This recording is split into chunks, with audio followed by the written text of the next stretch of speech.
Politics on is climate rages. How far gone the days of grace? Men enslaved to their ambitions, shun the tears of poverty's face. I tune my ears to what they whisper, spreading lies and way of truth. Approaching close the day of judgment. The change we need, it starts with you. How far have we gone asunder? Earthquakes, floods, and rolling thunder. Children dying without mothers, when no one show concern. We must unite and stand together, because the common enemy we face does not care for your religion, your social status, or your race. To those impacted, the crisis real, the sorrow, grief, and pain they feel. We do not have the time to fight. We must unite. We must rebuild.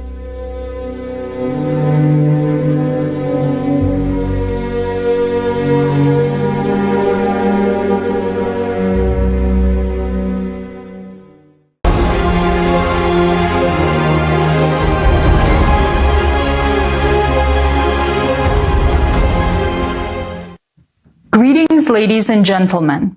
We are pleased to welcome you to the International Online Forum, Global Crisis, Our Survival is in Unity, which is right now being simultaneously interpreted into 150 languages. Today, you will learn why our days, the days of all humankind, are truly numbered. You've seen the countdown we showed you. This is the maximum time left for humankind. But we have even less time to do something about it and change the situation. At this forum, you will learn about all of this in detail. Today, we as humanity are balancing on the edge of life and death. And this is the fact. Climate. This monstrous Cerberus is devouring entire regions, and it can't get enough. Our planet is engulfed in terrible disasters, and their number is growing. Our houses are being destroyed by hurricanes and earthquakes. Entire cities are going underwater or are being burned down by fires. Natural disasters are gaining momentum and destroying everything in their path. Dozens of millions of people are losing everything and running away from the disaster in order to save their lives. If we don't stop the Cerberus today, tomorrow it will devour us all.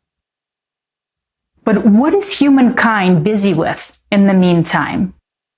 We all live in the same building called the consumerist format. We are divided by floors, by separate rooms. We are divided by corridors and stairwells. We are forbidden to communicate with each other. We've been made to be afraid of our neighbors. We are taught not to respect each other. We live in a surreal world.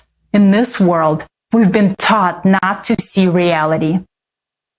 Those who call white color black live higher.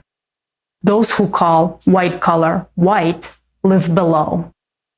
Here, we must believe only the television, but not our own eyes. Now, our building, our house is on fire. The first floors are on fire. The walls are burning, but no one is doing anything inside. We've been taught that someone decides something for us. But now nobody decides anything for us. Our house is on fire and we are in the middle of it. And the saddest thing is that many of us don't even know about it. And those who do refuse to believe it because there is no fire in their rooms yet. The fire is outside. Although those on the lower floors are already screaming. Those whom we've delegated control over this house are sitting on the rooftops and looking up at the sky. they don't care about all of us living in this house because they are above all of us. They're having their heads in the clouds. They think they're on top of the world. But this world is crumbling. Our house is really on fire. Today, we are going to tell you what is going on. Please be patient. We will try to explain in detail what is really happening to the climate, what the current state of our society is, and what way out of this situation we see. The information you will hear today is the result of many years of work of thousands and thousands of people. So I would like to say that today's forum is not for those who are on the roof of our universe, who are having their heads in the clouds and who are fully off the ground. This forum is for us, residents of this house, for us, my dear earthlings. Wisdom and patience to all of you.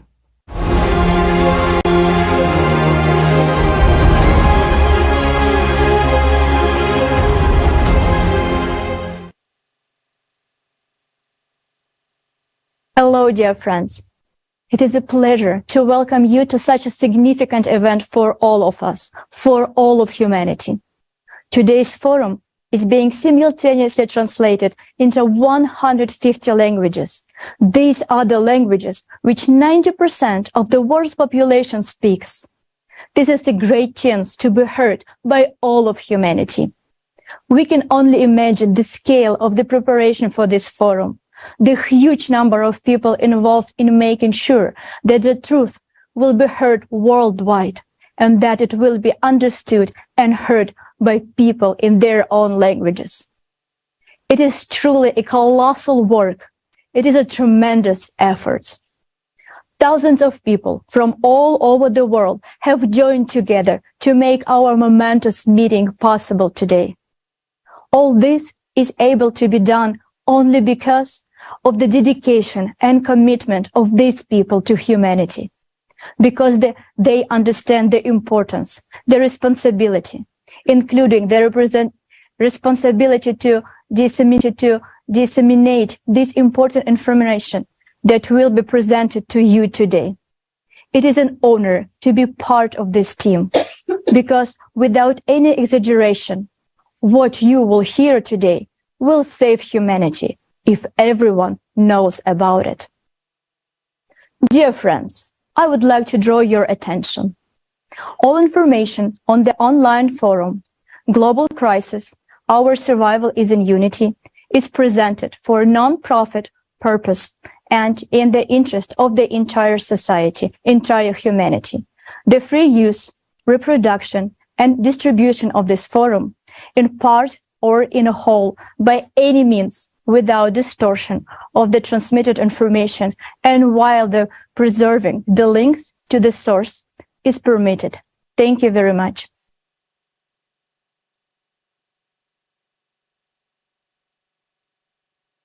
I want to express my sincere gratitude to the media partners of this forum. They are doing all they can to use their resources to make sure that everyone in the world learns about the Creative Society as soon as possible. They broadcast videos, songs, interviews, talk shows about the Creative Society. And some of them, right now, broadcasting this forum on their radio and TV stations and on their social media. We are grateful for what you are doing for all of humanity, and it is an honor to walk shoulder to shoulder with you in building the Creative Society.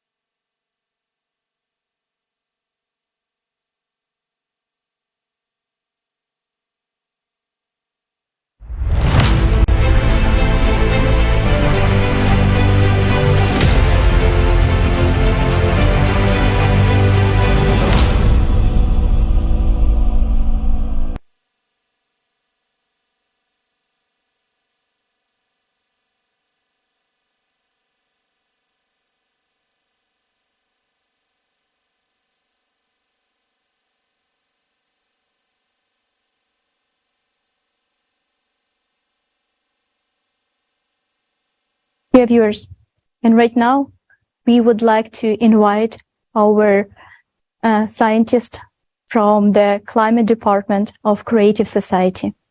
It is my honor to introduce you to Елизавета Kromova, geologist and geophysicist. Елизавета, the floor is yours.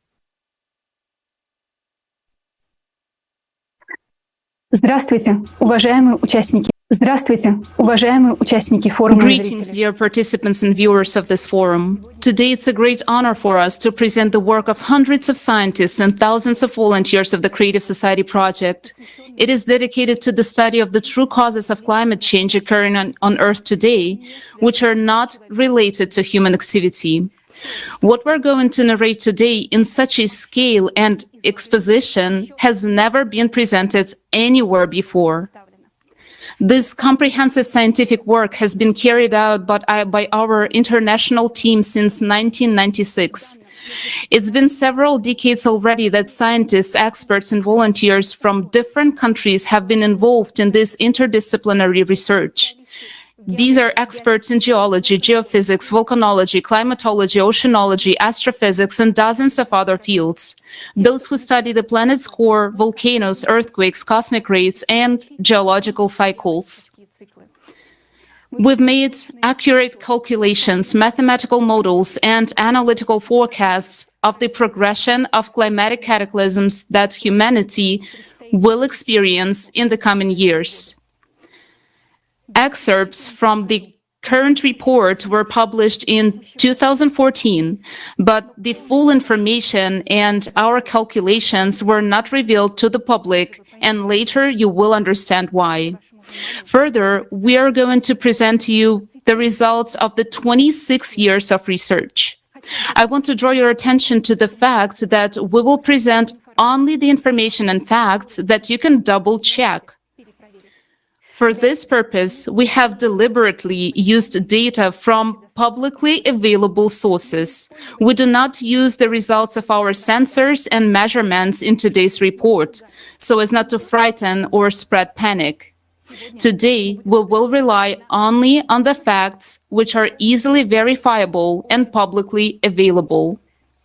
In today's report, we will raise three key questions. First, what is the true cause of the escalating climate disasters? Second, what will happen next?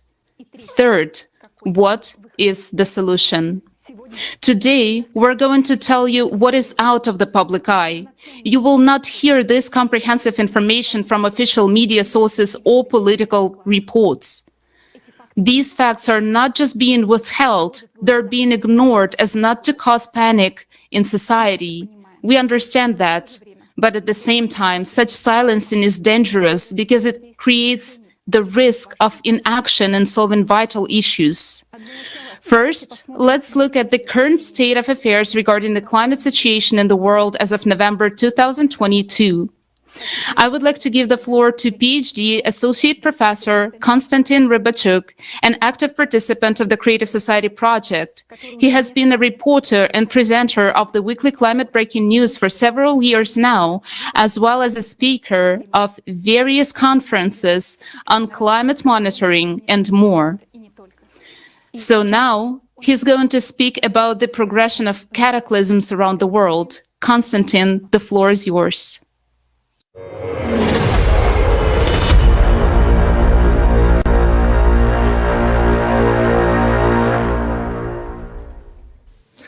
Hello, dear friends. The information we're about to present is truly shocking to any sensible person. We live in a time when scientists do not know about the inexorably growing climate crisis. Even more so, politicians do not know either.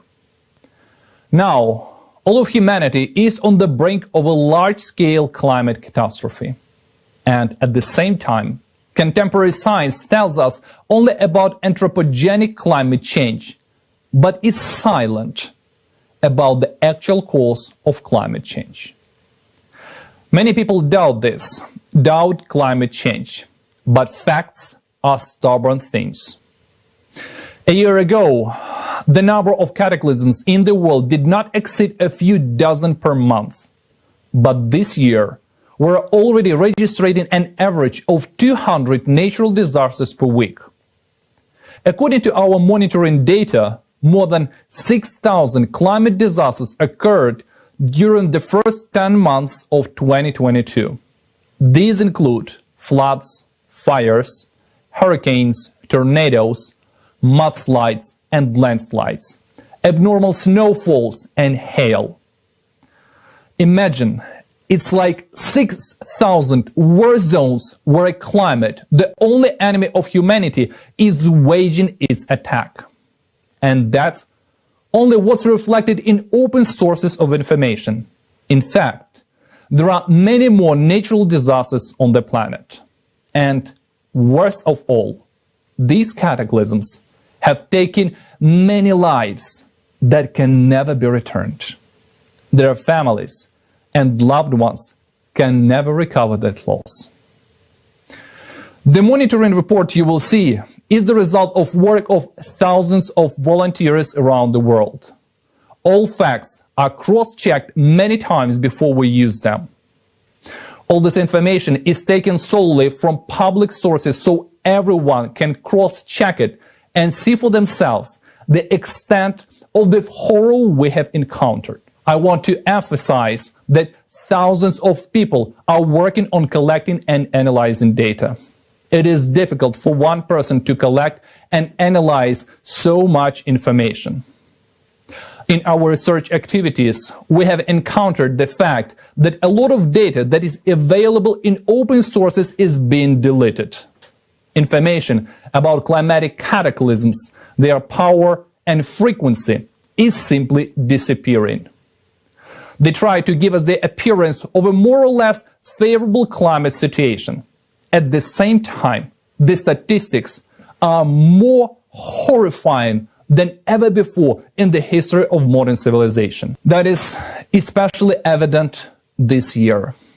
But to soften the situation, they try to tell us that nothing horrible is happening and our climatic condition is within the normal limits. In the media, the data is falsified and downplayed. Even for one institution, collecting statistics on all climatic cataclysms and anomalies is difficult.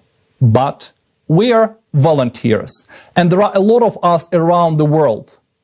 To get a reliable picture of what is happening, we work with primary sources, research groups that record the data, and directly with eyewitnesses of climatic cataclysms.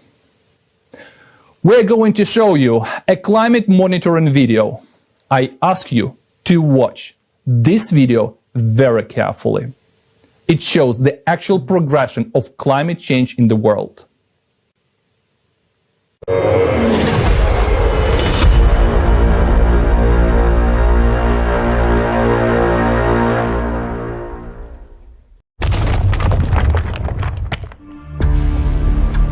USA, Taiwan, Kazakhstan. It's a true nightmare that's happened for the first time in my whole life. Bulgaria. It was as if a bomb had fallen. Italy. Who could have known that the water would rush in so fast? We lost everything. Pakistan. Spain. China. Germany. Storms and hurricanes. Category 4 Hurricane Ian was the deadliest hurricane to hit Florida residents in the United States. Some cities were 90% destroyed by the storm surge, furious winds, and flooding. More than 1.5 million people had to leave their homes. According to preliminary estimates, the damage will exceed 100 billion. Passing Puerto Rico, Hurricane Fiona left several million people without electricity and drinking water. And this was at a time when it was unbearably hot and humid on the island. Fiona is the first Category 4 hurricane in history to move this far north. It reached eastern Canada, maintaining the strength of a Category 2 hurricane, and left an unprecedented path of destruction in the country. In recent years, tropical storms have begun to move further north and south from the equator. The world's megacities such as New York, Boston, Beijing, and Tokyo could soon be under their attack. Typhoon Noru was predicted to hit the Philippines as the equivalent of a Category 1 hurricane, but in just 6 hours there was an explosive intensification to a Category 5 super typhoon, with wind gusts reaching 196 miles per hour. People did not have time to prepare for the impact of the natural disaster of such force. More than 900,000 people were affected, while the damage to agriculture exceeded 52 million. On the island of Corsica, France, the wind reached a speed of 224 kilometers per hour. During the storm, the fierce winds tore down power lines and trees were falling down like matchsticks. In Europe alone, the average annual number of storms has increased by almost 16.5 times since 2000. In the United States, the number of convective storms, the damage of which exceeds $1 billion, is growing unprecedentedly. Between 2000 and 2010, there were 34 of them, and in the next 11 years, there were already 95. In the southern hemisphere, storm intensification over recent decades has already reached levels projected to occur in the year 2080. Abnormal precipitation and flooding. The amount of abnormal rainfall is increasing all over the world. During 9.5 months of 2022, more than 36,000 daily precipitation records were registered on the planet. The province of Ancona, Italy, was hit by half a year worth of rain overnight. Never before in their lives have the residents seen such a rapid rise of water, almost 1 meter in 10 minutes. Australia has been hit by 3 waves of historic floods in 2022. Brisbane was hit by a rain bomb when more than a month's worth of rain fell daily for 3 consecutive days. Given such frequency and intensity of flooding, it makes no sense to rebuild some cities. On the eastern coast of South Africa, almost a year's worth of rain fell within 24 hours, resulting in one of the deadliest floods of the 21st century in the country. Seoul, South Korea, was hit by record downpours in August 2022. Water rushed rapidly into all the underground and semi-basement rooms. Subways, crosswalks, parking lots, and even apartments turned into death traps. People died from flooding right in their homes. In Colombia, the number of floods increased by 87% in just 1 year. Back in 2020, there were 428 of them, and in the next year, already 802. Meanwhile, in several municipalities in the department of Sucre, the flooding has been lasting for more than a year. Just 60 years ago, there were 8 major floods per year in the world, and by 2021, this number has increased by 27 times. Besides, they began to occur simultaneously, covering several countries at once. In the summer of 2022 alone, floods occurred in at least 120 countries on all continents. The monsoon season of 2022 turned into the biggest climate disaster in modern history of Pakistan. 1/3 of the country's provinces went underwater. More than 1,600 people have been killed and 33 million people have been affected by the disaster. Half of them are children. Over 2 million houses have been destroyed. Elderly people, pregnant women, and children are forced to live outdoors in inhumane conditions. There is a lack of food, drinking water, and medical care. Contaminated water has become a source of infections. People are left without jobs, shelter, and means of livelihood. After almost 2 months, the water is still not gone. The nightmare for people continues to this day and will only get worse. Extreme heat and droughts. During the 9 months of 2022, there have been over 100,000 highest temperature records across the globe. In China, for the first time in world history, a heat wave reached 113 degrees Fahrenheit and lasted 79 days in a row. More than 900 million people were affected by the extreme temperatures. Bomb shelters were opened to people as a relief from the unbearable heat. To save their crops, farmers worked at night as the soil heated up to 60 degrees Celsius during the day. The summer, Europe experienced its hottest summer on record. In the UK, temperatures in July exceeded 40 degrees Celsius for the first time in history. In France, a prolonged heat wave caused the water in rivers to get so hot that it became unsuitable for cooling nuclear reactors in nuclear power plants. A similar thing happened in the Persian Gulf. Heat kills people. In the European Union, the deaths of 53,000 people in July are directly attributed to the unprecedented heat wave. Severe droughts have hit the major economies of the Northern Hemisphere this year, with damages of $13.2 billion in the first half of 2022 alone. In China, the USA, India, Australia, Europe, and other regions, rivers and reservoirs have sharply shallowed and navigation has come to a virtual standstill. This has also exacerbated the energy crisis and has become another factor in the soaring of electricity prices. The drought has caused irreparable damage to agriculture, leading to an unprecedented rise in food prices. In the USA, the price of livestock feed increased by 90%. The water crisis has reached a record scale. Access to safe drinking water is under threat. No country, even an economically developed one, is immune to this problem. This year, over 2 billion people on our planet are already facing water shortages. Wildfires. In 2022, Alaska, USA, is experiencing the largest wildfire season in its history. 50 years ago, there were no such things as megafires. They cover huge areas and require enormous resources to keep them down. As of early October 2022, there have already been 16 megafires in the USA alone, and many more are approaching that scale. In South Korea, a megafire approached a nuclear power plant in March 2022. 18,000 people and dozens of helicopters were mobilized to extinguish it. In Russia, there has been a sharp increase in the area of wildfires in the last 5 years. There has even been an increase in fires that burn under the snow in winter. In 2022, natural fires in Europe exceeded 770,000 hectares for the first time since satellite measurements became available. This is more than the size of the Canary Islands and 3 times more than the average burn-up in a year. And in some countries, the increase in wildfires has been really shocking. In the Czech Republic, an average of 9 hectares of land is burnt annually. However, by the end of September this year, the fire had already destroyed almost 1,500 hectares. This is 158 times more than usual. At the beginning of September this year in Brazil, there were a record number of fires in the country on 3 consecutive days, more than 3,000 per day. Wildfires are not seasonal anymore. Now they don't stop even in winter, and hurricane winds spread the fire at breakneck speed.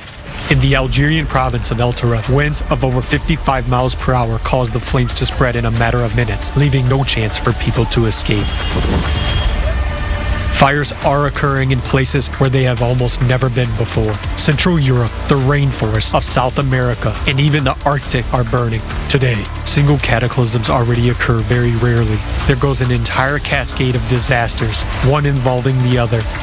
And this interconnection intensifies the devastation and takes more and more human lives. Even economically developed countries cannot restore their climatically ravaged territories for years. More and more regions are becoming uninhabitable. What was predicted for the year 2100 is already happening right before our eyes today. In 2022, there has been an unprecedented leap in the power and the amount of natural disasters, and judging by the progression, they will continue to increase at record speed. In order for humankind to survive, urgent, extraordinary action is needed. Meanwhile, we have very little time left.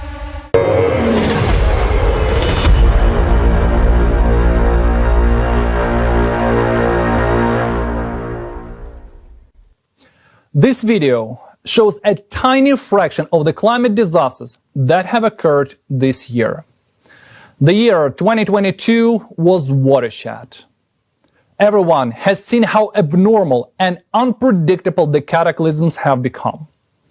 All hopes that the climate will change gradually have collapsed. The progression of disasters is increasing.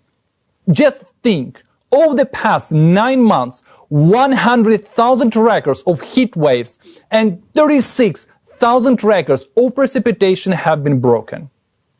That threats to cause a food crisis of planetary proportions.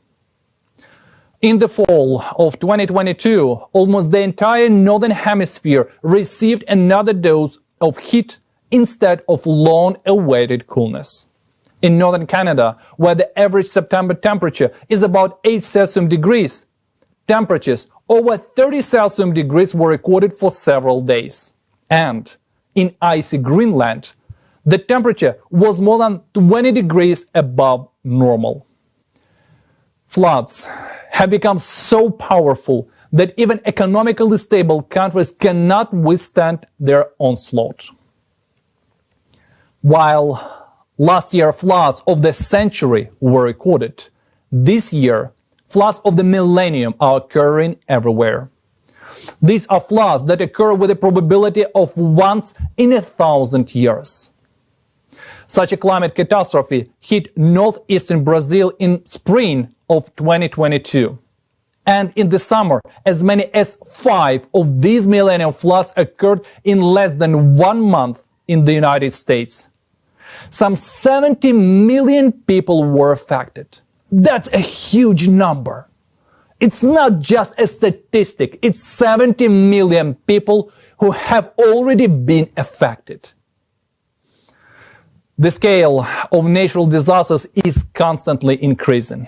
Emergency services in many countries already say there are not enough people and equipment to deal with the consequences of climate disasters. In Australia, for example, people have given up hope for help.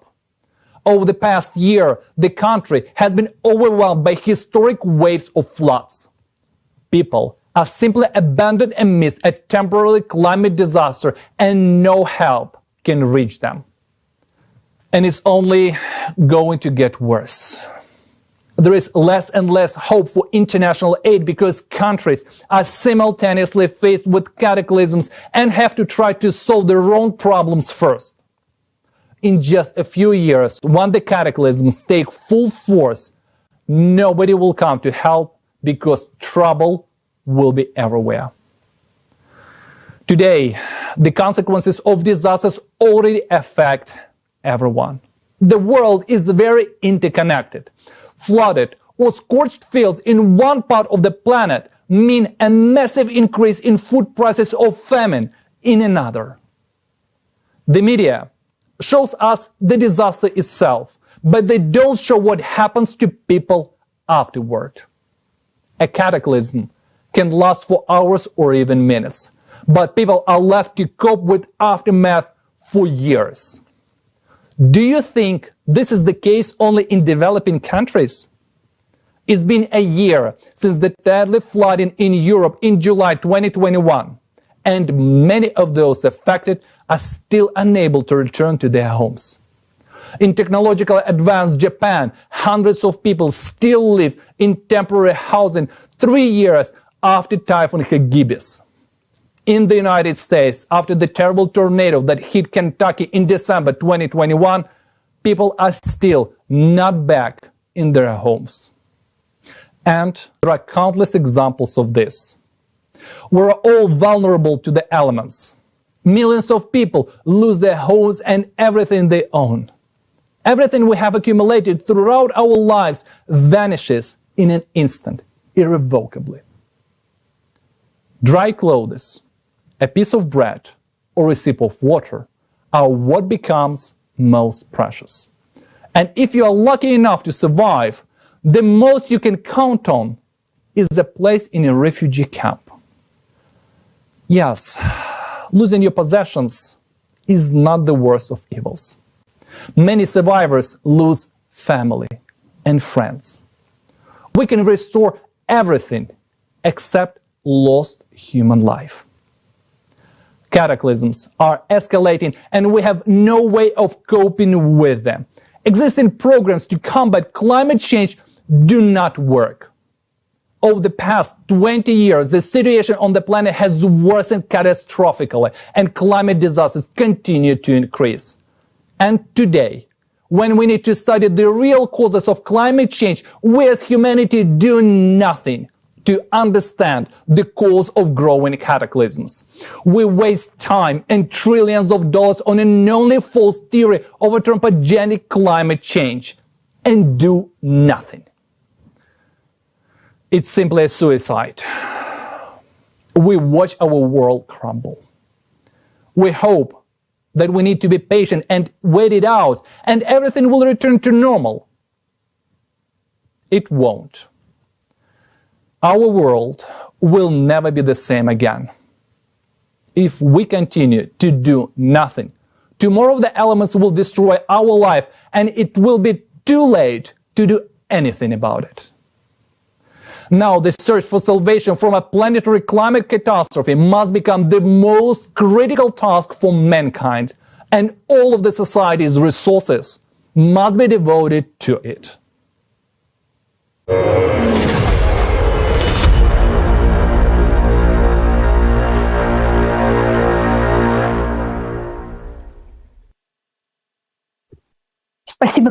Thank you, Konstantin. Thank you to the entire monitoring team for your dedicated work in collecting and analyzing the terrifying trends of the escalating disasters. And today, we're deeply honored to present the work of our interdisciplinary team. I'm pleased to introduce you the speakers who will share with you today the results of our research, which has been conducted by hundreds of scientists and thousands of volunteers since 1996. Anastasia Pashigreva, New Technologies Development Scientist, PhD in Chemistry, USA. Anastasia coordinates the area of research on functional and chemical changes in the atmosphere. In the context of the Creative Society project, she interacts with the scientific community. She has conducted dozens of interviews with experts from different fields. Anastasia is also part of the research team that studies the growing seismic activity on the planet.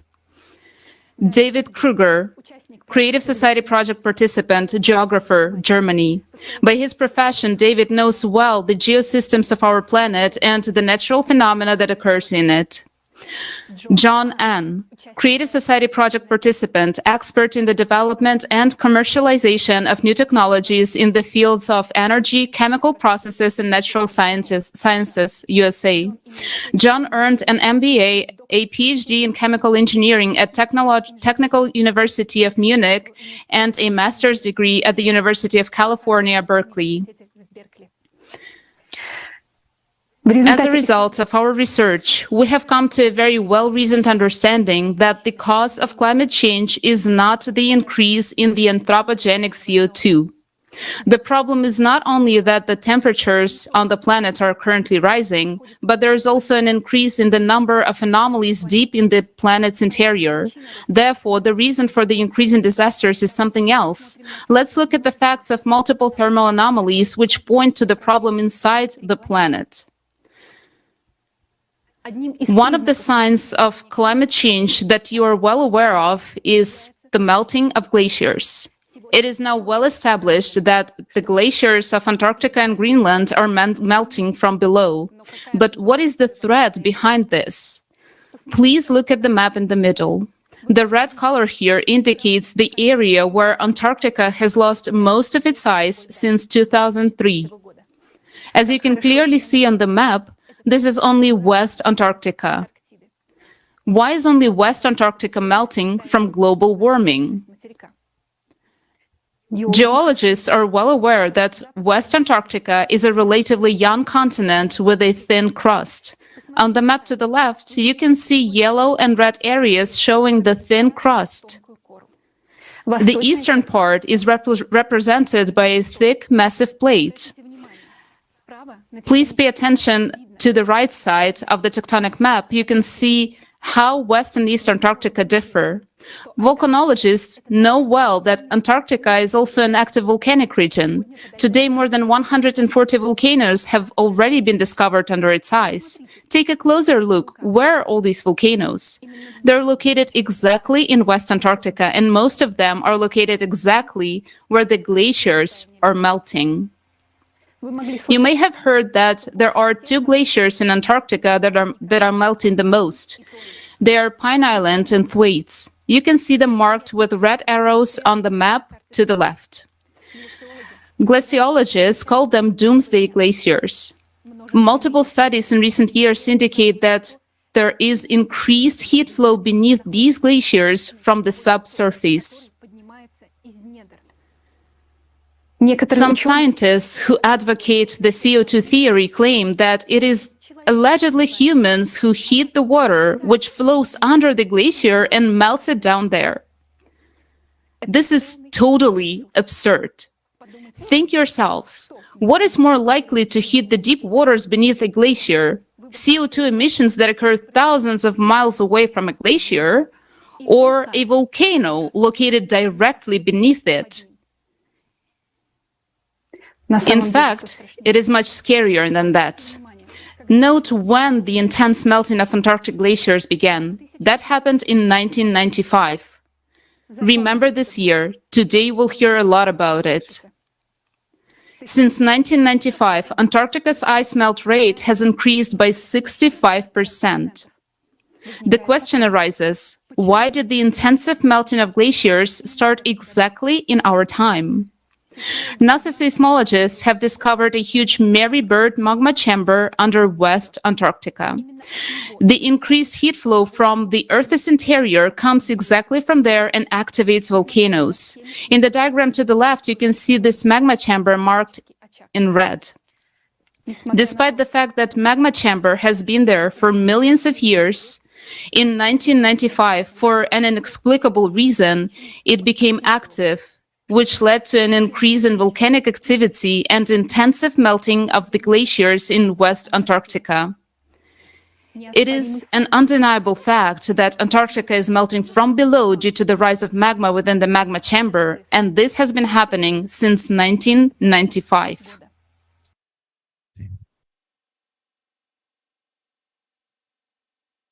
Right next to West Antarctica is another heat anomaly area.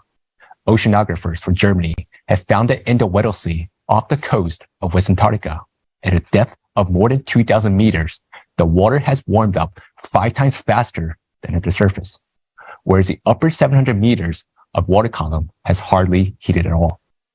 This is another fact showing that the heating is coming from below, from the depth.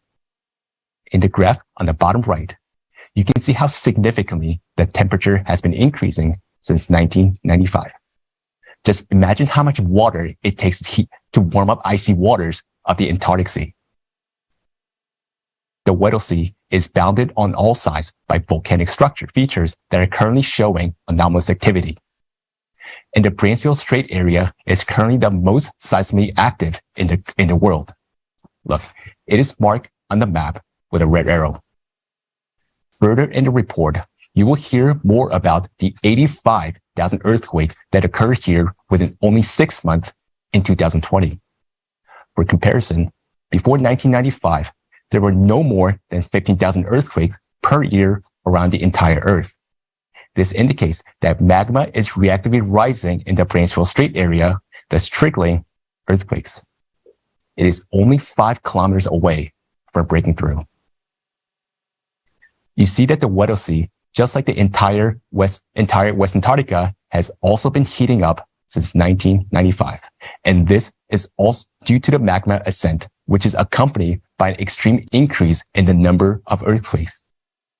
Any sane person would understand that humans cannot influence seismic activity at the bottom of the ocean in any way, all the more so in Antarctica.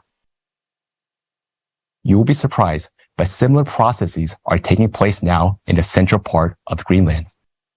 So where does the increase in heat flow under Greenland come from? Let's take a look at the video.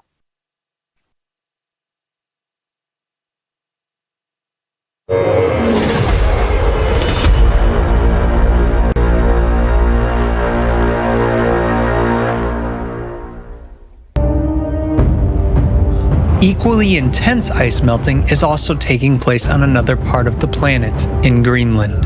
Research conducted in October 2020 showed that Greenland's ice is now melting faster than ever before in the past 12,000 years.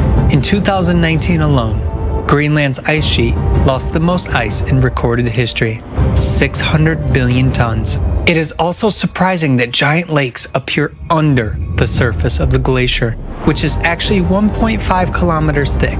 As of today, we already know about 6 dozen subglacial lakes of Greenland. The temperature of the ice surrounding them is around minus 28 degrees Celsius. But these lakes do not freeze. Why? Several research groups of scientists joined in the effort to find an answer to this very question. They discovered the fact that under Greenland, just as under Antarctica, there is a mantle plume. Geothermal flows coming from its bowels cause formation of subglacial lakes and melting of glaciers. Using gravitational research, a team of American scientists led by Professor Ralph von Friese estimated the thickness of Greenland's crust. Active melting of glaciers has been observed in the northern part of the island, where the crust is thinner and an increased geothermal flow due to the rising mantle plume has been detected. Using seismic tomography data, scientists from an interdisciplinary team at the Schmidt Institute of Physics of the Earth saw that the flow of magma rises from the center of the core to the Earth's surface right beneath the central part of Greenland. This is where the largest number of subglacial lakes are located. The scientists have calculated the theoretical heat flux corresponding to this magma chamber and found that this heat is sufficient to warm the base of the glacier up to the melting point of the ice. These same results have been confirmed by similar studies using machine learning technology.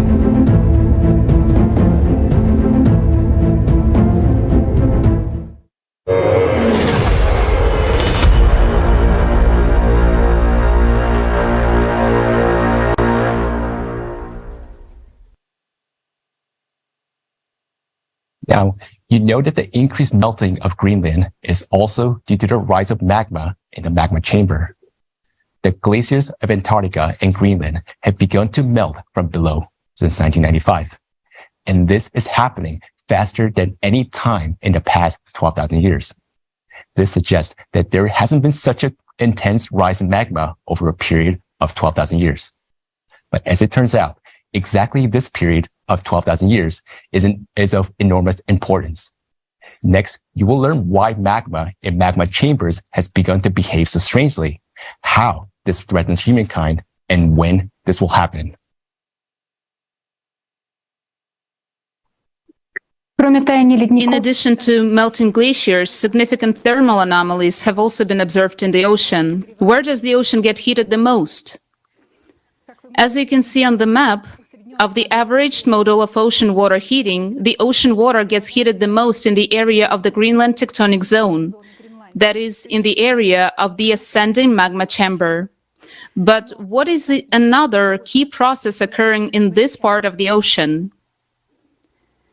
It is in this area that an extremely abnormal process has started in recent decades, the shutdown of the Gulf Stream. Incompetent journalists write that the shutdown of Gulf Stream is caused by Greenland's meltwater.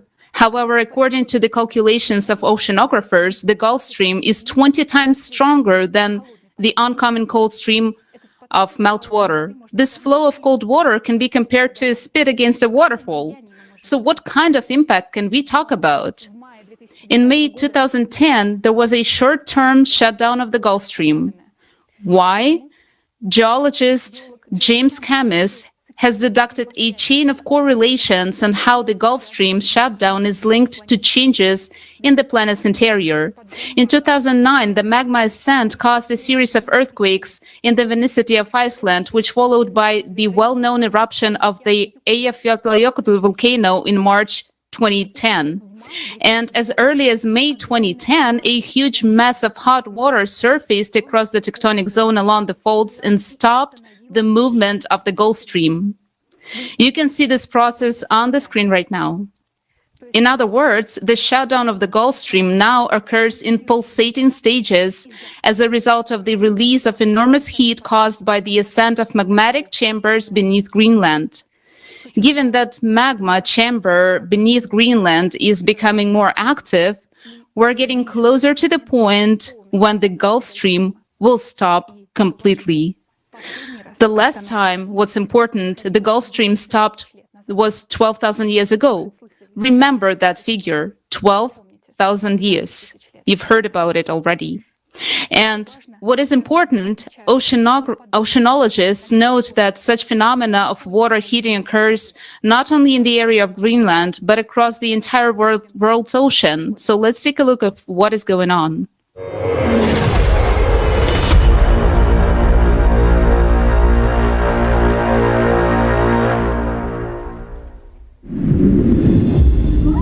The ocean is the source of life for the entire planet, and for us, humans.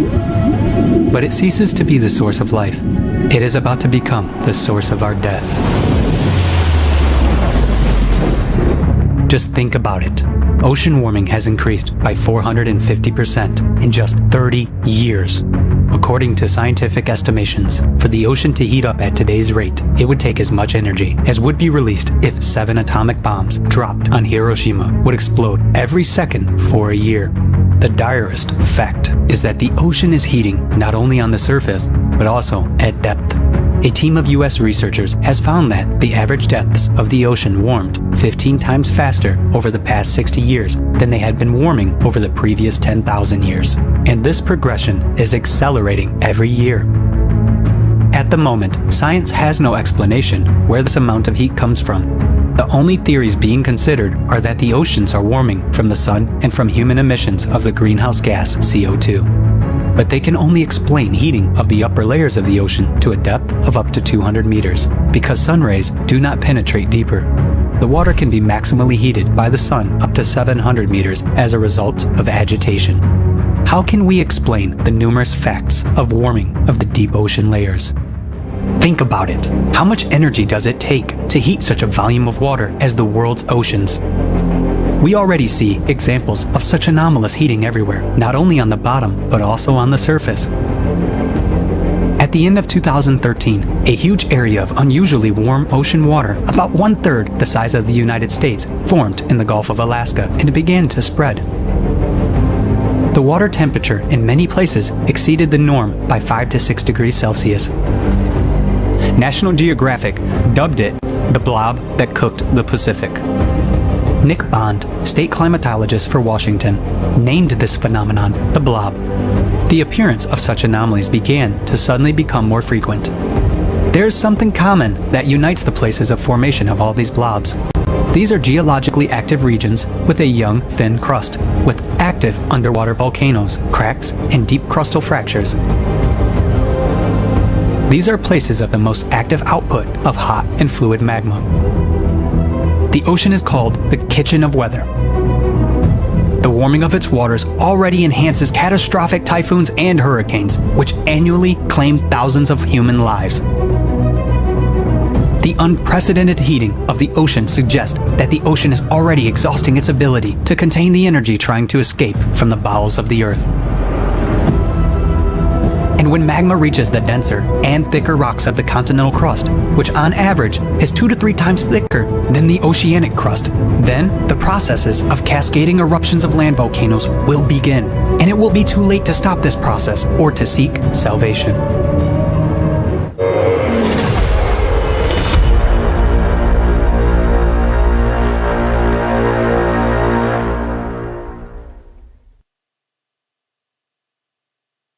As we can see, the ocean is warming at the seafloor, not only in the Weddell Sea, but also all over the world.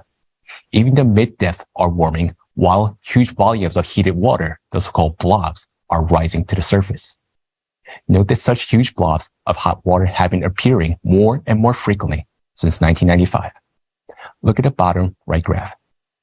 Obviously, no human emissions are capable of heating up the ocean as much as 5 to 7 degrees Celsius over such a short period of time, all the more so only in local areas. In light of this, the theory that anthropogenic emissions warm the oceans sounds ridiculous.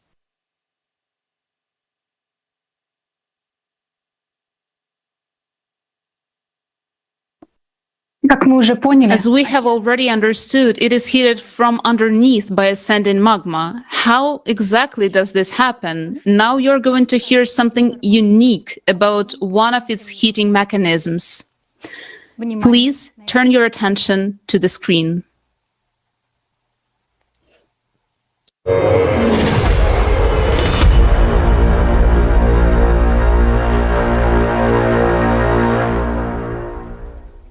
Think about it.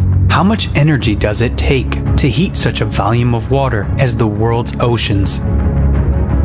That would require a colossal heat source. The energy required to heat it equals the energy of all the nuclear reserves on Earth multiplied by 3. What could heat the ocean from below like a pot on a burner so significantly? Let's dive to the ocean floor and see what sources of powerful heat are out there. As we plunge, we discover giant mountains at the bottom, volcanoes. 75% of all Earth eruptions occur from underwater volcanoes. Previously, it was considered that underwater eruptions occur with a gradual outpouring of lava, while explosive eruptions are impossible because of the pressure of the water column, and thus it was assumed that underwater volcanoes could not heat the water column. The outflowing lava would freeze almost immediately. However, recent research is changing our understanding of the mechanism of underwater eruptions. What is the mechanism of such an eruption? The pressure of the magma ranges from 10 to 30,000 bars, but the pressure of the water column in the deepest parts of the ocean is only 1,000 bars. And as soon as there is an abrupt burst of magma, the water boils up and the H2O molecules decompose into hydrogen and oxygen. This creates a gas-water cavity like a bubble with an internal pressure of hundreds or thousands of bars. And this bubble neutralizes the pressure of the water column. This is a complex physical and chemical process that can be compared to the flight of a hypersonic airplane at maximum speeds. The plasma ejected in front of its prow neutralizes the molecular resistance of the air, making the plane fly almost as if it were weightless. The combustion of oxygen and hydrogen creates the same effect in the path of the magma, resulting in explosive eruptions. The existence of such explosive eruptions is confirmed by the discovery of researchers from Leeds. They studied kilometers of fields of tephra, meaning settled volcanic ash, at the bottom of the Pacific Ocean near the Juan de Fuca Plate. A mathematical model showed that such plumes could only be formed by a massive explosive eruption. In addition to the spread of heat, volcanoes during explosions burst out of hydrotherms, hot jets of water.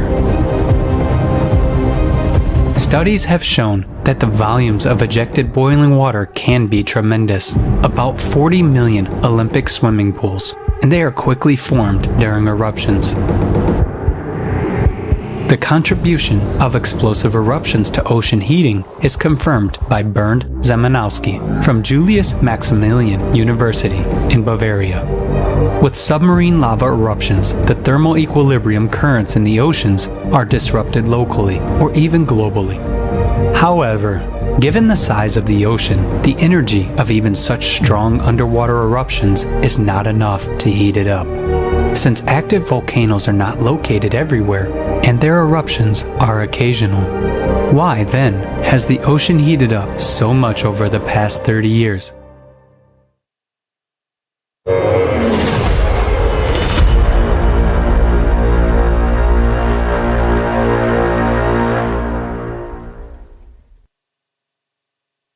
По-настоящему страшно. The really scary thing is that volcanoes are not located all over the seafloor. However, the heating is already occurring all over the ocean. This suggests that not only underwater volcanoes do the heating, but the magma itself has started penetrating the ocean seafloor globally and heating up the ocean. And I ask you to pay special attention to another important piece of information from this video. Contrary to conventional belief, powerful explosive eruptions are occurring at the ocean floor. Take a note of the fact that magma can suddenly penetrate the seafloor and form a bubble that can negate the pressure of the water column, and thus conditions are created for a powerful explosion at the ocean floor. This is a very important point, and further you will realize why. The heating of the ocean has been going since 1995. Arthur Vittirito, who is a professor at Maryland Institute, also pointed out that as of this year, various ocean and atmospheric parameters have begun changing. He pointed out that as the atmospheric humidity begins to increase, which is due to the heating of the ocean from beneath. Take a look at the changes in 1995, marked on a graph as a red arrow. Professor Arthur Vittirito discovered that in 1995, seismic activity began to increase at an unprecedented rate, along the boundaries of thin oceanic plate in the mid-ocean. Look at the map at the right, showing the increase in activity, and the red arrow on the graph indicates the spike in the earthquakes in 1995. So far, we have seen a part of the climate change research, not just from the perspective of climatology, but also from the standpoint of various scientific fields: oceanology, glaciology, geology, volcanology, and tectonics. This integrated approach enables us to see the more comprehensive picture. So, let us make some intermediate conclusions. Since 1995, there has been intense ascent of magma.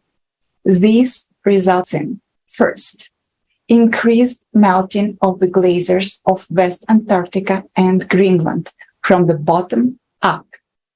Second, warming of the Weddell Sea. Third, an increase in a number of thermal anomalies and ocean heating. Fourth, increased seismic activity along plate boundaries at the ocean floor. Let us once again note that all facts voiced here were obtained from public sources, and you can easily verify them on your own and arrive at the same conclusions. Next, you will hear about even more anomalous processes in the interior of our planet, which started in 1995. The ascent of magma has resulted in unprecedented increase in a number of earthquakes. Earthquakes usually occur at the depths of 5 to 80 kilometers, where the crust is more brittle and has crack. But the last decade have seen an increase in the number of earthquakes at the depth where the earthquakes had been not happening previously and considered impossible.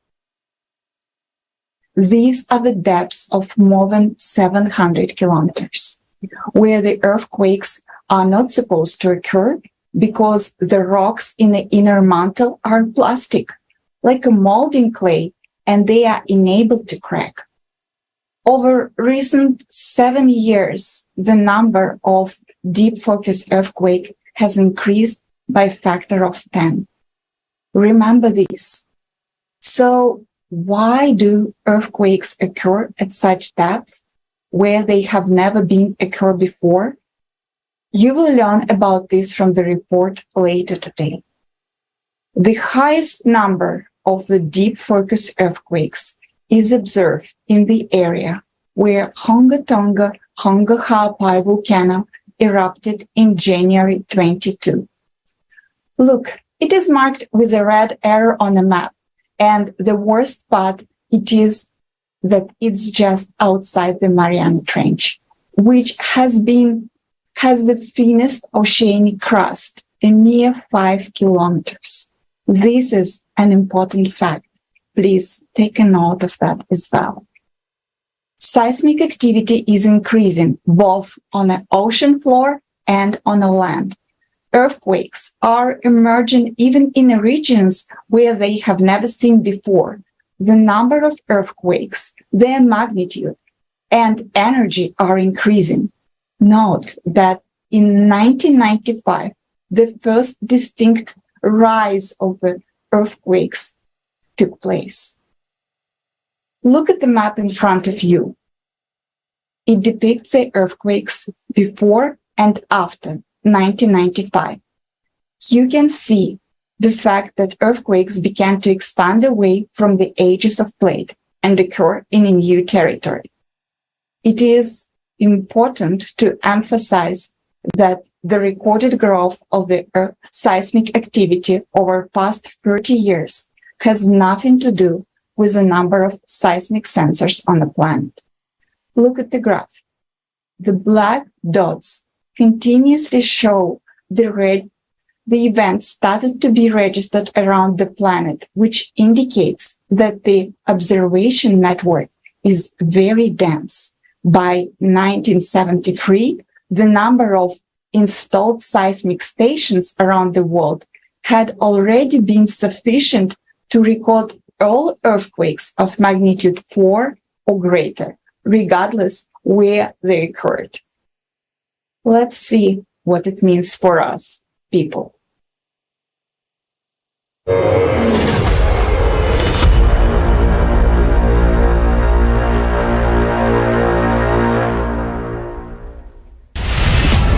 Earthquakes and volcanoes. The power of the Earth's interior manifests itself unpredictably on the surface, causing colossal damage and destroying all life around. In the recent years, these emissions of planetary energy have been growing exponentially in gigantic leaps. Something inexplicable has started to happen. In 2015, a record-breaking earthquake was registered near Japan at a depth of 751 kilometers. This had never been seen before, and indeed was considered impossible by the scientific community. Earthquakes were thought to occur only in the Earth's crust and upper mantle when blocks of lithospheric plates break and shift. At great depths, matter is more malleable and does not behave like brittle glass, but rather like plasticine. There is nothing breakable there, but earthquakes do happen, and that is a fact. The horrible part is that their number and magnitude are increasing.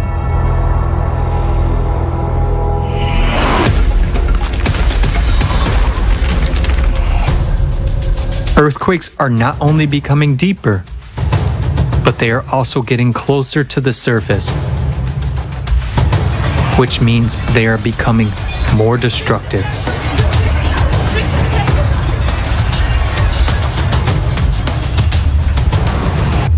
Today, more and more of them are concentrated at a depth of about 10 kilometers. For example, an entire series of 36 seismic events of significant magnitude from 4.5 to 7.0 occurred near New Caledonia in early April 2022. Just one earthquake of similar magnitude and depth in August 2021 in Haiti caused fatal damage and killed more than 2,200 people. The deadly threat is increasingly rising to the surface of the Earth. Right before our eyes, cracks are appearing and faults are being activated. The ground is literally crumbling beneath our feet, swallowing whole houses. Faults have been activated in the USA, Kenya, Iceland, Turkey, China, Lake Baikal, and other regions. Each of them can cause enormous damage. It is an abyss opening underfoot. The number of observed earthquake swarms, that is, of clusters of rhythmic shocks, is increasing on the planet. A swarm is characterized by almost similar magnitudes of seismic events that occur at short intervals in a local area. The number of seismic events in individual earthquake swarms has increased from a few or few dozens to hundreds and sometimes thousands. Their magnitude and duration have increased. This is due to the intrusion of magma and hot gases into the microcracks of rocks. Swarms are now being recorded not only in fault zones and near volcanoes, but also in more quiet regions. The Palghar region of India, located in a quiet continental region, began swarming with earthquakes in September 2018 and continues to this day. In just 2 years, about 5,000 earthquakes of a magnitude up to 3.8 occurred within a small area.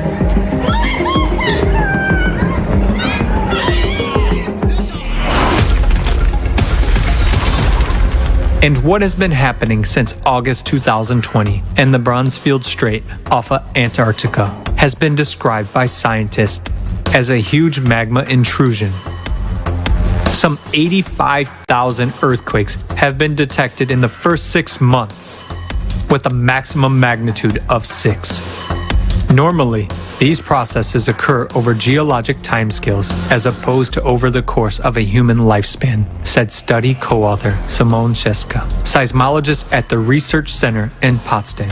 Magma is literally devouring the lithospheric plate from the inside, having traveled 2/3 of the way to the surface in 6 months. Only 5 kilometers of rock remain before a catastrophic rupture occurs. And that is just one example. Similar things are happening everywhere.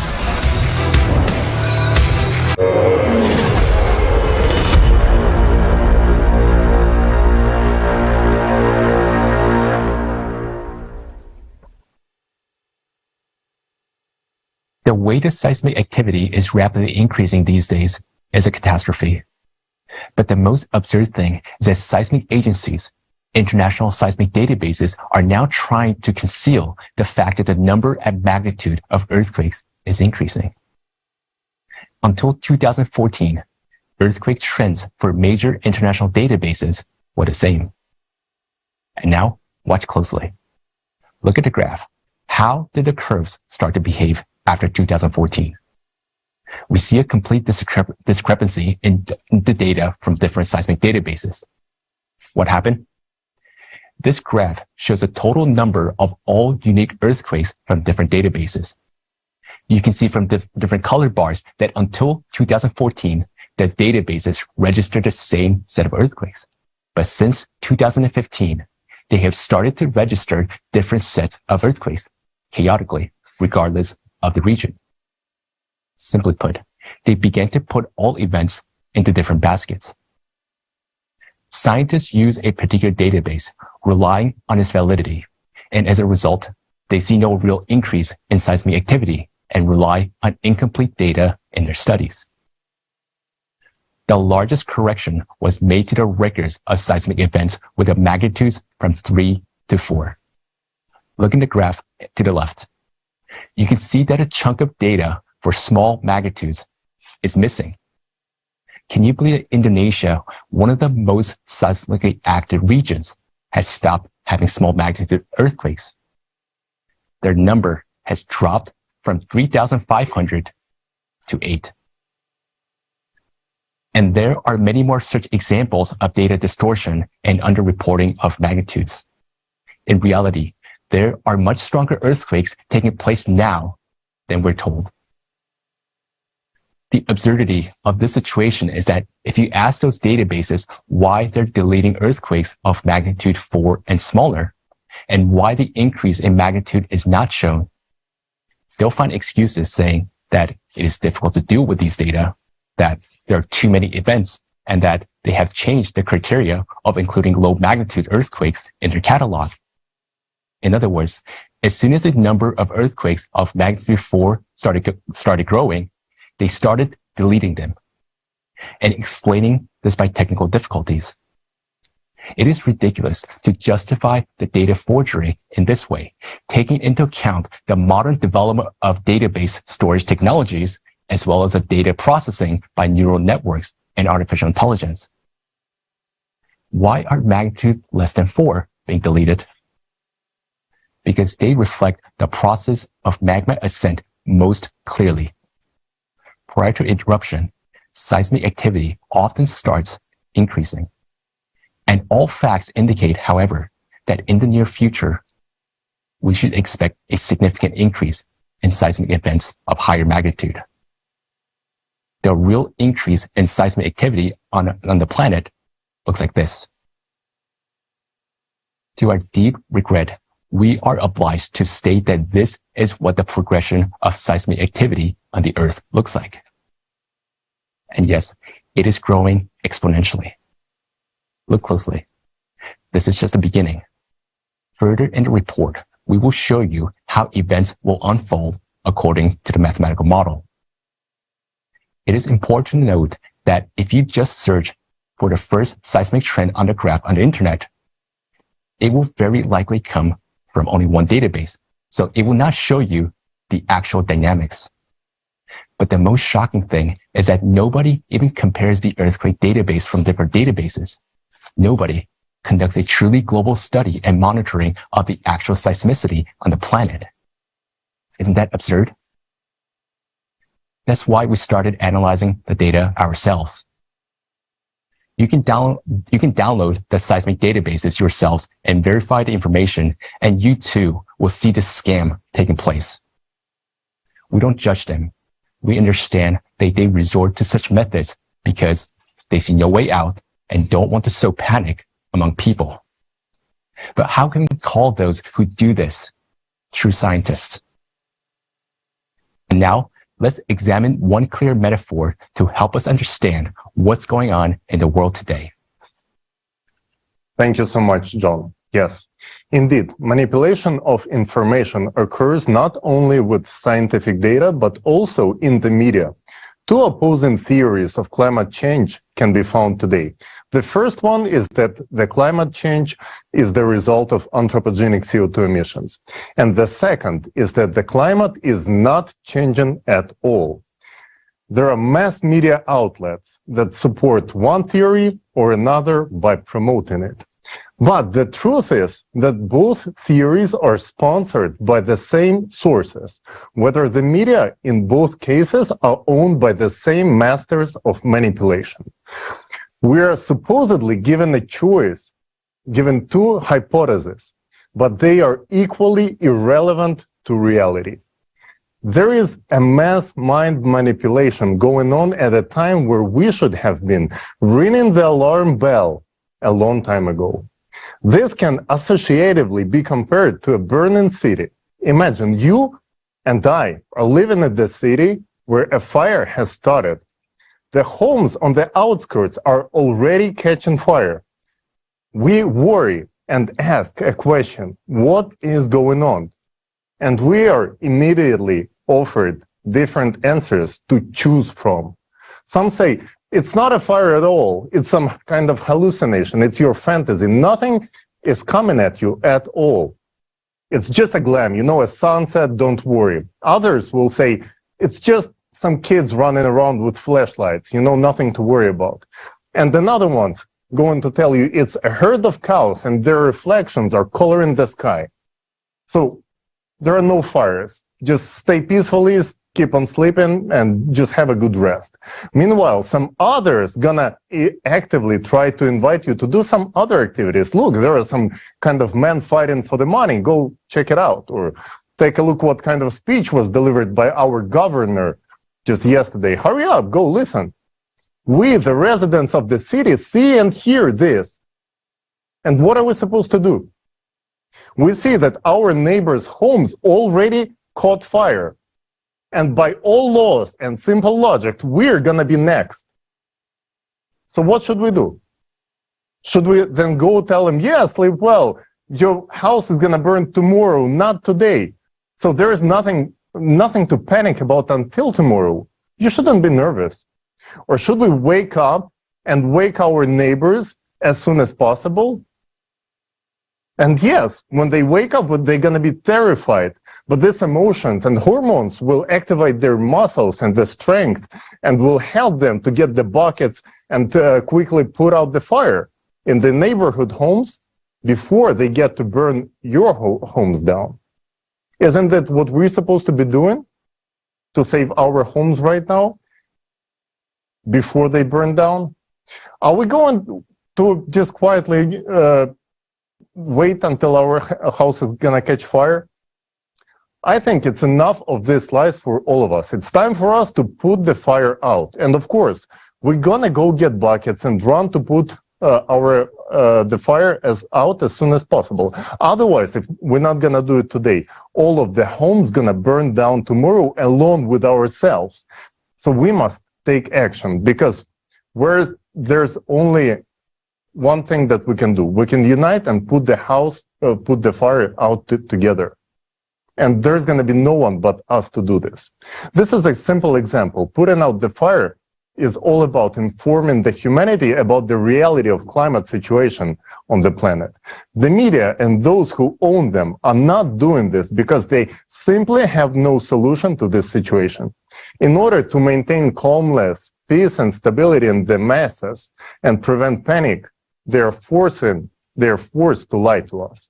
In actual fact, there is a way out of the climate collapse. But in order to do so, everyone must wake up, learn about the ongoing and upcoming events, and start taking action. People need to know the truth. Also, in today's report, you will learn how the attention gets diverted from the main topic by fighting CO2, making money of all of us, and simulating the fight against climate. Thank you so much, Tali, for this example. It's very illustrative.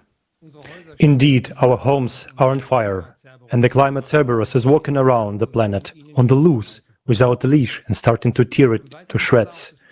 Further in the report, we will disclose, step by step, what will happen to the climate, when it will happen, what it will lead to, and most importantly, what the way out of the situation is for the entire humanity. Let's go back to the processes inside the planet. What has been happening on the planet since 1995? This year, a series of unprecedented changes began to occur in the magnetic field of the planet. The magnetic North Pole begins to drift rapidly at a rate 4 times the normal. At the same time, the magnetic field weakens 10 times faster than before. Why does this happen?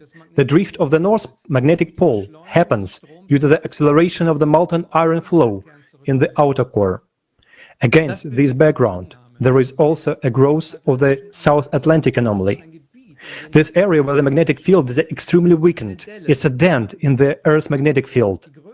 This anomaly has doubled in size in recent decades. This also occurs due to the anomalous movement of currents in the liquid core of the planet. Now, as a result of the weakening of the magnetic field, we see that the northern lights are penetrating into more southern latitudes, where they have not been observed before. This is an alarming sign because it means that the Earth's magnetic shield protecting us from cosmic radiation is weakening. The number of lightning strikes is increasing. The magnetic field is coming into imbalance. Weakening of the magnetic field is already affecting even the upper layers of the atmosphere, thus reducing their density and cooling them down. But that's not all of it. What are you going to hear next about the changes of the planet is shocking. In 1995, simultaneously with the shift of the magnetic pole, the rotation axis of the planet sharply changed direction and began to move 17 times faster than before. Rotation axis of the planet started to shift its trajectory. Look at the graph to the right. The blue circles here represent the rotation axis as it used to be before 1995. The orange circles indicate the new trajectory, which shows that the rotation axis of the Earth is shifting sideways. What does the shift of the rotation axis of the planet mean? Just imagine. It is if the axis around which the globe revolves moved abruptly to a different place. This indicates a complete imbalance of the entire system. В это же время, с 1995 года, наблюдается еще один из этапов. Meanwhile, since 1995, one of the stages of unprecedented acceleration of the planet's rotation has been observed. The acceleration occurs in leaps and bounds. The planet accelerates abruptly, then slows down a little. However, with each subsequent stage, it accelerates even more. Take a look at the yellow lines in the graph. These are the trend lines indicating the rate at which the length of the day is shortening. For example, the left line is flatter, whereas the right line showing the acceleration starting from 2016 is almost vertical, which means that the length of the day is shortening many times faster. And what does it mean? That our planet is spinning up drastically, like a spinning top, and it's getting faster every time. So what are the causes of the changes in the magnetic field and the trajectory of the planet's axis of rotation and the speed of the rotation that began in 1995? Few people know about the real nuclear threat. The real nuclear threat is nucleus. It is the core of our planet. The core of our planet is an entire system that synchronizes and stabilizes all processes on Earth. It plays a pivotal role in the climate change that is happening right now on the planet. The core of our planet consists of two parts. The inner core is a huge solid mass. Around it, there is the outer liquid core of molten iron, which is constantly rotating. The flow of molten iron is the outer core. In the outer core generates the Earth's magnetic field, which in turn generates gravitational field of the planet. Yes, you've heard it right. The magnetic field, which is generated by the core, in turn generates the gravitational field of the planet. And progressive physicists know this. Gravity is a manifestation of the energy of the world environment of the electromagnetic field. The pressure gradient of this environment creates a gravitational force. So you can easily find this information if you wish so. So let's go back to the planet's core. For a long time, the rotation of the core remained unchanged, but a few decades ago, the situation changed radically. All that you and I already know about the anomalies in the magnetic field and the Earth's rotation suggests that there has been a malfunction in the core itself, and this is a catastrophe. So what is happening to the core of our planet? Let's watch a video.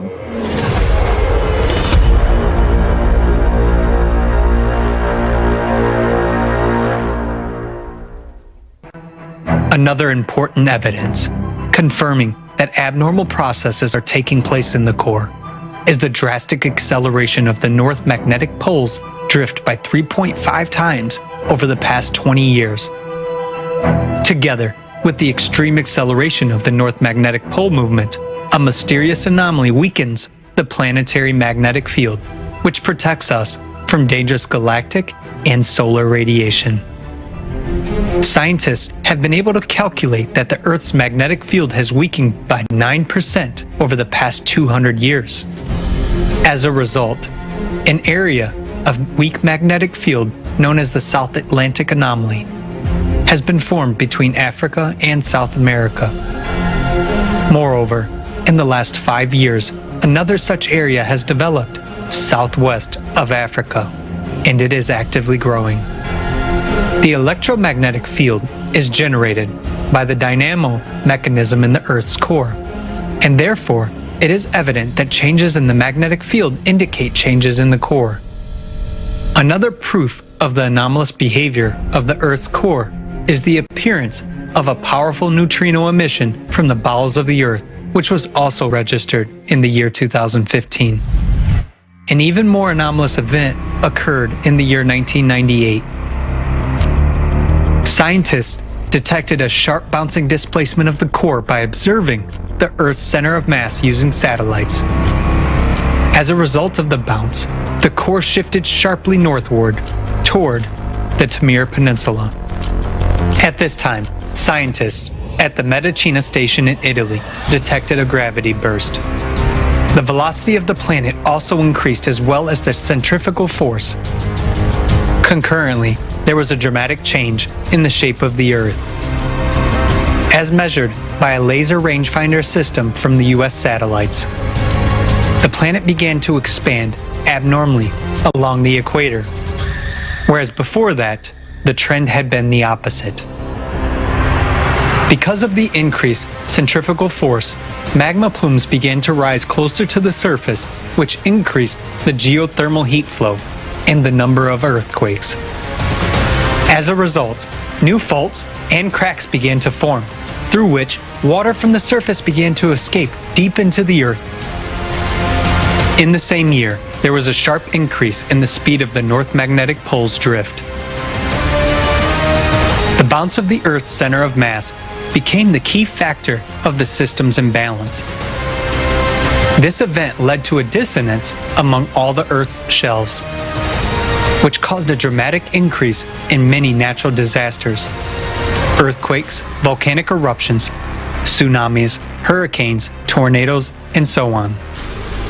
It is worth noting that during the same period, there was also synchronous bouncing changes in natural processes on the Sun, Moon, Mars, and other celestial bodies of the solar system.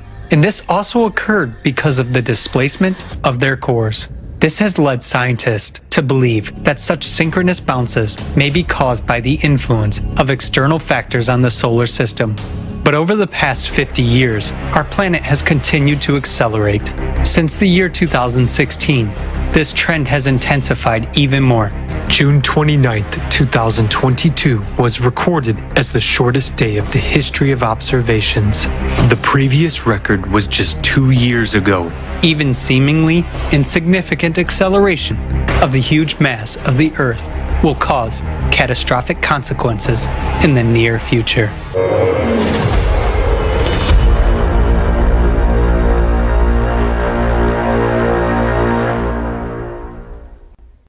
Let's make brief conclusions from the video. As you understand, in 1995, irreversible destructive processes began to occur in the core of our planet. This can be seen from the change in the magnetic field. And as a consequence, in 1998, there was a leap which exacerbated all processes many times over. As a result, the core of the Earth shifted abruptly northwards towards Siberia. And now we are observing complete destabilization of the core. To better understand what is going on, you can compare the rotation of the planet to the wheel balancing process. Balancing is very important for the wheel so that undercarriage does not get damaged. When a system like our planet goes into destabilization mode, the functioning of all spheres is compromised.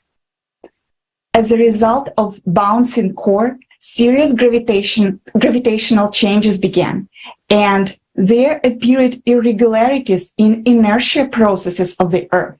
The change in Earth's center of mass also affected Earth-Moon system. The orbit of the Moon has already begun to change. In other words, destabilization of the system has already led to a change in the Moon's orbit. In the coming years, as the processes continue to escalate, we will see the Moon change its orbit around the Earth more significantly. And it is important to understand that the shift of the core affects the motion of magma in the interior of the planet. Look at the trajectory of the core shift in 1998. The bouncing of the core caused two ascending waves of magma from the Earth's interior into opposite directions. One flow of magma traveled toward West Antarctica and the other one traveled toward Siberia. What is happening in Siberia right now? Something that has never happened there before. It is exactly in Siberia at northern latitudes that a number of extremely anomalous phenomena have been observed over the past few decades. Heating of the Earth's interior leads to abnormal melting of permafrost from beneath, as well as gas explosions under the ice, and an increase in mud volcanism. Overwintering fires beneath the snow have appeared in the Arctic. In areas above the folds, ice water in people's wells is getting hot. The number and intensity of earthquakes is increasing. Moreover, for 20 years now, scientists have been observing that Siberia is heating up to 3-4 times faster than the rest of the world. I emphasize this, 3-4 times faster than the rest of the world. Look at the map. The huge red stain shows how the average temperatures in Siberia is changing faster than the rest of the world in recent decades.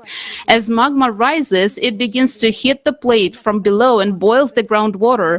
But magma is rising not only in Siberia and West Antarctica. Where else is magma rising, and what does it lead to? Let's take a look at this video.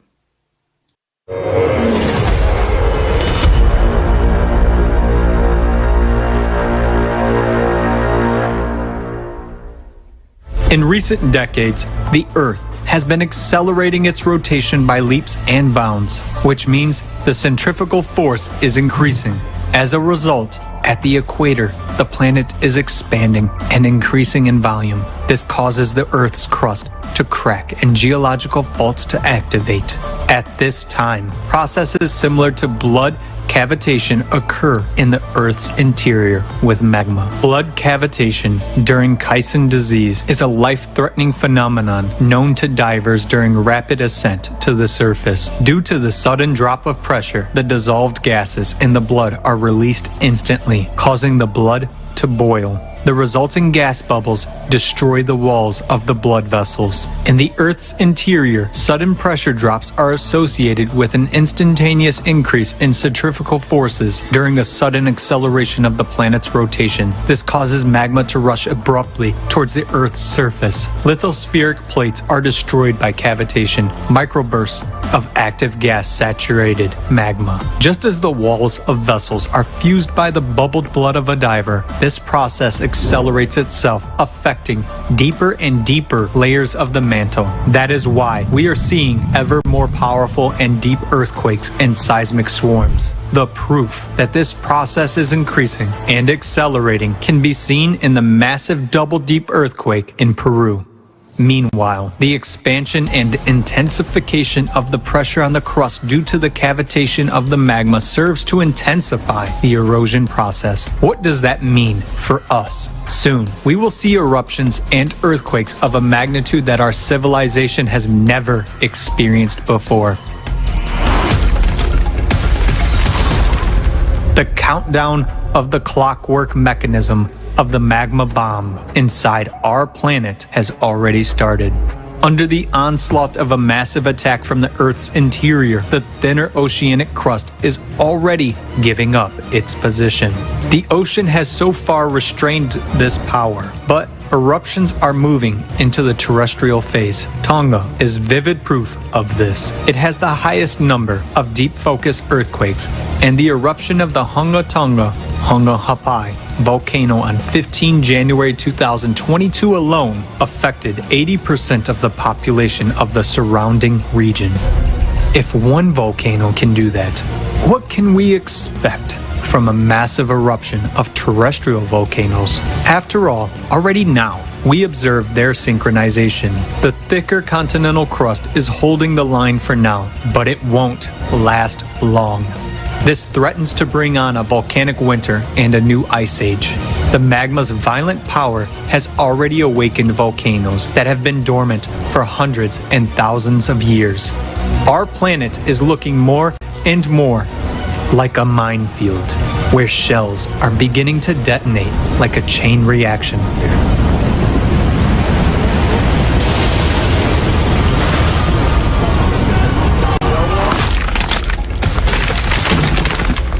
But an even greater threat is fraught with those volcanoes that have not yet woken up. Giants, such as Yellowstone, Campi Flagre, Elbrus, Flach, Kikai, are called doomsday volcanoes because the eruption of any of them could lead to the extinction of all life on Earth. They have held back the power of the Earth's interior for a millennia, but now they are showing signs of activation. When the magma beneath these volcanoes reaches a critical point, the scale of the catastrophe is hard to imagine. Our planet is splitting apart, yet we are busy with something else.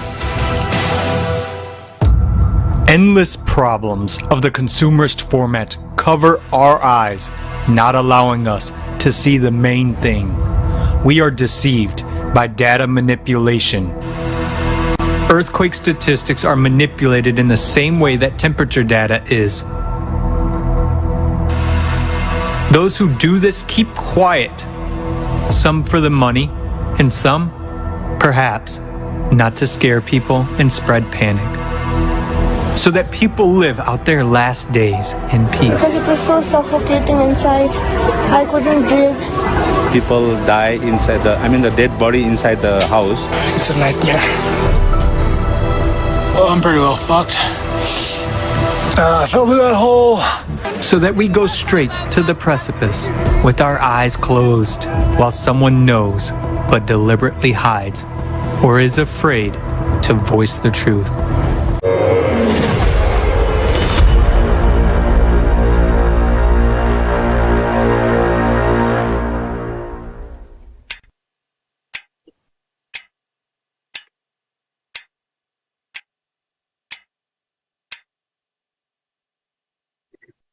Теперь мы видим, Now we can see that magma ascent is happening all over the world because the core is shifting, centrifugal forces are accelerating, and the bounces of the core start to push out magma abruptly.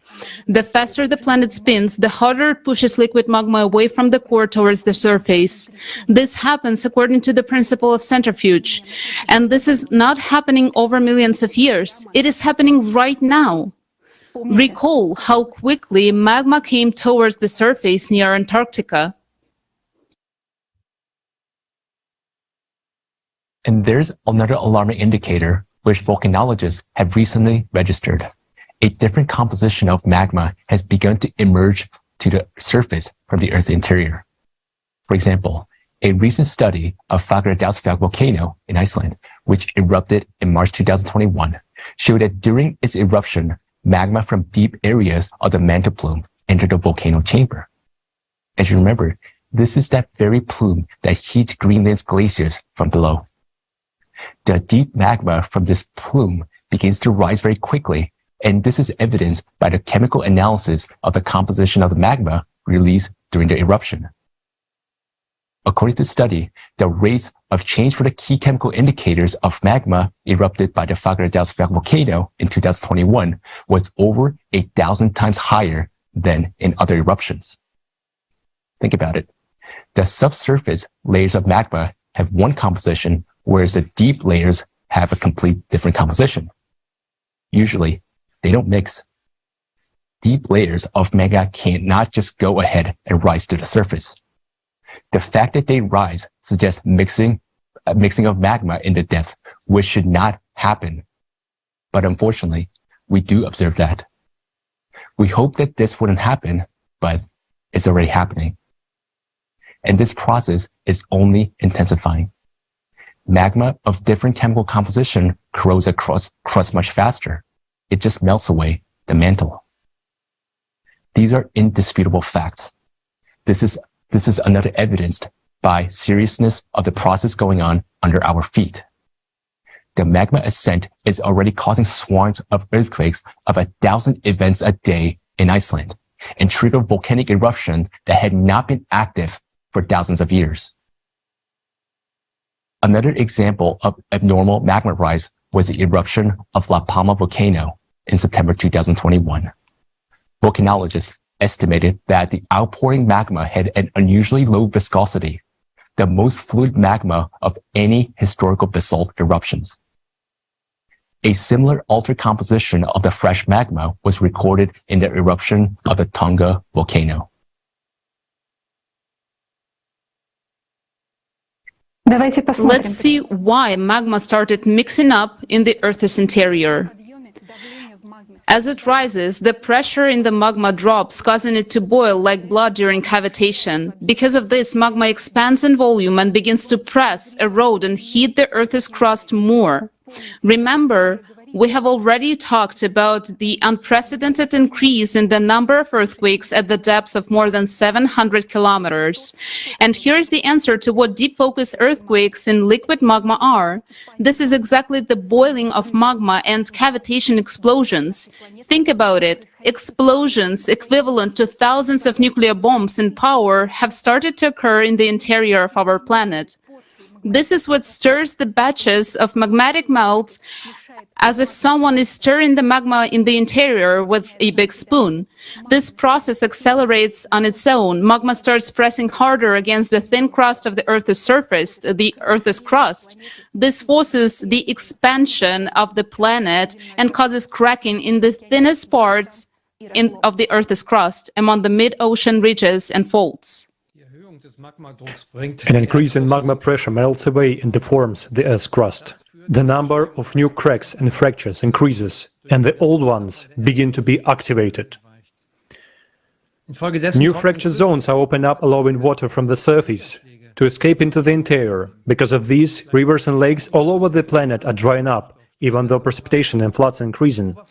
At the same time, methane and hydrogen gases increase to the surface, rise to the surface through cracks and fractures.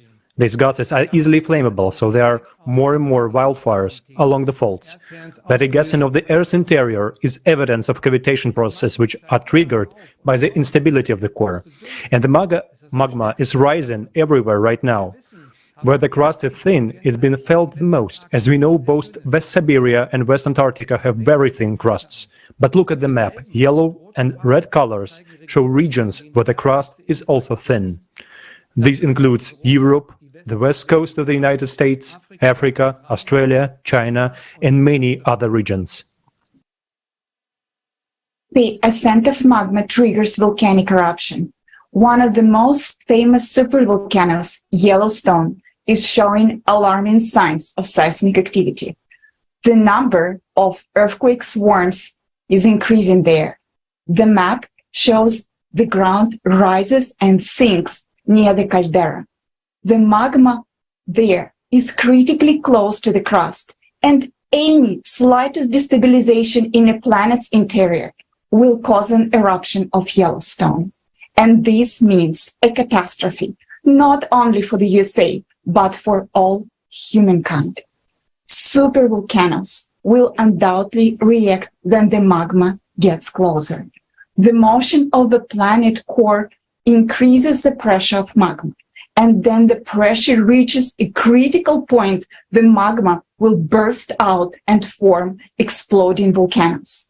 But there is even more horrifying fact.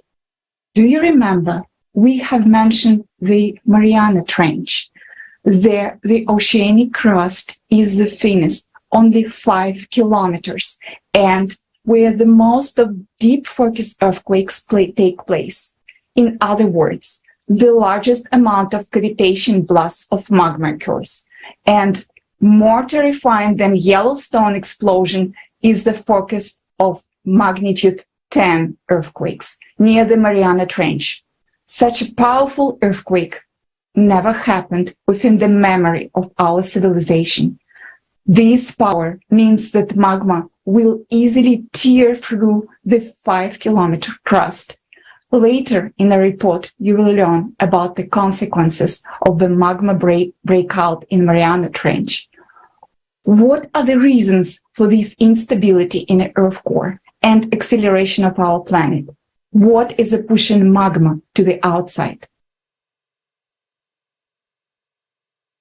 In order to approach the understanding of this question, it is important to consider the information from both the astronomers and planetologists, because the changes similar to the ones happening on Earth are also occurring in the interior of other planets of the solar system.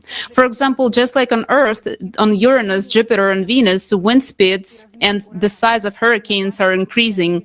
Ice caps are melting on Mars. So let's watch a video about it.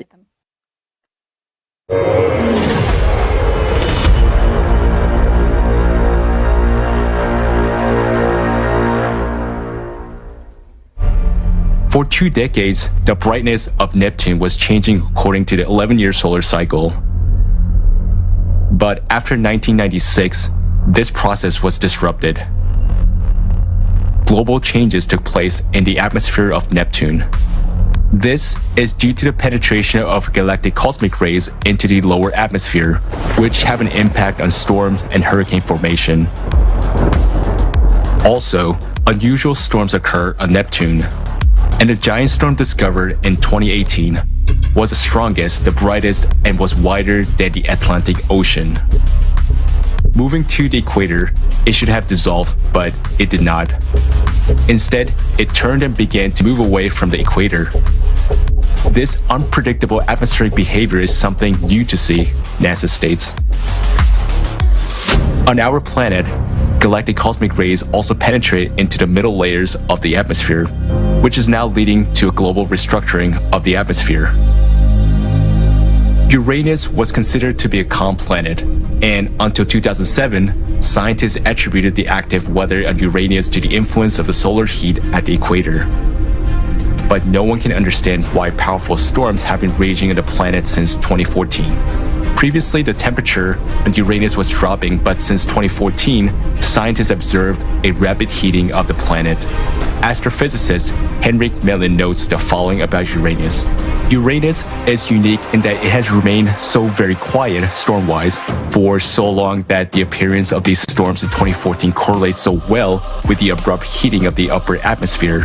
Small variations in Uranus' atmospheric temperature should take place gradually. The fact that the reversal happened relatively quickly means that something dramatic has changed. On Earth, an increase in global atmospheric temperature has also been observed over past 50 years. The power of destructive storms, hurricanes, and a record number of tornadoes has increased on our planet. There is a major storm on Saturn every 30 years, but in 2010, it hit 10 years earlier than it had been expected. And it is the largest to date. The Cassini spacecraft recorded lightning flashes. For comparison, on Earth, such lightning would have been most powerful in the entire history of observations. The storm caused thermal anomalies that alter the circulation, structure, and composition of Saturn's atmosphere from the deep to upper layers. The aftermath of the storm could influence Saturn's northern hemisphere for years to come. Also, for the first time during the entire recorded period, Cassini discovered a giant dust storm on Saturn's moon Titan. But the wind speed on the Earth have increased as well. The sand and dust storms have become more frequent. Increasingly, massive plumes of sand obscure the sky and bring choking air to many parts of Africa, Asia, America, and Europe. According to the professor of astronomy, Imke de Pater, Jupiter is in the midst of global changes too. Now the red spots of Jupiter protrude above the clouds. According to the researchers, this growth signals a temperature increase in that region. As planetary scientist Michael Wong said, "No one has ever seen this before." And in the famous Great Red Spot, the largest storm in the solar system from 2009 to 2020, wind speed have also increased up to 10% and continue to grow, which no one has ever seen before. Also, flashes of abnormally strong lightning have become more frequent. Moreover, the number of volcanic eruptions on Jupiter's moon, Io, has increased. Mars is the closest analog of the Earth. And all the processes that have been observed on Mars lately, giant dust storms, landslides, magnetic anomalies, increased seismic activity, ice melting, are now taking place on Earth too. Mars is heating up, and scientists are at a loss as to why this is happening. But the reason for the heating of both Earth and Mars is the same, and this has nothing to do with human activity. Changes are also taking place on Venus. According to the data from the Venus Express orbiter, the wind speed on Venus increased from 300 to 400 kilometers per hour in the period from 2006 to 2012. Until recently, planetary scientists argued about the geological activity of Venus.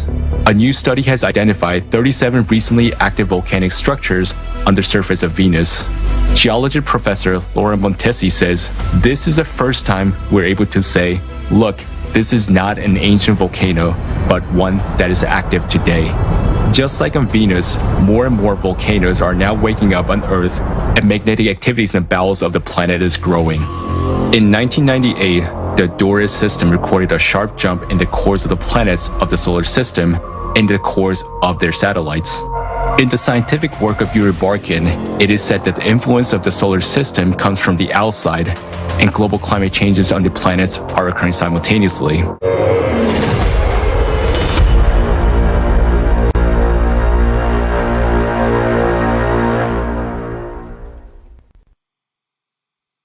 Таким образом, мы видим, Thus, we see that all planets with cores are now experiencing climatic changes and intensification of earthquakes and volcanoes. The planet's cores are coming into imbalance, which sets in motion the molten components within the planets. As a consequence of these processes, abnormal phenomena begin to occur in the atmospheres of the planets, while damages accumulate in the interior of the planets.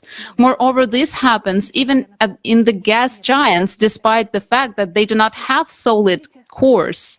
Look at Mars, the closest planet to us. We want to draw your attention to a number of other studies on these issues. On May 4, 2022, the largest quake ever observed on another planet with a magnitude of 5 was registered on Mars. Look at the model of this earthquake on the screen. Seismologists studying earthquakes and quakes on Mars believe that seismic activity is caused by the activation of magma in the Martian mantle, just as it is happening on Earth now. Moreover, studies in 2022 have shown signs of areas of liquid water beneath the polar ice caps on Mars forming due to increased heat flow in the Martian interior, just as this is happening beneath the Greenland and Arctic glaciers on Mars. We began observing climate changes on the planets in the solar system back in the beginning of our research. Since 1996, articles have begun to appear that documented changes on other planets. We noticed that the processes on the different planets were simultaneous. Some scientists believe that this is related to the influence of the sun on the climate. However, as we now see, changes on the other planets are being triggered from the interior. This has led us to the idea that the reason for this is more global than the problem of one planet. That is why we started conducting an interdisciplinary research in climate change and geodynamics, and we saw that the reason for the changes lies outside of our planet. So in order to understand the full picture of the escalating catastrophe, it is necessary to disclose another key aspect, namely the cataclysms on Earth, as well as other planets in the solar system that occur cyclically. A detailed analysis of geological data has shown that 12,000 years ago, our planet already underwent catastrophic changes similar to those that are escalating now. So let's watch a video about this.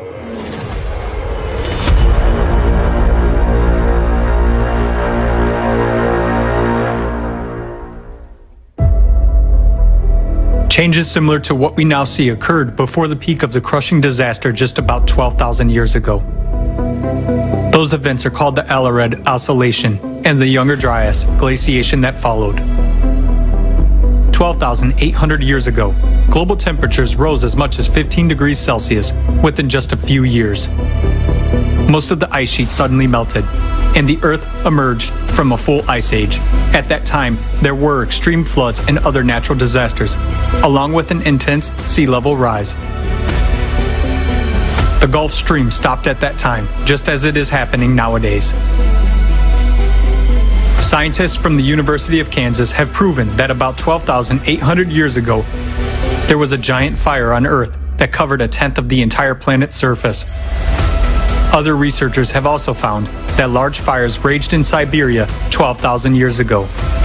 Similarly, nowadays there are more and more large-scale fires that cannot be extinguished. Based on an analysis of satellite images, scientists have discovered that 10 to 13,000 years ago, the largest known dunes formed in the Sahara Desert and other regions, indicating the enormous strength of winds during the Younger Dryas. A short-term intensification of winds during that period has also been documented from Greenland ice cores data and research in Alaska. Nowadays, the same phenomena are happening on Earth as during the Younger Dryas. We see winds, hurricanes, typhoons, and tornadoes intensifying and destroying entire cities, razing them to the ground. Right at the cycle change 12,000 years ago, there was a very intensive seismic activity. This is indicated by radiocarbon data, as well as paleographic reconstructions of the Younger Dryas. During the same time period, more than 12,000 years ago, as well as now, there was a drastic weakening of the magnetic field and a pole shift, which was called the Gothenburg excursion. The reason for all these abrupt changes was an abnormal magmatic activity caused by changes in the core. This was expressed in large-scale volcanic eruptions that scientists recorded in the Younger Dryas by dust and traces of acid rains in glacial cores. Analysis of sediments found in Hall's Cave points to volcanic eruptions that caused a volcanic winter about 13,000 years ago and glaciation across the globe. After the sudden warming in the Younger Dryas, an equally abrupt cooling occurred. This event caused a mass extinction of megafauna. Thousands of frozen mammoths and other mammals were found in the ice on the northern slopes of Siberia. There happened a drastic decline in the human population, including extinction of the Cro-Magnon. All of those catastrophic events occurred within just a few decades.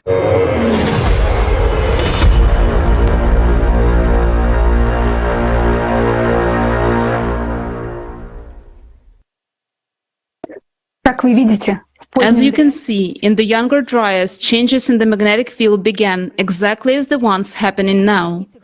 Then there were catastrophic eruptions on the planet as a result of the magma ascent. During this period, 90% of the megafauna went extinct. There was a demographic catastrophe and humanity shrinked to 140,000 people. However, this time it will be much worse, and you will soon find out why. After analyzing the geologic data for the past 100,000 years, we have noticed that abrupt magnetic pole shifts occur with a certain periodicity. Have a look at the graph. You can see the time intervals when these pole shifts occurred. This happens approximately every 13,000 years. According to the geological evidence, during these periods, there was also a weakening of the magnetic field by 8-10 times.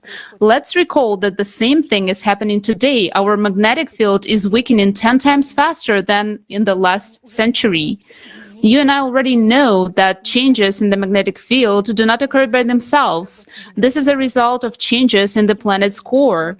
Thus, we see that every 12,000 years, for some reason, the motion of the Earth's core changes abruptly. And all of this happens due to the fact that there is something that cyclically causes sudden disturbances in the functioning of the core. Also, according to studies of ice cores, every 12,000 years there was an abnormal increase in volcanic activity. We already know that this is caused by the ascent of magma closer to the Earth's crust. And in the graph, you can see when such eruptions occurred. The size of circles reflects the size of the eruptions, and please pay your attention to the big red circles. They indicate that every 24,000 years, volcanic eruptions are more catastrophic. Such supervolcano eruptions wiped out almost all life on the planet. Archaeological evidence suggests that each time during these catastrophic eruptions, entire species of Homo sapiens almost died out. Taupo volcano in New Zealand erupted 24,000 years ago, and Elbrus erupted 48,000 years ago. Both of these volcanoes are already showing signs of abnormal activity these days. Last month alone, 700 earthquakes occurred in the area of Taupo. And 74,000 years ago, there was an eruption of the Tobo volcano. It was one of the largest eruptions on Earth over the past 25 million years. Archaeologists believe that only 2,000 to 10,000 people survived this catastrophe across the entire planet, which means that humankind was one step away from extinction. It is important to note that every 12,000 years, the climate changes dramatically and average temperatures on the planet spike by 10 to 15 degrees Celsius. This is followed by catastrophic floods and natural disasters. Look at the graph. It shows that every 12,000 years, there is a sharp temperature spike. It is important to note that according to the ice core data, each time during the cycle, the CO2 concentration increases due to ocean heating. The same thing is happening now. CO2 is rising indeed, but it has nothing to do with human activity nowadays, just as it had nothing to do with it in previous times. We're now seeing a critical increase in climate disasters on Earth. That said, we know that the last time such changes in the core occurred was 12,000 years ago. The red arrow marks our time. As you can see, we are 12,000 years ahead from the previous peak. The traces of the cycle of catastrophes in the geological past of the planet have blurred the boundaries in time due to inaccuracy of the method of dating. And the further back in time the greater this error becomes, and it can be thousands of years. However, cyclic cataclysms occur exactly every 12,000 years. Facts and dates are very stubborn things. So unfortunately, we are forced to state that we are just in for the next such cycle. A 12,000-year cycle of climatic which is overlapped by a more catastrophic 24,000-year cycle. So unfortunately, the worst case scenario awaits us. We can see that magma pressure is already building up. What does that tell you? You are smart people and you're great at making predictions based on the facts. This suggests that the climate changes and natural disasters that we are seeing on Earth today are only the beginning, not yet the disaster. In fact, the real disaster is ahead. And according to our mathematical model, it is very, very close. Taking the progression into account, we have calculated how the 24,000-year cycles unfolded. And by analyzing the way things are developing now, we have calculated the phases when it's going to peak and how it's going to end. You will hear about that next.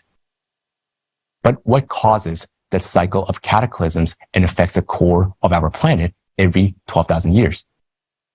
Let's watch a video.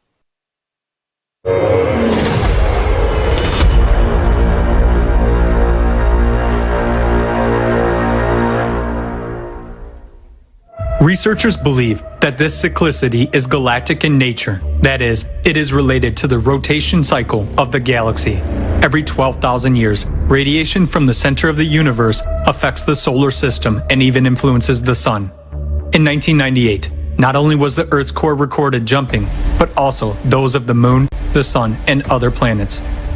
In recent decades, scientists began to record drastic climate changes on all planets and satellites of the solar system. An increase in the number of giant storms and hurricanes, abnormal temperatures, an increase in volcanic and seismic activity. Now, an increased flux of cosmic radiation due to the low activity of the sun is detected on Earth. Scientists have found evidence that a similar bombardment by cosmic rays occurred 12,500 years ago. In addition, every 12,000 years, an unknown flow of violent cosmic energy from the center of the universe comes to our planet. This high-energy impact occurs at the micro level and has enormous potential to trigger a shift of the planet's core. Galactic radiation disrupts the life cycles of the biosphere. Trees begin to massively emit more carbon dioxide, whereas swamps emit compounds of deadly gases. This time, Earth may become another dead planet, just like Mars. The planet's immune system is now destroyed by the toxins that our technogenic civilization has excreted. The planet's diseased organism might not survive the enormous stresses which cyclicity creates every 12,000 years. Every 24,000 years, disasters are even more devastating, since the solar system gets closer to the radiation from the center of the universe. We are now getting into this point of the near interaction. The planet is living its last years, and so are we, if we remain idle.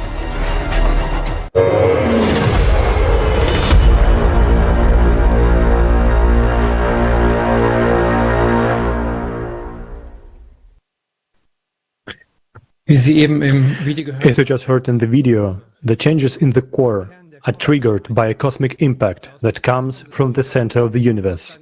Our planet is affected by this cosmic impact every 12,000 and 24,000 years. Why does the cycle have such a time period? The galaxy makes a complete revolution around its axis in 220 million years. This means that the 12,000-year cycle is not a cycle of a galactic rotation. Is it possible that once every 12,000 years we are impacted by some kind of pulsar? But there are no radiation sources along the path of our solar system that would create such high-energy bursts every 12,000 or 24,000 years that would affect the course of the planets. This suggests that we do not yet know very well how the galaxy works. The question is, to what creates this impact is understudied. Nevertheless, every 12,000 years there occurs an enormous impact, affecting the entire solar system, and every 24,000 years it is an order of magnitude more powerful. The entire solar system becomes exposed to a certain high-energy impact from the deep space. Let's call it external cosmic impact. This is a type of energy that has not yet been practically studied by modern science. We only see the consequences of the impact of this energy, resulting in changes in the core and catastrophes of a planetary scale. This impact of an extremely high energy, which causes significant changes in the microcosm. For example, between year 2003 and 2013, there occurred a critical decrease in the proton charge radius of the hydrogen atom by 4%. This constant was previously considered to be stable. For some people, this information does not mean anything, but for many who understand what it means, it was terrible news and a major harbinger.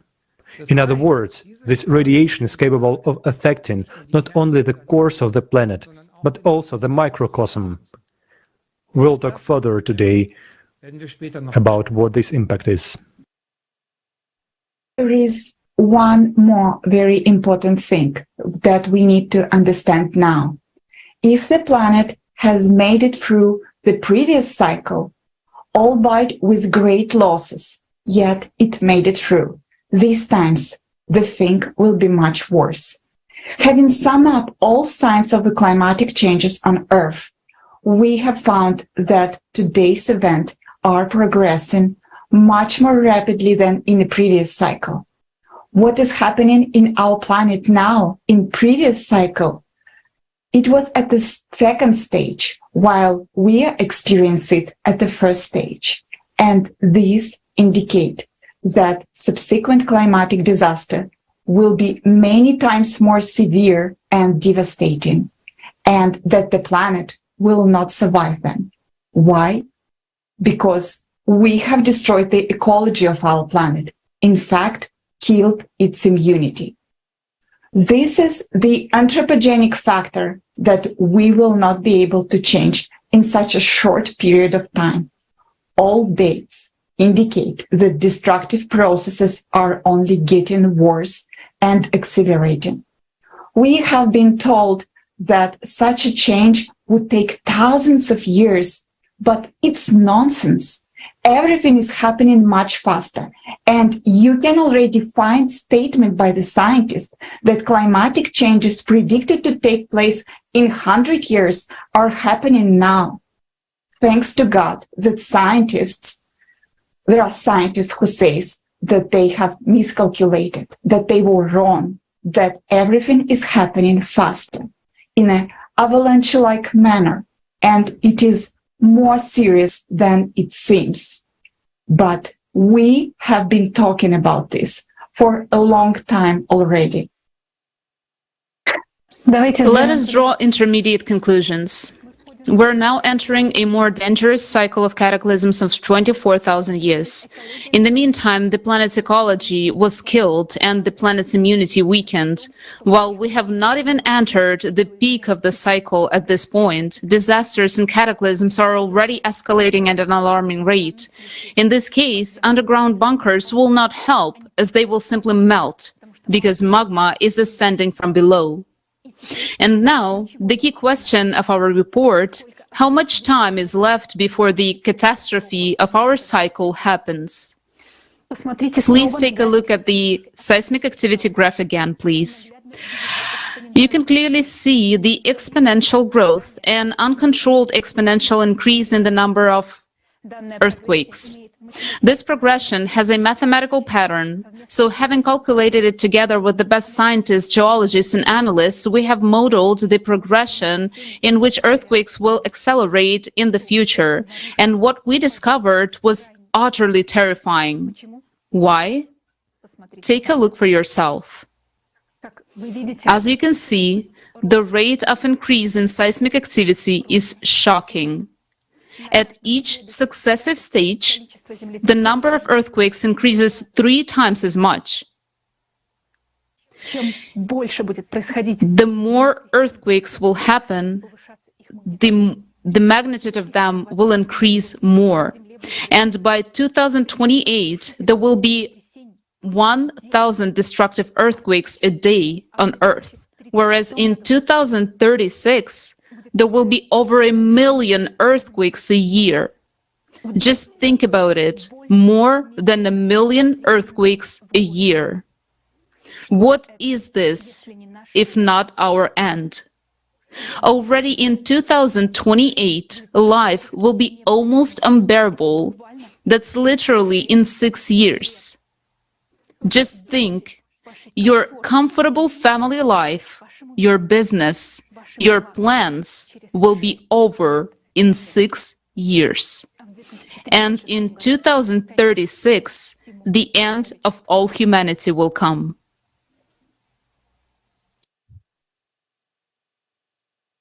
Why do we use an exponential growth model in our calculations rather than a linear growth model as proponents of anthropogenic global warming theory do? Because we take into account a variety of factors occurring in the Earth's interior. And today, together with us, you have discovered how rapidly climate disasters are progressing. To understand how fast it can be, you can compare it associatively to boiling milk in a saucepan. It heats up gradually at first, but then, in an instant, the milk boils and escapes from the saucepan. We can also take into account the inertia of the process. Suppose you're driving a passenger car at a speed of 20 kilometers per hour. The braking distance will be 2 meters. But if you're driving at 80 kilometers per hour, the braking distance is more than 30 meters. The same is true for the progression of cataclysms. The longer we wait, the greater will be the inertia as well as the braking distance. All of us in the world are in one huge bus, which is speeding up. And ahead of us, is an abyss. It seems to everyone that we will break at the end, but we forget about the inertia. If we activate the mechanism of counteraction to the cosmic impact now, and all the effects on us stop so that the planet begins to recover, we'll have to endure many more years of cataclysms, and a lot of people will die. If we drag it out for another 5 years, the velocity and progression of climatic events will increase greatly. It will no longer be 2 meters or 2 years of braking, but much more. We still have time, but that time will be paid for with our lives. Our economists from various countries have calculated how this progression of cataclysm will affect the world economy. You see the graph of that progression here. The dynamics are obvious. It suggests that the collapse of the world economic system will happen as early as 2030. Already in 2030 year, the world's GDP will not be able to cover all the losses from the climate. In fact, the entire businesses worldwide has no more than 6-7 years left. And from here on, the processes will worsen even more critically. Why? We now arrive at a very sad conclusion. If we had lived in a 20,000-year cycle, we would have lived through this as a civilization and continued our existence, albeit with great losses. But we are in a 24,000-year cycle. Considering how our planet endured it before, it was complete devastation. Supervolcanoes exploded and most of the life was simply swept away. And our mathematical model, which takes into account comprehensive data of how the processes of climate change happened before and how they are happening now, gives an understanding that the Earth is following in the footsteps of Mars. We have calculated different variants of events, development, and came to the conclusion that in any, even in the mildest variant of the current cycle, all humanity will die. And according to our mathematical model, this will happen no later than 2036.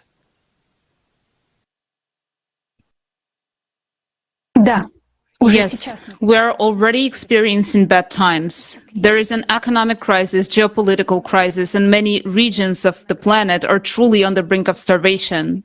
Large-scale cataclysms are underway, scoring droughts in some places and terrible floods in others, hurricanes, tsunamis, and earthquakes. But just imagine what will happen when the planet is almost devoid of livable places due to earthquakes, when the largest portion of the budget of all countries will be spent on covering losses from disasters.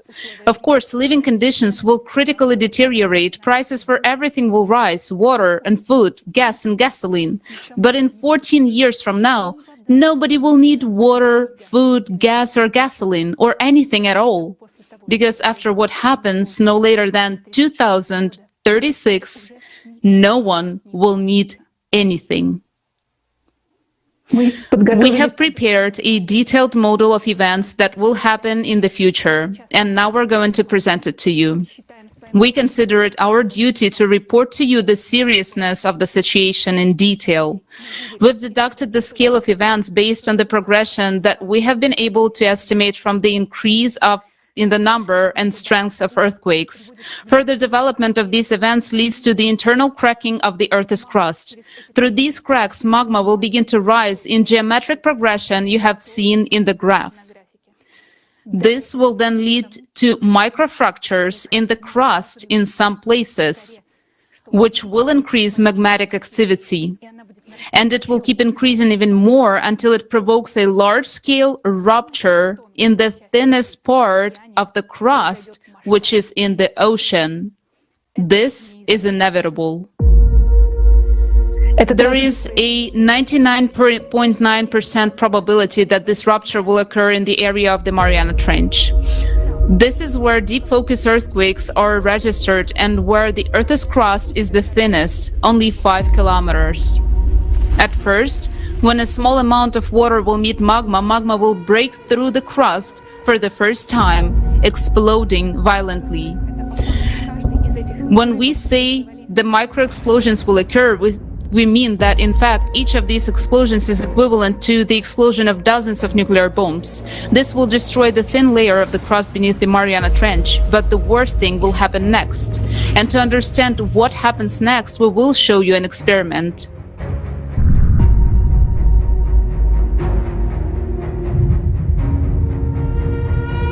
You see what happened when the water met red-hot metal? Now multiplied by 100 billion times. A gigantic volume of magma from the magma plume will rip the Mariana Trench in an instant. Billions of cubic meters of water will meet billions of cubic meters of magma. Due to the sudden breakdown of ocean water molecules, oxygen and hydrogen will be released under tremendous pressure at the floor of the Mariana Trench. A huge explosion will happen. This explosion will be equivalent to thousands of times of the entire stockpile of nuclear weapons available on Earth. Under extreme pressure, the ocean won't just boil, it will explode. This will rise a huge column of steam mixed with dust. And under tremendous pressure, this gigantic column of steam will rush so high up that it will tear through the atmosphere. The atmosphere will curl up like a blanket and will be blown away by the solar wind, meaning our atmosphere will literally be swept away along with the entire water cover. Also, at the same time, this gigantic explosion will cause a powerful hydraulic impact directed inside our planet. Because 11 kilometers of water in the Mariana Trench is an enormous pressure at the point where the explosion will take place. And that pressure will in turn be reflected in the hydraulic impact. There will be a very powerful blast wave directed into the center of the planet, into magma, which will spread tangentially and will provoke additional cavitation processes. This will lead to an abrupt expansion of magma in all directions by a factor of 10. That means that there will be 10 times more magma. This will literally tear the planet from the inside. With such an impact, magma will behave like a gaseous substance. All volcanoes, cracks, fractures, all boundaries of lithospheric plates will burst and erupt simultaneously. The Earth will be flooded with lava flows, just like as it happened on Mars. Naturally, Due to the impact, the inner core will bounce away and the motion of the outer core will stop. Our planet will die. This process will take only a few minutes. Due to the stopping of the core, the electromagnetic field of our planet will disappear and the gravitational field will be almost completely gone. Therefore, all the satellites will fall from the near-Earth orbit, including the moon. If the moon Луна будет is находиться over the eastern hemisphere, it will be thrown away by explosion and it will be attracted by the sun.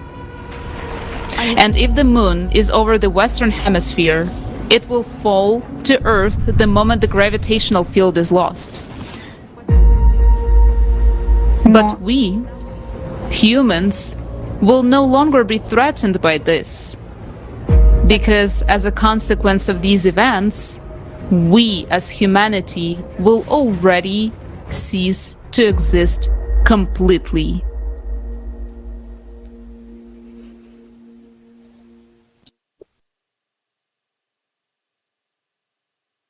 What this mathematical model is saying is that if the destruction process is slow enough and there are no other factors to trigger its acceleration, then everything we're talking about will happen in October 2036.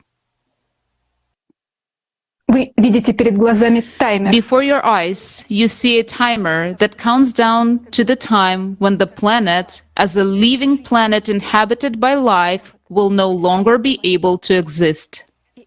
And that's again provided that there are no provoking factors before that. This could be a meteorite fall, a nuclear bomb explosion, an increase in the displacement of the core, or a supervolcano eruption. Right now, the threat of nuclear war is being forced all over the world. With all responsibility, we can say that a nuclear war at this time will accelerate the apocalypse.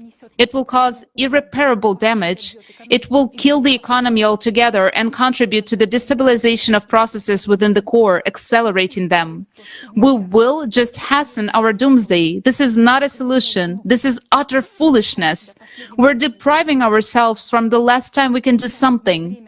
Now is not the time to be divided and fight. It is the time to unite and deal with more global issues than geopolitical disagreements. We live in a time when the survival of all humanity must take precedence over the private interests of certain countries. Why did we publish these figures and forecasts before? Why wasn't this included in our report, which was published 8 years ago? Because we had to verify and recalculate everything. And to our great regret, all the events that took place during this time confirmed our model, turning it into an axiom. The most disturbing indicator which prompted us to talk about the dates now is a growth of defocused earthquakes. We've seen that the processes are moving to the finish line, and that is scary. The process is accelerating. We know very well that the area of the Mariana Trench is a subduction zone, meaning the area where the plate is crawling under another plate. But the reason we have depicted the 3D model of the Mariana Trench in this way is because the lower plate is already being dissolved by magma right now. Many plates are now being eroded from the bottom. They're being dissolved by molten magma, which is rising from the core mantle boundary. Why do we say that the plate is being dissolved so quickly?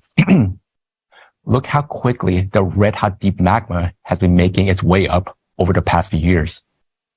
Recall the intrusion of magma in the Bransfield Strait off the coast of the Antarctica. It is also shocking to learn how quickly a new volcano appeared near the island of Mayotte off the coast of Africa in May 2019. This means that processes inside the Earth that used to take millions of years now occur in matter of months.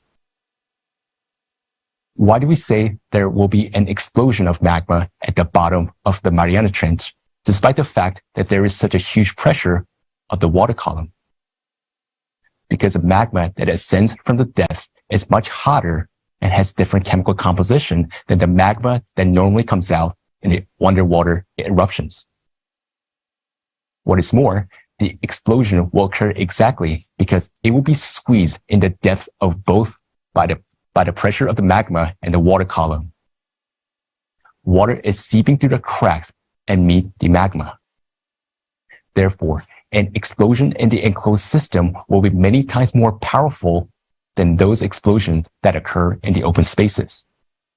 In this case, comparing these explosions to an underwater volcanic eruptions is like comparing 1 billion cubic meters of magma to a teaspoon of lava. The difference is substantial, and the conditions are different. But actually, we as humanity do not need to concentrate on the moment of the hydraulic impact of 2036. It does not matter whether there will be an explosion or not. None of us will live to see it. We as humanity will die much earlier because of our foolishness and inhumanity. We do have 14 years, but 2036 is the end, the last point at which the Earth will turn to the state of Mars. Until the day of hydraulic impact, what lies ahead of us are stratovolcanic eruptions, as well as super typhoons that will sweep away not just cities, but entire continents. Right now, this seems like a fantasy. We have been saying for a long time that typhoons will make a landfall and pick up speed, although it is impossible. It contradicts physics. 10 years ago, they did not believe us. But now, we are already seeing it. Today, a typhoon, as it comes to the land, gains momentum. According to our calculations, there is another area where a magma outburst could occur. It's the area of extremely low geoid anomaly in the Indian Ocean. In this area, huge volumes of red-hot magma are rising from the core mantle boundary, and they too can break through. We will raise this topic at one of the international discussions to be held immediately after the forum on the Creative Society channel. Also, at the international discussions, you will learn why Mars, once living planet with an atmosphere, oceans, and vegetation, died because of hydraulic impact during a 12,000-year cycle of cataclysms. We have more information, but we haven't presented it today. Why not? We can talk about all the facts for days. We did not use our own measurement in this report because this data has not been published anywhere, and we do not want anyone to get the false impression that we're trying to manipulate anyone's opinion. For these reasons, we are currently focusing only on the information that is available in public sources. You can study these materials yourself. Even a person without higher education, not a genius, will be able to do their calculation and come to the same conclusion that we came to. There is no other research groups in the world that has looked at the climate problems so comprehensively from all angles, and we have been doing this for a long time now, thanks to thousands of volunteers, experts, and kind-hearted people. Why have other scientists failed to find what we have found? Everyone is looking from one side. If you ask a volcanologist whether he knows anything about the magnetic field, he will answer that he does not.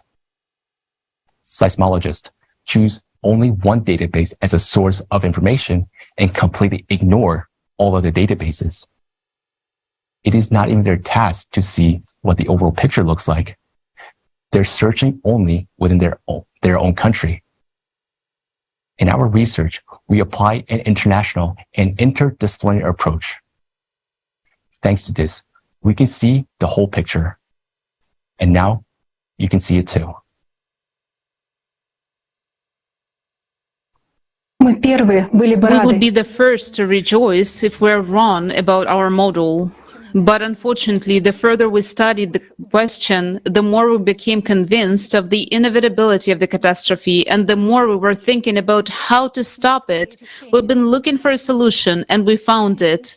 To date, we know that the energy that affects our planet and leads to the destabilization of its core is similar to the kind of energy which allows the entangled particles to communicate with each other even when they are located at different ends of the galaxy. We do know that it is not a neutrino or electromagnetic effect, it is something different, but we do understand that the energy of this cosmic radiation is of a physical nature, which means that it is possible to affect it, the physical plane, for example, to weaken, to stop or redirect it, and so on. But to carry out any manipulation with it, we have to solve two key tasks. First task is to study the nature of this cosmic radiation, which is beyond the limits of known physics. And second task is to find a source of energy equivalent or superior to this energy impact coming from space, and to learn how to use this energy in the same way as we use electricity. Only if we solve these two problems, we will be able to counteract the cyclical cosmic radiation and stop its catastrophic effects on our planet. Yes, we have already been working on researching this even energy source for decades, and quite successfully. But as much as we want to, our capabilities are not enough to achieve the desired result. Within such a narrow time frame, this can be done only together with the true scientists from all over the world, with the scientific community. Some people ask how science can find a new energy source in such short period of 5 to 6 years and learn how to use it if it took us 6,000 years to discover electricity. As for this new kind of energy, according to our information, many closed laboratories are already conducting research in this direction. But I hasten to disappoint you that, as of today, they're not looking for this energy to stabilize the core of our planet. All of the classified developments in this field are being done solely for the purpose, for military purpose of achieving world domination by one state or another through the development of new sources of energy. Scientists who work in such closed engineering design bureaus are not known to anyone. The states deliberately conceal them because it is not profitable for them to publicize their geniuses on which they rely on their for their strategic purposes.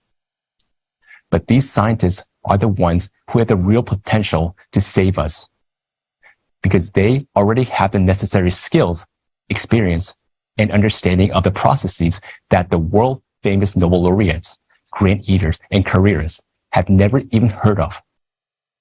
If we now propose to the states to unite the scientific potential to find a way out, they will give us these grant eaters and opportunists who are totally clueless in this issue, which must be solved. Accordingly, they would not be able in any way to ensure the survival of humankind. As for those true scientists who will be able to do that, no one will give them. They're locked up like prisoners, and they will be there as long as our world society continues to live in a consumerist format, the format of the eternal race for domination, influence, resources, and most importantly, for power. Because every state in the race for domination will hide its real best minds to the very last. So the real essence of the problem today is that scientists cannot be united in existing format of society.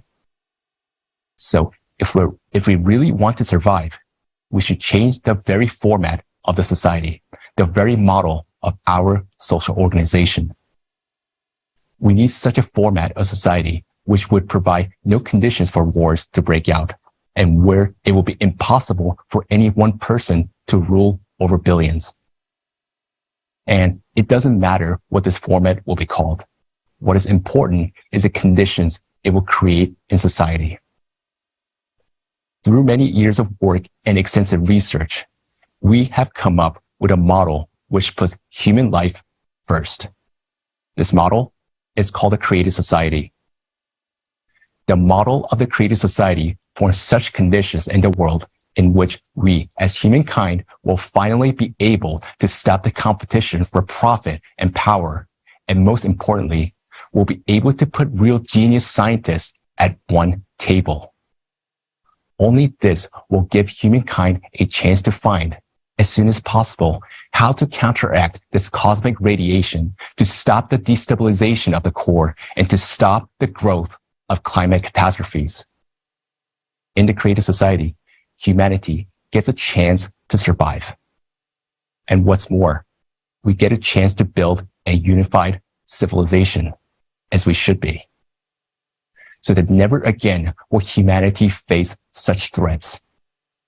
The creative society is our real chance for life.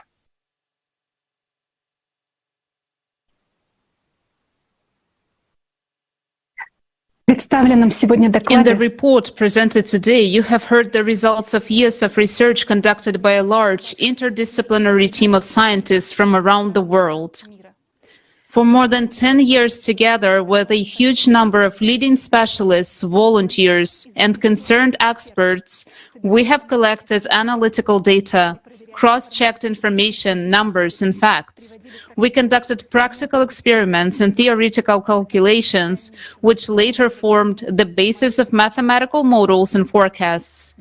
It is a great honor for us today to speak the truth on behalf of such a huge international community of true scientists, which consists of the best representatives in their disciplines. We so much wish we could thank each of them personally and publicly, and simply say thank you for their tremendous, selfless work for the good of all humanity. But unfortunately, today we will not be able to publicly thank most of them. There are several reasons for this. Unfortunately, some of those wonderful people, honorable scientists, are no longer with us today. Among them, there are those who were killed, some in strange circumstances because they tried to speak the truth about the climate, speaking the truth against a multi-billionaire dollar mafia, and it is because of such outrageous precedents that a majority of our scientific community is understandably forced to remain incognito for many years in order to preserve their lives, and not only. After all, many of them work for official science in laboratories and research centers around the world, and this allows them to have the opportunity to study the necessary materials, to have access to the equipment, to conduct the relevant developments, experiments, and research, which are crucial today for the salvation of humanity. Therefore, in order not to lose access to the necessary facilities, sensors, and laboratories, they are forced, due to the consumerist format, not to advertise their real views on the ongoing climate change, but to stick to the mainstream opinion. And sometimes they even have to publicly support the CO2 hypothesis and anthropogenic climate change, or even sign protocols that the climate is supposedly not changing. But all these people are not motivated by titles and salaries. They do not chase titles and recognition because they know very well that if nothing is done today, just a little bit of time will pass and humanity will soon have other things to worry about. Being decent, honest people, even though they may lose their jobs and income, they devote all their free time to verifying and developing the hypotheses presented in the report. Yes, the majority of our international scientific community who worked on this report cannot be present at today's forum. But today, we have the honor to speak the truth on behalf of these real heroes. It is thanks to them that we know this truth today. It is thanks to them that it can be heard today. We bow before these true scientists whose work for all of us, and in fact for the whole humanity, is a true survival, true salvation. Yes, today we have no right to voice their names. Only in the creative society will the world be able to know the true heroes who have been behind all this research throughout all these years, the names of the true authors of the hypotheses presented in today's report. We will learn only in the creative society, and you will be amazed what famous names you will hear among them. Now, we would like to present an excerpt from the video Awakening with the participation of Igor Mikhailovich Danilov.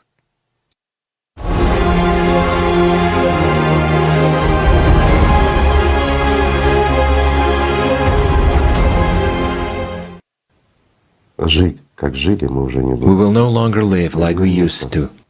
We will not go back to the peaceful world we had just a year ago. In the literal sense of the word. Yes, a year ago it was still bearable. A year ago it was still good. But this year, 2022, from the birth of Christ, has changed a lot of things. We mentioned this 10 years ago, that the year 2022 would come, and you would see it all. It came, and a lot of people began to see clearly. Yes, I agree. People began to understand that something is wrong with the world, that for decades they had been deceived. The theory of the anthropogenic factor was imposed on them, that sort of, now we would join efforts, shut down a few factories, stop using, let's say, cars that emit a lot of carbon dioxide, or do something else, and everything would improve. But it hasn't improved. And now a realization comes for many people that green energy has done much more harm to the environment than hydrocarbons usually do. This is true, and that there is nothing to hope for, and worst of all, no one to hope for. After all, let's dig deeper. Since 1996, more and more people have been involved in studying that very climate. So many scientists have been involved in this and are still involved now. And how many of those who wanted to tell the truth came out and started speaking up? Our friends, those scientists who worked with us, how many of them were killed? And who killed them? A simple question. It was actually those who lied to us and programmed us so that others would not even dare to open their mouths while they are stealing our money, hiding behind some mythical climate change caused by the anthropogenic factor, that supposedly carbon dioxide had destroyed everything here. We warned people, God knows when. It's true. We didn't reveal everything. There was a brief report, but we said, people, pay attention, because the amount of neutrinos coming out of the ground has increased. It has increased very significantly. Well, this indicates that there, inside our planet, global changes have happened, which cause a dysfunction of the core. And there begins what we have come to now. Back then we were talking about this, and we were laughed at.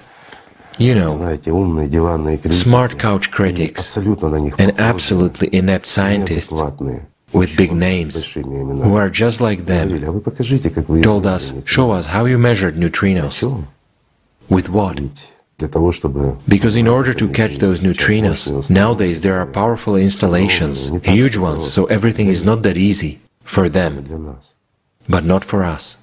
Those people who worked with us for many years are much smarter than these couch critics and pseudoscientists who are very popular in the world. And we did have such a capability. We had, shall we say, compact detectors, making it possible to detect those very neutrinos quantitatively and qualitatively. One of our good friends spoke up that it was true, and he is no longer with us because he opened his mouth and wanted to tell, to scientifically substantiate, to refute that criticism by those opportunists, grand eaters, and liars from science, and he paid for it with his life. Meanwhile, he was the one of the inventors of this very portable neutrino detector, and he was one of those who walked many miles carrying it.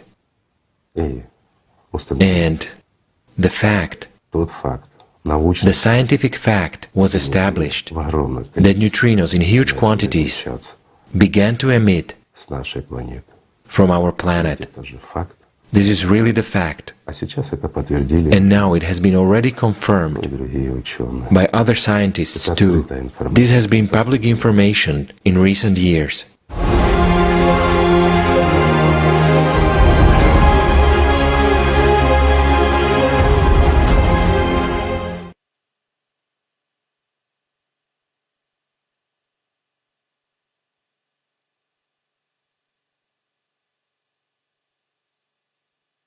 Has the world scientific community been doing all these years?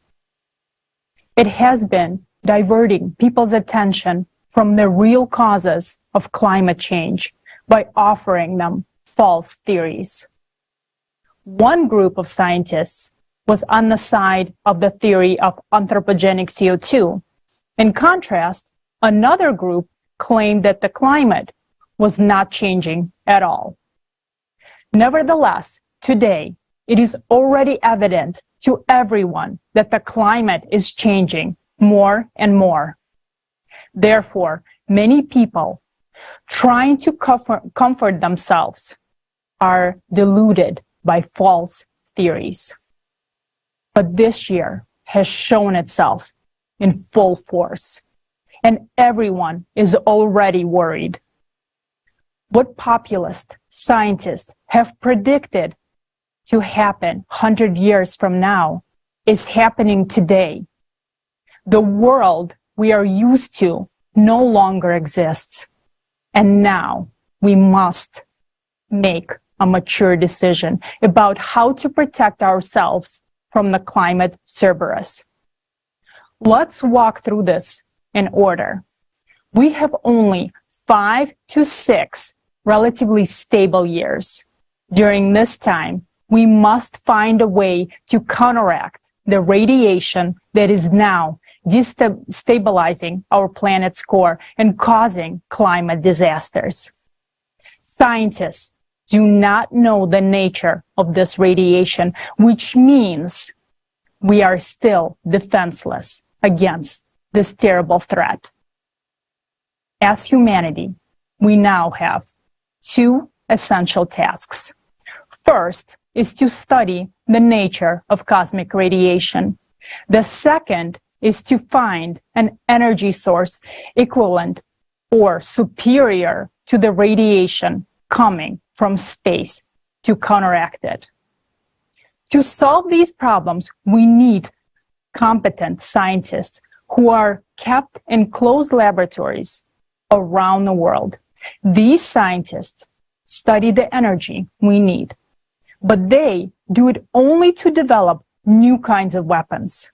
No government will give them up because these scientists ensure the state's military powers. Since the time to solve the problems we face is catastrophically short, only 5 to 6 years, it is possible to cope with them only by combining the intellectual potential of competent scientists of the whole world. The scientists we all often hear about in the media, those for whom grants and titles are important, will not help us solve this problem. Even if countries agreed on any scientific corporation in this area today, we would end up with grant eaters, plagiarists, and opportunists sitting at this table. That is because no state in modern society will give up its best scientists. Right now, the power of a few over the billions is in charge, and they will fight for it to the end. It is impossible to bring together specialists from competing closed laboratories. Such are the rules of our consumerist format. What is the solution?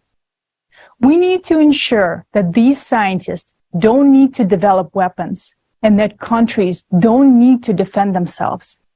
That sounds impossible in our consumerist format. So the only way to free real scientists is to change the format of society to one where wars will be impossible and forever eliminated. In this way, real scientists around the world will have the opportunity to devote their full attention to solving the global climate threat. And this must be realized as soon as possible because time is running out.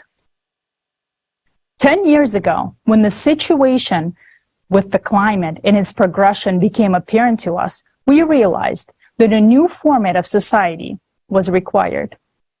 And because that would bring about a global change worldwide, it is necessary to consider all the factors that ensure the safety of society in an integrated way. We studied the world's historical experience to account for all of humanity's mistakes. The main thing we understood is that the new model of society must meet the needs of all people. After all, we as humankind have already fought enough and gone through economic crisis, famine, and wars. And all this has been repeated in a vicious circle for thousands of years. Therefore, if we change the format of society, it must be a radical change and one that will provide the best living conditions for all people. Throughout the past 10 years, we, together with volunteers and experts from all over the world, have conducted extensive analytical work and numerous social surveys worldwide. We surveyed millions of people in over 180 countries, conducted interviews and consultation, and held international roundtables and conferences with experts in various fields. By studying and analyzing the needs of people around the world, we have been able to create a working model that transforms every aspect of society. And most importantly, it ensures that scientists can come together to solve the climate problem as quickly as possible. Based on a comprehensive analysis of the will of people, the 8 pillars that make this model work were formed. They embody what all people want. We have called this model the creative society. Further on, we will be using this term, but it can be called differently. It is not the name, but the essence of this model, which will help us to cope with the global climate disasters. In today's forum, we will look more closely at what this model is. For now, let's look at its fundamental differences from the current format of society. First, in the creative society, the priority of everything is life, but not profit, as we have it right now. Second, power will belong to the people and will not be concentrated in one hands of a single person or a particular group of people. It is as we see it today. These fundamental principles forever preclude the possibilities of war. Indeed, today we are talking about the question of everyone's survival. It is no longer a question of conflicts or wars. The threat is over everyone, over everybody. Any war can be stopped, given the will to do so. But what is happening now with the climate, we can only stop if we build the creative society. Whether we like it or not, it is a forced measure, because it is the only model of society that forever eliminates wars, freeing scientists from closed laboratories and allowing them to gather together at the same table. As a result, we will find a way out of the climate collapse as in a short as possible time. We now see that only the model of the creative society gives the humanity a real chance to survive.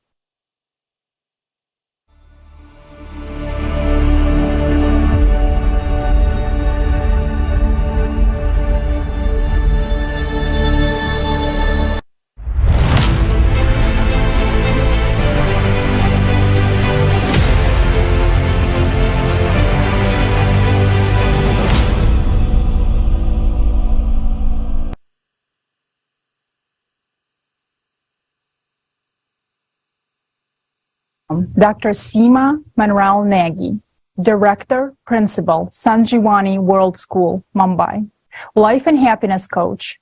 She is the Vice President of Rotary Club of Mumbai, West Coast, and Social Ambassador of Indian Development Foundation, as well as an awardee of the Nation Builder Award from Rotary. Dr. Nagy is associated with many educational and social organizations and contributes her time and efforts for the betterment of the educational system and society.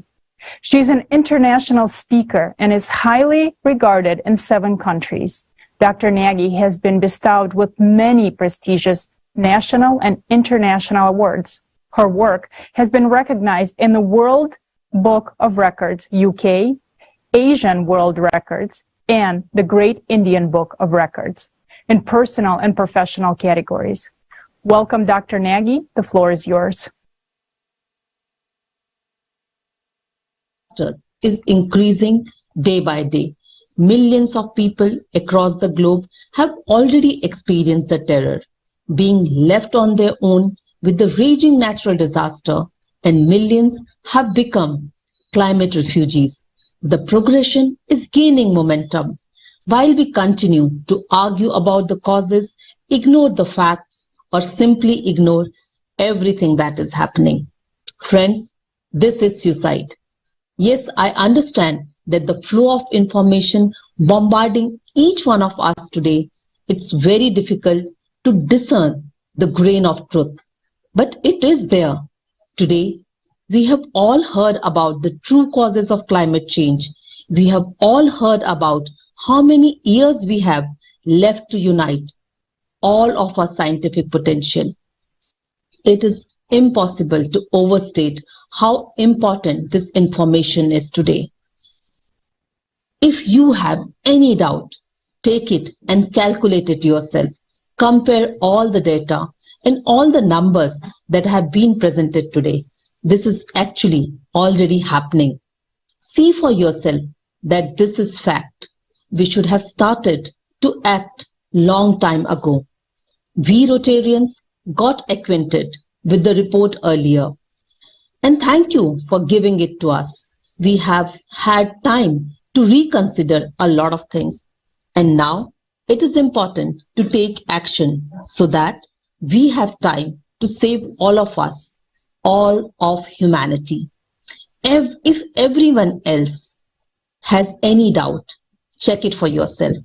I do understand that it's scary, but we at Rotary have faced challenges more than once, and this experience will help us now as well. Right now, we need unity and courage of all Rotarians more than ever. And then we will succeed because our strength and survival is only in unity. Thank you.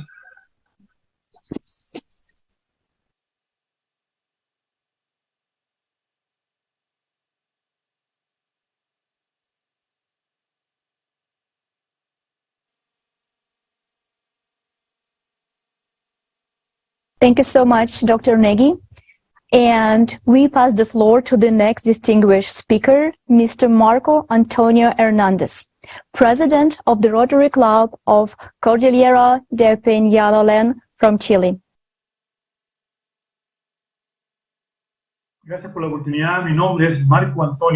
Thank you for this opportunity. My name is Marco Antonio Hernandez Fuentes. I have the honor of being a president for the period from 2022 to 2023 of the Rotary Club, Cordillera de Peñalolén of Santiago de Chile. And today, we're working hard, focused on being successful in society and being its participants. I would love to complete and share the information with our club and with all people about this wonderful privilege that we have the opportunity to learn about today. It is called the Creative Society, through which unity gains power, and it is fundamental. Thank you for this wonderful, unique chance to share with you my impressions after watching, listening, and enjoying the previous forum, a message to humanity. I have the opportunity to express my feelings about this and share this moment with you. En mi vida he tratado de ayudar, de participar, de involucrarme con la sociedad. Y hasta in my life, I always try to help, participate, and get involved in the life of society. And I thought that it was enough. I always cared about helping those who were in need. But after I became familiar with this forum and following all the conversations, everything had changed. I felt needed.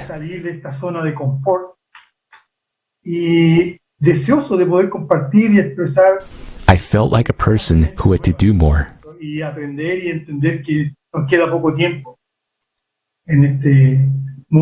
I had to step out of my comfort zone that I thought was a part of my life. I felt like I had to leave that comfort zone. And I really wanted to be able to share and express this new experience by learning and realizing that we don't have much time left in this world if we don't act, if we don't react. So I decided to react. I decided to express this feeling to my closest friends. And I shared with them the information about what will affect the whole world in the coming years. But it was my first knockout, so to speak. Indifference, doubts, and individualism. And very few people accepted what I shared. It made me think, it made me reflect on the fact that maybe not everyone is ready to carry the message to share something as you might think. I believe something needs to be done first. The message is very clear and specific, but it takes preparation. I feel that with this personal experience, you need to speak to people. Nothing impresses people better than respect and trust, and this is fundamental so that the idea of the creative society could be accepted without fear, without doubt, and could do its job. This society needs these kinds of values. It needs our trust, it needs our respect, and we're going to achieve that. That's why the tagline of this forum is Global Crisis, Our Survival is in Unity. That's the connecting link, to give trust, dissipate fear, and come out of the state of comfort that we're in. I think these three elements are fundamental. I appeal to everyone who sees and listens to us. There is no greater joy than the one you can experience when someone you invite says, "Yes, I will come." Thank you for this moment, for the opportunity to contribute to this tremendous work, experiment, project, and purpose that you are pursuing for a better world, for the opportunity to achieve it, not only for us, but for the next generations. The privileges that we have today and that we have to pass on to them. I believe that we are on another link in this green chain, and our only mission is to come together and work for the common good. And I believe that we cannot oppose such a monster as consumerism. And yet, we can overcome it by finding those who have a need for that. Always, always. Thank you.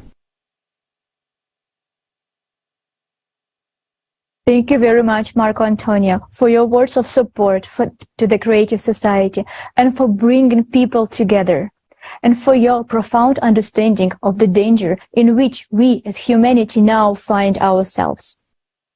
In fact, in the near future, we will all move out of our comfort zone. The only question is now, Will the climate destroy the comfort zone, or we will step out of it ourselves in order to act? No one doubts anymore that we are not in control of the climate. The year 2022 has been a year of a tragedy for many people. But people are not seeing the holistic picture of what is happening. The media takes out attention away from a vital topic.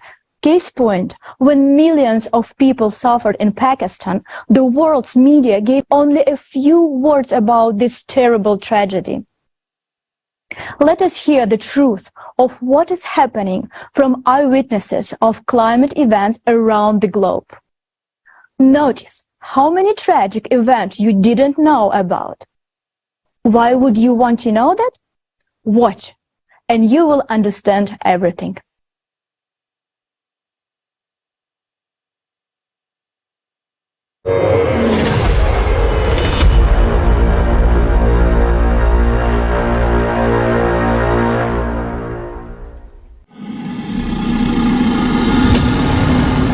More and more climate disasters are happening all over the world every day. After an earthquake killed An earthquake killed him. The climate catastrophe. The news about them impress us, make us sad, or frighten us.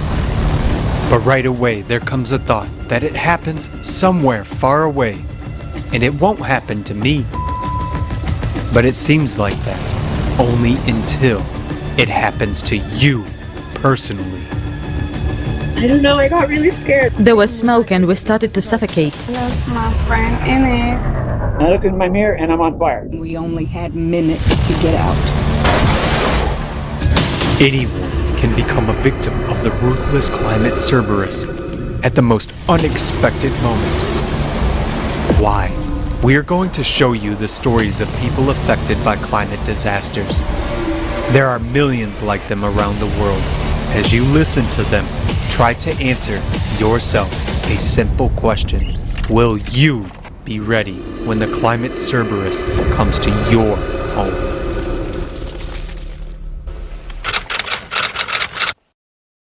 My name is Douglas Franklin Ryan, and I survived the McKinney Creek fire. We could see smoke over on the other side of the ridge, and at one point it looked like smoke had stopped and nothing but white clouds and steam were coming up, and then it just came over the mountain, was coming right down the hill toward us. I wasn't concerned about it. It was on the other side of the river, and it wasn't very aggressive coming down the hill. Then we noticed the hot spot at the very tail of it, and it jumped the river and then jumped the road. And so we had fire coming up on both sides of it. And so we thought we had half hour, 45 minutes to get out of there. We only had about 7 or 8 minutes in reality. And I ran in the house. There's a man named John Cogan in there. He was the uncle of one of my roommates. And I think he's 74. And I went in there, I said, John, we gotta go. He goes, I'm not going anywhere. I said, yeah. He goes, I've seen this a dozen times. I've lived here 30 years. I'm not going anywhere. He goes, if I leave here and I lose everything, it'll kill me. If I stay here and die, I'll have to take that chance. But he passed away in the fire. That and 5 dogs on the property. Why have the fires in California been getting worse in recent years, burning more forests and towns and making it harder to put them out? In '95, there was a malfunction in our planet's core. Because of it, magma rises from the Earth's interior, boils, and extends in volume. Its pressure upon the Earth's crust grows. Along the faults in the crust, there occurs degassing, release of gases from the planet's interior, and this causes fires. California is located precisely in such a fault zone. The increase in fires there is an alarming sign. It means that magma is rising in that area.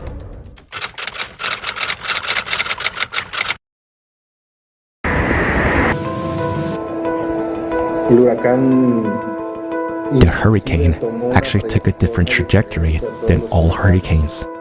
It swerved to east and turned back to the south, which hurricanes usually don't do. In 1997, there was Paulina, a Category 5 hurricane. In fact, Agatha was here in this area. It was more devastating than Paulina. Ágata fue, aquí en esta zona fue más devastador que Paulina. I live about 100 meters from the ocean. The water level had reached like 4 or 5 feet. I don't know, I got really scared. I thought maybe like the water would start coming into that little window and that like we would have like, I don't know where, I didn't know where we were gonna go after that. It was like, there was water everywhere. And when I went outside, yeah, I still can't believe like the destruction that happened in such a short amount of time, and just like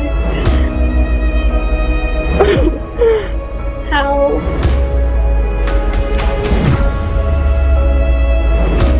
we all want to believe that we're always going to be safe, but that's not the reality. Climate change is going to affect it is affecting every single person now.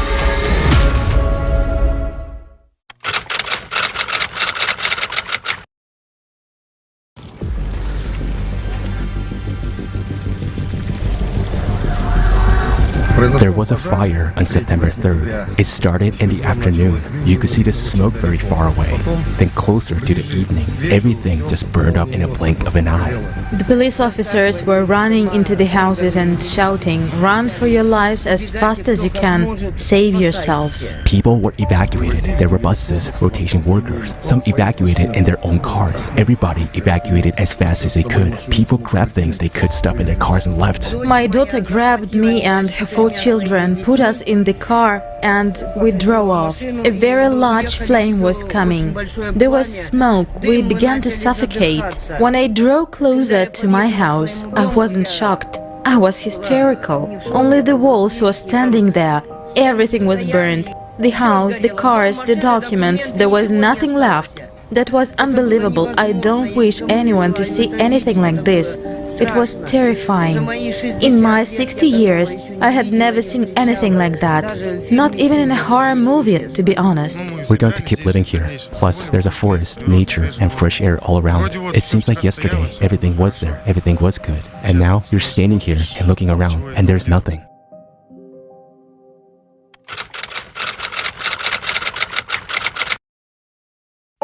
It was something that we were not even expecting. Like, it just came within the blink of an eye. Like 24 hours ago, everything was perfect. And then we came to know that the flood is almost here. We have suffered a lot here. Our rice crop has been washed away in the flood.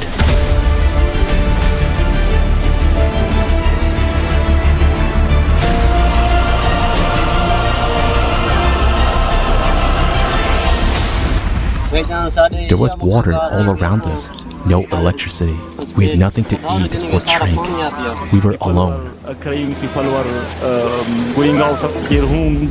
They were struggling to save their homes. The most shocking, we saw 4 to 5 children and one mother flowing in water. There was nothing to eat, only water, which we survived by drinking. Cattle were also dying of hunger. This is the whole scene before you. Our houses have fallen. We are just living under such an open sky. Across Pakistan, more than 1,000 people have been killed for the last 24 hours. There have been floods before, but it was not expected that there would be so much flood this time. This devastating flood in Pakistan, it's a wake-up call not only to Pakistan but to the world as well on the threats of climate change. And this record-breaking rain would devastate any country.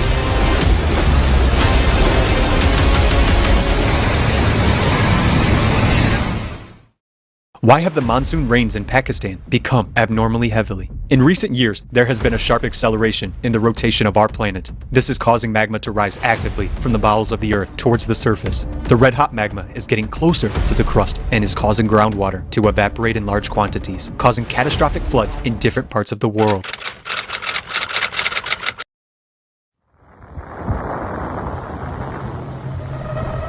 We didn't expect it.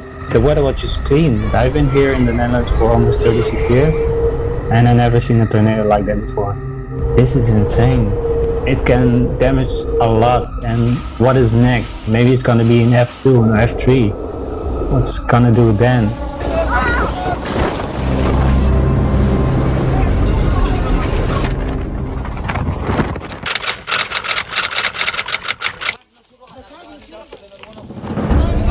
I've never seen in my life like this earthquake. It was really long. We were really scared.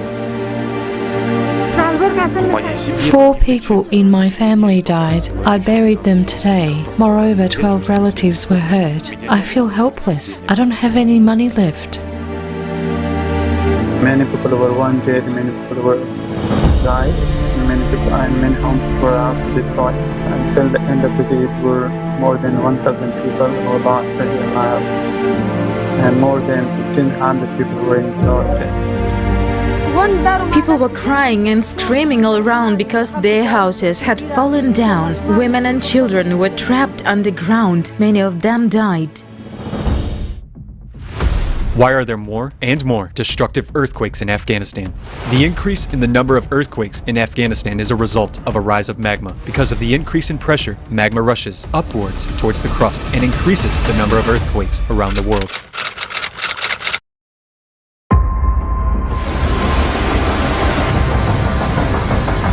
There was no prevention because it was not expected. Within 1 hour we were flooded. Usually that flooding might be caused by 2 days of rain. It is for the first time that I saw people desperately leaving their own homes to other places. That was the most shocking part for me. Imagine forcefully being asked to leave your own homes because of a natural phenomenon that you don't have any other thing to do, and becoming a refugee in your own city or displaced in your own city.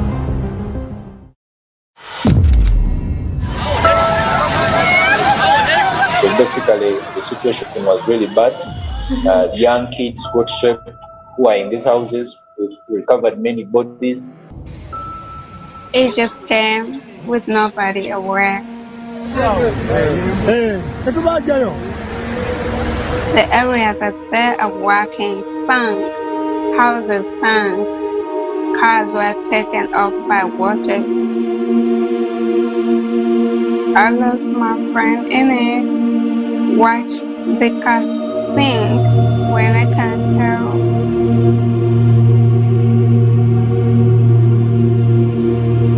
And then I come back here in Fujairah, the same thing happened. And I think this is continuing. It's gonna go from country to country.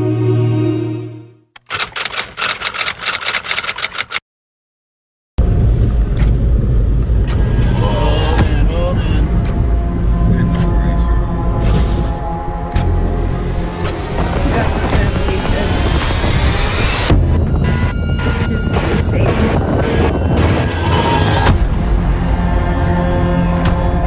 I'm okay so far. This is no fucking joke. I hope John, he knows I'm so much to get this fucking house. So, okay, John, don't worry. Everything's gonna be okay. Everything's gonna be okay.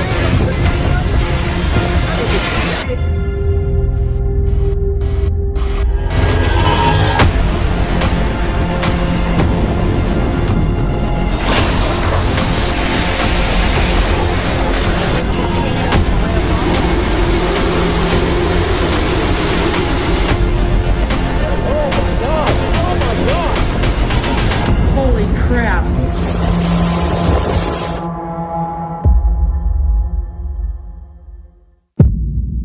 Oh my gosh. I can tell you that I've been here 29 years. I've never experienced or seen anything like this. Our families have lost everything. It was intense fear, watching the water come up our street and knowing we only had minutes to get out.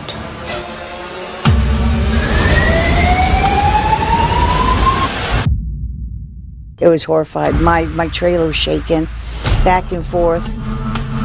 I thought Andrew was terrible. This beats Andrew.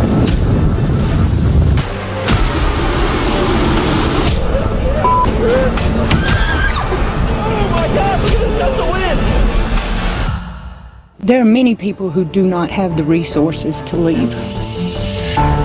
I told my brother we have no choice but to survive or die. You know, if we don't get up and get our family to safety, we have the worst could happen. So we did it. Outside. Poor grandma, Beanie baby. You left her that on a message. Yeah, I just said I love you. I don't know if we're gonna make it or not. It's all underwater. It's very sad. I know that there was people screaming for help and people still on roofs. We don't have a place to go.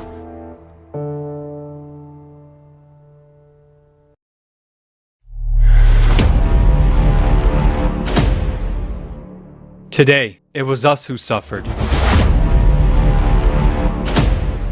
We were attacked by the Climate Cerberus.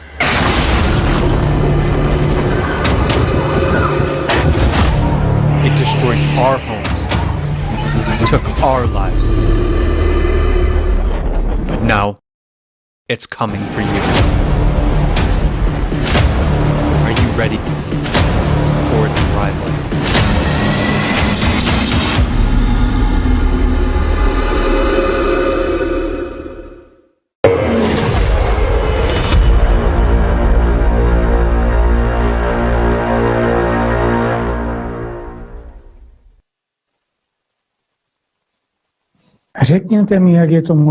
Tell me, how is it so?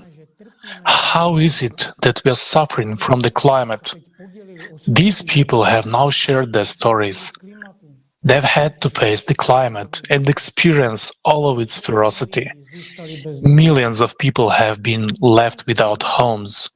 And even now, as hundreds of millions of people around the world are dying and suffering from climate disasters, this truth is being hidden from us.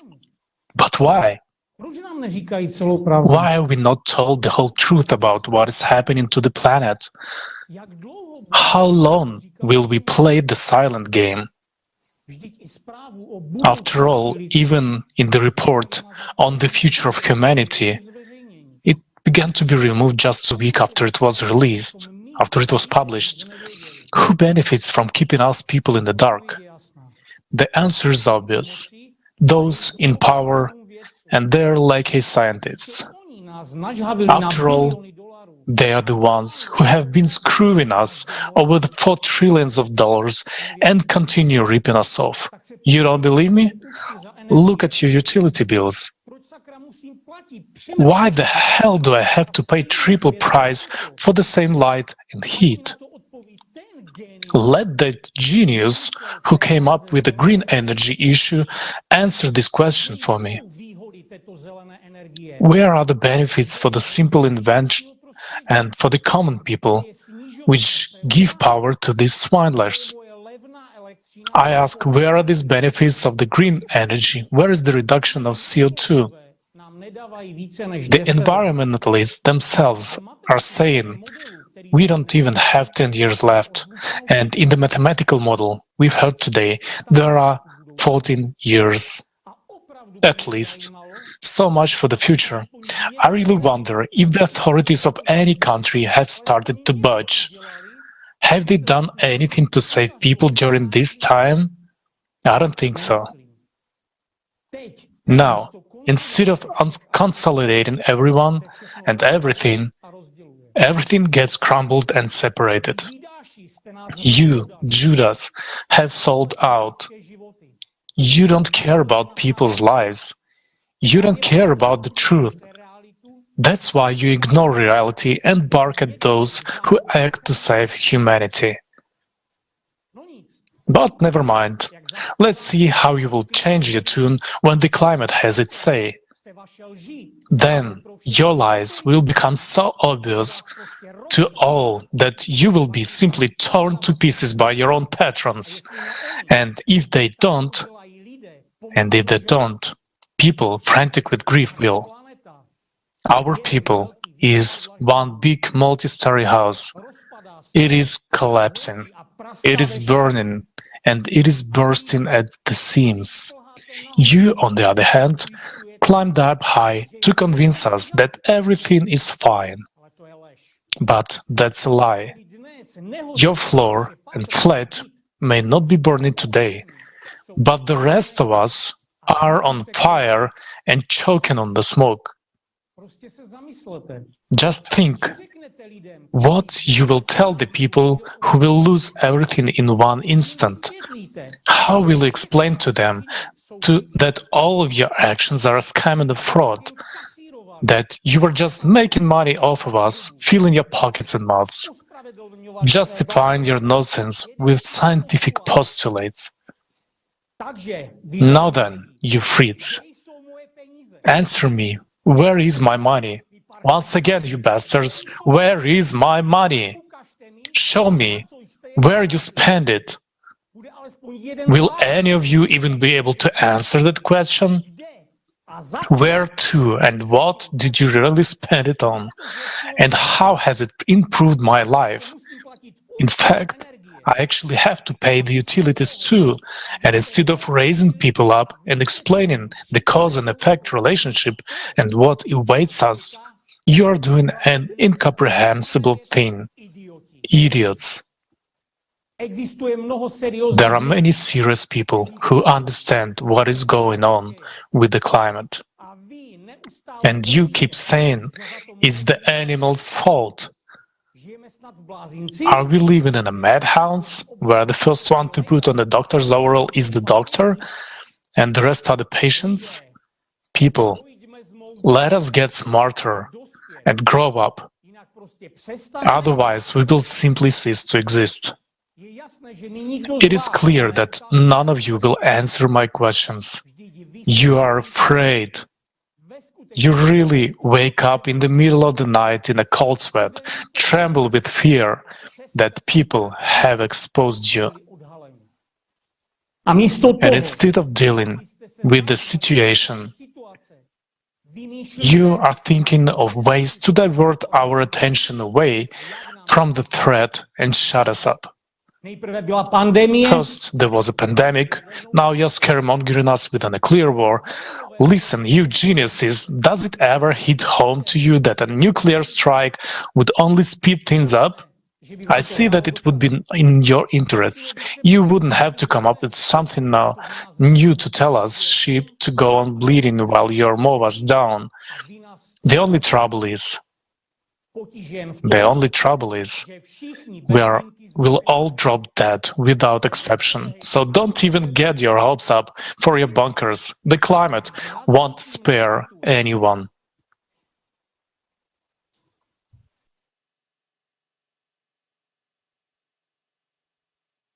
As you can see, we all live relatively comfortable lives on the edge of survival and an unknown future. The so-called rulers of this world tell us exactly how they will fix the climate problem and why we are the enemy of their carbon-neutral mission. However, some details of the fictitious CO2 fight just don't end up. The solution that we are talking about today is outside the brainwashed CO2 solution that we hear from every hole these days.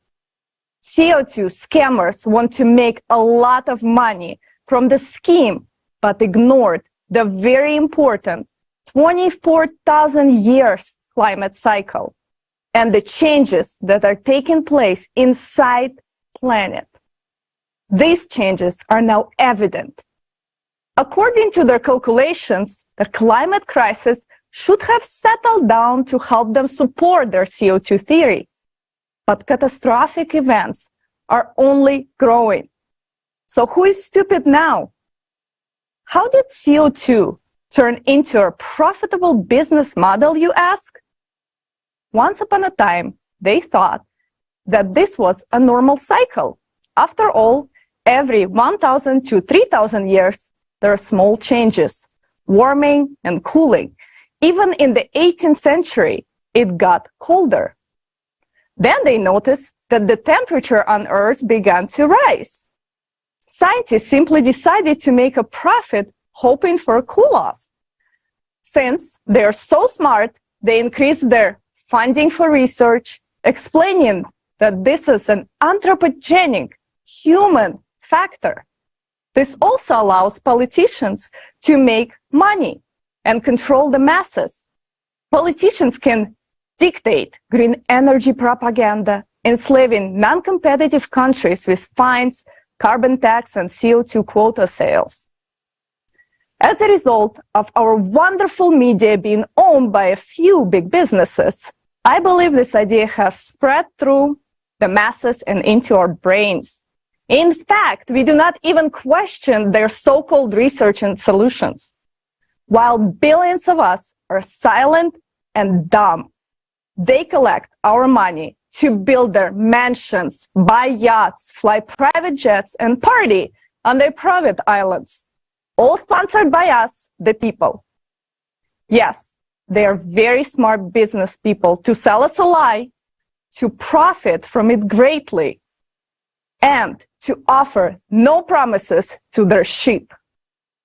Trillions of dollars have been spent on fighting a molecule in the air, while the real dangers of climate change are nowhere to be found. Scientists who care are speaking up about true causes. As a result, they're shut down, made fun of, and lose the ability to be published in scientific or any other public-facing publications. They experience all the dirt and games of the consumerist format, the premium package deal. It's simply, as always, the world has been deliberately misled into thinking that we can defeat climate change only by reducing our cow farts and paying more in CO2 taxes. But there is a problem. We are currently going through a 24,000-year climate cycle, and it won't disappear just because we are solving a problem we invented. So what do we do? You and many of the people that are watching this live forum with us right now understand that we got served with empty solutions to a climate crisis. That our lives, the lives of our children and loved ones, are not protected by business models that governments sucked us into. How do we grow our brain cells back? We start today. We forget and forgive. We start spreading this information about the true causes of climate change to everyone we know. Yes, your neighbor might think you're crazy, but if he or she hears the same information from different people, sources, and platforms, then he or she is most likely to look into it further and maybe even do their own research. Yeah, that's actually a very good advice. Thank you so much, Olga. Amazing speech. And yeah, if they follow your advice, then not only the neighbors, but even some scientists could really use this advice and make their research outside of their very narrow field that they usually concentrate on. And here's what they might discover for themselves. Since 1996, there was a very first prediction model made, and it was noticed that synchronous changes were happening not only on Earth, but on other planets as well. And it means that the problem is global. It's more than a problem of one single planet. On the scale of galaxies in space, our planet is not bigger than a grain of sand on the beach. And there is very little that we know about the space in general. So we have to unite to observe and study everything. If we unite the best scientists to work on this problem, we have a chance. We have 5-6 relatively calm years ahead of us. After that, it will be obvious to everyone, but there will be no time left to do anything about it. If we keep wasting time on fighting climate change by raising carbon taxes on CO2 and money-making schemes around it, we are done. So let's hear what scientists have to say about CO2 and its place in ecosphere of our planet.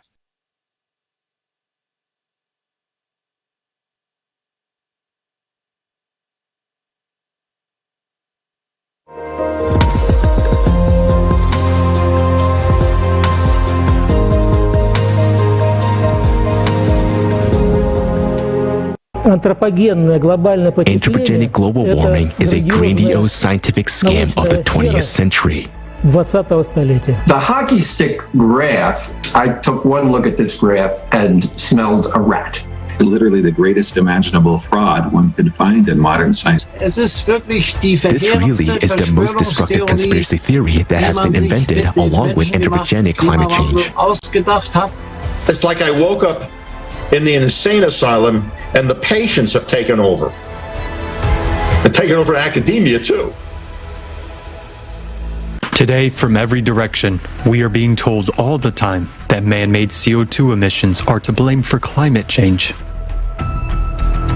When you repeat the same thing day after day, it becomes sort of normal, accepted, as if taken for granted. In reality, it's not, but since someone is doing it, then someone benefits from it.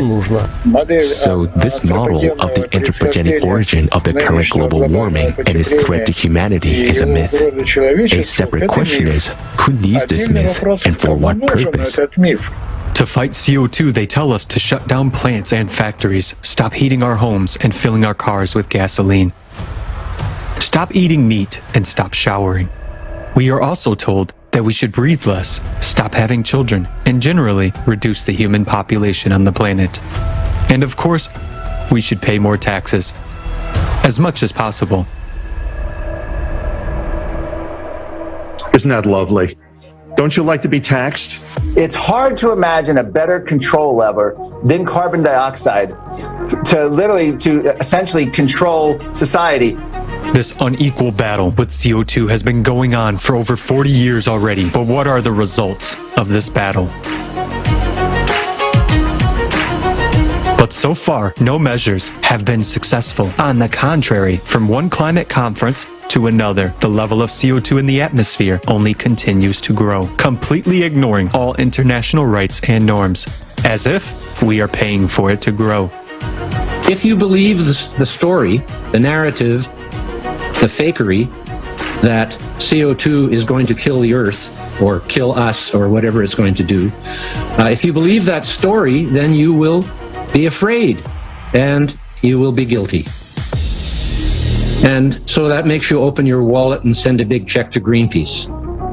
These measures will not save the climate. They are not effective and have no effect on actually reducing CO2 emissions into the atmosphere. It has an impact on people and on your wallets. It will affect some of the freedoms that you'll be deprived of, but it won't budge the climate or the weather by even an inch. Let's do some investigation. On what grounds are we being restricted and taxed? Do you know how much CO2 is actually contained in the atmosphere? Carbon dioxide is a trace element. There's very, very little of it. There's only 41 thousandths percent CO2 in the atmosphere. Very little of it. According to the official data, the level of CO2 is 400 ppm.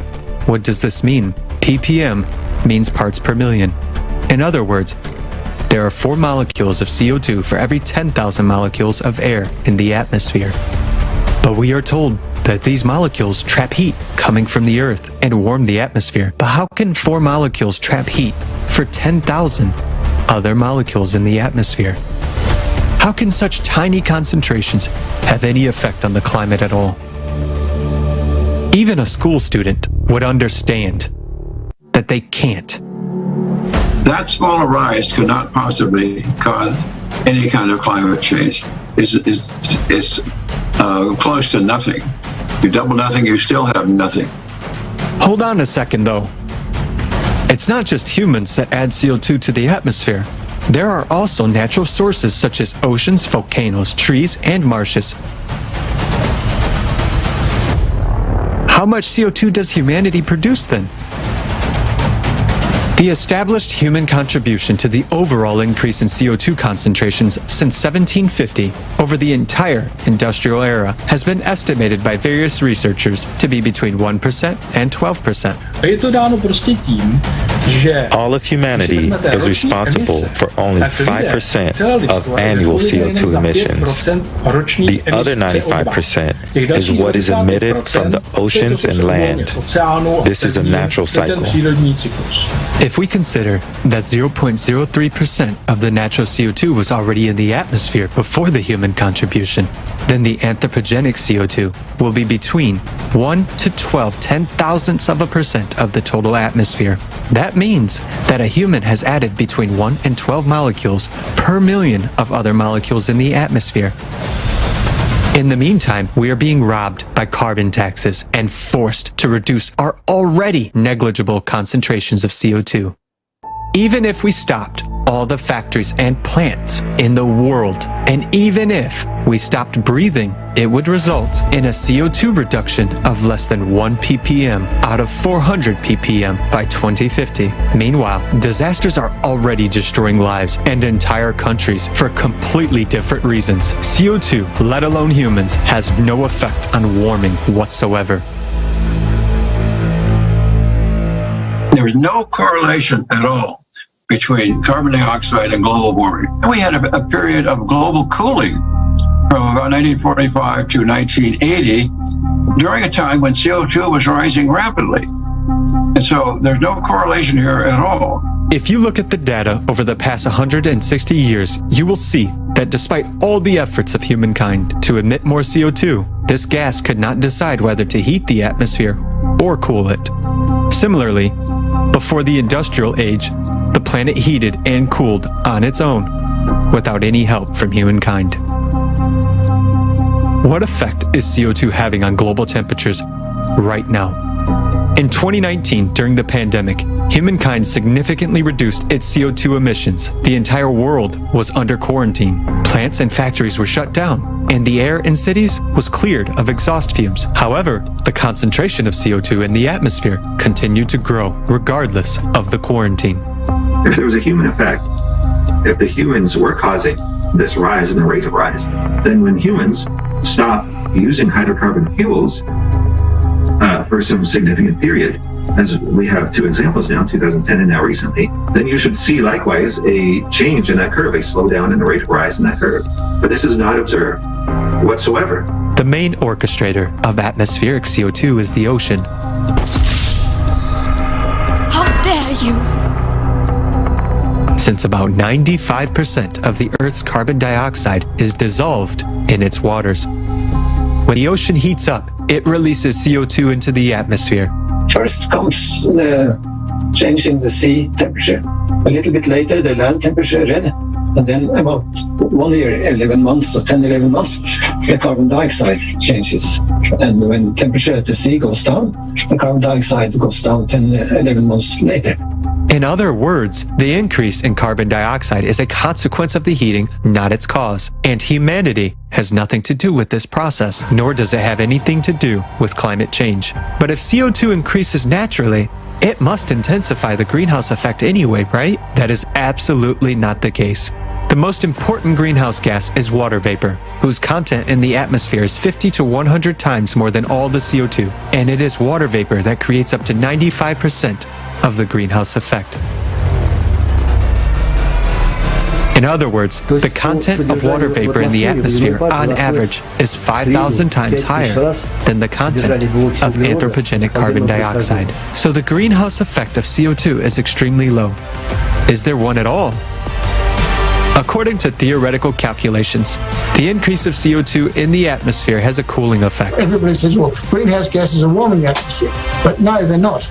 It's quite clear that greenhouse gases cool the atmosphere. 70% of Earth's cooling is caused by infrared active gases. And now we can ask a $1 million question. What is another name for infrared active gases? It's the greenhouse gases. Some colleagues, I have done experiments to see if CO2 can heat or carry heat.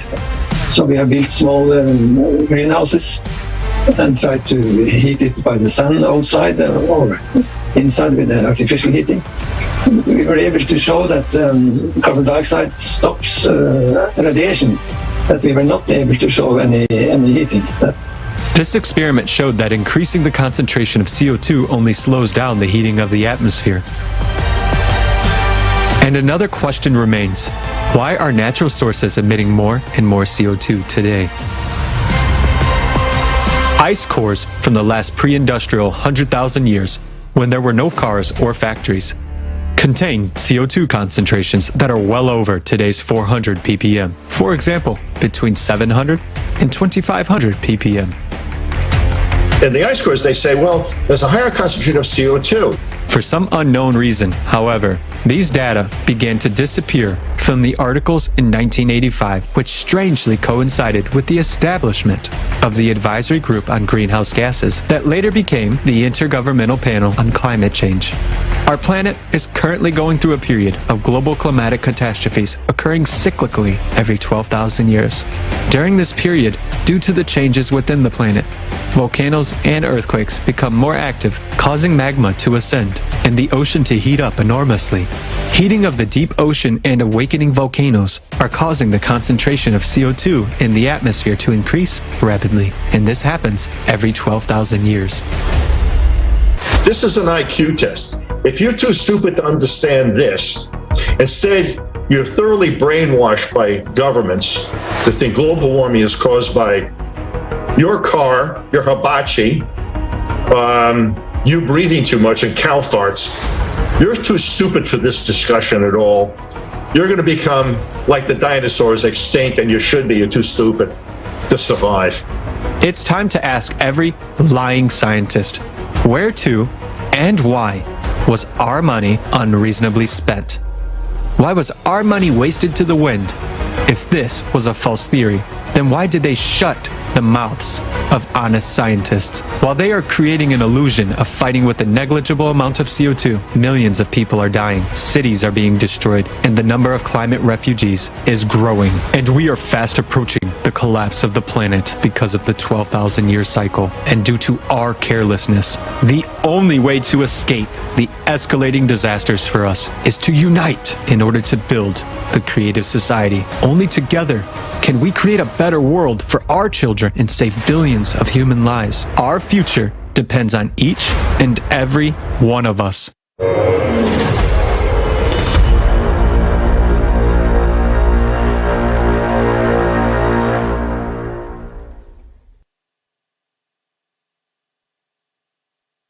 What an amazing video.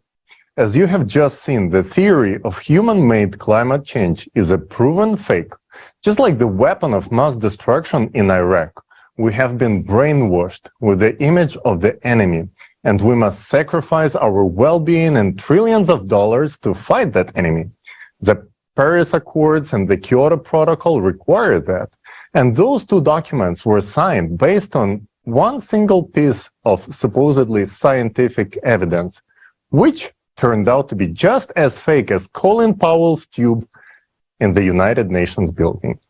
The hockey stick graph has given an unemployed, mediocre scientist a warm place under the sun, a job at the United Nations, a professorship at the University of Pennsylvania, and millions of dollars on researches, the main result of which is to completely discredit climate science, as the Wall Street Journal wrote about him. The graph is a proven fake. It is the result of deliberate manipulation and the usage of unsuitable data, which is deliberately wrong for such reconstructions. The IPCC leadership at the United Nations was well aware that this graph contradicts not only the entire history of climate research, but also the graphs from other scientists. The published correspondence made it known that they manipulated the data in the IPCC and WMO reports to mislead everyone, including policymakers.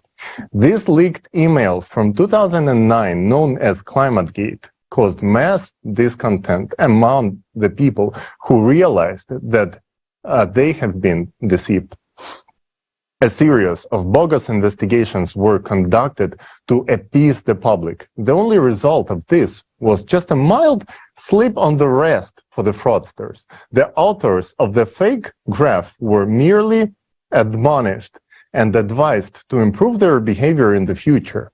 And not one single investigation was pointed at how IPCC leadership actually pressured the scientists to exclude the data from the reports which contradicted the theory of anthropogenic CO2 climate change. Literally, it was made not to dilute the message. Instead, the massive smear campaign was launched by a group of corrupt scientists to discredit anyone whose opinion was at odds with the theory of the hockey stick. Everything was used, from blocking publications and intimidating journal editors to slander and firing. And because of such imposters who only care about their titles, enormous amounts of money have been wasted for decades. And most of the scientific community knew about it. Mark Stein's book, A Disgrace to the Profession, contains hundreds of quotes from PhDs, professors, and Nobel laureates who openly ridicule the hockey stick-shaped graphs as a cheap fake. Canadian climatologist Tim Ball stated bluntly that such frauds should be given a place not at the University of Pennsylvania, but at the state jail.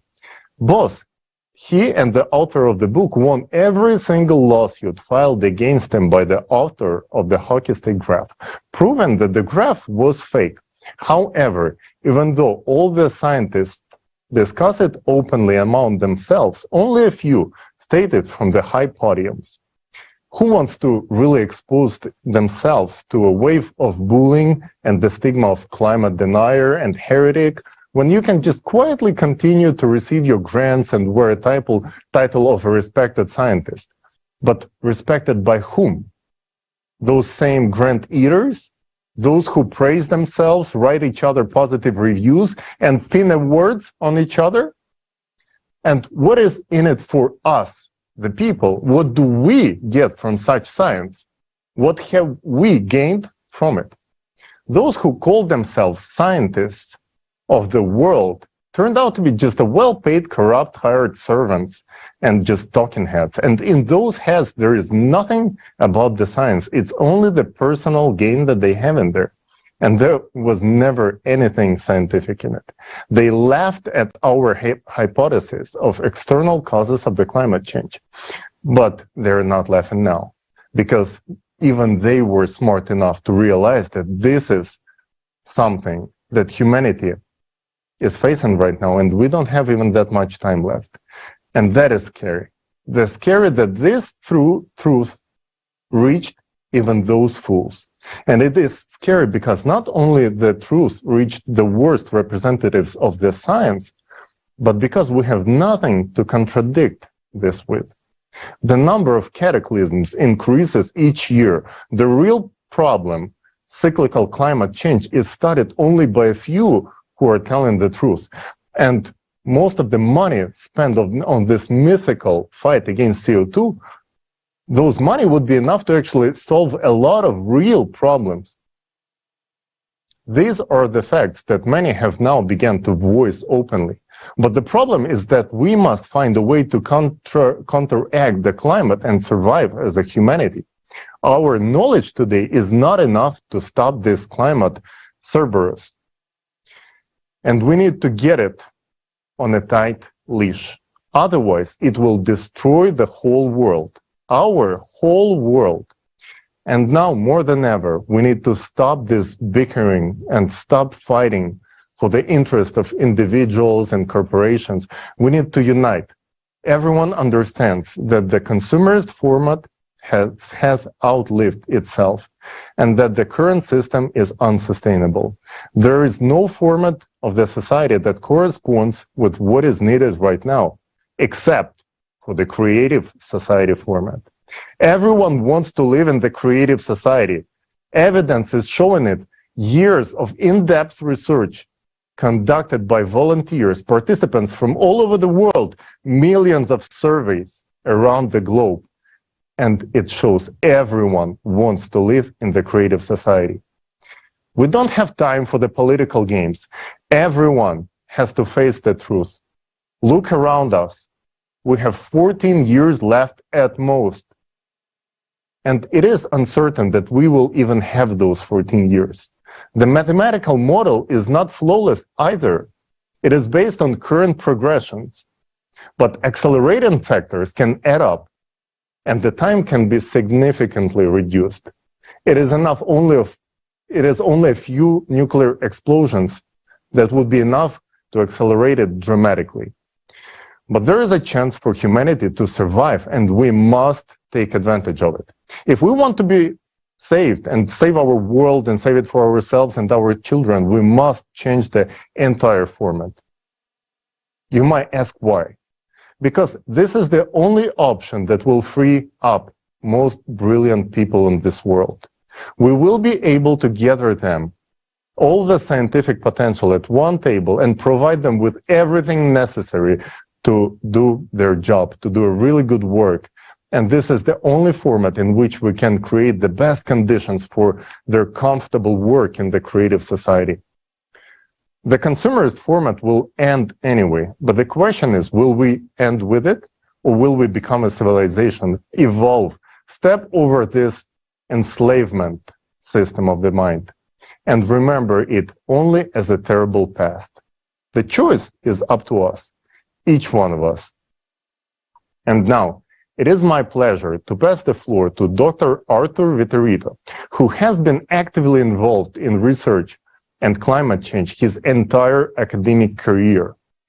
And he came up with a hypothesis that geothermal heat is a significant driver of climate change.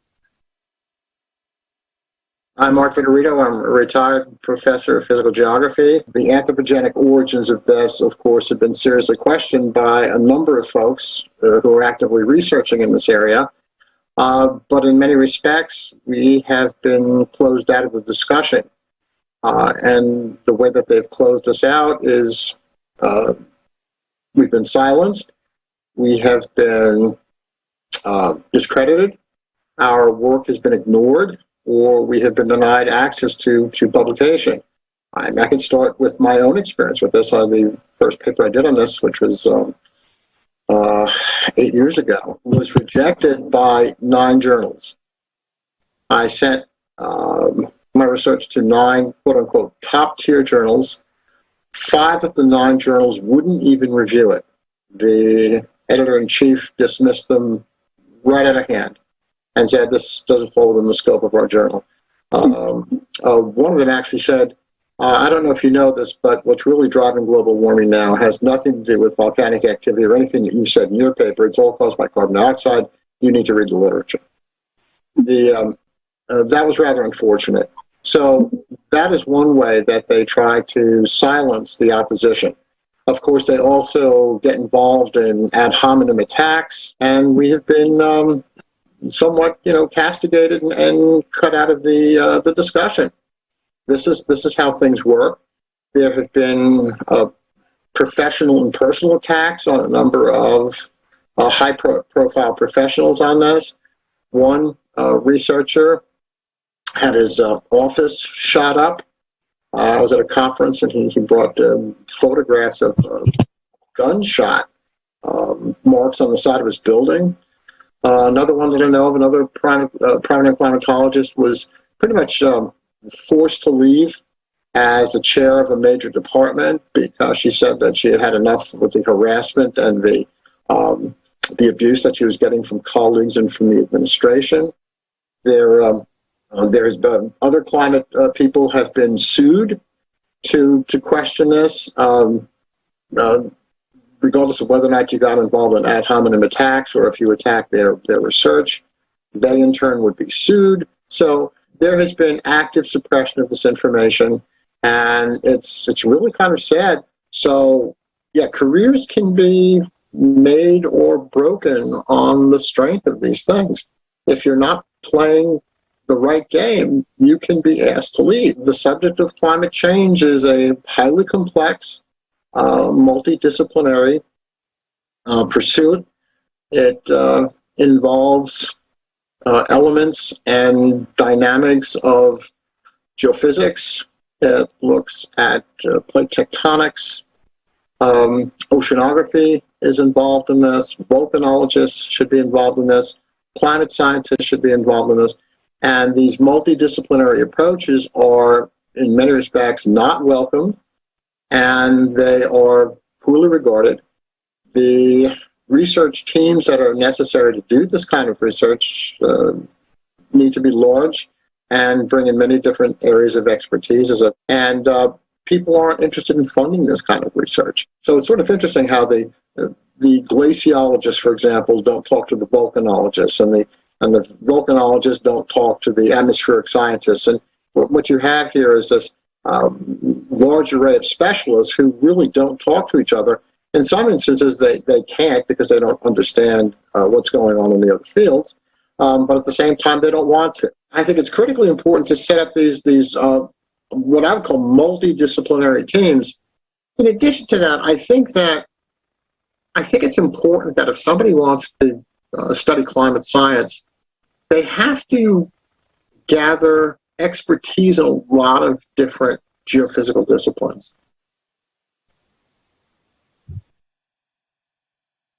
Thank you, Professor Vitorino. Blaming CO2 for climate change is a scam of the century. As you have heard, if anyone speaks against this narrative, the individual faces consequences in today's present society, if the truth is suppressed.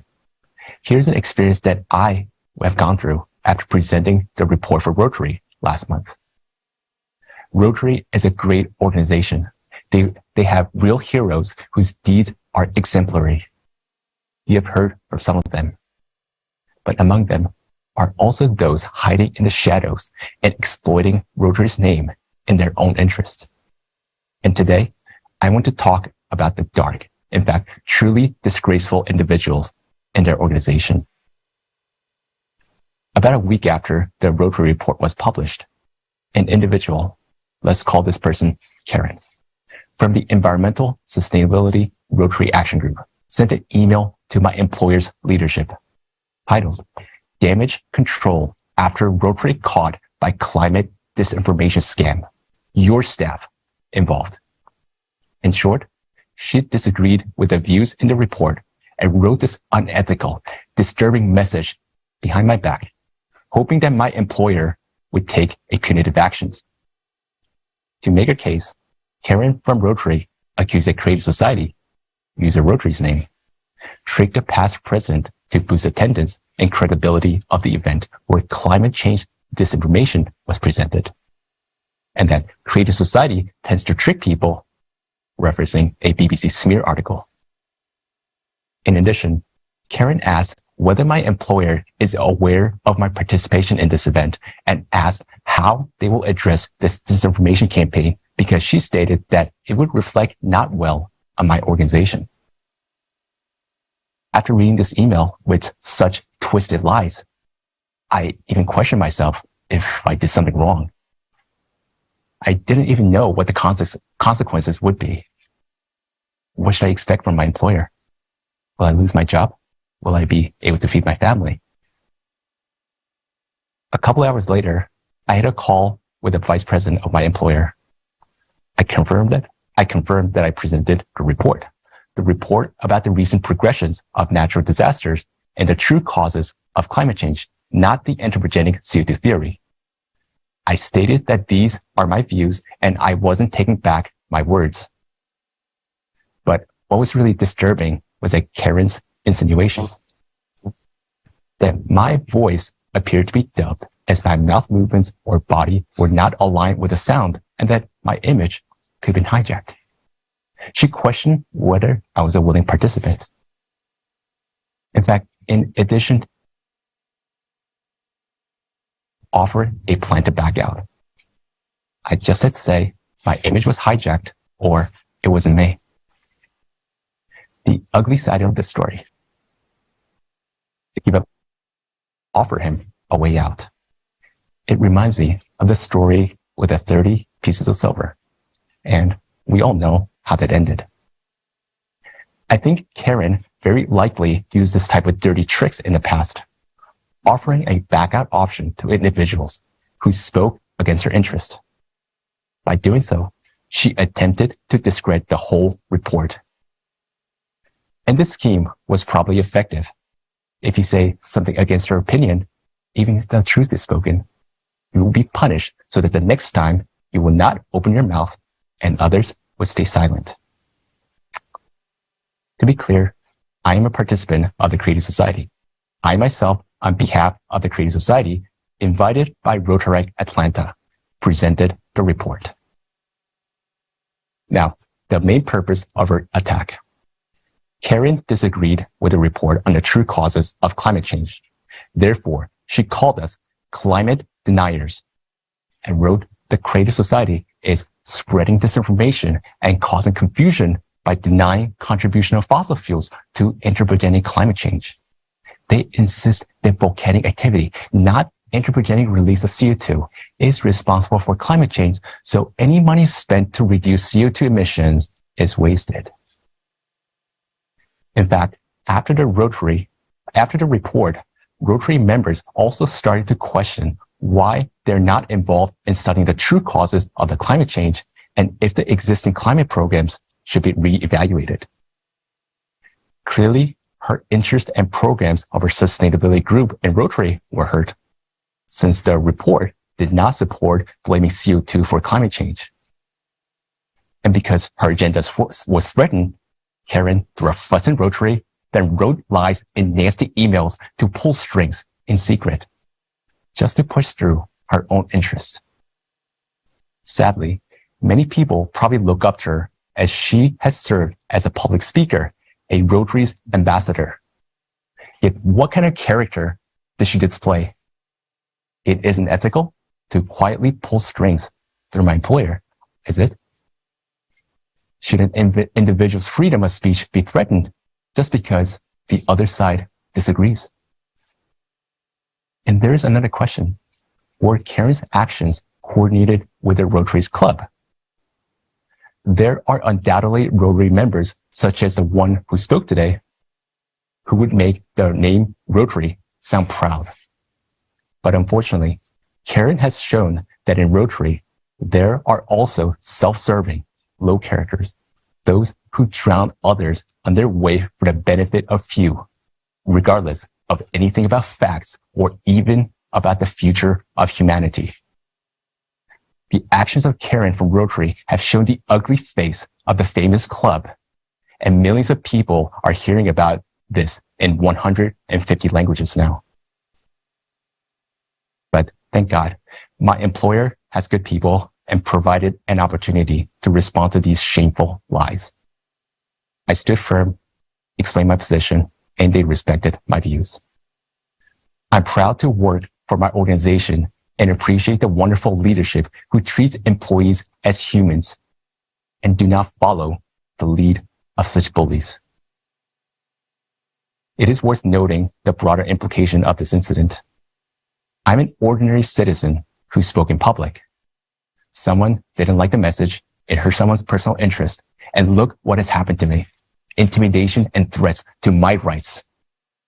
And this has happened in a country where freedom of speech is supposed to be guaranteed. Note that I presented not an opinion, but finding from research, facts, and data analysis from top scientists on a very serious topic. In this environment, with so much meanness and such violent characters as Karen, why would any true scientist speak the truth in public? Many have indeed been threatened, ostracized, and forced to be silent for a very long time on the disinformation of flaming CO2 for climate change. With us are scientists, thousands of the smartest people on the planet, enduring, faithful to all humankind, defending the future of every person to the last. But because of people like Karen, they are unfortunately forced to hide, and we speak on their behalf. Otherwise, as it was to me, dirt and threats will be thrown, and they will not be able to conduct the research. You will be surprised how big some of the names are. And people like Karen did ask for their names. Why? To deal with science or climate? No. So that they would deal with true scientists in the same way as they did with me. As a result, lies are tolerated and presented as truth, and the truth cannot be heard. It's painful to see what is happening, but sadly, this is a pattern that we commonly see in the current format of society. We have urgent tasks ahead. We don't have much time left. The report highlighted the impending cataclysms which are caused by the changes in the Earth's core. Unfortunately, scientists are not working to explore the real causes of climate change and truly solve the problem. Is it worth putting dirt on people or voicing the truth for the sake of personal interest or money? Is money, which will be worthless in a few years, more important than our survival as humanity? Scientists should not be spending efforts on adapting, earning, deceiving, and manipulating the facts. They should be free to discover and develop. And right now, the efficiency of scientists is extremely important to survive the next decade. We need a society that is united by a common goal, that is to survive, to value human life, so that the truth can be voiced and where appropriate technologies can be developed. In the creative society, the truth will sound openly as it sounds at this forum in front of millions of people. When there is a deliberate lie, as it was in Karen's email to push her self-interest, we will tell the truth and everyone will hear. The private interests of individuals will not prevail over those of all humankind. This is how it should be, so that such meanness and dirt will not be thrown at truth. And this is how science will thrive and how humanity will survive and advance.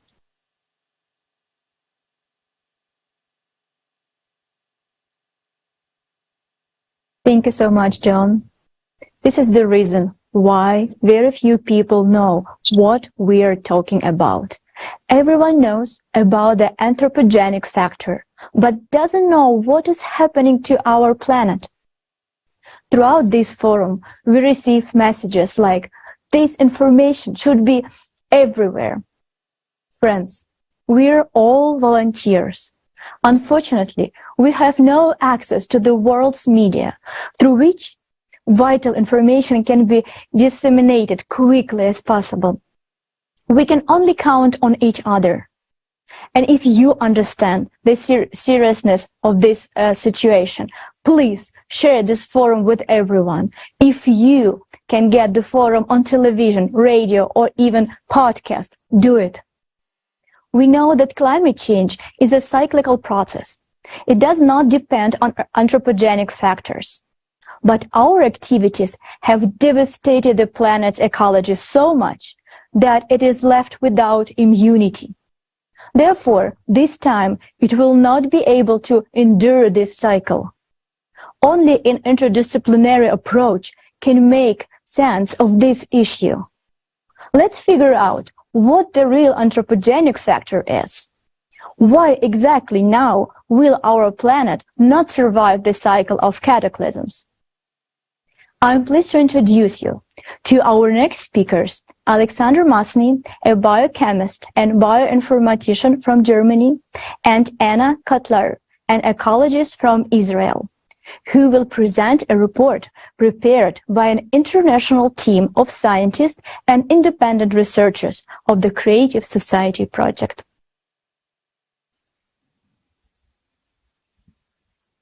Hello, dear friends. I'm honored to be present today at such a large-scale international forum. Hello, friends. Yes, the crucial information for the whole of humanity is being revealed. What we have heard today at the forum is really shocking. The presented mathematical model of the escalating climate disasters leaves no doubt that urgent action is really needed. In the previous cycles, the planet also faced severe climatic shocks when no more than 10,000 people survived. But humanity continued to exist. So why are we now saying that the planet will not pass this cycle? And that not only will humanity disappear, but the entire planet will perish and become like Mars. What has changed? What exactly helped our planet to survive the previous cycles? The thing is that our planet's ecosystem is its immunity, and it has been forming throughout the Earth's history. Exactly in the ecosystem, there are embedded compensatory mechanisms capable of dampening or mitigating cosmic impacts. One of such mitigating mechanisms is the ocean ecosystem. For example, the Great Barrier Reef that has been forming for 25 million years. How many cycles of cataclysms has it survived? But right now, researchers are saying that it's on the brink of destruction and there is no chance to save it anymore. Meanwhile, the Great Barrier Reef protects the eastern coast of Australia from storms and typhoons and mitigates the force of tsunamis. It is also the home for filter feeders that can filter the entire volume of the Pacific Ocean within 5 years. Disappearance of reefs disrupts the integrity of the entire oceanic ecosystem because everything on our planet is interconnected, and a destruction of even one part causes an imbalance in the entire system. This is only one example of a compensatory mechanism, although there are numerous. However, by our actions, we ourselves have destroyed the protective functions of the planet and deprived it of the ability to withstand the climate threat. This is the real anthropogenic factor. I suggest watching a video produced by the international team of volunteers of the Creative Society Project. It contains facts that vividly demonstrate how quickly our irresponsible actions can disturb the balance on the planet.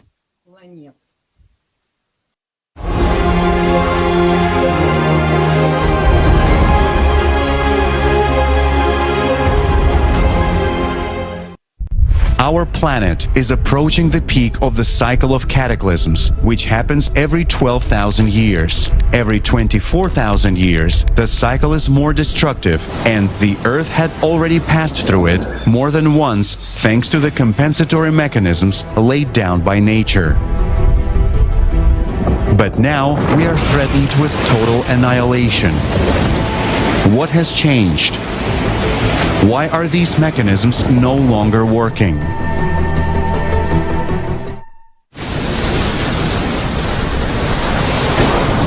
Ocean. The ocean covers 70% of the Earth's surface and is the regulator of the Earth's weather processes. But why is it unable to cope with its functions today? Cosmic radiation affecting the Earth at the peak of the cycle causes changes in the planet's core and results in the ascent of magma. This, in turn, rapidly heats the ocean from the bottom up, leading to catastrophic consequences. Even today, the frequency and severity of typhoons, tornadoes, and floods have increased. The heating of the ocean kills both phytoplankton, which produces up to 80% of the planet's oxygen, and coral reefs, which protect coastal areas from severe storms. The death of corals contributes to the mass extinction of ocean flora and fauna. It's the result of global climate change. And humans are further accelerating the death of the ocean by polluting it with oil and petroleum products, sewage, chemicals, mercury and other heavy metals, radioactive waste and plastics. Every year, as a result of spills from tank vessels alone, over 10,000 tons of oil get into the world oceans. That's besides 730 million tons of wastewater and about 14 million tons of plastic waste. Today, as much as 88% of the surface of the world oceans is already polluted, and this process keeps escalating steadily, turning the oceans into a toxic solution. In order to neutralize chemical pollution, oxygen is needed. As a result, in areas with high concentrations of pollutants, the oceans not only stop releasing oxygen into the atmosphere, but they also start absorbing it. Forests. Because of climate change, abnormally high temperatures, prolonged dry periods, increased number of lightning strikes, and degassing from the Earth's interior, the number of devastating wildfires is increasing, causing massive forest loss. Meanwhile, we ourselves are cutting down forests at a catastrophic rate. According to UN estimates, 10 million hectares of forests are lost annually as a result of human activity. This further exacerbates the climate crisis. After all, forests have unique properties that can normalize the ecosystem. Forests are a natural barrier to storm winds and hurricanes, reducing their destructive power. Mangrove forests protect coastlines from tsunamis. But more than 30% of this type of forest has already been lost due to human activities. The root system of trees also absorbs moisture and keeps it inside the soil. This is especially important for the planet during the deformation of the Earth's crust, when water escapes deep into the Earth through small cracks and fractures. At the same time, there is an increase in the number of heavy rainfalls. If there is no forest, the arid areas become even drier, and where it rains, the moisture is not absorbed into the ground. Water flows erode the soil and overflow riverbeds, exacerbating landslides and floods. We see examples of this in areas of the Amazon. By our actions, we are exacerbating the destructiveness of natural disasters. Lithosphere.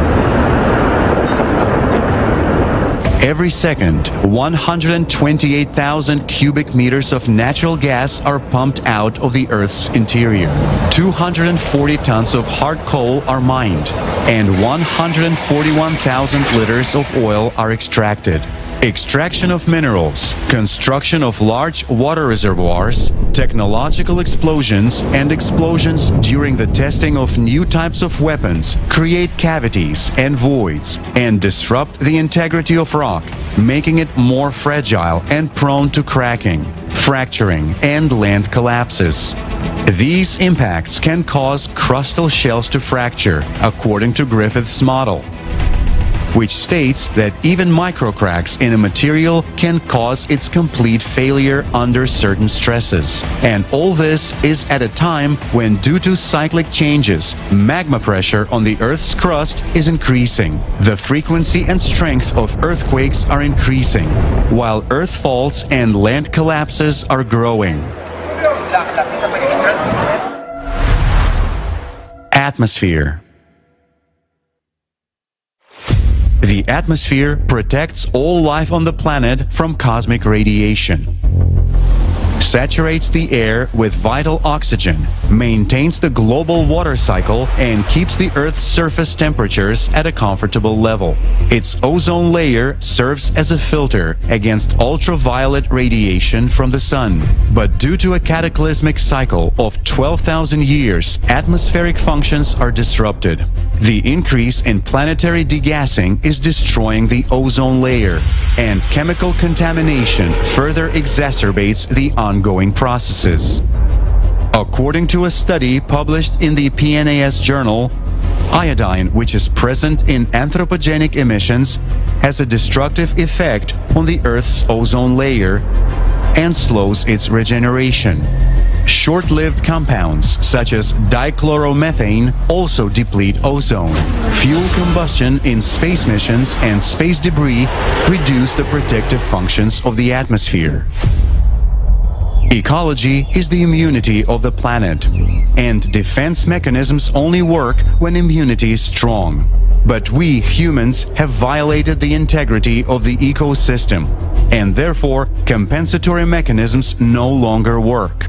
In this state, our planet is unable to survive the peak of cataclysms.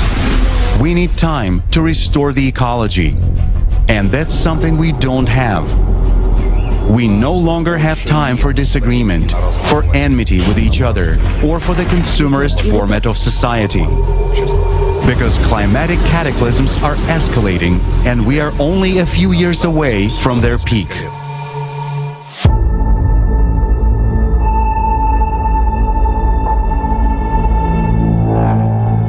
If we want to survive, humanity must unite in one common goal: to preserve life.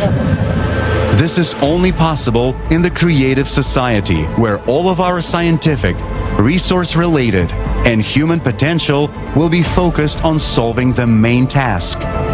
If you care about your destiny and the destiny of our planet, share the information about the creative society. Save the planet. Support the creative society.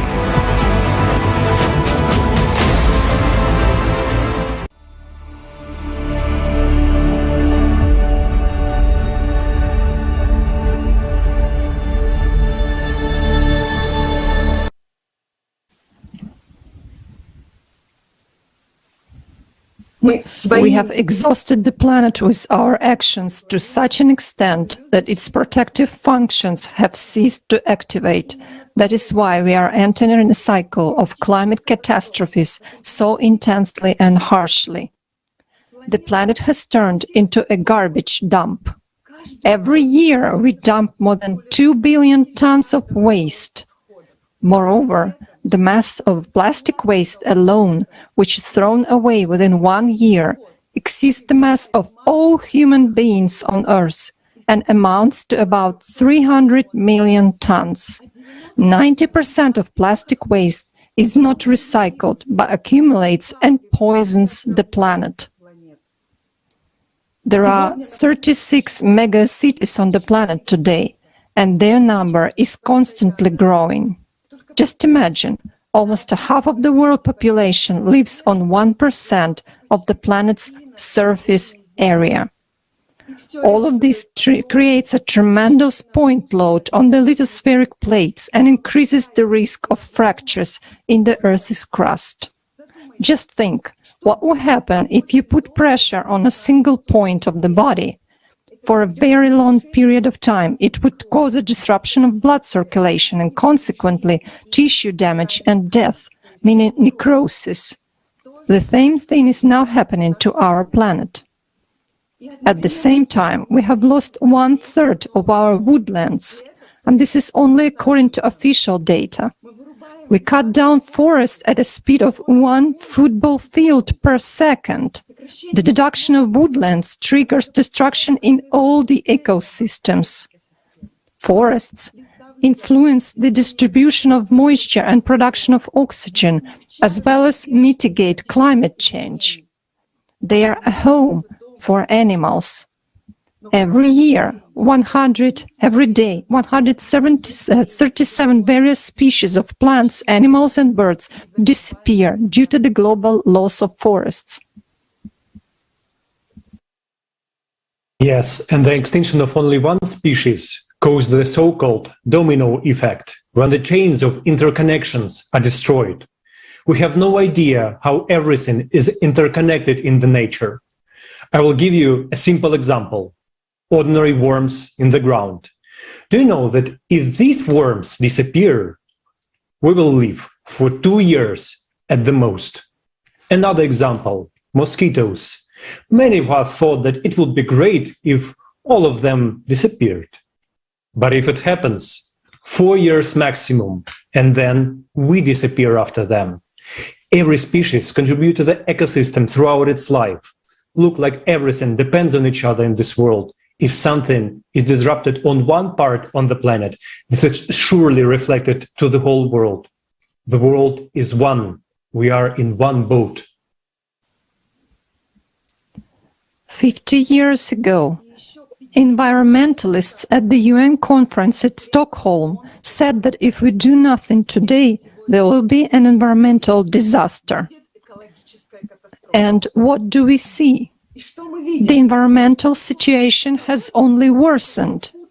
We are entering a 24,000-year cycle of climate cataclysms with a ruined ecosystem. The world's wildlife population has declined by almost 70% over the past 50 years, while over the last 100 years we have lost more species than in the previous 10 millennia. Researchers state that we have already entered a period of the sixth mass extinction of species. The state of the environment actually determines how the planet resists external threats. Because the Earth is a self-regulating organism where all processes are interconnected. One of the most obvious facts that the planet is undergoing inevitable changes is that animals are beginning to behave abnormally. They lose the ability to navigate in space. Birds are suddenly falling onto the ground, and marine inhabitants throw themselves on the shore, taking their own lives. Could animals really go against their strongest instinct, the instinct of self-preservation? They're not suicidal. It can be real. It happens because of the North magnetic pole drift, magnetic anomalies, degassing of the subsoil, and increased seismic activity. You may be wondering, why aren't other environmentalists talking about this? Because in all of our science, just like in ecology, there is no comprehensive study of the problem. We have been able to study everything thanks to an interdisciplinary approach. The cause of all climatic cataclysms and natural anomalies is linked to the instability of the core and the magnetic field it produces. Another vivid example that abnormal changes occur at the ocean depths is the numerous cases of deep-sea fish strandings. Giant oarfish, usually living at a depth up to 1,000 meters, comes to the surface and is a predator of earthquakes and tsunamis. For instance, they surfaced shortly before the tsunami and earthquake near Fukushima, Japan. The frequency of their stranding since 1995 has increased dramatically. Because of changes in the core, the geophysical parameters of the planet change as well. Magma comes up to the subsoil and the Earth's crust, and ocean warms up. So does the atmosphere. And where our planet responses is triggered. As a result of warming, methane and CO2 are emitted. So as temperature rises, the ocean starts emitting CO2. Swamps also start emitting CO2 and other dangerous combination of gases instead of working as natural filter. And the most interesting thing is that even this small amount of forests that we still haven't been able to cut down are now also functioning in a different way. They have started to emit more CO2 than they absorb. Scientists have found and recorded this everywhere, which means it is a natural mechanism in plants as a reaction to changes occurring on Earth. Thus, CO2 increases regardless of human activity. It's our planet's response to external impacts. Contrary to popular beliefs, CO2 does not heat the atmosphere, it cools it. It's just physics. And there is another important point. Where does the CO2 flow to? Into the atmosphere. The lower layers of the atmosphere heat up, the upper layers cool down. As a result of the temperature difference, the atmosphere condenses. In other words, kind of a barrier, a bumper is formed. This is one of the planet's protective functions. All these are separate puzzles of the whole picture of cyclical climate change. I would like to emphasize that it's very important to view the processes on Earth in an interdisciplinary way, meaning holistically.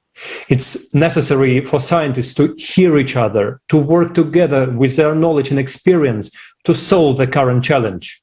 And now we don't have science as unified as it used to be. Everyone researches their own specific field, and they don't notice anything outside of it. So there is no comprehensive view. The problem is that science now does not work for the benefit of society. Modern science is 90% of grant seekers and plagiarists. They report only what is beneficial to certain individuals. And the best minds, unknown to the general public, work for the military industry. In order for science to serve society, we need to give scientists back their freedom of action and let them out of secret design bureaus. This is only possible in a creative society. The ecosystem is the immunity of our planet, while the climate cycle is like an epidemic. The stronger the immune system is, the easier and faster is the recovery process. It's like a virus. It's not a virus that kills, but the complications that develop. Ecology is not the cause of climate change. It's a cause of deadly complications. In the previous cycles, the environmental situation was much better than it is now, and geological studies confirm that. Yes, the planet was shaking, there was nothing to breathe, and the ocean was almost everywhere, but people survived. Whereas now we have the worst situation ever. Those people who sincerely try to save the planet deserve true respect. They come out to mass demonstrations, hold various actions, sort garbage, and restrain their comfort for the sake of the common good. And it makes me tearfully sad that all these actions are totally pointless. In the consumer society, corporations skillfully manipulate and exploit the genuine aspirations of people, turning eco-activists into eco-terrorists. They urge people to commit acts of terrorism and vandalism in order to attract public attention and raise more funds. People are prompted to commit crimes in the name of activism, whether by sticking their hands on works of art, delaying traffic, or interfering in the lives of ordinary people. Unfortunately, the goal of eco-activists is often not to protect the environment, but to receive concrete material benefits. There have been documented cases when companies fight for markets by sponsoring the actions of activists against their competitors. Basically, eco-activism has turned from a real movement to save the planet into a trivial extremist organization. People's attention is diverted from the true cause of the changes that take place, and we are deprived of the opportunity to confront the real threat. We are not saying that environmental problems should not be solved, but it's important to set the right priorities. Would it help a fatally ill person to recover if we apply lipstick and false eyelashes on him and do some cosmetic treatment? Our planet is actually such a severely ill person. And the paramount task is to cope with the main threat, the climate, to counteract the external processes which are destroying the planet. And afterwards, we can already restore the pristine beauty of nature. If we remain in the consumerist format, and each of us separately will save his own piece of land, then all we have to do in the next 5 or 6 years is simply to watch how our planet is perishing along with ourselves. We should act together, and we should act already now. I will repeat, because of the climate impact, we don't have even 10 years. According to the mathematical calculations presented at the forum today, the planet will die due to the hydraulic impact in 2036. But we should not count on this time period because the growth trend is very fast, while the planet's defense mechanisms are so destroyed that we will die much sooner than the hydraulic impact takes place. We have neither time nor technology to resolve all the environmental problems in a short period of time. and we have no time to dissipate our attention. A lot of organizations now busy with saving individual species of ecosystems or animals. Some are saving pandas, others the Amazon forests, still others are saving dolphins and whales, while some are not saving anyone, they only fight technological progress. If we keep pulling the wagon in different directions, it will not move. People who are not indifferent should unite and start acting for a single common goal: salvation of humanity. And we can do this only on the Creative Society platform. It's not our own idea, it's a project of all of humanity. Only together we will be able to solve the climate problems and save every human life. Once we solve the climate problem, the most honorable activity will be to save our planet's environment. In the Creative Society format, our actions will bring real results.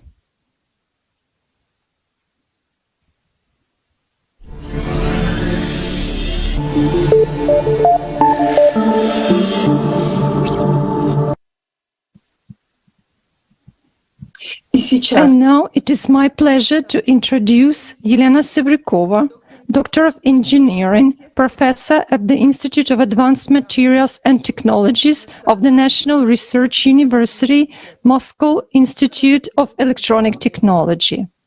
Елена, the floor is yours. Thank you for the opportunity to be with you today. I have been working on topics of technogenic safety, environmental risks, including the climatology of the Earth, for more than 15 years in Russia. This is confirmed by my numerous published works, based on ground and satellite monitoring data. In my field, I see that new geological conditions on the planet require new technical approaches, technologies, safety standards, without which technogenic accidents are inevitable. The number of natural and technogenic disasters is growing. Changes are taking place in the environment where we live, and therefore affect everyone directly, making it impossible for us to be outside observers. Officials and news channels in various countries are trying to hush up the truly terrible news, which can no longer be called traditional disasters. They talk about temporary anomalies which, in fact, have already become a norm. People do not have truthful information. They do not have a global-scale picture in their minds. Over time, they perceive another catastrophe as an ordinary situation. Many scientists admit that publications that use the terms climate change and global warming are edited by the print media staff in a certain way before they are published. If we make observations on changes in weather conditions over the past 8 years, we can see that every year there are various climatic anomalies all over the planet, which we have not observed for tens or even hundreds of years. The clearest examples in Russia are heavy snowfalls in St. Petersburg in May, and the heaviest snowfalls in central Russia at the end of April. In Europe, instead of occurring once in 15 to 20 years, as they used to, severe floods are now annual. Snowfalls in the US have become much more severe and last longer. Powerful hurricanes have become more frequent. However, besides climatic catastrophes, humans themselves have significantly damaged the planet's ecosystem, which critically weakens the Earth's immunity, especially in the period of global cyclical cataclysms. Let's recall the slow-onset environmental disaster that occurred in the Gulf of Mexico in 2010. On the Deepwater Horizon oil rig in the Macondo Prospect, a technogenic disaster destroyed a pacemaker of the planet's climate. As a result of the explosion on the oil rig, about 5 million barrels of oil spilled into the Gulf of Mexico over a period of 152 days through the damaged well pipes at a depth of 1,500 meters. The oil spill reached an area of 75,000 square kilometers, which is about 5% of the Gulf of Mexico. And despite the prompt action of the US emergency services, about 40% of the oil remained in the marine ecosystem and on the coastal strip. The problems that our world is facing are quite numerous. Destruction of the ozone layer, global warming, global ocean pollution, air pollution, lack of drinking water, destruction of tropical forests, desertification of territories, reduction of biodiversity, depletion of natural resources. However, there is only one cause of these technogenic disasters. It is the consumerist attitude of humans towards the planet, its resources, other living beings that inhabit it, and moreover, towards each other. None of the above-mentioned problems can be solved separately. They can only be solved comprehensively with a change in the vector of our society towards the creative format and by treating the Earth as our common home, as a single living organism in which we are the cells. Today, the Creative Society project is bringing together the full potential of the world's scientists to find solutions to the planet's increasing cataclysms. I was astonished at the accuracy of the facts presented in the reports made for the Rotary International on the future of humanity. All of them are strictly based on scientific hypotheses and are supported by facts and calculations of leading scientists in various fields and countries. These can easily be traced back through the provided links to the resources publicly available on the Internet. Today, all the problems of the macroecological system management are tied into one global knot, and the answer to them must be global. Even the major nations cannot cope with them alone. Moreover, humankind has little time left to change the situation. According to the optimistic scenarios, it is only within one generation. And according to the pessimistic scenarios, we have already passed the point of no return.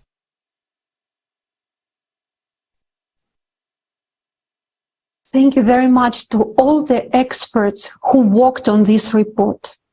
No one has ever looked at the problem of ecology in such a multifaceted approach. This is an excellent example of bringing together experts from different fields of sight, thanks to which we could see the picture holistically. Dear friends, right now, record your feedback, video feedback about what you heard in the forum and post it on your social media networks, or send it to info@creativesociety.com.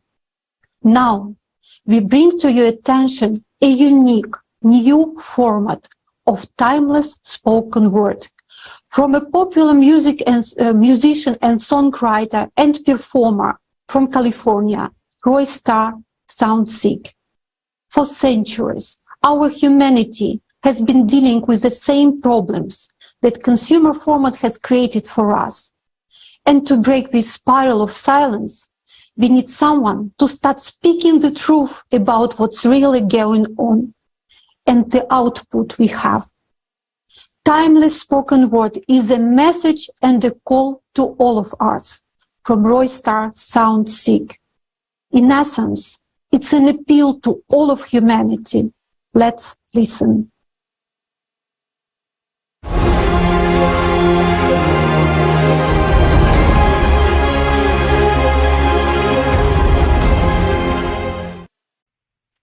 For thousands of years, we've changed borders, slogans, and officials, but we've never managed to wipe the slate clean.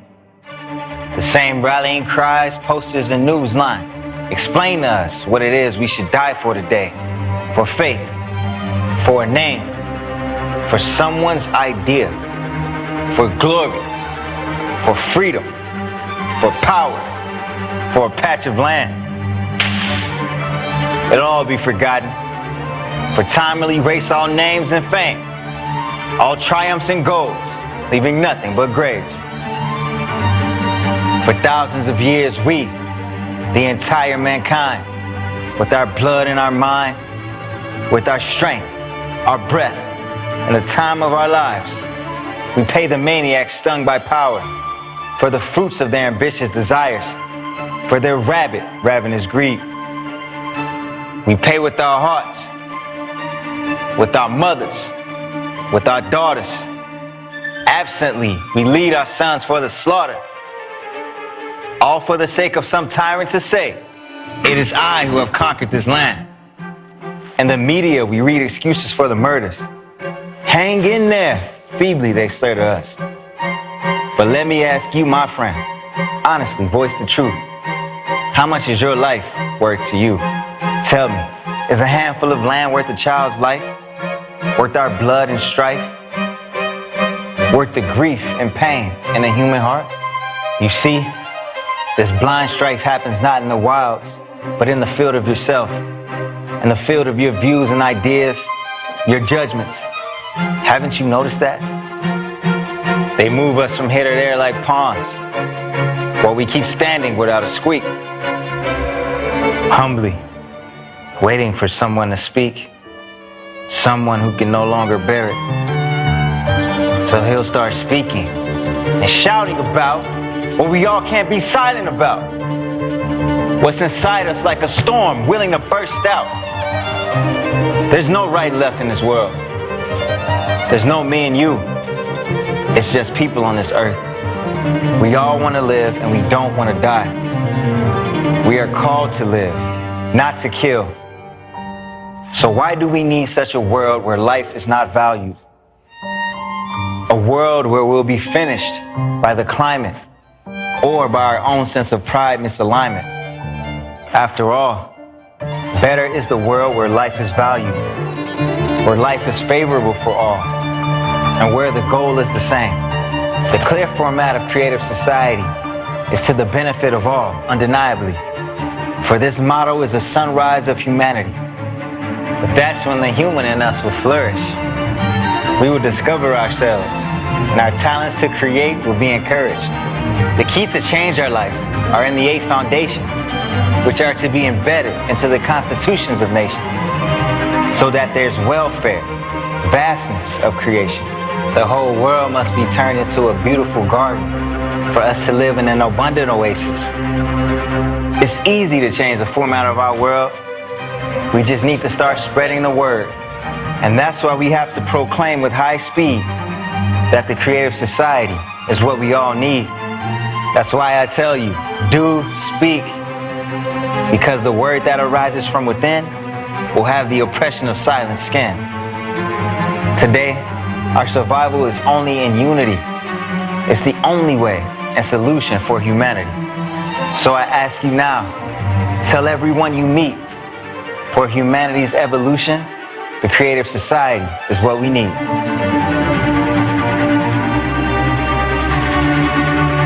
The creative society, you need to make it a reality.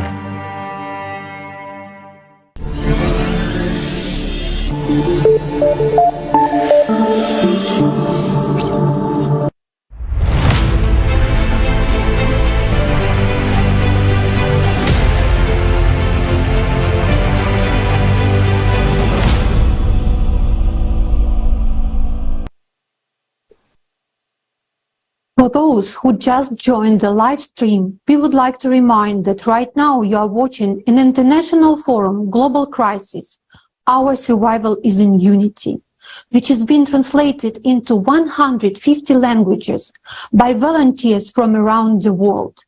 These 150 languages are spoken by 90% of the world's population. To learn more about the Creative Society project, please visit creativesociety.com. The world is now sinking into the abyss of a global economic crisis, exacerbated by a worsening geopolitical situation and increasing climatic disasters. Traditional tools to stabilize the world economy are no longer working. This time, we should not expect or hope that a recovery will follow the economic downturn. we will not be able to revive the current economic system. Now we will show you why.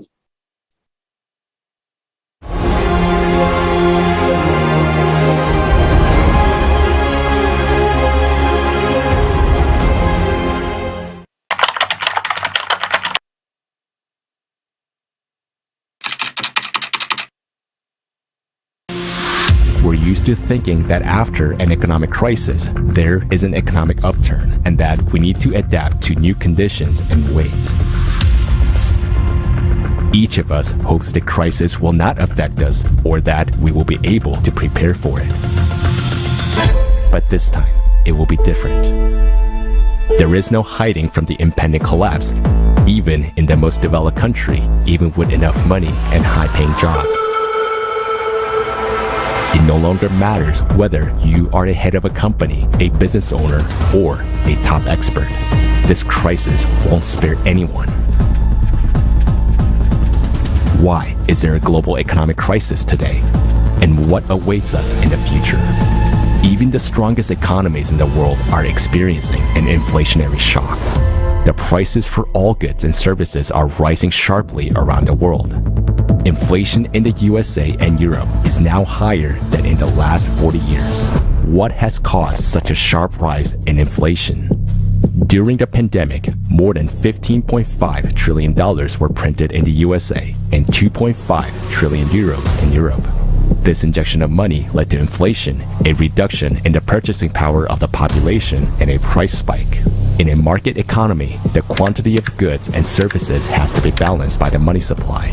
If there is more money, it simply devalues, and this leads to higher prices for all goods and services. In an attempt to contain inflation this year, national banks of different countries are raising interest rates. This means that in each country, the cost of all credit is becoming more expensive for both businesses and consumers. This situation is superimposed on a critical rise in global debt. In 2021, the world plunged into a debt crisis. World debt has increased by an unprecedented $77 trillion, and it amounts to 350% of global GDP. External debts of countries account for 1/3 of this debt. The main debt increase has taken place in the USA and China. In China, this has caused a mortgage crisis which has shaken the economy. 30% of mortgages are bad debts which will never be repaid. Chinese developers are demolishing entire blocks of new buildings because the utility cost of unsold flats is borne by the developers, which is unprofitable. How will rising debt and inflation affect economies of different countries? Because of rising interest rates, countries will have to pay higher interest rates on government loans. This means that our taxes, that is our money, will go not to improving our lives, social benefits, medicine, but to the International Monetary Fund, the World Bank, and other financial institutions from which our country has borrowed. The economic crisis continues to intensify because of the geopolitics that have triggered the energy crisis around the world. The world economy is going through a precipitous decline. How will this affect our lives? The economic crisis will soon lead the whole world into stagflation. What does it mean? Against the background of skyrocketing inflation, prices of goods and products will rise manifold, production will drop, jobs will be extremely difficult to find, and wages will shrink.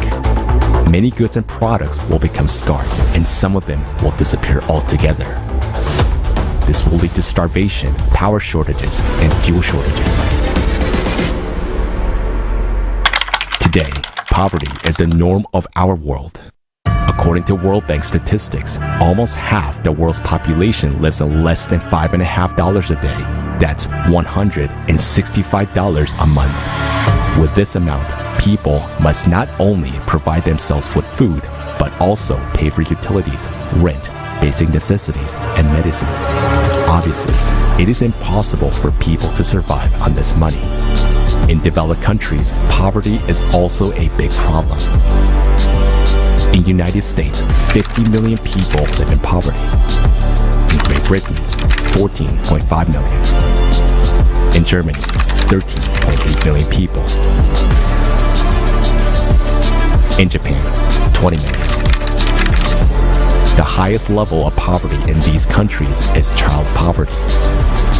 In the US, 1 in 6 children live in a poor family. In the United Kingdom, 1 in 3. In Germany, 1 in 5. In Japan, 1 in 8 children. Poor families cannot provide their children neither with proper nutrition, nor medicine, nor education.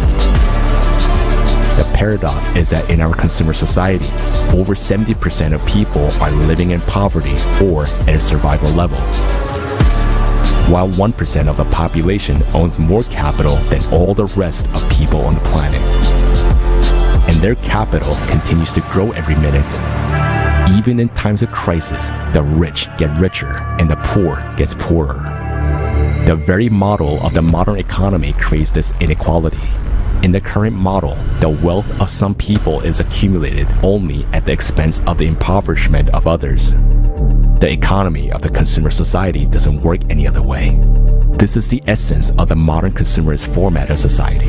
There is enormous amount of money and resources in the world, but also an enormous number of poor people. The coming economic crisis will push billions of people around the world below the poverty line. Insecurity, turmoil, and uncertainty will be increasing in every country. Uncontrollable public unrest will begin. So what is the real cause of this global economic collapse? The real reason is a current economic system. It doesn't just drive us into crises, it creates them. It creates inequality, poverty, inflation, and instability. Nowadays, the economic system is particularly destructive as our world enters a cycle of severe climate disasters. Climate losses are rising in every country, amounting to hundreds of billions of dollars. Climate disasters are increasing exponentially. Based on our mathematical model of climate change drawn up by the international team of scientists, by 2030, global GDP will not be able to cover all losses from destructive climate cataclysms. That means that in 6 to 7 years, there will be a total collapse of the world economy. Every one of us will lose everything. We'll no longer have electricity, heating, water, housing, food, or medicines. Climate disasters will simply put an end to our habitual life. Can we prevent this catastrophic situation? If we don't take drastic measures, it will only get worse. We can't find a solution in today's economic model. It's like patching up holes in a sinking ship. It will sink anyway. The economy is an artificial system created by people. We need to change the current economic system in order to survive. We need a new model that can create stability and security for every person on Earth, a model that serves all people, not just the 1%. To find a way out of this impending collapse, experts from different economic and related fields from all over the world have come together. A model of the creative society economy has been developed with another key principle in mind: to provide security and a high standard of living for every person on Earth. It is predictable, stable, unified, planned worldwide economy in which there is no inflation and prices are fixed. In such an economic model, there are no taxes for people, small or medium-sized businesses, and credits are given without interest. In this model, everyone will have a high universal basic income, free housing, free high-quality healthcare and education. The economy of the creative society will create a single high standard of living for every person, where everything works to meet the needs and comfort of all people. In order to implement this working model, we need to combine the efforts of specialists, business, and science. But first of all, we need to create a public demand for the creative society from the majority of people. Because changes of this scale can only be brought with a direct participation, desire, and consent of each and every person. It depends solely on us what kind of world we will live in tomorrow.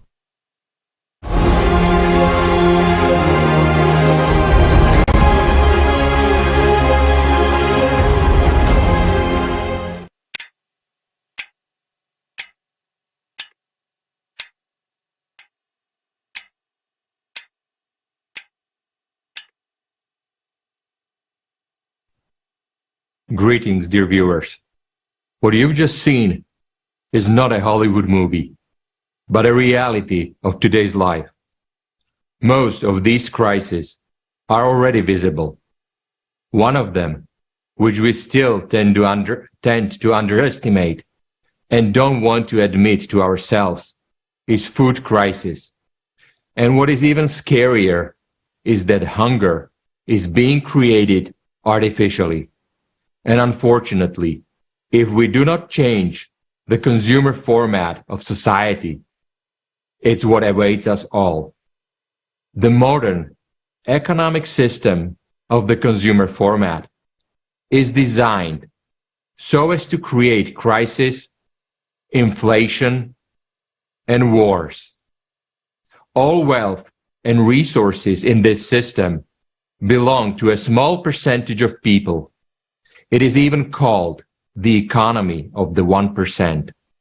Meanwhile, the rest of the people become poorer and can afford to buy fewer and fewer goods.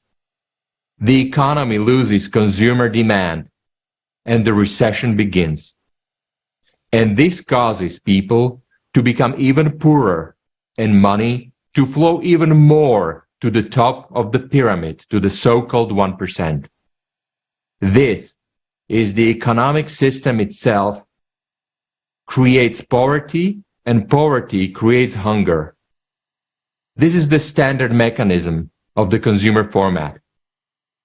However, there are factors that are now further exacerbating this system, and these factors lie at the level of geopolitics. The first factor is the climate agenda, which aims to reduce CO2 emissions. Under this cover, a situation is created to reduce the amount of food on Earth. For example, the Netherlands, which is the second largest supplier of food in the world, decided to reduce nitrogen emissions. And this has led to a reduction in agriculture. Farmers find themselves in a situation where it is not economically profitable for them to produce agricultural products and raise livestock. Either they are burdened with high climate taxes, or they are given quotas for permitted emissions. The second factor is the development of expensive green energy and geopolitical decisions, which has led to a soaring of electricity and fertilizer prices. Farmers and companies in the agriculture are practically unable to bear these costs. Their business is no longer profitable, and similar situation can be observed in many other countries, including Germany, Canada, and Australia. This year, we have not yet felt the consequences of this situation because we are still living off the last year's harvest. But next year, there will be no such volume of harvest. And already this winter, we will be experiencing a shortage of common products in stores because of the electricity prices. It is already unprofitable to grow food in greenhouses and store it in refrigerators. We will have a delayed problem, which we will gradually begin to feel already. Some basic food products will disappear. These are likely to be vegetables, fruits, and meat, because it will be absolutely unprofitable to produce them. Let's simulate a situation. Taking all factors into account, what will this lead to? Our economy is collapsing. and we are entering a severe economic crisis.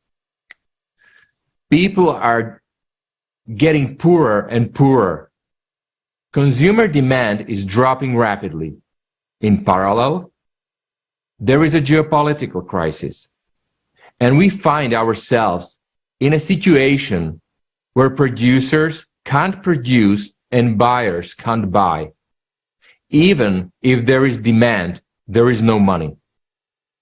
What will be the result?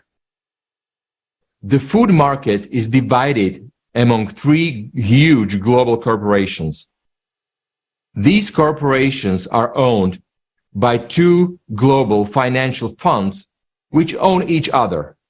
And of course, they are all owned by that very 1% we talked about earlier. Now, let's imagine this situation. There are far fewer goods in the world. Prices are getting higher and higher. Do you think corporations will take care of distributing food around the world so that there is enough for all people? Of course not. In a consumer format where profit is the main goal, this is not going to happen. Governments in our consumer format will also not take care of hungry people in their country. Through these corporations, governments will only sell products to those who give them more money. Eventually, some countries will be left without the ability to get normal food at all. And some of the countries that will still have more or less solvent demand will buy food at very high prices. As a result, people will not be able to get these products anywhere else. Now, add to these factors the climatic situation, which has already been felt by all countries this year.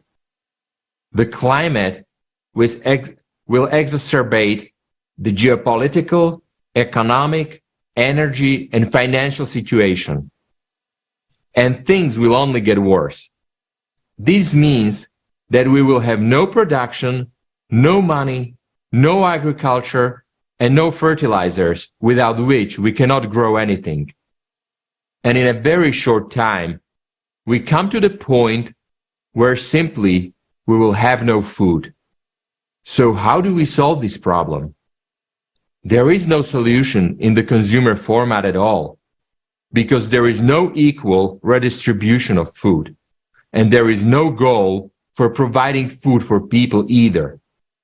So either the situation will escalate to the level of a food war between countries, God forbid that, or we will have what we are foretold, a mass starvation and famine. This situation would indeed be hopeless. But we have an answer and a solution: the economy of the creative society. A change in the economic model will completely eliminate the artificial factors that are now leading us to starvation. There will be no crisis, no inflation, no wars, no poverty. Everyone will have a high unconditional basic income and be able to buy as much as food as they need. Businesses would be free from taxes, interest on loans, and would have access to the most advanced technologies. Political pressure on farmers and agriculture companies would disappear. All this will allow agriculture to expand and develop at a new technological level. And the new technologies will enable us to provide food for people even when the climate gets worse. Later in the forum, we will tell you how this will be implemented already in the transition period to the creative society. Thank you.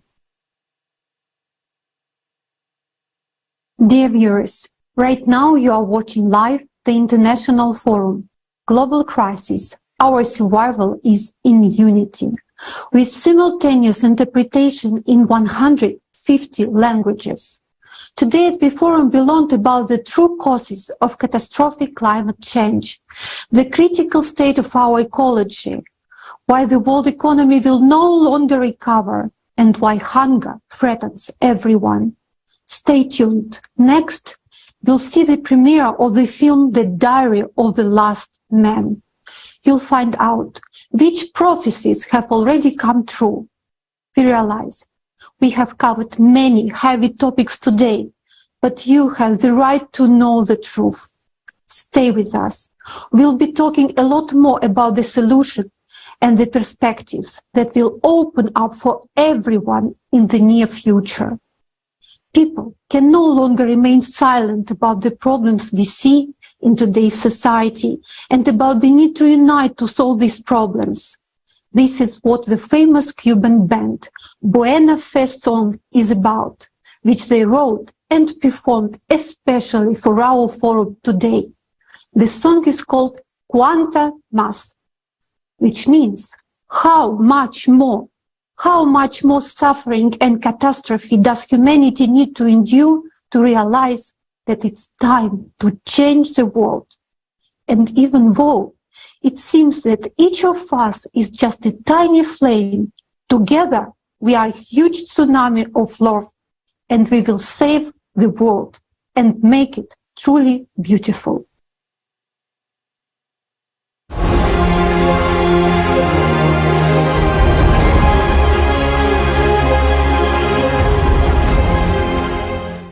Hello, beautiful people. We're the Buena Fe Band, and we want to send our greetings to the friends of global crisis. Our survival is in unity, and that's exactly the way we feel. There is no other way. The world today is going down a very bad road, and we have no choice but to unite and become better people every day. To stand against egoism, against anything that might harm the other. Big hugs. You can always count on us. We present to you the song Cuánta Más. This is our gift to you from Havana, Cuba. Let us move forward through solidarity and collaboration. Big hug.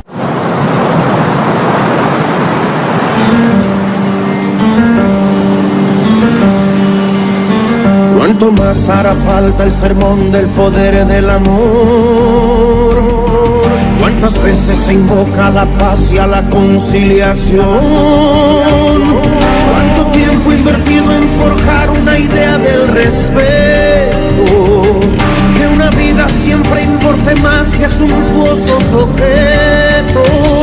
Cuántos más libros, audios, películas son necesarios, alertando del mismo destino de los dinosaurios. Y otras guerras que nuevas catástrofes, cuánto más crueles. Como masa de nuevos Caínes, sintiéndose Abeles. Cuánto más, cuánto más. Abismos, dilemas sustanciales de un sistema que acepta el rey Midas de una humanidad suicida. Ego parece tan pequeño, pero a veces por efecto dominó se esparce, expande y crece, y alumbra, blanquea toda justa y nueva idea, donde ingenio y rendimiento favorezcan nacimiento. Comienza conmigo, que mi abrazo sea tu abrigo, no hay ganador si muere.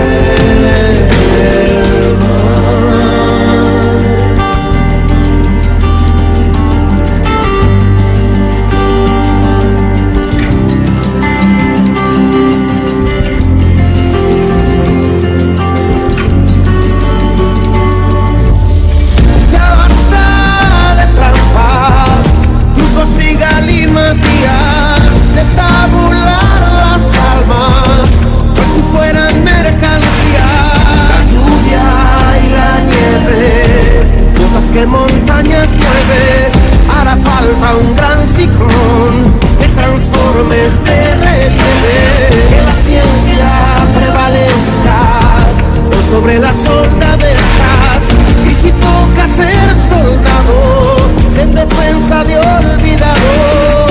Comienza conmigo, que mi abrazo sea tu abrigo. No hay ganador si muere el mar.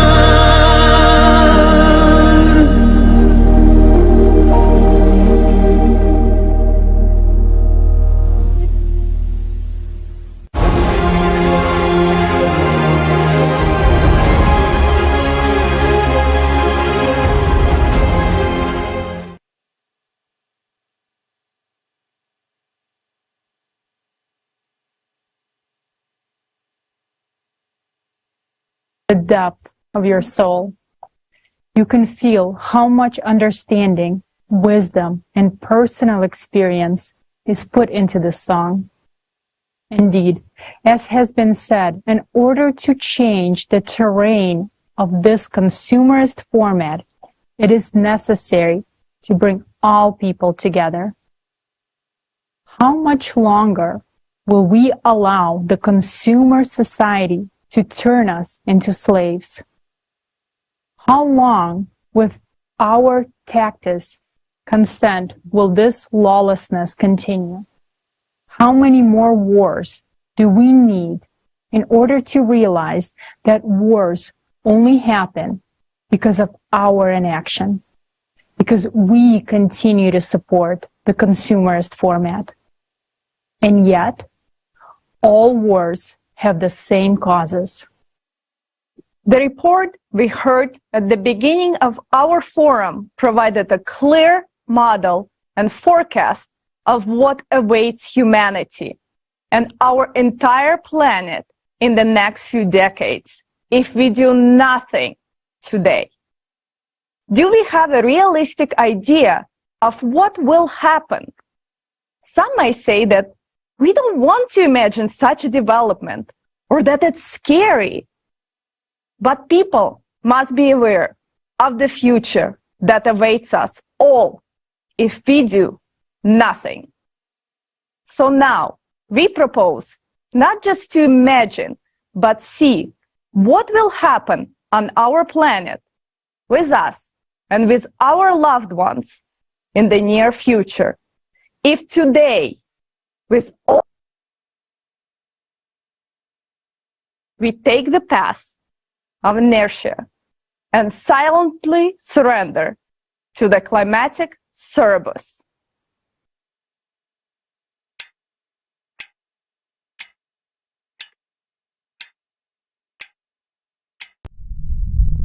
Now, I understand. We all had a chance. We're sheer idiots for not using it. I regret just one thing, that I did nothing earlier. Hello, diary. This is such bullshit. Maybe the psychologist is the crazy one. Does he really think I can talk to a diary as if to a living person? I can't believe I fell for it. I wonder how it is supposed to rid me of depression. Okay, I'm supposed to talk to the diary as if to a friend. Well, hey there, buddy. Well, nothing comes to mind. Although, I got fired. I have no money. How am I supposed to pay the mortgage, insurance, and my children's college? No idea. Fucked up world. The only thing that helps me keep my head above water is the family. I'll do anything for them. My psychologist said I should write down what's bothering me. So what's really bothering me? A constant sense of anxiety, fear. I'm afraid that tomorrow I'll have nothing to feed my family. These thoughts are so crushing. Prices are skyrocketing. The world is going to the dogs day by day. What will happen tomorrow? It's a question. Yay, I got a great job offer. It was unexpected. I'll be automating engineering systems in a bunker somewhere high in the mountains for a rich guy. It looks like the client is thinking about a doomsday arc. He's paranoid. They made me sign a non-disclosure agreement. I hope it doesn't cover this diary. Good news, I'm getting an advance payment tomorrow. When I receive it all, we'll be able to pay the mortgage and have a shit ton of money left over. But there is bad news too. I'll only see my family twice a year. Just this thought of such a long separation from Eve and the children makes me anxious again.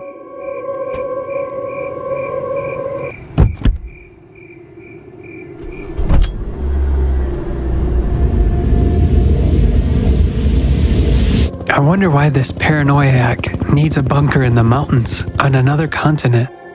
Why not in the basement under his villa? He's spending tons of money. Perhaps I should figure it out.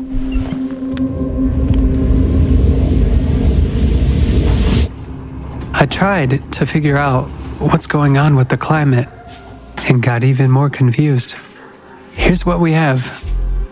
Record-breaking cataclysms took place in some regions. Some scientists sound the alarm and say that by the end of the century, temperature will rise by 2 degrees across the planet and it's humanity's fault. Others say the climate was always changing, so nothing terrible is happening. Meanwhile, they show on TV that budgets should be increased to fight CO2. They propose to raise taxes. They just want another excuse to rip people off. But the climate really is changing. There are also crazies who are scaring people, saying that no life will remain on the planet in 14 years. Something is supposedly wrong with the core, some kind of radiation from outer space. They suggest a way out. They say we should unite and build, what is it called? The Creative Society. Sounds good for sure, but looks unrealistic.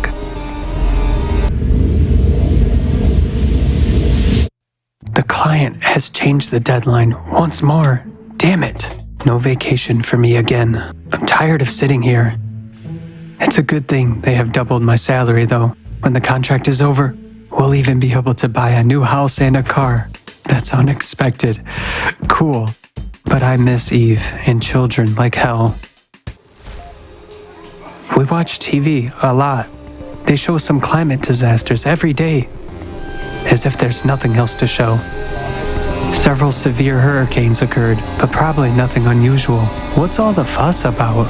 Everyone has gadgets these days. People film all the time. So it looks like there are many disasters.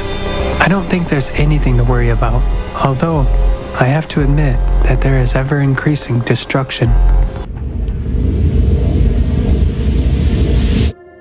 I've come across this post about the Yellowstone volcano today. They say something is wrong with it. There are too many earthquakes.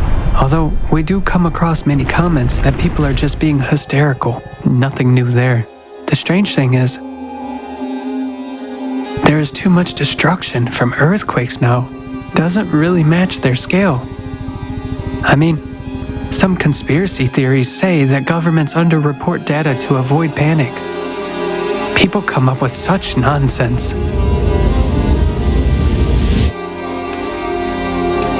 Last week, a minor earthquake destroyed a whole city. I tried to find posts of those crazies who had predicted the apocalypse, but found nothing. All links were removed for some reason. I managed to learn that governments in various countries forbid spreading any theories, except the official anthropogenic one. You can even go to jail for that. Why so harsh?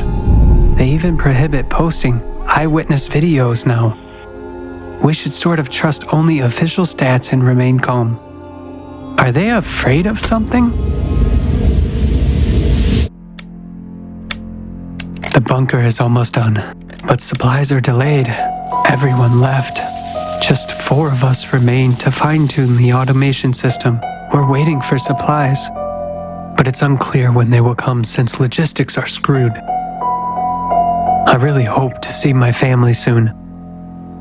They called yesterday. Eve says Mark is sick and has been missing school for 2 weeks. Many people are sick because there's an inflow of migrants from different countries to ours. They come barefoot and hungry and bring epidemics. Where the heck did so many of them come from? They say there are millions at the border. Why not stay home? Get back to your countries. We have plenty of our own problems. I asked Eve why they don't show this on TV. How does the government respond to that? But the connection was cut. I had to come up to the surface, but the hurricane was so wild that I couldn't even go out. What the hell is going on there? I feel that something's wrong.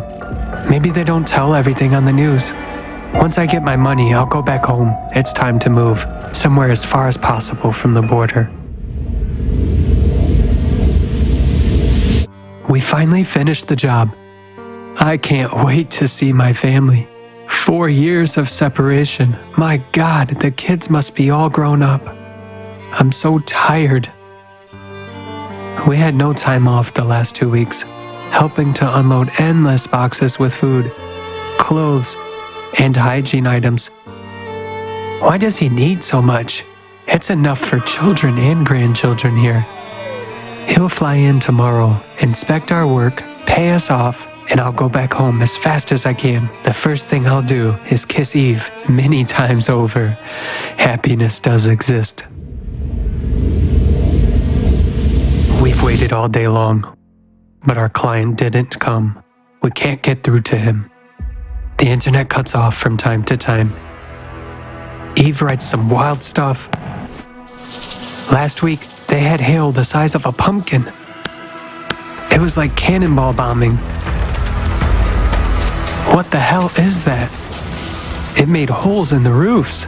My family barely had time to hide in the basement. The car is gone. Just a piece of metal remains. And our neighbor, Bill, died. I have no words. Eve is now helping to take care of his kids. What is happening in the world? We finally got a message from the client's office this afternoon. His airplane crashed due to severe turbulence. The bunker owner and the entire crew died. It turns out the office staff knows nothing about the bunker project. They promised to contact us. Shit! Who's gonna pay us now? And who's gonna pick us up? We're screwed. It's totally fucked up. It seems we've been here a whole eternity. No one picks up the phone at the office. We contacted the emergency service, but some crazy shit is happening there. We're the least of their problems. They say all of their equipment is being used to extinguish fires and patrol the streets. They told us to wait. They'll evacuate us as soon as they can. I read on the news that all of this year's crops died. Our city started rationing food sales. I'm losing my temper more and more often. It's like I'm going mad, having outbursts of anger and fury. Jack complains that no one is going to get us out of here. The government doesn't care about people at all, that they'll be saving their own asses. It's not a bed of roses here, and this jerk is making it even worse. In short, we had a huge fight the other day. Mass famine and unemployment started in our city. I wrote to Eve, warning her not to open the door to anyone and keep the lights off in the evening. More and more gangs have been appearing in the streets. Borders have been shut down by the military. People crazy with hunger are trying to get into our country, as if we have food. Meanwhile, I have enough canned food here to last several decades. Gosh, I wish I could send at least some of it to my family. Nobody's coming for us.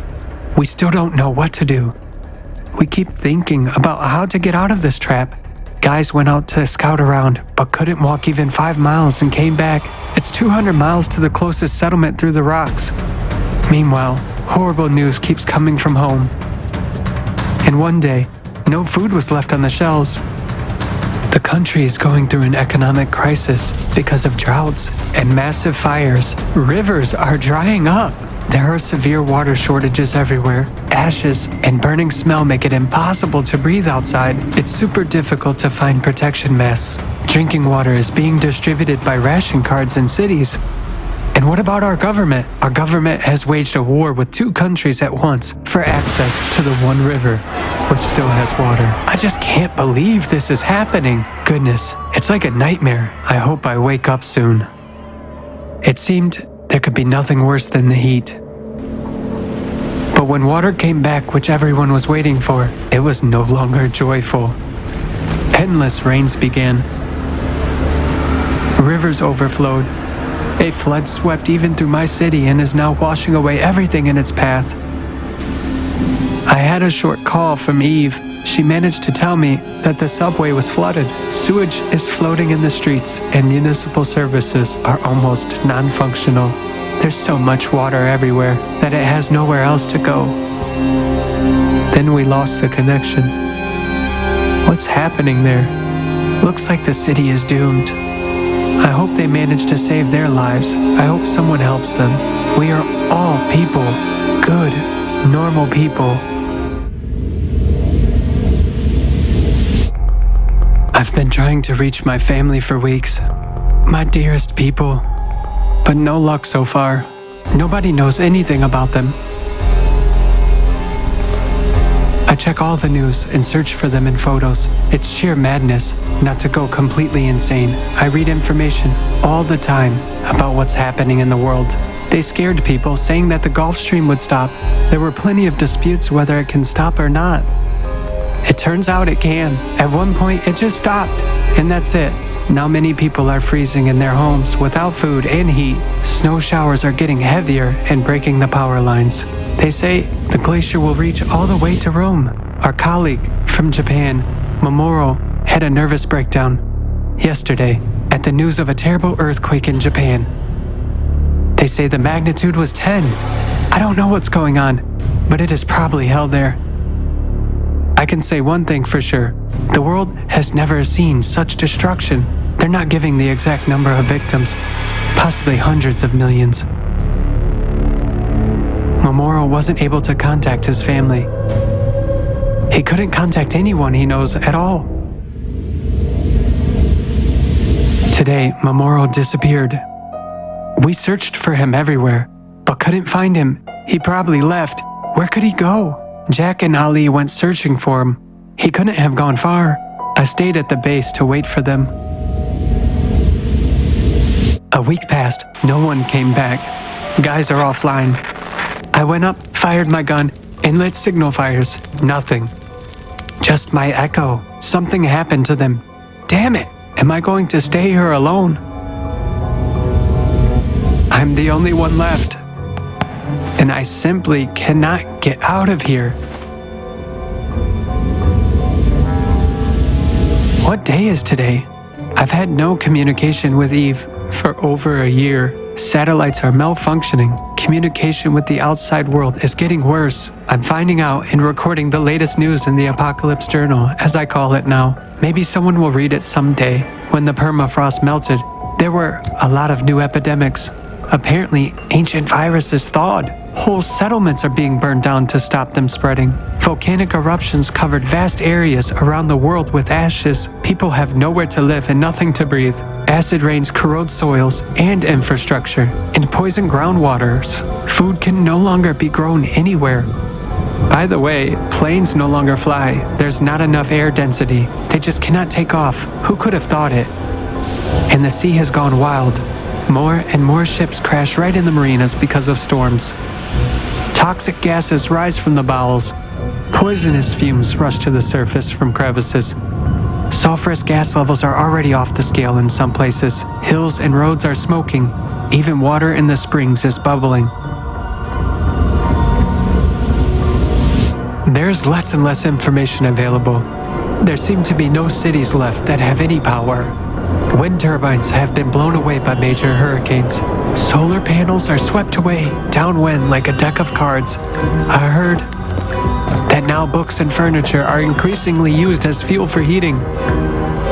Some scientists say that humanity will face complete darkness and terrible frosts. I still believe I'll see Eve and the children somewhere, someday, but I will see them. Why did I need that mortgage? I would now give everything to be next to them.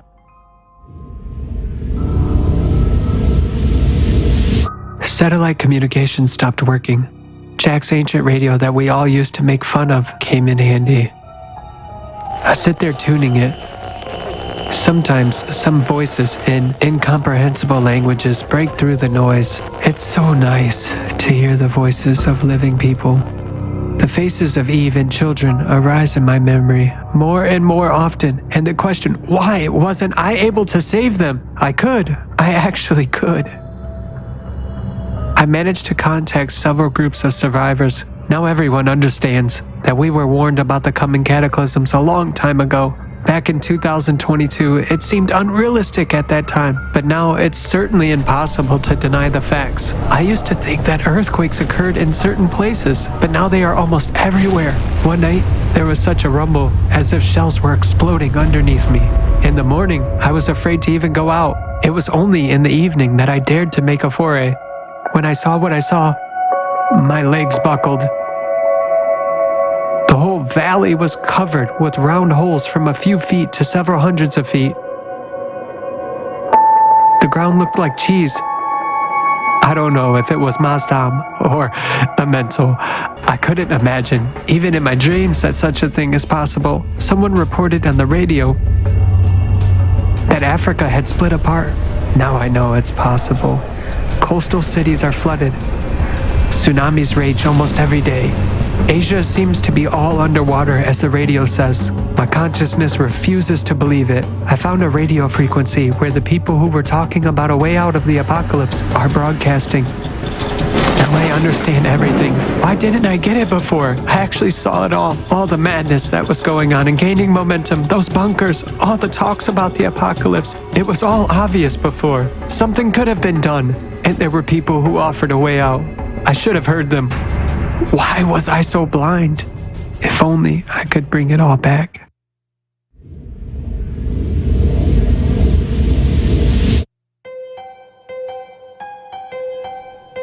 Once a week, I contact survivors over the radio. It keeps me from going completely insane of loneliness. Every day, there are fewer and fewer of us left on this earth. They say cannibalism is no longer a rarity. Now it's the norm. There are gangs getting together to hunt people. They roast and devour those they catch. Crazy freaks. Though I don't know how I'd behave if I didn't have a supply of food to last many years. Wild winds made it simply impossible to come outside. It's even more like a sandstorm, only the sand seems to be radioactive. They say whoever is out in it gets severely irradiated. Volcanoes are not subsiding. Today, no one even knows what part of the planet they are erupting in. The sky is covered with ash clouds 24 hours a day. It's like dusk and night all the time. Without sunlight, plants cannot survive. The earth becomes desolate, gray, and bare everywhere. They also say that phytoplankton no longer survives. Ocean waters are saturated with caustic gases. There's no life there anymore.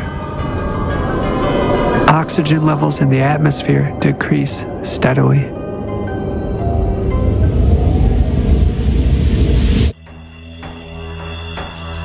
People on the radio have become my friends long ago. They advised me not to go outside because my skin could be burned. Apparently, some kind of cosmic radiation is being directed at the Earth. Neanderthals smeared themselves with ochre against such radiation. We also started smearing ourselves with it. Although people say it doesn't help much, but it is still better than nothing. Strong winds carrying sand and dust literally wipe out brick structures on the surface. Survivors have to hole up in basements and catacombs. Yet another strange threat has emerged. Lightning often kills those who dare to go on long forays. Lightning now occurs without thunderstorms. It just strikes constantly like laser weapons from the sky. Now it's clear why they said back then how destructive the weakening magnetic field was.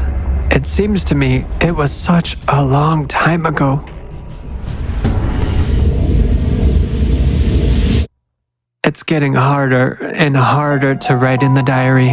My head hurts all the time. I don't know who I'm writing these notes for. The only living people remain in the same shelters and bunkers as me. It seems the Chinese managed to build something and someone else, but for how long?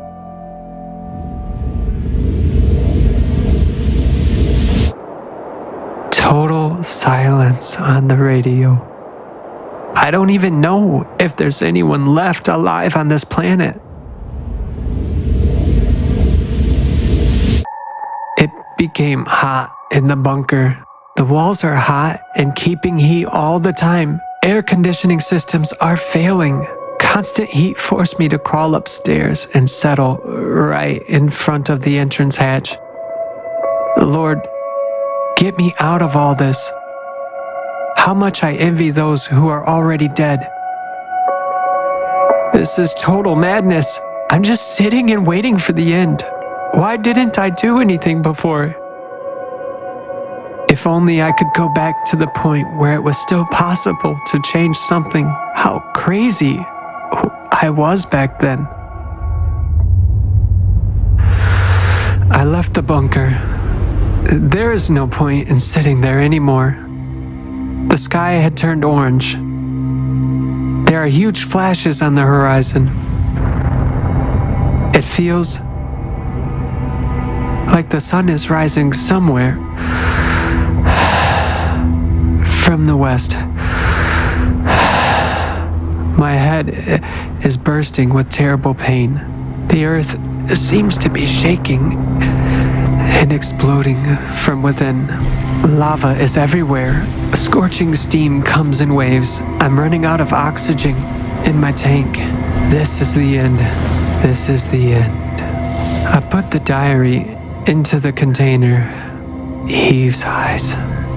Forgive me, Lord. Forgive me, darling.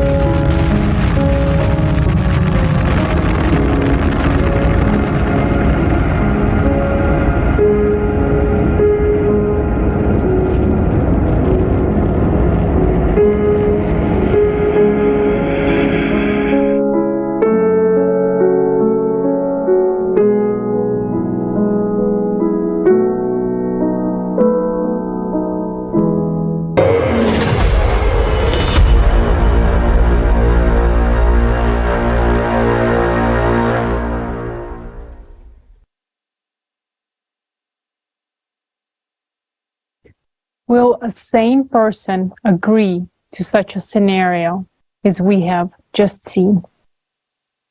Understanding the gravity of our situation, one learns to appreciate every minute of time because you know you can never get it back.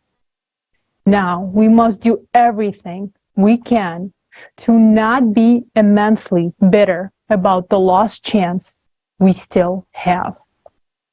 All the prophets have spoken of our time and this chance. If we had studied the writings of the world's religions carefully, we would have realized long ago that the time has come, which they called the end times.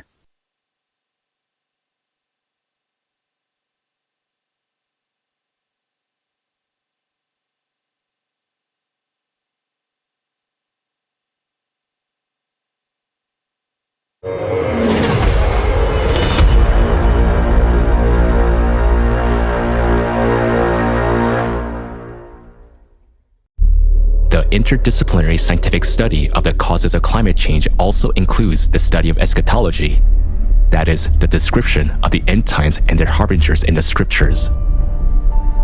Let's look at the eschatological signs of the two fundamental religions, Christianity and Islam. There are two scenarios mentioned in the scriptures: the golden millennium, Eden on earth, or the apocalypse, the end of time. As long as we are in a consumerist format, we are on the way to self-destruction. Time is passing, but we are not changing direction and are approaching an apocalyptic finale. Let's take a look at what we have been warned about. 12,000 year cycle. According to the Bible, in the second book of Ezra, Common English Bible Translation, chapter 14, verses 10 to 17, it is said, The age is divided into 12 parts. 9 parts and half of the 10th part have already passed. As for the evils that you have seen now happen, people will yet do worse than these. Here, the age refers to the cycle of 12,000 years. In other words, the Bible itself speaks of the cycle of 12,000 years. Remember this. The message was left 500 years ago before our era, that is 2,500 years ago, at the time when 9,500 years from the beginning of the age had already passed. Thus, the Bible gives an indication that the cycle is 12,000 years, and it ends in our times.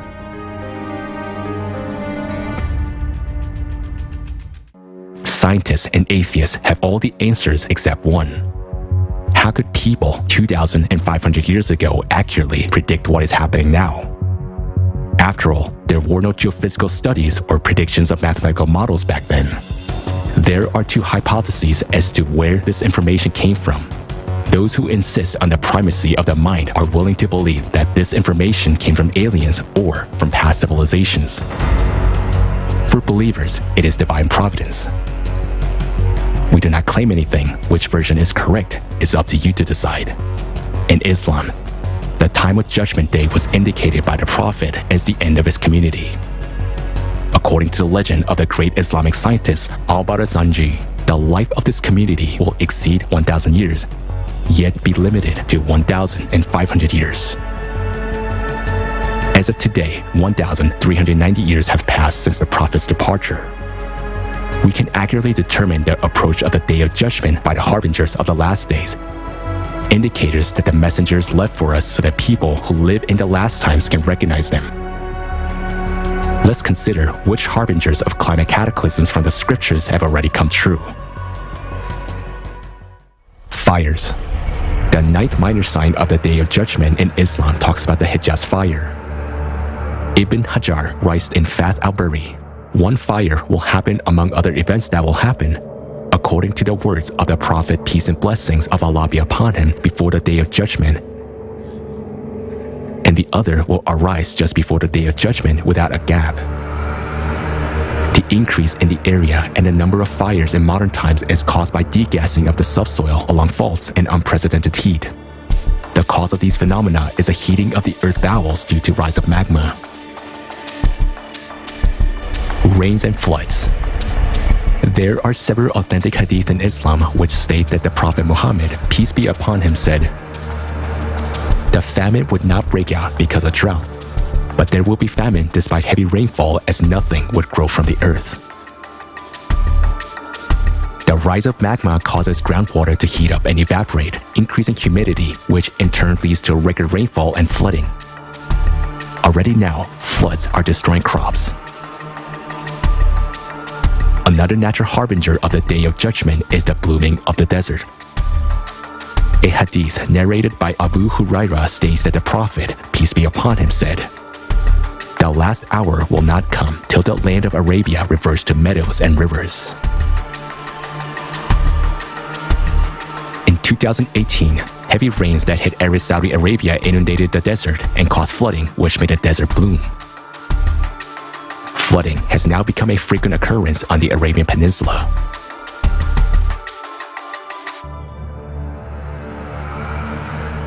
Land collapses. Sahl bin Sa'd reports that the Messenger of Allah, peace and blessings of Allah be upon him, said, "There will befall this ummah land collapses." Now in many regions of the world, huge sinkholes and land collapses suddenly appear. Such examples are known in Turkey and Croatia, in Chile and Mexico. Also in Siberia, methane explosions form huge sinkholes. All of this is due to the rise of magma, the heating of groundwater, and the release of mantle gases. Earthquakes.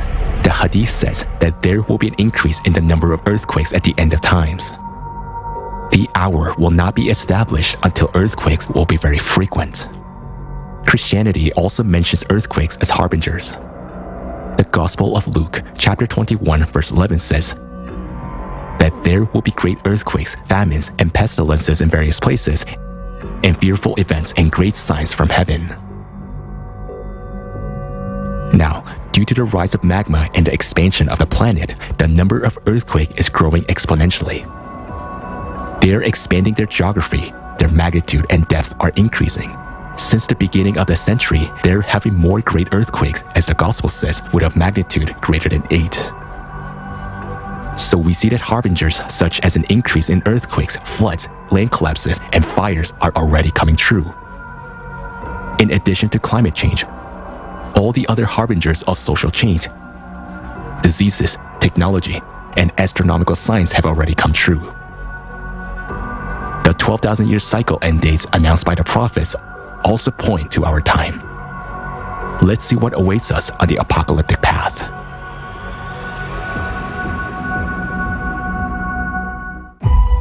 Judgment Day, Apocalypse. The prophets also describe the apocalypse scenario in great detail. In the Gospel of Matthew, Jesus Christ says, "There shall not be left here one stone upon another that shall not be thrown down." These words point to the unprecedented power of cataclysms. The Gospel of Luke says that there will be the roaring and tossing of the sea. People will faint from terror, apprehensive of what is coming on the world. The roaring sea indicates a tsunami from the strongest earthquakes. In the Quran, Surah 56, the Prophet, peace be upon him, speaks of the earthquake of unprecedented magnitude, when the earth will be violently shaken and the mountains will be crushed to pieces, becoming scattered particles of dust. In Surah 27, 52, and 70, it is said that the mountains, which we regard as motionless, will be set into motion like clouds. And they will become like wool, that is, they will be shaken and split up into blocks along the fault. So strong the tectonic shifts and the speed of the movement of the lithospheric plates will be. There is a description of the unprecedented speed of events in Hadith narrated by Abu Huraira. It is said there that the end of the world will come so suddenly and quickly that people will not have time to complete the action they started. A person has raised a morsel of food to his mouth, but will not be able to eat it. In the Gospel of Mark, Jesus Christ tells people to run to the mountains, not to take anything with them, and not to turn around, which also indicates the suddenness of cataclysms taking place. And based on the words, "For in those days there will be tribulation, such as has not been seen since the beginning of the creation which God created until this time, nor ever shall be," one can understand that a disaster of such a magnitude hasn't yet occurred on earth, such as has not been since the beginning of the creation, nor ever shall be.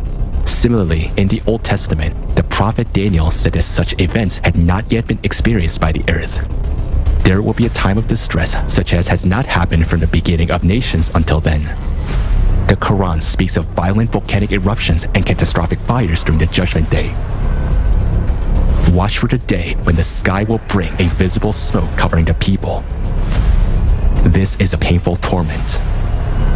At the peak of the cataclysms, due to disastrous eruptions of numerous volcanoes, there will be a discharge of volcanic ash into the atmosphere, which will cut off the sun rays to the Earth's surface for many years. This is a description Jesus Christ gave in the Gospel of Mark. But in those days, after that tribulation, the sun will be darkened and the moon will not give its light, and the stars will be falling from heaven. The planet will be illuminated only by the light of the fires and the glow of the fiery lava. This is stated in the Quran in Surah 55, Ayat 37. And when the heaven is split open and becomes rose-colored like oil. Hydraulic impact. In the sacred text, we find description of the destruction of our planet, which the Prophet and Jesus Christ conveyed to people using the terms they could understand, and now, having a scientific basis, we can understand what they spoke about. For example, in the Quran, Surah 82, the cleaving, it is said, when the sky splits open, and when the stars fall away, and when the seas burst forth. The surah mentions that the atmosphere at the time of the violent explosion in the Mariana Trench will be ruptured by the flow of steam. Also, Surah 21 says, the supreme horror of that day will not disturb them. On that day, we will roll up heavens like a scroll of writings. What is described in this surah really reminds of the fact that in the event of steam explosion rupturing the atmosphere, the integrity of the atmosphere would be broken, it would be blown away by solar wind and dispersed in space. Also, Surah 81, the overthrowing says, when the sun is put out, and when the stars fall down, and when the mountains are blown away, and when the seas are set on fire, and when the sky is stripped away. It is also clear from the surah that the folding of the atmosphere will take place when the red-hot magma erupts into the ocean and sets it on fire.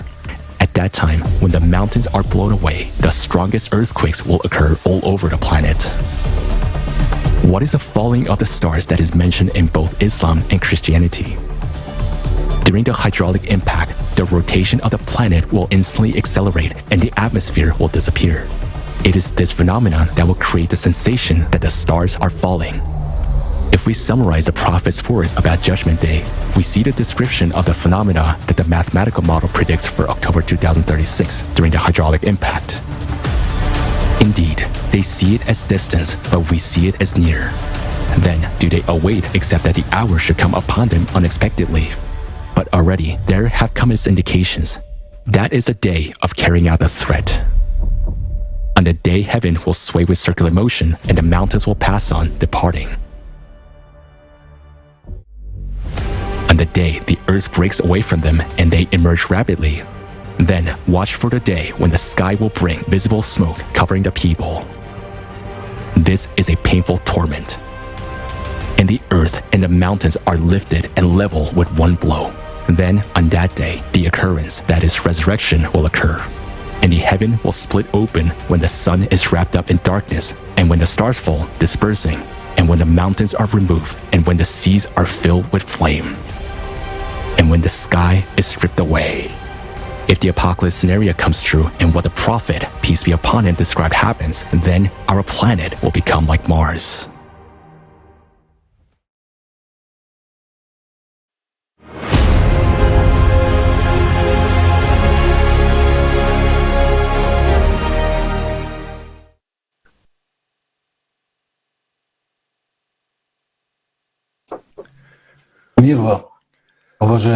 Peace be with you, dear brothers and sisters. The film we have just watched is truly shocking. A question arises immediately. How could ordinary people thousands of years ago know what would happen to us and describe it so precisely? How did the prophets know that in thousands of years we would destroy the ecology and enter a cycle of cataclysms?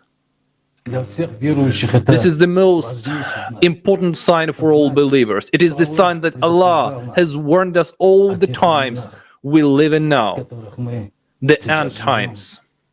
Allah was aware of what we're about to face.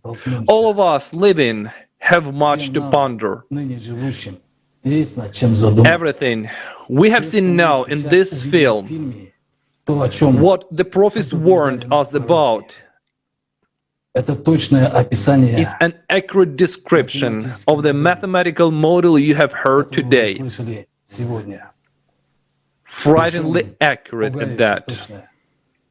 The big question remains, why do we see it and talk about it openly and the rest do not? Allah is mercy. He has given us freedom of choice, and we have two paths. Either we die in the apocalypse or we choose the life, and then He will give us the golden millennium. With all of the above, one thing that is not clear: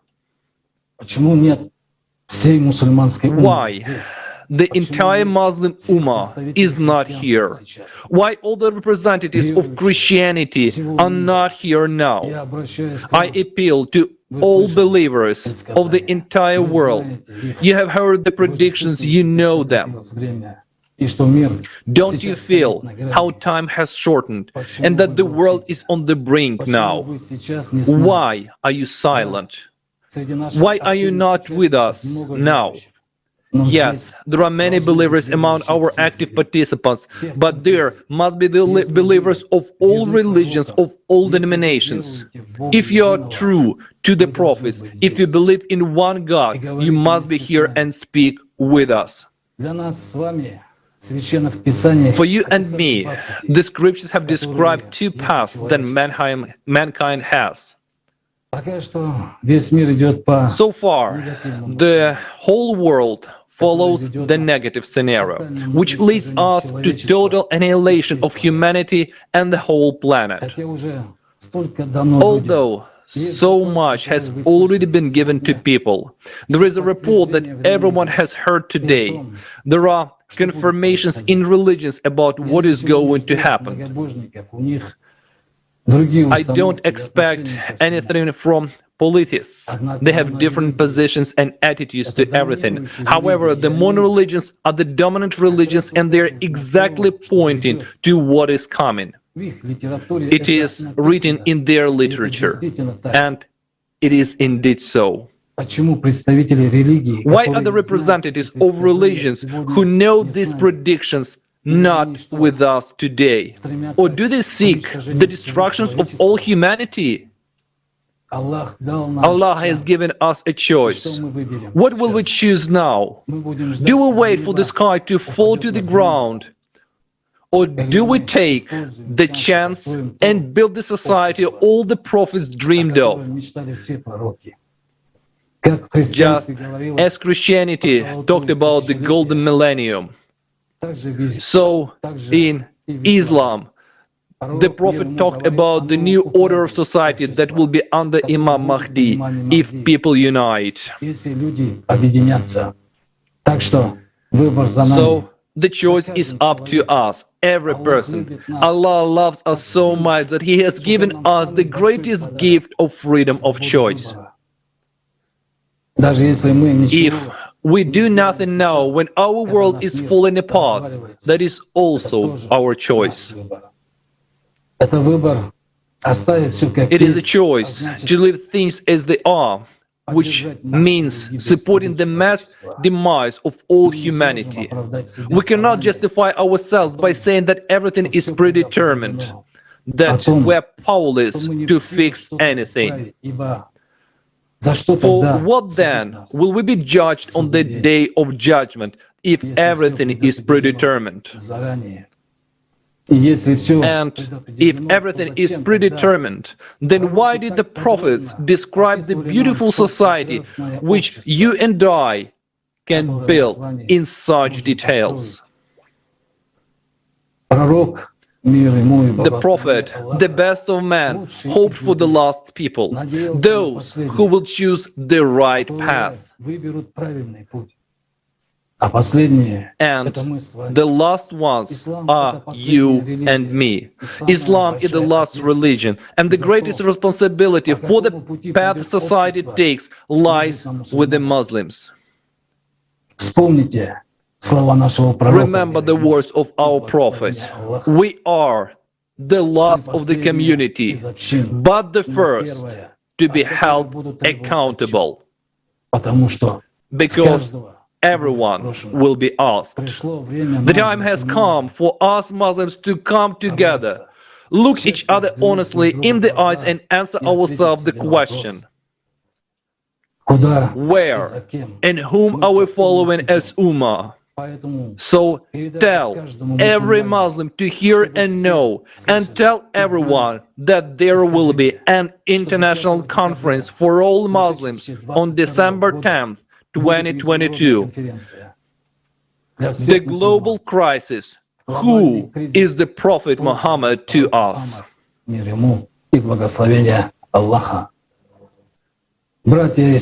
Brothers and sisters, it is our choice to descend with the shaitan into hell, or to build a beautiful world and be with our beloved Prophet in the house of Allah.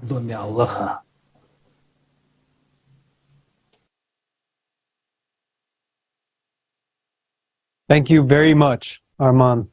Dear viewers, do not forget to put December 10th on your calendars for the conference Global Crisis, Who is the Prophet Muhammad for us? Sallallahu Alaihi Wasallam. Now, we offer you an excerpt from the program Awakening with the participation of the esteemed Igor Mikhailovich Danilov.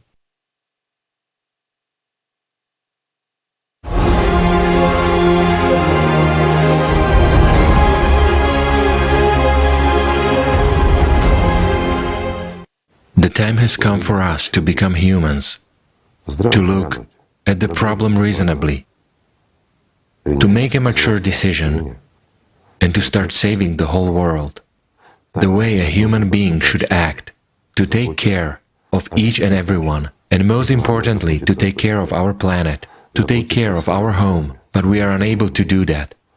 We haven't been taught this. Therefore, we'll have to learn everything on our own. Yes, there will be many problems. There will be many stones on this road. But if we have a higher goal, we will traverse this road. And we shouldn't rely on anyone. Without us, yes, without you, my friend, we will not survive. That's a fact. And unfortunately already a scientific fact.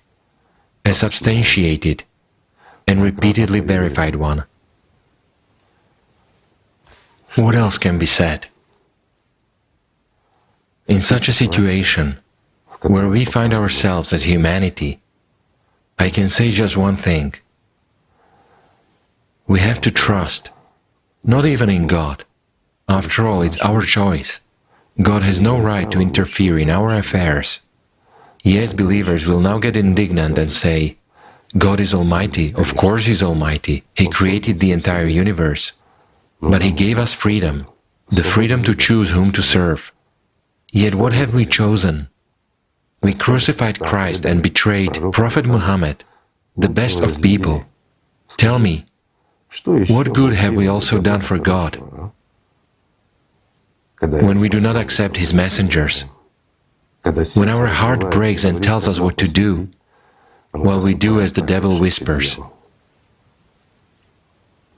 Have we really been faithful to God? Have we been listening to Him? Or whom have we been listening to, friends? We shouldn't trust in God. He gave us the freedom of choice, and we chose what we chose.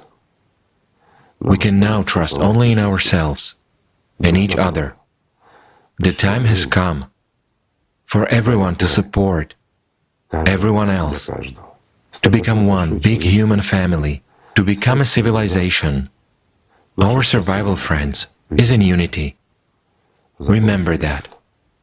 Let's just become humans. Right? Everything is in our hands, and we can even save this world. We can build an Eden here. We can build the creative society.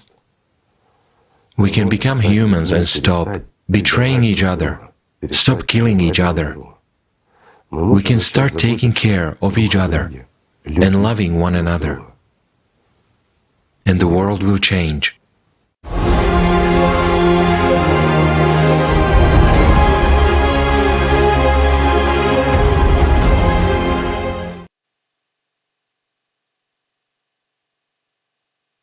Thank you, Igor Mikhailovich, for your support, your honesty, and for your constant motivation to us so that we can keep going.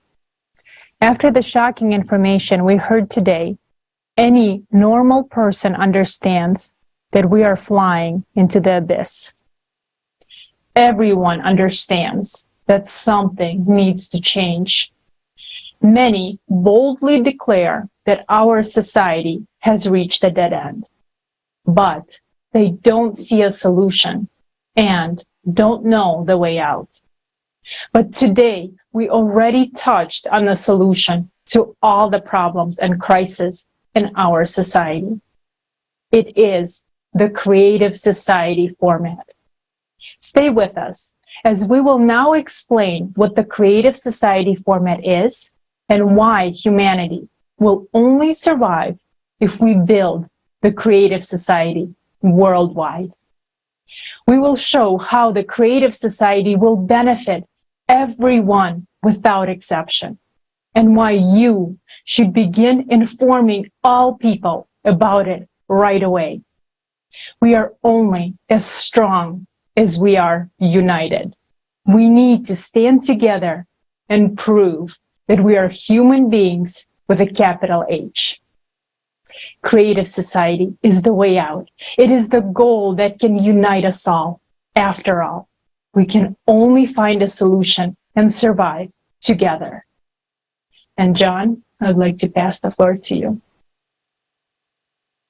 The problem that we have today, we have to solve has never before been faced by humankind.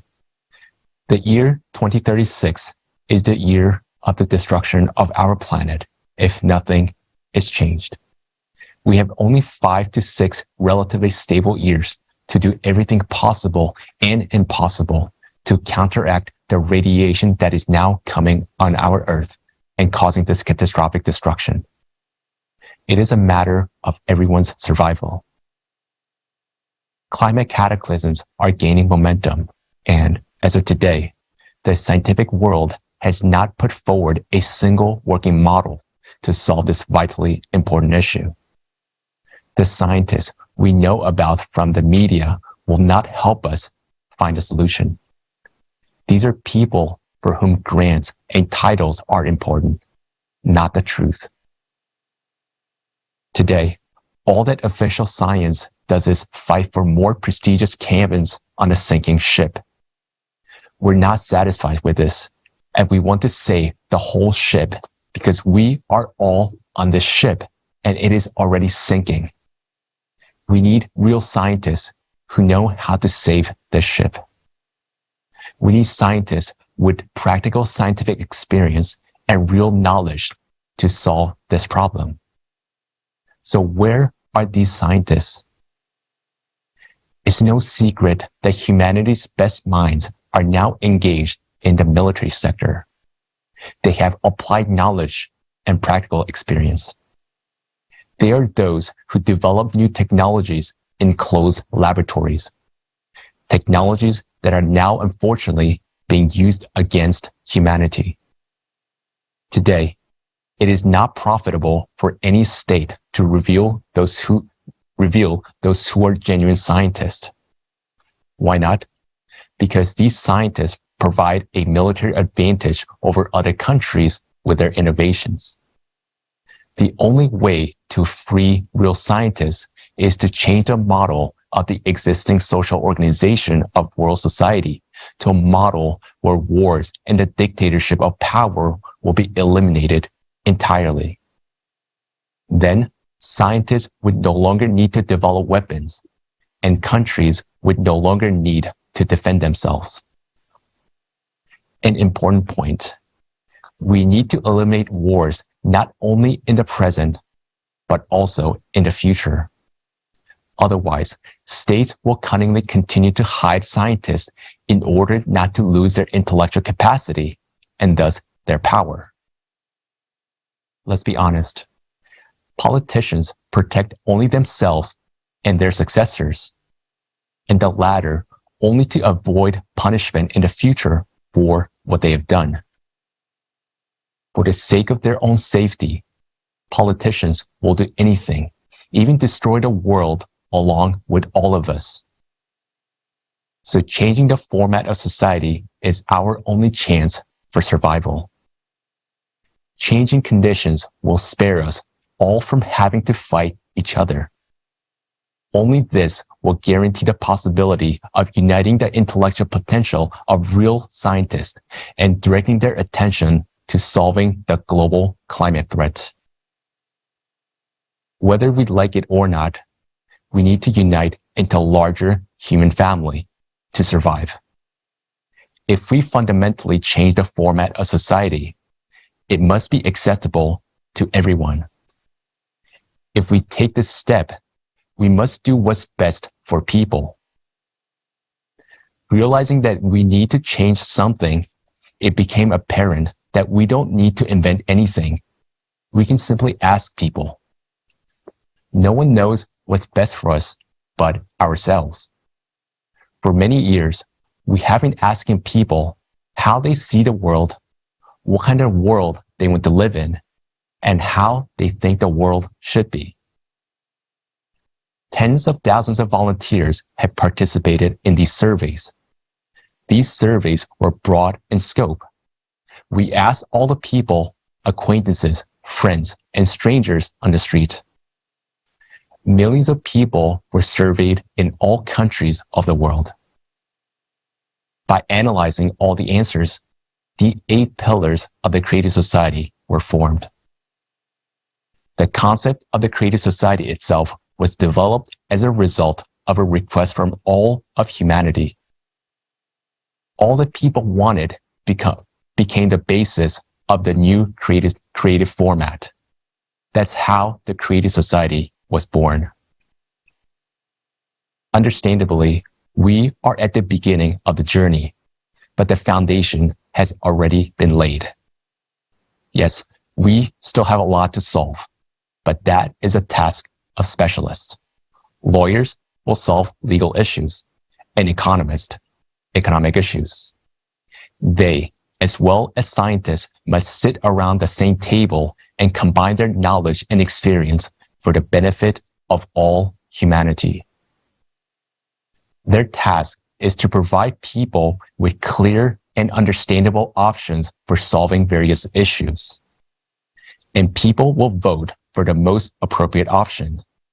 Thus, we will choose together the rules by which we will live in the world as one big family.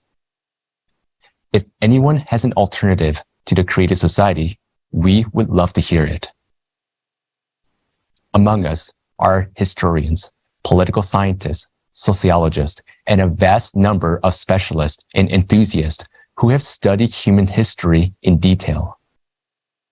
Always, in all attempts to change something, everyone has tried to preserve power, the power of the few over many. Wherever there is power over people, it always turns into tyranny, consumerism, wars, and slaughter of people. It doesn't matter whether it is power of a single person or a group. Everything inevitably turns into a permanent or temporary slave system. We are well aware that there has never been such a format as a created society, but it is precisely what people want. Any other system where there remains even a temporary, slight power of one man over another will inevitably lead to catastrophe. We will live again as we do now, as enslaved people. We must first realize that we are all slaves to a small group of people. We're like an obedient herd that is simply incapable of making decisions. That is what we have been indoctrinated with for 6,000 years. In fact, it's not true. Even according to the Constitution, we are free people. We are the holders of power in all countries. It's written in all constitution. We're the ones who actually built this world. We need to realize and understand that clearly, and stop listening that someone will come and do something good for us. We're being persuaded that people are not capable of solving anything. Yes, they can. Specialists are capable of thinking things through, and people are capable of making decisions. We won't need politicians anymore, because a politician in today's world is a representative of certain groups of people who think they are masters of the world. Those very politicians make slave out of us. History clearly shows us this, and we need to understand it. On paper, a politician is someone who prevents conflict and wars, cares about people, and is a representative of the people. But in reality, it is the opposite. A politician sits on people's necks, considering the people a herd, and drives in wherever he wants, or where those who are behind the politicians tell him to go. Therefore, such notion as a politician cannot exist in a created society. In the face of a global climate catastrophe, we can speak frankly and openly. We have been divided into states and told that we must fight and kill each other in the interest of these states. The question arises, what and who is a state? The answer is simple. The state is made up of people. It is not just a territory. But today, the state is power, a superstructure over people. Everything is done in the interest of some ruling party or simply in the interest of power, but not in the people's interests. Let's be honest and call things by their proper names. We have a few free breaths left. Then we will have hard time breathing and communicating with each other. Before the climate destroys us, let's talk honestly to each other. Better yet, let's build a creative society for each and every one of us, for our descendants.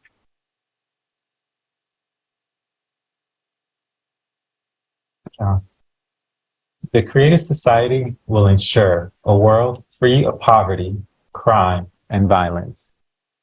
It'll give us a safe, comfortable life anywhere in the world, stability and confidence in our future and that of our children, the ability to develop our businesses in a sustainable and predictable economy,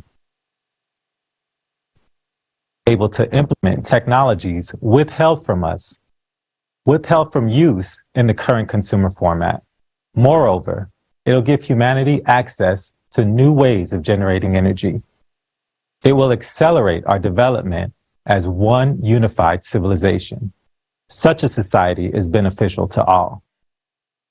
The creative society is based on 8 pillars, 8 guiding principles that should be adopted into every country's constitution.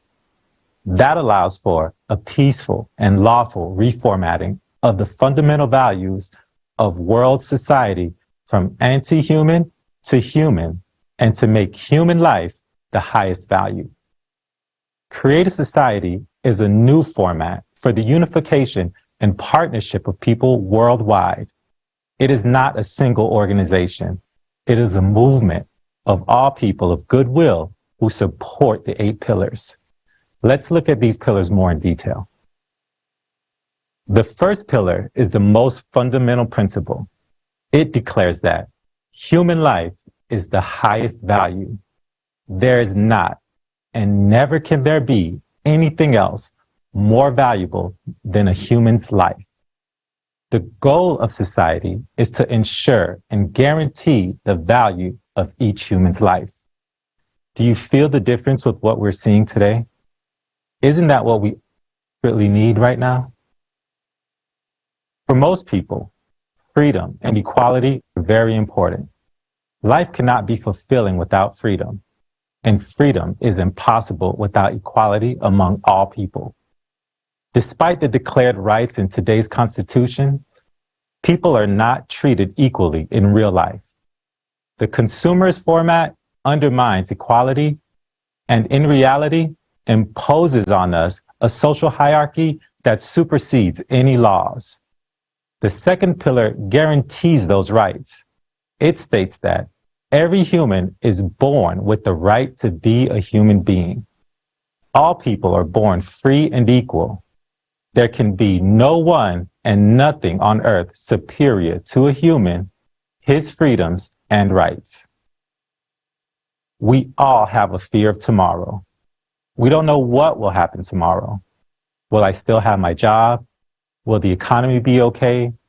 Can I afford the medical bills if something happens? What if? What if?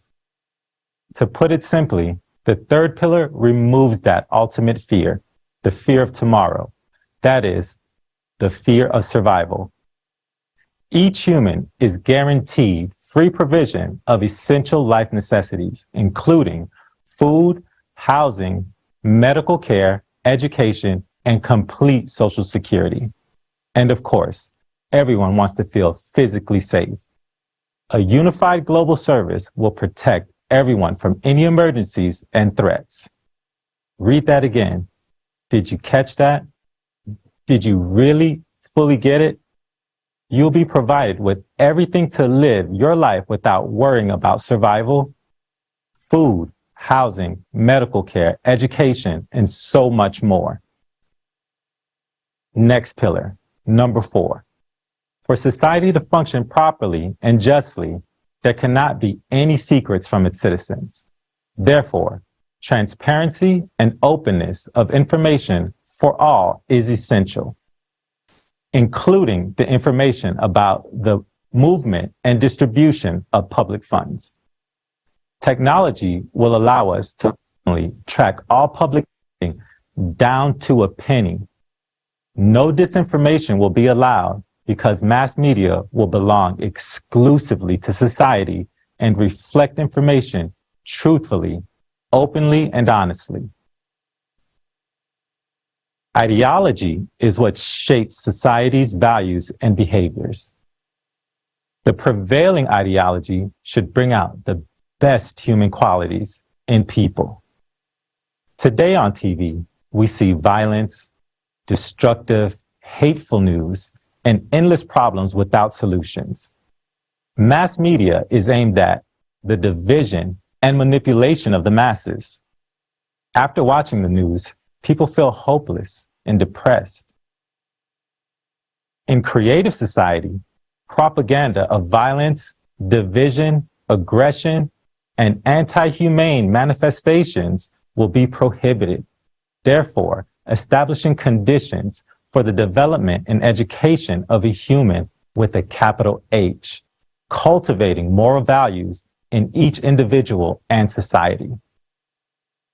The 6th pillar guarantees everyone high quality, free education, and harmonious development of their personality. That will eliminate the colossal student loan that today leaves graduates enslaved by debt for many years to follow. Also today, many young people choose their fields of study based on the profession's earning potential instead of following their heart's desires. In creative society, every person, regardless of location, can attend university or college of choice and receive a degree in any field they choose, completely free of charge. That will give freedom, enjoyment of learning, and fulfillment of true potential. The 7th pillar assures equitable distribution of our planet's natural resources among everyone, regardless of nationality, age, and social status. Today, we have never-ending wars and battles because of the lack of resources in certain countries and the unstable desire by certain groups.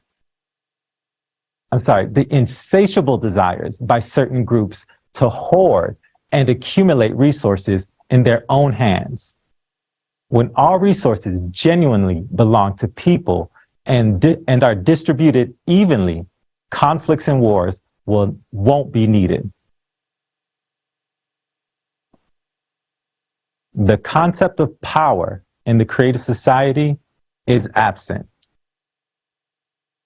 People directly participate in making decisions on key issues.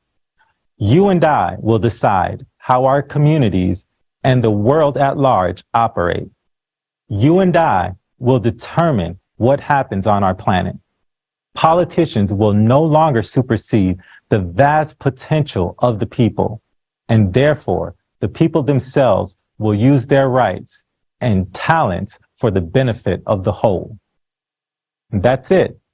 Just these 8 short, simple paragraphs describe everything that all people want. And you know what? If someone agrees with at least one of these principles, he is already a member of the creative society because it's what he wants. But if a person denies all 8 pillars, then he is so harmful and dangerous to society that something needs to be done about it. And you need to understand that creative society is a new format for bringing people together. It is not an organization, but an association of people based on the desire to live and live well, to live in safety and dignity, and to develop and prosper. A question is often asked, guys, who are you? Ask a counter question. Who are you? Whose interests do you represent? your own.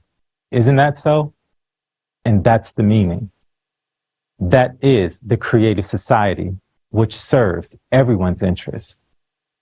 So, if we all decide we can start living like this within 5 years, let's tell everyone, let's create public support for this idea.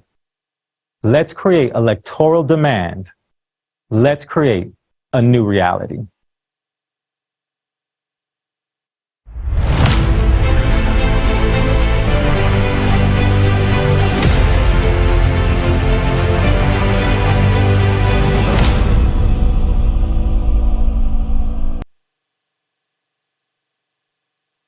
Thank you so much, Wilkins. Absolutely agree with you. A creative society is the format in which each person's life, freedom, security, and well-being are the highest value, not on paper, but in the practice. A society where there is no power of one person over another, where people make decisions on key issues together without shifting the responsibility to a small group of people. In this model of society, all resources belong to a man by bartering water, gas, oil, electricity, natural resources. The possibility of the separation of resources is the same, hence is eliminated.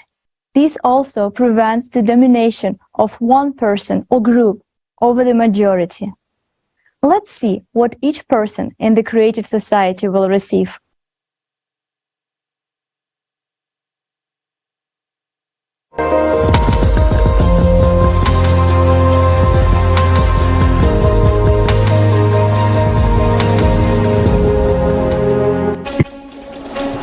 For several years, we have been informing about the creative society. The most frequent question we hear is, what will my life be like in the creative society? Friends, it's time to answer this question that concerns all of us. Make yourselves comfortable. We invite you to a wonderful world where the most valuable thing is human life. Your life. Living conditions, everyday life. Already in the transition period from the consumerist format of society to the creative one, each person will immediately be provided with accommodation of at least 60 square meters for a comfortable life. If you have a family of 5, you will live in a house or apartment of 300 square meters. This housing will be your property. It will not be subject to taxes and utility bills. As your family grows, your living space will expand. A consumer paradise will be created. The availability of free time, money, and a variety of quality goods and accessible products. And this is already in the transition period from a consumerist format to the creative society. Financial freedom. People will become financially independent starting from their birth. From the first day of the transition period to the creative society, all mortgages and loans will be written off. No more inflation. Prices for the same product or services will be the same all over the world. No more taxes on small and medium-sized businesses. No more taxes on individuals. You will receive a universal basic income of $10,000 every month. There will be no need to work in order to have a roof over your head and feed your family. In the creative society, you will always have confidence in your future. Do you want more money? There will be an opportunity to work doing what you love to do. Only 4 hours a day, 4 days a week. You will have a vacation at least 2 months a year. Do you want to work more because you get a buzz out of doing your job benefiting society? Go for it. You are always free to choose. All hard, dangerous, harmful, and monotonous work will be done by robots and automated systems. A human is not a slave to toil from morning till night for a penny. You will have time for yourself. You will be able to do things you really care about. Spend time with people you love. Develop yourself. Be creative. And travel to any part of the world without visas or restrictions. In the creative society, every day of your life brings only joy and pleasure. Environment. Production will be waste-free and completely environmentally friendly. Pesticides and chemicals will no longer be needed to grow products. Only tasty, healthy, and varied foods will always be on your table. You will be able to enjoy clean, fresh air wherever you go. You will be able to drink crystal clear water saturated with good microelements and minerals. In the creative society, we will restore the ecosystem of the planet, and we will be able to admire the purity of oceans and the beauty of pristine forests. The creative society is a world of harmony and beauty. Healthcare. Perfect health of every person is one of the priorities of the creative society. From the very beginning of the transition period, medical care will be free for everyone. Doctors will be paid for healthy patients. A patient will no longer be seen as a profitable client. Each medical center will be equipped with artificial intelligence that will incorporate the experience of all the best doctors in the world throughout history. The very approach in healthcare will change. It will become 90% preventative. And all this right away in the transition period. Now, in the creative society, new technologies will allow humanity to never get sick. Everyone will have an opportunity to significantly increase their lifespan. To date, these technologies are already being developed, but the consumerist format makes them inaccessible for us. A simple device installed in the shower cubicle will scan your body and will adjust your appearance according to your wishes. In the creative society, you'll be really healthy, completely free of charge. Education. You deserve a decent, high quality, and free education. Do you like to study? In the creative society, you can get as many degrees as you want. And you won't have to worry about earning a living because you'll have a universal basic income. From the first days of the transition period to the creative society, you can easily acquire a new profession if you wish to. Artificial intelligence will create an adaptive educational program for you according to your peculiarities. You can study anywhere in the world and at a time that suits you. The creative society is a world of knowledgeable and versatile personalities. Freedom. People will decide for themselves what rules and laws to live by and implement their decisions through voting on a unified platform. The highest value is human life. Everything will be built around the fundamental basis. The world's media will no longer be in private hands, but will belong to society as a whole. This means that they will no longer be able to manipulate public opinion for the profit of a few. The media will truthfully and holistically inform, educate, and inspire people. Safety. Already, in the transition period from the consumerist format to the creative society, the fate of people will no longer depend on the decisions made by a few individuals and on what those in power will agree among themselves. Society will create conditions in which wars, murder, death, slavery, human trafficking, and drug trade will be impossible. Crime will completely disappear. The latest technologies will be implemented everywhere, which will help the Unified Emergency Service to should work proactively to prevent accidents and crimes. You can easily let your child go to school or outside being completely sure about his safety. You'll be safe and secure at all times of day and night while returning home in the evening, going for a walk in the park, or going to a concert. The main danger, the threat of a global climate catastrophe, will be solved. Humanity will never again be threatened by climate disasters and wars. In the creative society, you and your family will be safe anywhere in the world. You will get all this starting from the first days of the transition period. And already, in the creative society, thanks to a replicator technology, you will be able to get everything you need. All kinds of food, clothes, household items, and much more.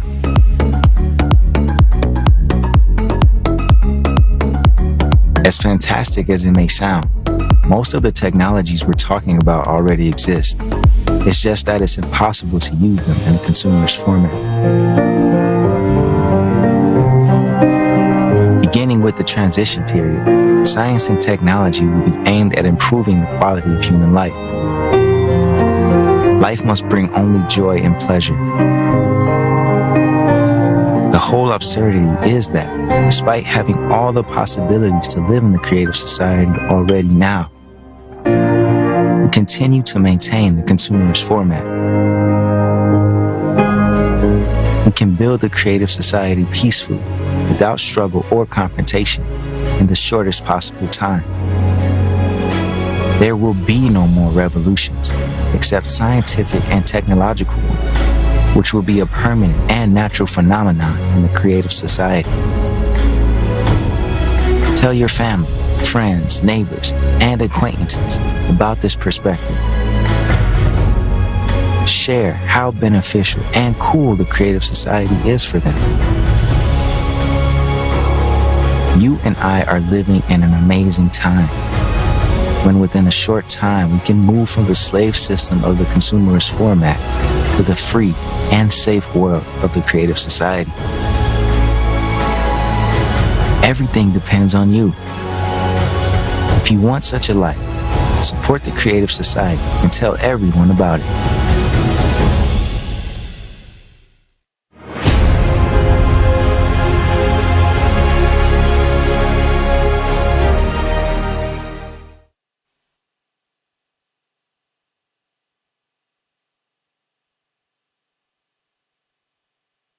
Our life? A creative society is a format of social organization. At its core and the center of everything is the individual, its life and its benefits. That will require a reformatting of all spheres of our life. And there is a step-by-step plan for implementation of the creative society. And there are very specific stages. So let's learn about the stages of building a creative society, what actions have to be taken, and what is the goal of each stage is.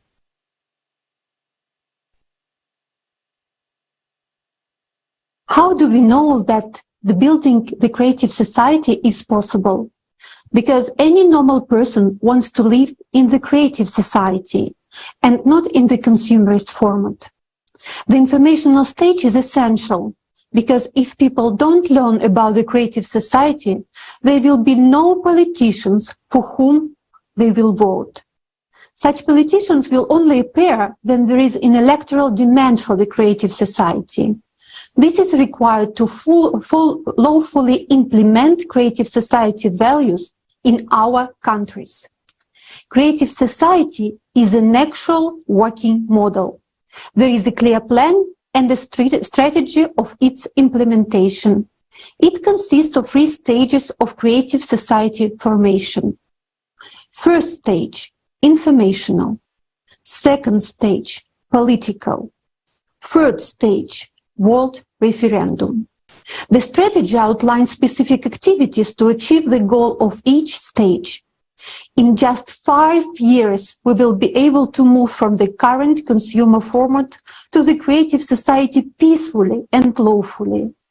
To make this happen, All people need to unite around the idea of the creative society as quickly as possible.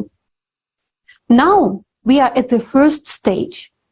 The first stage of building the creative society is the informational stage.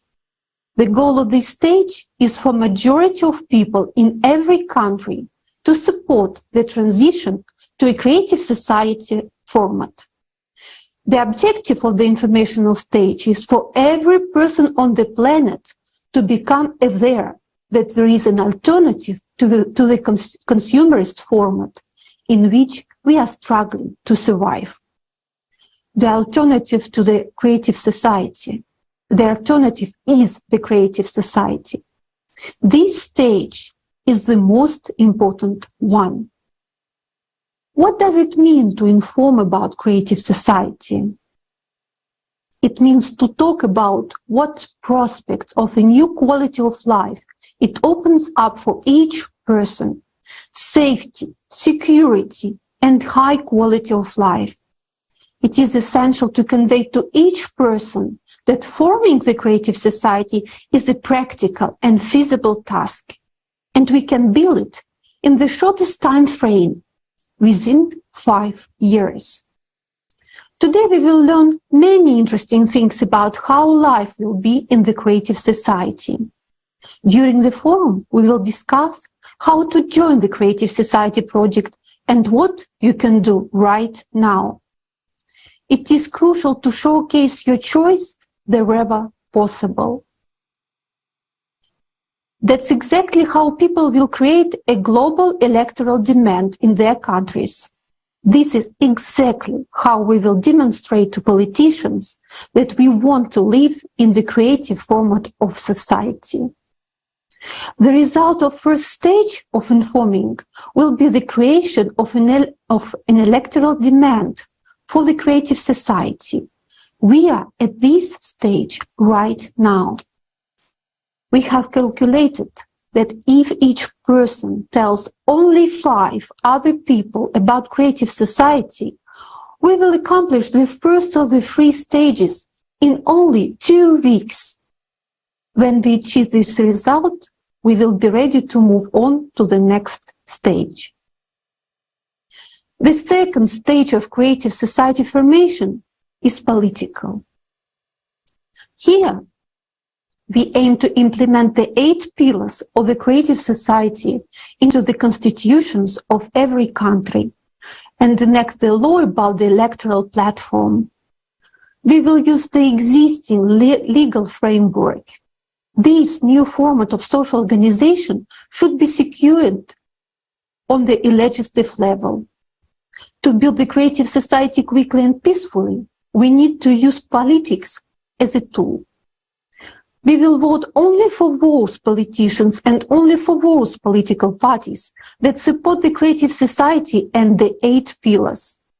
If there aren't any, we won't vote at all. Today, there are more and more decent people among politicians who understand everything. They support the creative society and the 8 pillars. If you and I vote only for those politicians and those parties that they build the creative society, other politicians have no electorate. Politicians always follow the electorate. If there is an electoral demand for a creative society, they will build it.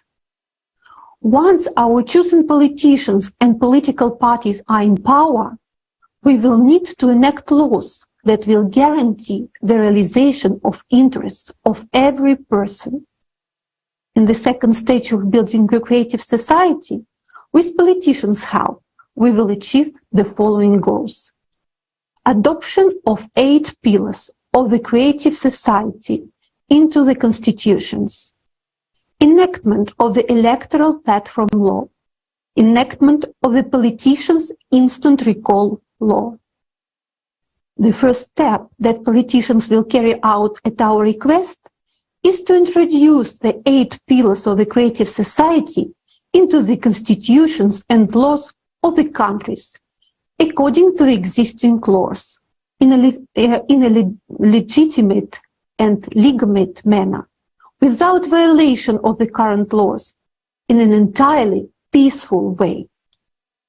The basis of all laws will be the 8 pillars of the creative society. That's why we say that the creative society is an absolutely peaceful scenario. Introducing the electoral platform law will give us back the power and the right to choose how we live. We will regain the right to make decisions through direct voting without intermediaries.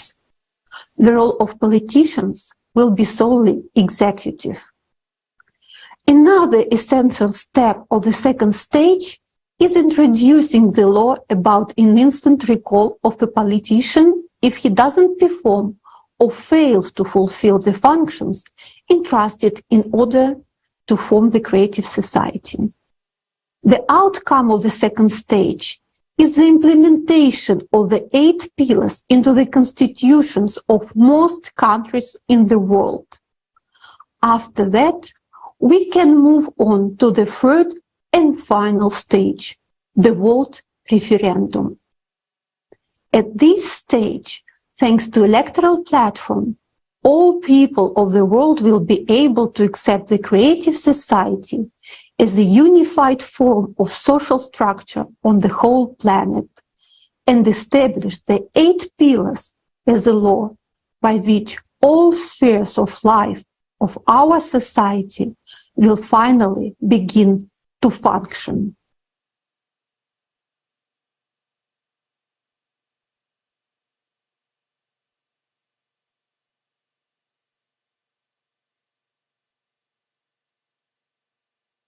Ignorantia juris non excusat.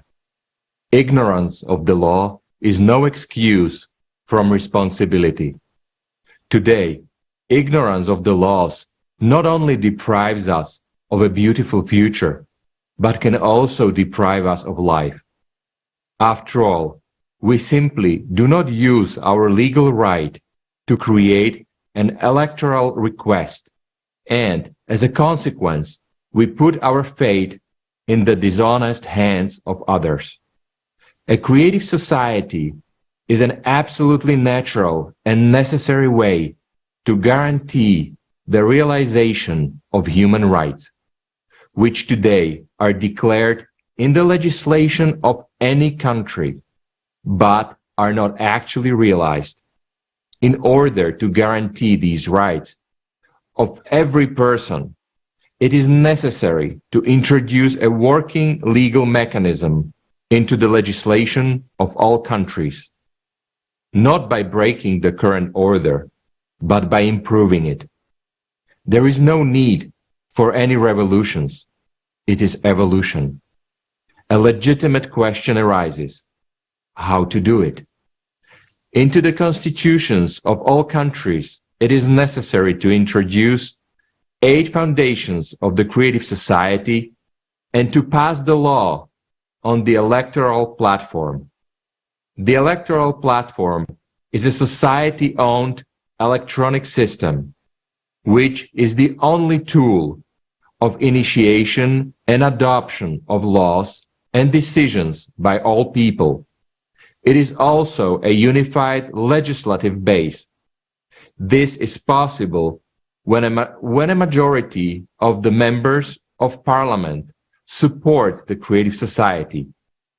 And for this to happen, the majority of votes in the country needs to vote for those candidates who will pledge in their election programs to implement the 8 foundations into the Constitution and pass a law on the electoral platform. And now we come to the most important thing: the formation of a public request coming from the majority of citizens who have the right to elect public representatives and authorities. How to achieve such a majority among active voters? This is the main task of the first stage of building the creative society, the stage of informing. all people on the planet who have already heard about the creative society and want to live in it simply need to actively inform all people about the creative society. When the majority of the world's population actively supports the creative society, the remaining stages of its creation will proceed very quickly and easily, in accordance with the national legislation of each country. This is why the information stage is most important. That is, the formula is simple. First, we inform all people about the possibility of building a creative society. Then voters choose only those politicians who support the creative society. And these politicians already implement 8 foundations of the creative society at the legislative level and pass the law on the electoral platform. With a form of government like a monarchy, things are even simpler.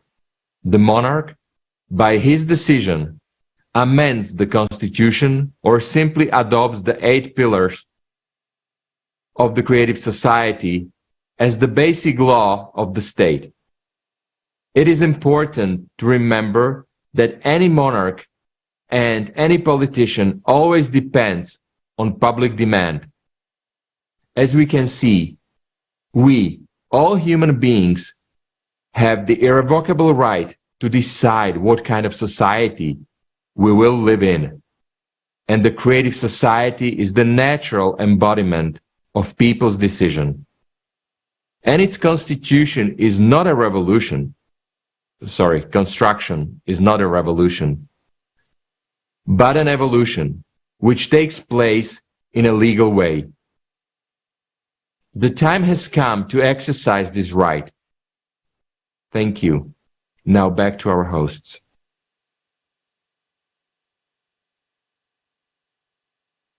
Thank you, Robert. You're absolutely right. We, people, have the legal right to create an electoral request and to build the creative society.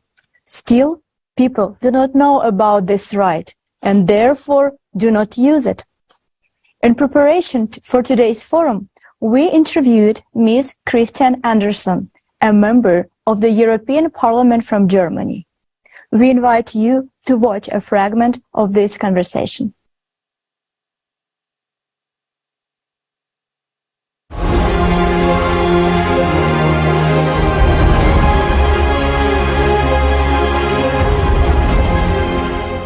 Our first question is about the upcoming forum that we will have on November 12th.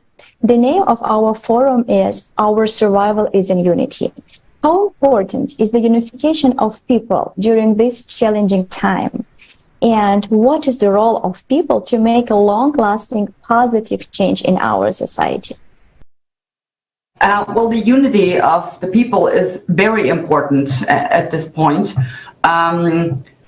because what we have seen, especially in the last 2 years, how the rights of the people, civil rights, and inalienable rights, constitutional rights have been infringed upon. They have been taken away. They have been redefined into being privileges that a government can grant whenever they want to or withhold whenever they see fit. And this is not only happening in 1 or 2 or 3 countries, this has been happening all over the world. So it is of utmost importance that people once again realize it is their democracy. They need to get involved. If they want things to change, they can make it happen, but they need to go and cast their votes and not stay at home. They need to take responsibility. Democracy is not a place where you simply go to sleep, because there was once said, when you sleep in a democracy, you will have a very rude awakening in a tyranny. You will always have a conflict of interest. Whoever has power, his aim is always to expand his power at the cost of the one he is overpowering. We do need to have institutions that, have some kind of a governing power. Obviously, we do need this.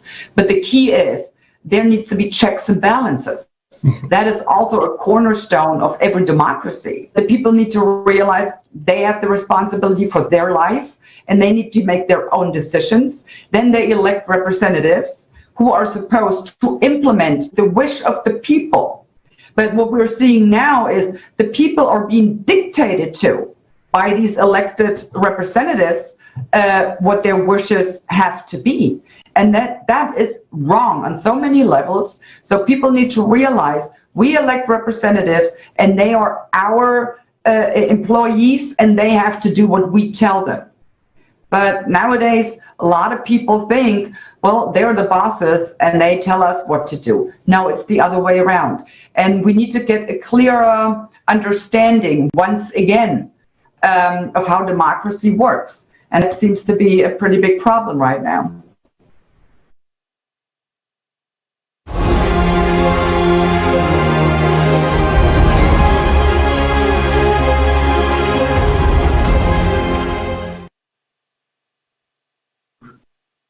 Dobrý večer. Good evening. Nowadays, human rights are declared in the legislation of every country, but as we can see, they are not actually implemented. Do we control our own lives?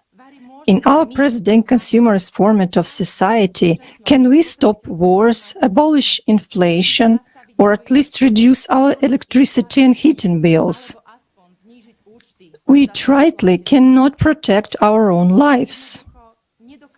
Having food and heat at home has become a luxury for many people. We don't even have means to save the lives of our near and near people in the event of severe illness. All of us are unsure of tomorrow.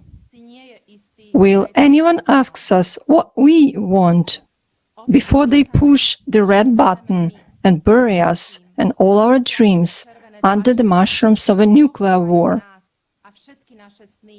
The system of the consumerist format is arranged in such a way that the maximum we are entitled to is to choose who will make decisions for us. During elections, we basically give our rights for a pig in a poke. We give away not just our rights, but also our benefits at disposal of a few individuals whom we often do not even know. Meanwhile, at the international level, we have no opportunity whatsoever to directly defend our own interests at all. Do you know what it may be compared to? Imagine that you issue a general power of attorney for someone to use and dispose of your house, and the right to move people in and to sell, demolish, or rebuild the house without your consent. At the same time, you continue to live in this house. Everything that remains for us to do under the current system is to trust in the authorities and hope that they will solve our problems, or to express our discontent at mass meetings and demonstrations in the hope that we will be heard. Despite the existence of a huge number of laws, international treaties and agreements, society's problems will never be solved in the consumerist format. Because we, people, do not participate in making socially important decisions. Whether a war is needed or not, what taxes we will pay, and how natural resources should be used. Meanwhile, all of these issues directly affect our lives. This consumerist format of society, where power and money are at the core, has reached a dead end. But the situation can easily be changed so that there is a decent life for everyone, not just a few individuals. In a legal and evolutionary way, we can implement the concept of the creative society, where a human is at the center. Self-government in society is one of the fundamental pillars of the creative society format. We can hear such a statement: the society is impossible without power. But how can we then explain, for example, people's self-organization and mutual help in emergency situations, when there are various disasters and catastrophes? People themselves will effectively solve all the pressing issues and tasks without waiting for any action from the clumsy system of government authorities. Moreover, without the involvement of civil society volunteers, the state is totally unable to solve the issues of providing people with everything they need. So, a fair question arises. Is it us who cannot do without the government, or is it the government that cannot do without us? Generally speaking, let's take a reasonable look. Why do politicians strive for the peak of power? In order to help us? Do they love us so much? Let's just not be naive. Everyone understands perfectly well that everyone strives for a better life. People whom we endow with power always pursue their own interests only, and the power of a few individuals inevitably leads us to inequality and exploitation. So what is self-government? Self-government in society is when we, as the entire community, decide by majority vote whether something should take place or not. You have to agree that it is actually natural and normal for every person to manage their own private life. Then why, when it comes to managing matters of public importance, on which our private lives depend even more, do we begin to think that someone knows better how we should live our lives? We people must have a voice in direct resolution of all publicly important, socially significant, economic issues that affect the quality of human life. This very principle is embedded in the eighth pillar of the creative society, the self-governing society. This pillar defines self-government as the absence of power and the right of every person to participate in managing society's affairs. Self-government means participation of people themselves in decision-making on the electoral platform. The electoral platform is an electronic system owned by society, which is the only tool for all people to initiate and adopt laws and decisions. And it is also a single legislative framework. Self-government doesn't mean that incompetent people will run the state. Yes, people make all decisions that affect their lives. Naturally, there should also be an executive apparatus to implement the decisions which people make. But those are merely executives, whom society hires and controls. Society can dismiss any executive who doesn't fulfill his obligations and replace him with another person at any moment. Self-government removes manipulation of legislation in favor of anyone's private interests. In the creative society, no one will be able to amend laws in the interests of individuals. Lobbying will cease to exist. Creative society removes conditions suitable for corruption because decisions will be made by people themselves. And it's impossible to bribe 8 billion at once. And it makes no sense to influence executives either with threats or with blackmail or with money, because they do not make crucial decisions. It's not within their competence. The electoral platform makes it possible to exercise public control to the fullest extent, and public funds will not end up in the pockets of a few individuals, as it happens nowadays. Everything is open and transparent, which is guaranteed by the fourth pillar of the creative society. On the electoral platform, each of us can vote for a decision that is important for him or her. And together, we will adopt the simplest and most convenient procedure for implementation of our rights and interests. People will really be able to quickly resolve their issues on the electoral platform without lengthy procedures, red tape, and bureaucracy.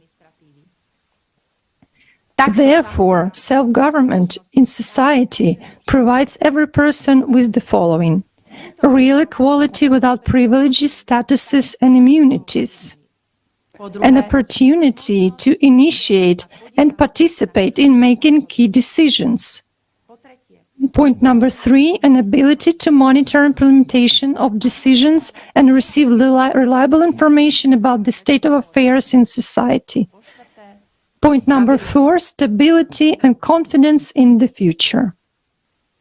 In the creative society, thanks to self-government, authority is given back to a human, along with all the benefits that a human should have by birthright.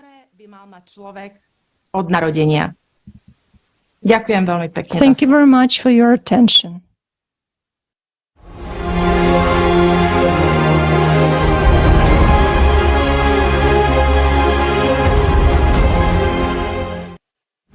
Today, everyone claims that your future depends entirely on you. But is this really the case? Is your opinion always really considered? Not to mention that simply expressing your opinion today can be risky or life-threatening. If you want to change something in society, how realistic is it to do so? Yes, we can elect those who supposedly stand for the slogans that coincide with our desires. But when our elected politicians come to power, they embody something completely different. In fact, who are we in a consumer society? Rightless pack animals. Let's see how our lives will change in the creative society. The first and crucial difference is that in the creative society, your present and future will actually depend on your choices, and everyone's choice will improve everyone's life. Today, we have a representative democracy. That's when we elect representatives and hand over power to them, and they decide how we should live and manage our wealth, money, natural resources, and our lives. In the creative society, power will be in the hands of people themselves, and they will be able to directly exercise it by making decisions on the electoral platform. Because people will become the legislative body.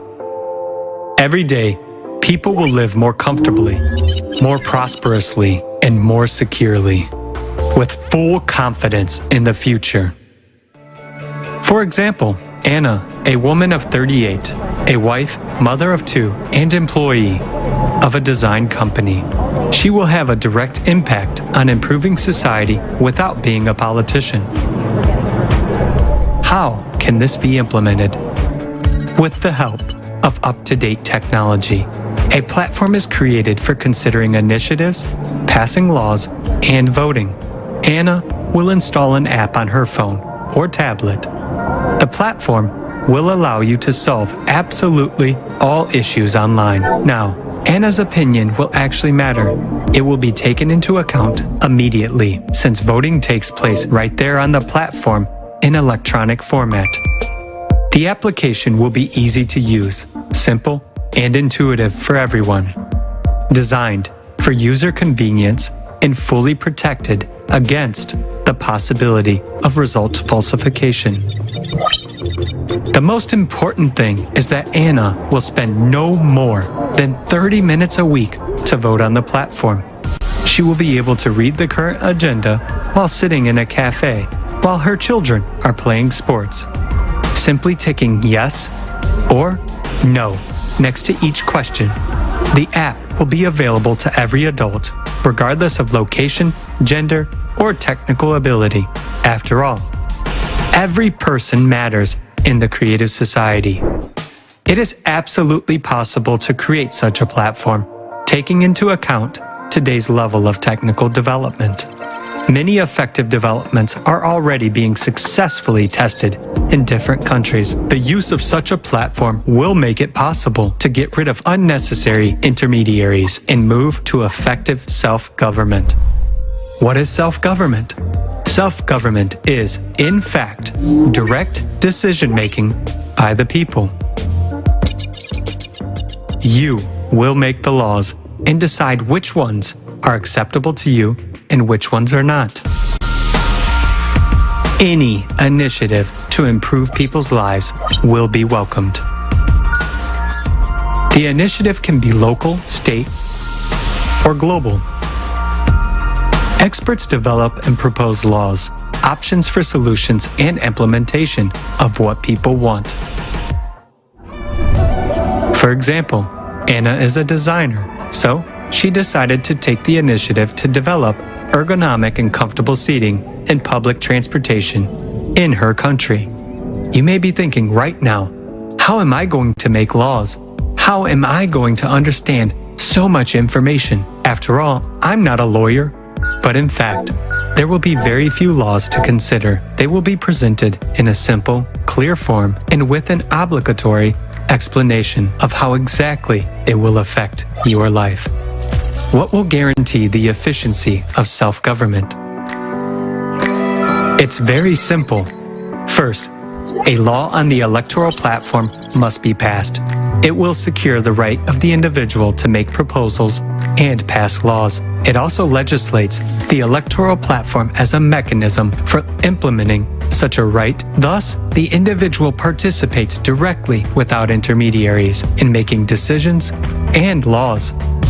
Putting the 8 foundations of the creative society into the Constitution and following them steadfastly guarantees the effectiveness of self-government. These are the most basic norms of human and social life. All other legislation must correspond to these norms. That is, it must not violate them. Thus, in the creative society, it would be impossible to make decisions that worsen a human situation or threaten his life, liberty, and security.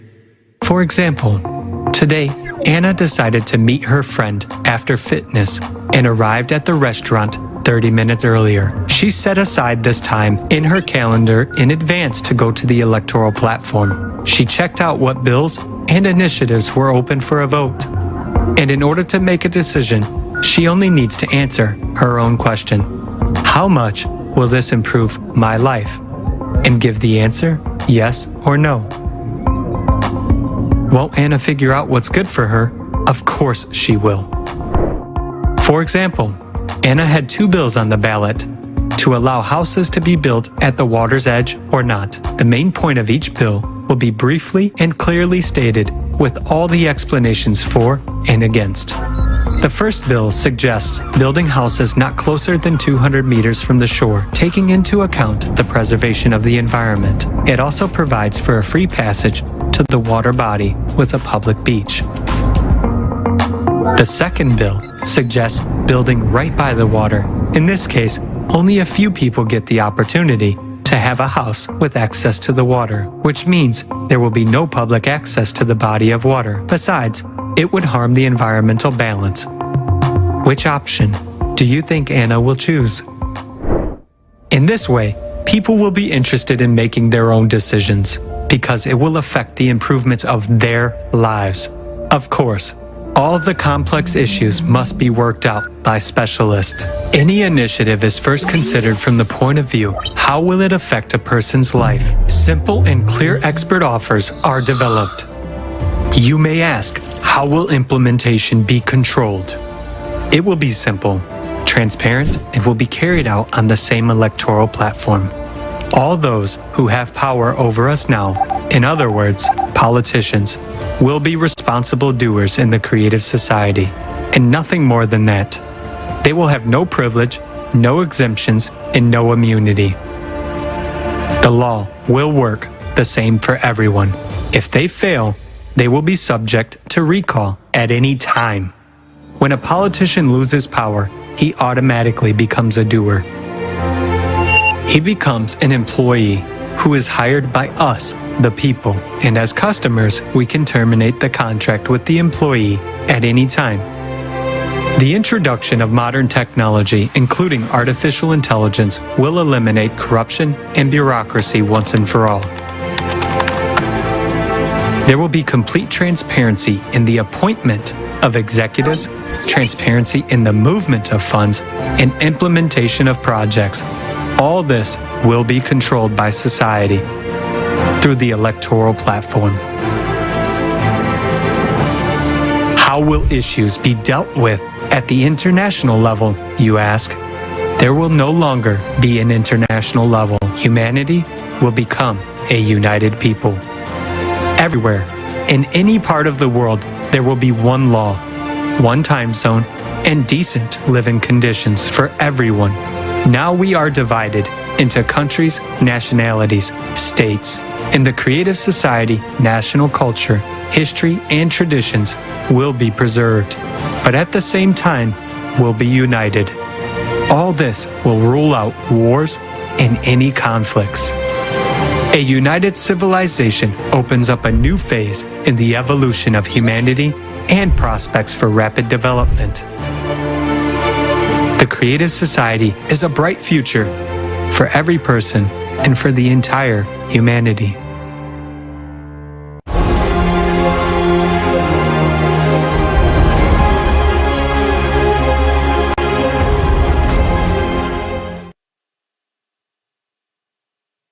You know, per week, and vote for that will improve my life. I like that it will be accessible and understandable for everyone, even older people. It is truly an evolutionary concept that we can all understand and use. The most exciting part is that my voice finally matters, that I can decide for myself instead of choosing between two evils like we do right now. I really like the changes that we make and the benefits that everyone will receive. This is a true unity. Finally, we can build a wonderful world for everyone. And I do not need to blame or complain about some politician with his empty promises. I am in charge now. I am now building a bright future for my kids and not just dreaming about it. I also like that politicians can be easily recalled if they do not deliver on their promises. The power will belong to the people, and a regular person like me can become responsible for a social project, propose ideas, and see them come to life. Who knows better than us how to improve our own lives, right? Finally, we will know where our money is going. The transparency will allow us to monitor all projects, salaries, as well as public investments.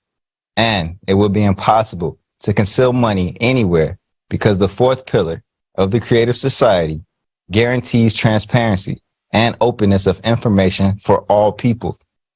It is our right to make our own decisions, plan our lives, and be in control of our own destiny.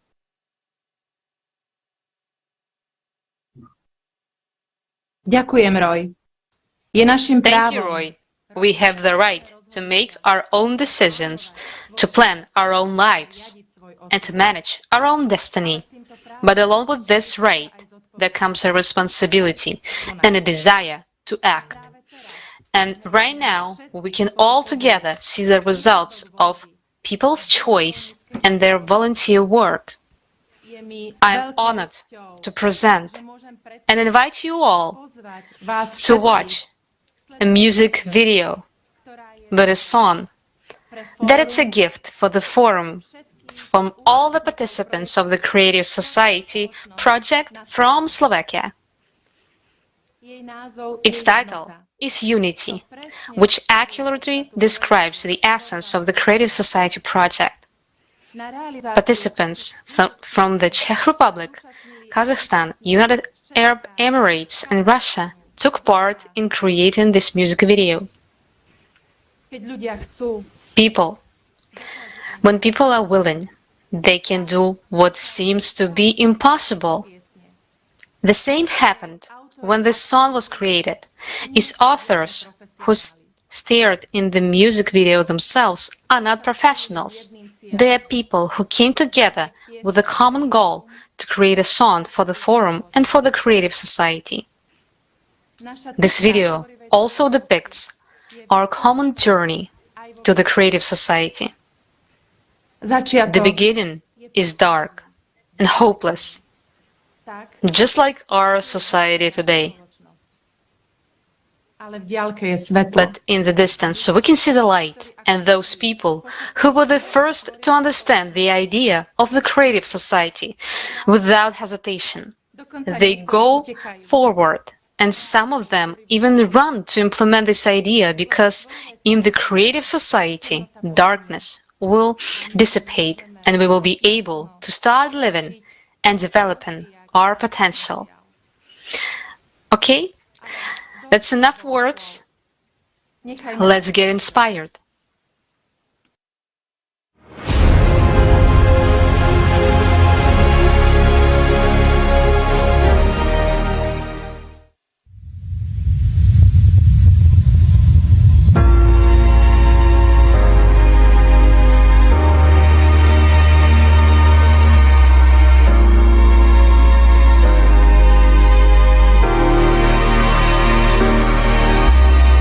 There is a different way for everyone, leading us to the same goal. There is a voice without sound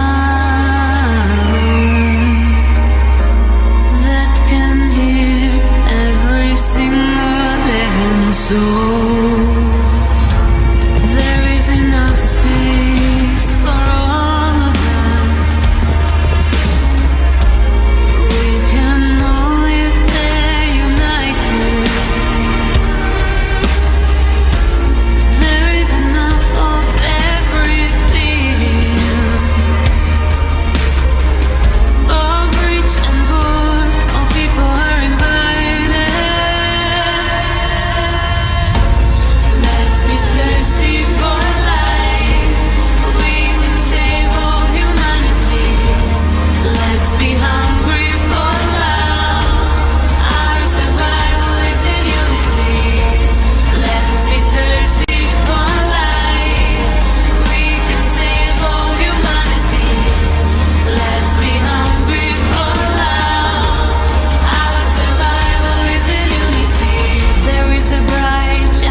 beautiful song. Big thanks to the participants of the Creative Society from Slovakia for such a gift. Dear friends, this is another example of what can be done at the informational stage and what outstanding projects volunteers can accomplish when they come together. I want to remind you that we are now at the most crucial step of building of the Creative Society, the informational step. It's the simple, small steps that are the most valuable today. Right now, during the live broadcast, you can write to a friend or send them a link to the broadcast or the recording, which will be available in 150 languages today after the broadcast on the Creative Society platform.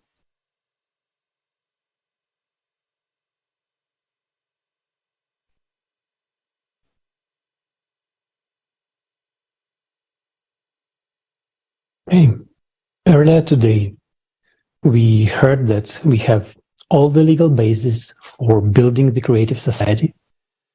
Now, let's focus on the economic system. And trust me, the question of how the economy will work to provide all the benefits for every human being comes up a lot. So this is what we will talk about right now. The information you're about to hear is very important. It is life-changing and will be presented for the first time. So please pay attention as we explore how our economic system will function.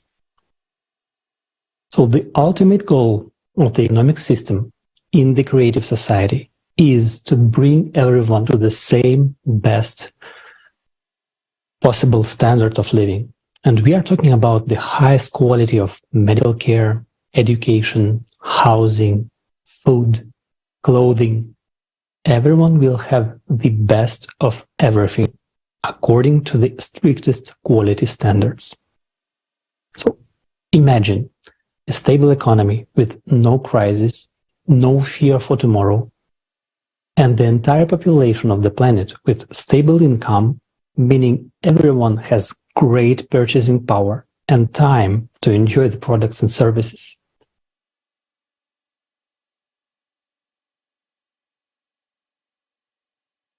To achieve this goal, the economic system needs a complete overhaul, which will happen in 2 stages. First, we need to transition from our current economic model to the economy of the Creative Society. This transition period will last for about 5 years. A very important change will be the introduction of a unified monetary unit created by a single World Bank that belongs to and is operated by society. The key element of the new economic model will be that every human being will receive a monthly unconditional basic income equivalent to $10,000. This will create a high purchasing power for each member of society and ensure a steady demand for goods and services, which, in turn, will create conditions for the growth and development of enterprises. An important condition that will be fulfilled immediately when we transition to the new system is the cancellation of all debts of countries and individuals. From that point on, it will be forbidden to lend money at interest. If you need money, you take it and pay back exactly the same amount. And with the help of AI, the economy will be planned by and for the benefit of society as a whole. Global demand will be formed by people themselves and analyzed by artificial intelligence, which will be able to predict the required volume of production of food, goods, and services to provide each person anywhere in the world with everything necessary. This will ensure the most optimal allocation of resources and production volumes at the planetary level. The demand for all goods and services will always be available online and accessible to everyone. For example, you want to start a business and inquire about opportunities in the field of your choice. The AI gives you a prediction about the current and projected requirements for this industry, and you choose what you can do will have a guaranteed demand. All new technologies will belong to society and will be fully accessible to any business. This will make it possible not only to automate the processes of production and economic activity of companies, but also to create conditions for improving the quality of products and services.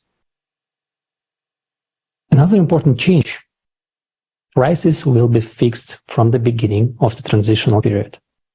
Specialists, with the help of AI, will calculate optimal prices for all goods and services, taking into account logistics and production costs.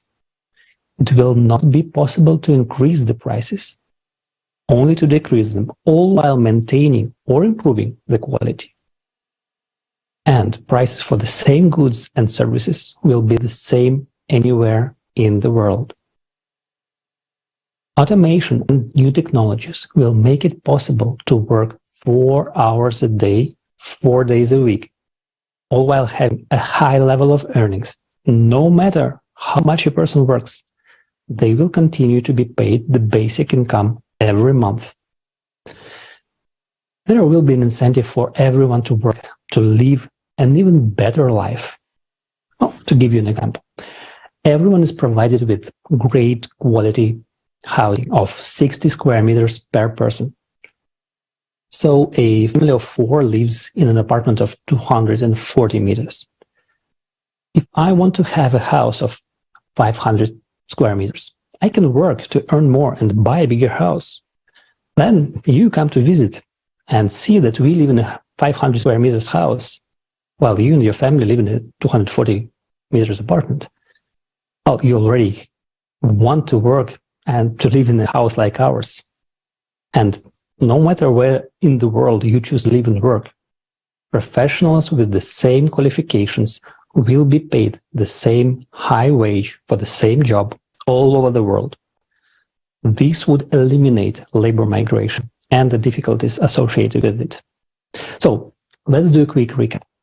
A single World Bank owned and controlled by the society, single unified monetary unit, fixed prices, and no interest on loans completely removed the possibility of inflation and crisis in the economy. We no longer need to seek for balance between supply and demand, between the amount of money in circulation and the goods and services on the market.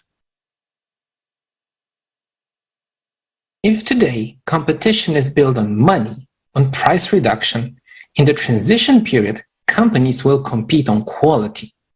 Fixed prices, no interest on loans, a unified monetary unit, no inflation, and full access to new technologies give businesses enough room to improve quality and make good profits. All these factors will create conditions for healthy competition and will stimulate the production of higher quality products. This, in turn, will ensure a high standard of living for everyone. In the creative society, conditions will be created in which corruption and the influence of individuals on politics and economy will be impossible. For this purpose, a limit on personal wealth will be introduced, meaning that there will be a limit on the maximum wealth per family. We will determine this limit together as a society. Let's say $10 million. Such a fortune is more than enough for a comfortable, rich life, but not big enough to start a war.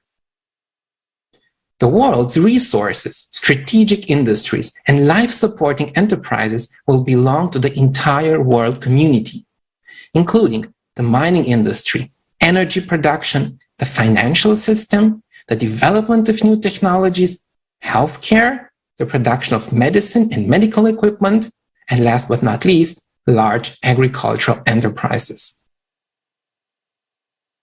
At a certain point in time, after preparing all the necessary conditions and having created the new economic framework, we will choose a date on which the new economy of the transitional period to the creative society will start.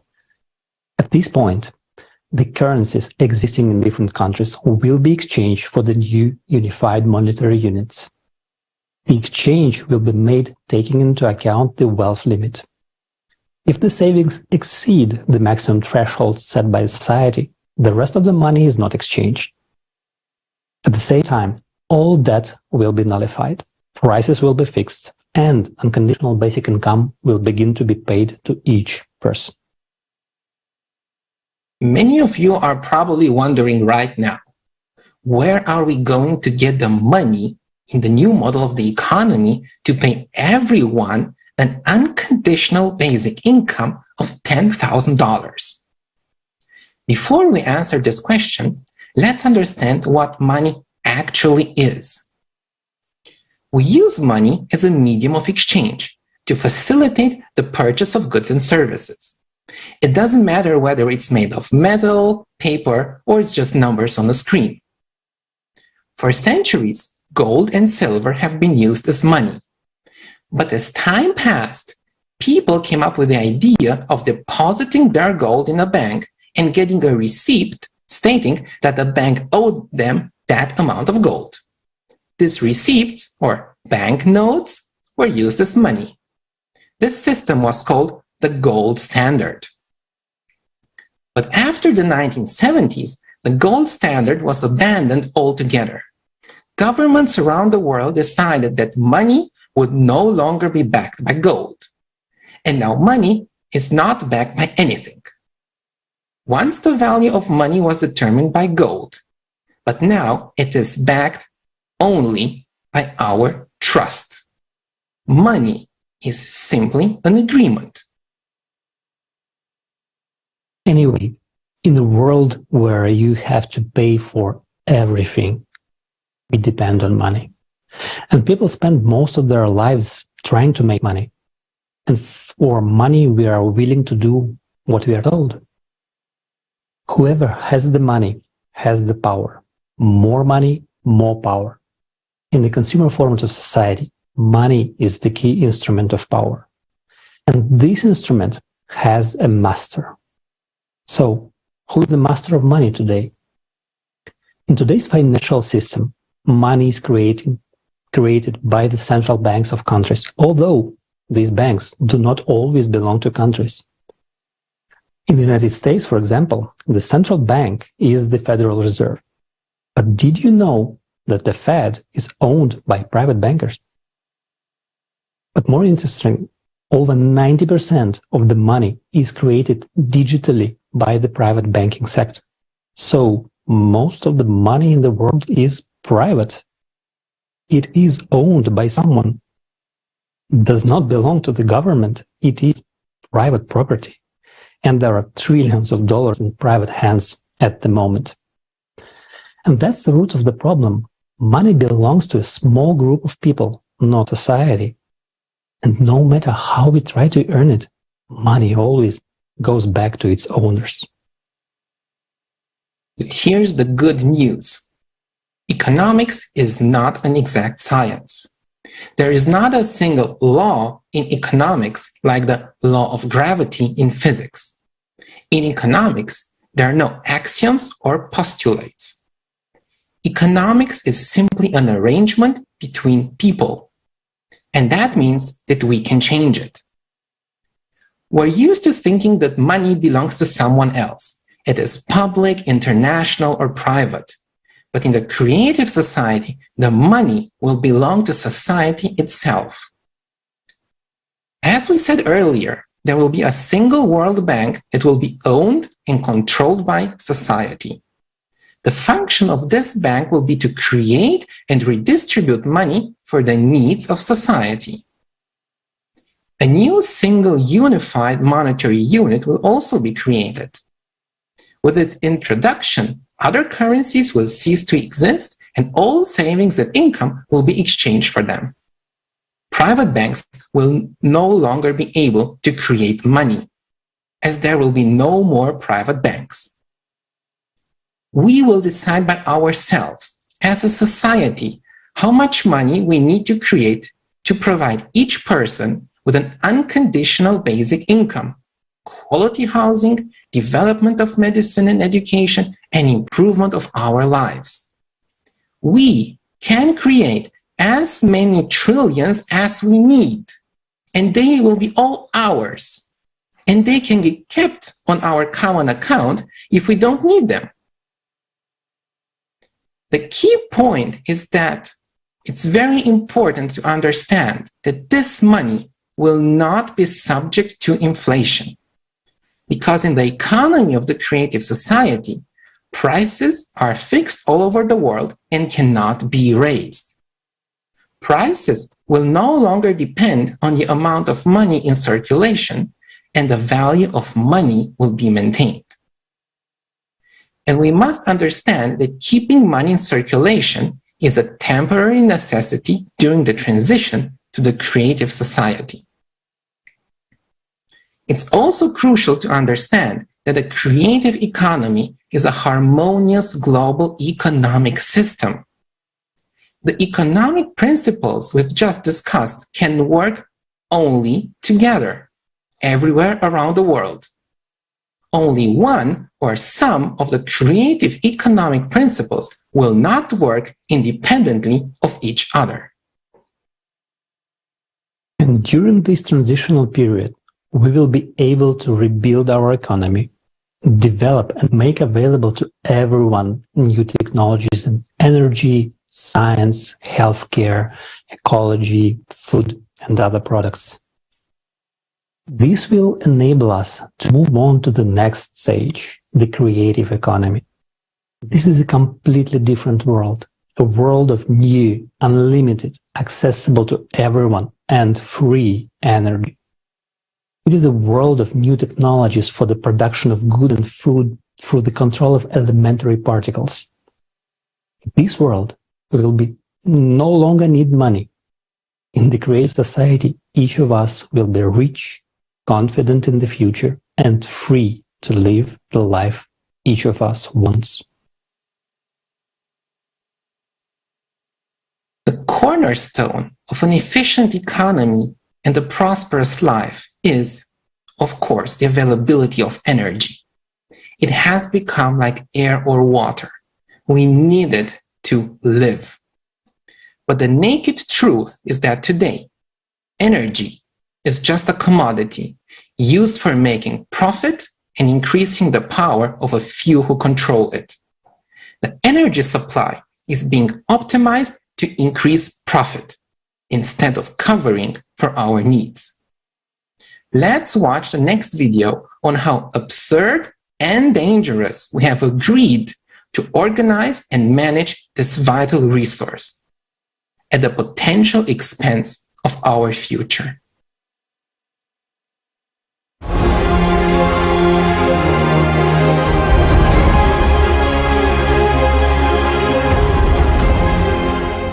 Energy is the basis of our life. Energy is food, water, sanitation, communication, heat, and mobility. Energy is the basis for all our production. The development of energy leads society towards technological progress. Without energy, our society cannot exist. But what is going on today? We are already experiencing an energy crisis. It is really scary because as soon as I go out, now after 2 hours I'll come in and it's already £2 and you're thinking, I'm not cooking, I'm not doing anything. And how does that make you feel? It makes you really anxious. So you've really got down to thinking in detail about every electrical appliance you've got. Yeah. Whether you can switch which one works more, which one doesn't. Normally, if we have like every year like 10% extra cost, it's not a problem. But it's now like 10 times more than 2 years ago. It's crazy. In this way, if nobody can survive. No company, no people with a household, nobody. In many countries in Europe, in America, and Canada, electricity prices have risen by 30 to 50% and led to a spike in the prices for all goods. People are no longer able to pay their energy bills. To date, even in civilized Europe, people are stocking up on firewood. In some countries, even private clinics have to be closed. In Europe, farmers are shutting down winter production of vegetables and greens because it is too expensive to maintain the necessary conditions in greenhouses. Even storing crops has become unprofitable because of higher energy prices. Farmers are forced to destroy their crops. This means that we will not see our usual vegetables, fruits, and greens on store shelves this winter. All the prices are going up more and more. Today we have to pay 300% more for fertilizers and fuel than a year ago. Suppose we stop working, then everything stops altogether. What do we have to do then? Just work losing our money and constantly asking for help and money to keep working. It's a vicious circle. Why don't you turn on the air conditioner at home? I can't afford the electricity bills. The city folks get salaries. We farmers don't. The production of meat and dairy products is totally dependent on electricity. Rising prices for this resource create a spike in the prices for meat and dairy products and can create a shortage of these products in stores. It is not only producers of agricultural products who suffer. Even hospitals are at risk of being left without power. For example, the hospital in Naples received an 11 million euro electricity bill. Factories have to reduce production or shut down completely. To date, many countries are already preparing for reduced electricity consumption. Shutdowns and partial shutdowns of production facilities and businesses are being planned. This, in turn, will lead to higher prices and shortages of products and other goods all over the world. Imagine coming to the store tomorrow and seeing half-empty shelves. Moreover, you just won't be able to afford what's left on the shelves. Perhaps this is one of the reasons for the famine that we are promised from the high tribunes. So, why are electricity prices rising all the time? Governments are making huge investments in energy development. In 2022, this amounted to $710 billion. This year, energy funding amounted to $2.5 trillion. Of that, almost $1.5 trillion went to green energy development. The net income of the world's oil and gas producers has doubled in 2022 to more than $4 trillion. Money from our taxes goes to the development of the energy industry. But every day, energy is becoming more expensive and unaffordable for us. The reason is that energy today is a business like any other, and people just make money on it. Electricity is a commodity. It is sold and bought on the energy market. Any company, private or state-owned, has the goal of making as much profit as possible. One and the same megawatt an hour can be resold several times, and each time the price will increase. The more times that the megawatt an hour of energy is sold on the market, the more expensive the electricity will ultimately be for us. This is what creates such an increase in electricity prices for people and factories. We pay for the profits of the energy industry enterprises in every bill, and on top of that, taxes on the development of green energy are added to our energy bills. Green energy also has a significant impact on price growth. Its tariff is the most expensive, but the rules of the energy market oblige us to buy green energy in full. We are being persuaded that the transition to green energy will reduce CO2 emissions and save the world. Instead, we are no better off than before. We have spent trillions of dollars on free solar and wind power, while electricity prices have skyrocketed. We are shutting down nuclear power plants, thermal power plants, and are trying to switch to green energy. But even if we cover the entire surface of the planet with solar panels and wind turbines, the energy they will produce won't be enough. Has it only now dawned upon us that the sun doesn't shine at night and the wind doesn't blow all the time? In such conditions, power outages are unavoidable. That's why we can't give up conventional power plants. But for some reason, we have imposed an additional tax on all hydrocarbon energy, and we are paying 3 times the price for it.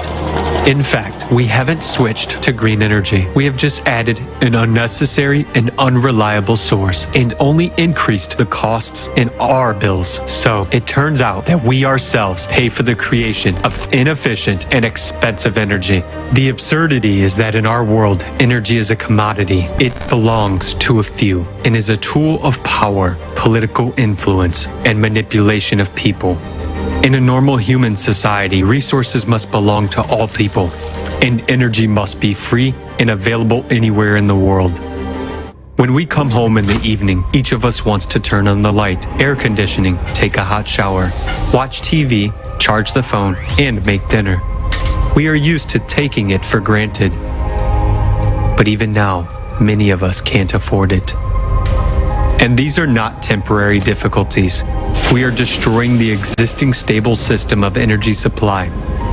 And instead of waking up and seeing the dire consequences of what we have come to, we are told to simply consume less energy, to give up traveling, home comforts, and even food.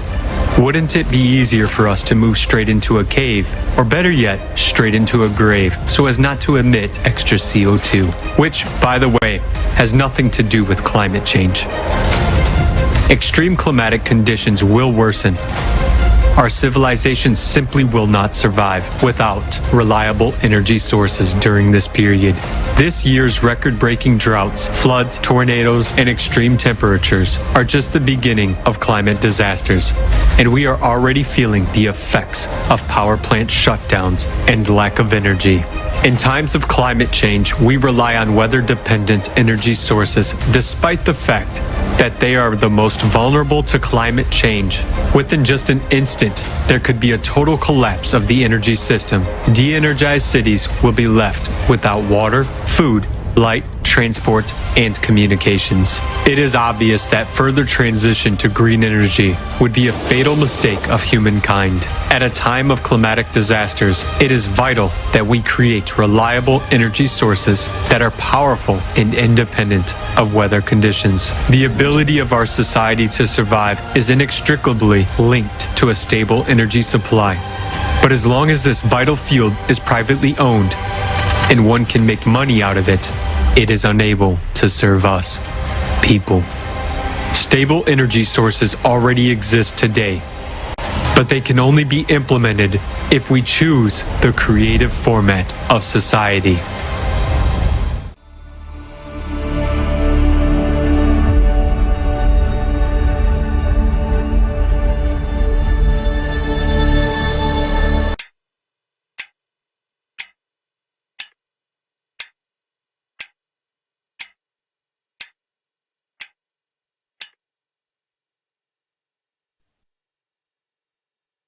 Dear viewers, each one of us understands today more than ever that our life is impossible without energy. And at the same time, we're experiencing an energy crisis in many countries, as energy prices are skyrocketing, up to 60% for household consumers and up to 200% for non-household consumers. For many years, this was due to the transition to the so-called green energy, which should have been developed to eliminate the use of hydrocarbons, at least in theory, while we were paying for the solutions directly out of our family budgets. Now we're confronted with geopolitical problems, while we keep paying more and more for energy. The energy prices have already become a threat to people's subsistence. It is not the first time we're talking about this. In the previous conferences, we have already warned that the existing framework will lead to an energy crisis created artificially. And what do we see today? Nuclear power plants are already considered green in the European Union. The so-called green energy business is no longer interesting and is gradually being given up. The key point is that we have made a business out of the most important resource for every person, energy. In the consumer format of society, energy is a commodity for which we have to pay. By raising the price of energy and restricting access to it, energy is used as an instrument to artificially create asymmetries, to separate, control, and manipulate us. While, in fact, much more efficient, environmentally friendly, and safe technologies already exist today. These include small modular reactors, fast neutron reactors, thermonuclear fusion, and many others. And a completely different technology is already in use. Fuel-free generators, or FFGs. It is an open system that allows the production of inexhaustible, clean, free energy from the surrounding space. FFGs will change the entire structure of the energy sector and enable everyone to remain autonomous with no risk of a blackout. However, in our consumer format, the introduction of technologies that will make energy unlimited and free of charge would not be beneficial for us. This sounds like a paradox. So how can this be? If we assume that we could generate inexhaustible, clean, and free energy starting today, we would not be able to use it in our daily lives, because the energy sector would disappear and millions of people would lose their jobs. This would lead to an unprecedented crisis and a total collapse of the worldwide economy. This is the absurdity of our current economic system. But the trouble is that exactly this economic system is already leading us to a collapse. Because of skyrocketing energy prices, millions of people are already faced with choosing between buying food, paying the energy bill, or paying for health insurance. So one way or the other, as of today, we're moving towards an unprecedented energy and economic crisis, because energy, although a basic resource, is mainly used for making private profits. But who decided that energy should be used for profit? Energy is like air or water. All people need it. Energy is just a basic human right. Therefore, in order to improve our lives, to become truly prosperous, we need to make sure that we all benefit from the introduction of new technologies for generating energy. But this is possible only by changing the framework of our lives.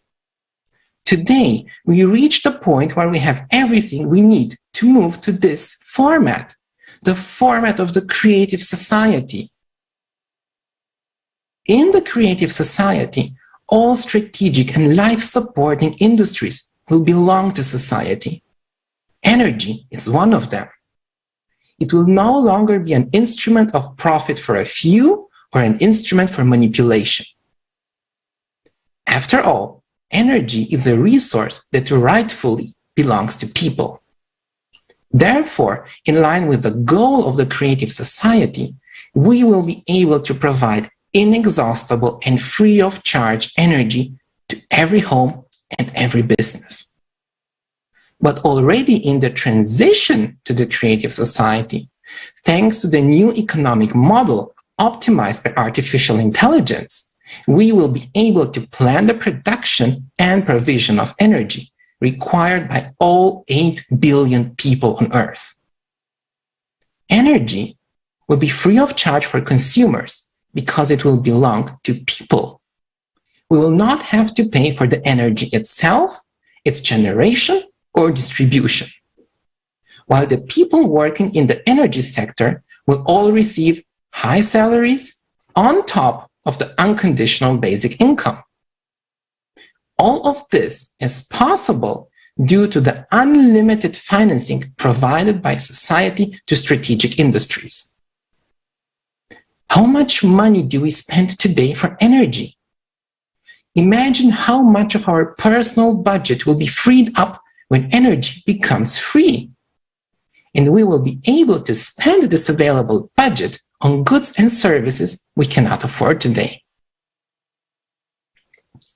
In the transition period to the creative society, we will still use all types of power plants we have today: hydro, wind, solar, thermal, nuclear, including small modular reactors, fast neutron reactors, and so on. Because we will need all forms of energy available to ensure a stable energy supply, grow the economy, and enable breakthroughs in technology. At the end of the transition period, when the new global economy will have been optimized and it will have reached its goal, namely, to ensure a decent standard of living for everyone. It will be possible for literally everyone to use FFGs. This will mark the beginning of the creative society. In the creative society, the universal availability of such a technology will allow us to step into a new era of energy. Everyone will enjoy unlimited energy at home, at work, when traveling, anywhere, anytime. And when energy is free, people become free.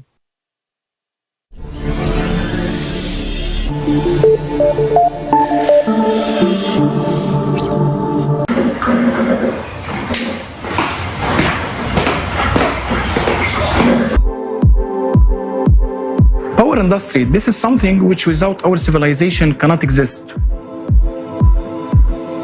But how much efforts do we invest and what factors do we depend on to produce and generate power for our well-being? Hydrocarbon energy.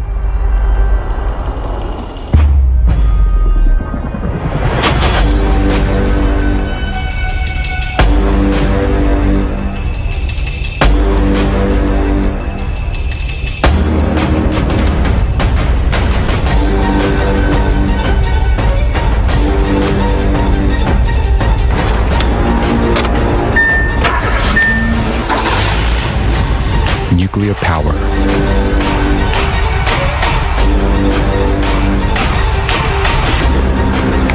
Hydroelectric power.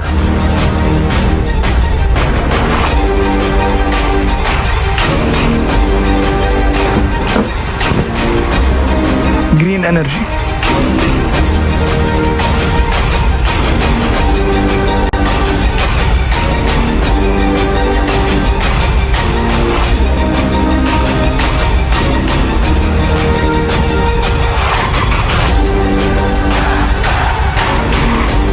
What's happening, guys? The forest shut down again?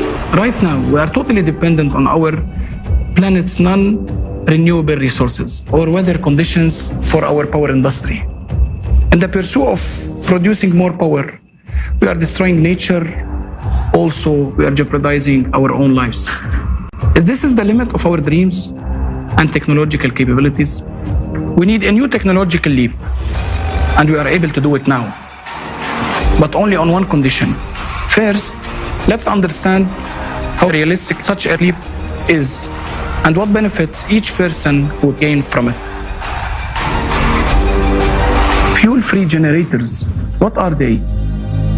Let's start by comparing them with traditional generators.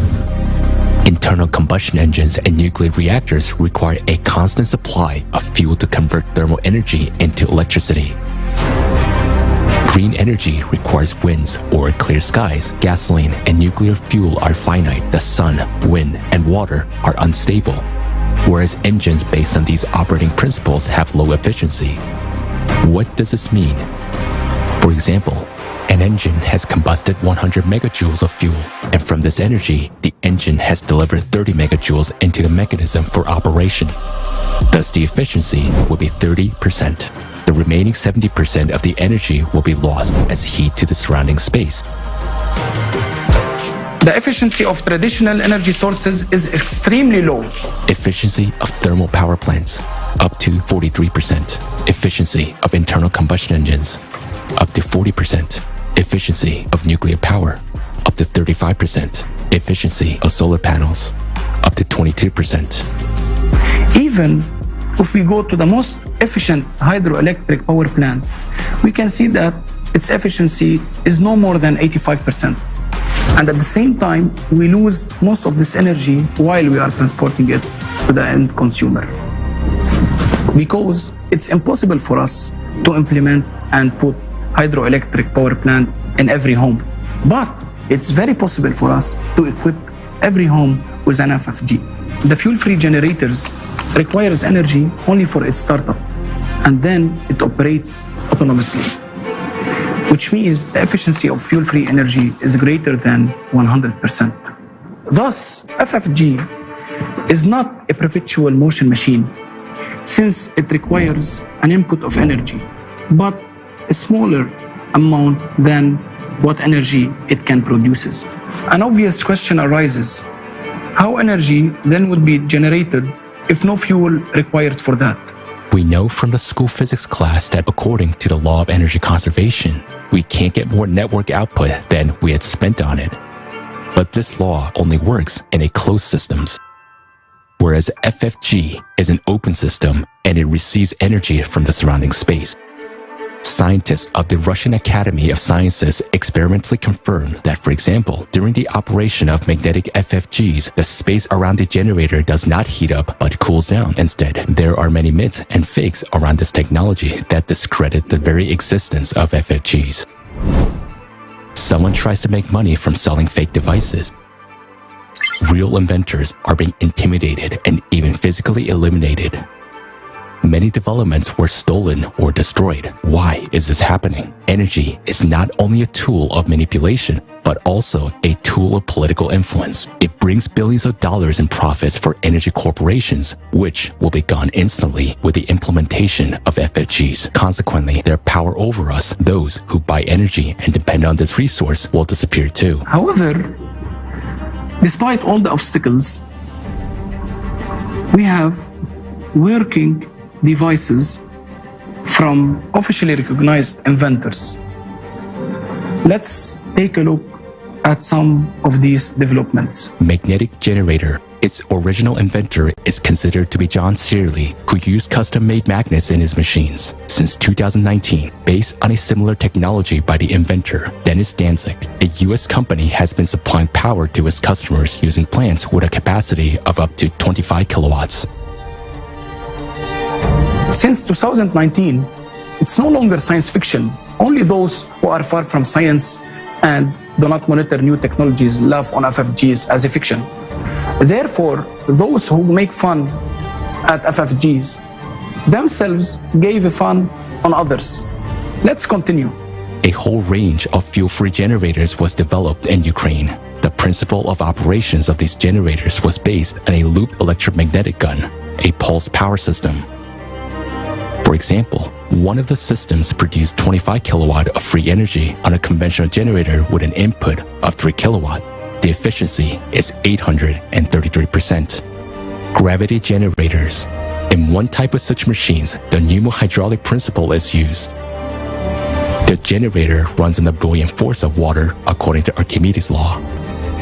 The output of such units depend on their size. The most famous generator of this type is called kinetic power plant. It is also known as Roche generator. Such generators are produced by a German company which has branches in Mexico, Serbia, Switzerland, and Colombia.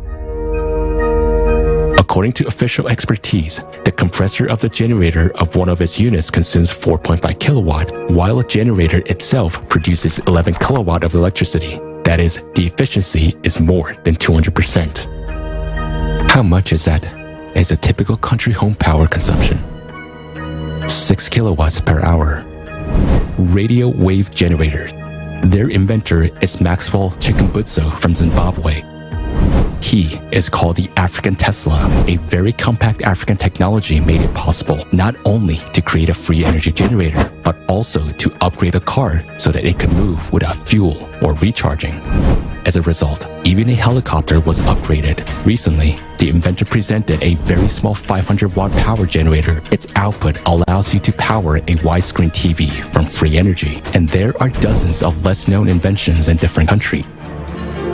In the USA, Malaysia, Georgia, India, Turkey, Japan, Uzbekistan, Mexico, New Zealand, and many other countries, there are research teams developing fuel-free generators. How is that, you may ask, and how it's possible to launch these technologies? How inventors are still alive and their generators are not yet been destroyed? That's because they get energy for free and sell it to consumers for money, while the generators themselves cost crazy money. The percentage of people currently receiving energy from these systems is negligible compared to all of humanity. Therefore, FFGs that are actually working now are in no way helping all people to become energy independent. So why isn't this amazing technology available for everyone in the world? Because we are living in a consumerist format of society. If FFGs are introduced all over the world without changing the format of society, then this will result in a big disaster. Millions of people will lose their jobs. Everyone who is involved in the power industry, from CEOs to janitors. This will inevitably lead to a collapse of the economic system, growth of unemployment, poverty, crime, and chaos. But when we gradually change the consumerist format to a creative one, then a new economic system will allow us to introduce FFGs everywhere. All power plants, factories, mines, dams, oil pipelines that harm the environment and pose a threat to people will be shut down.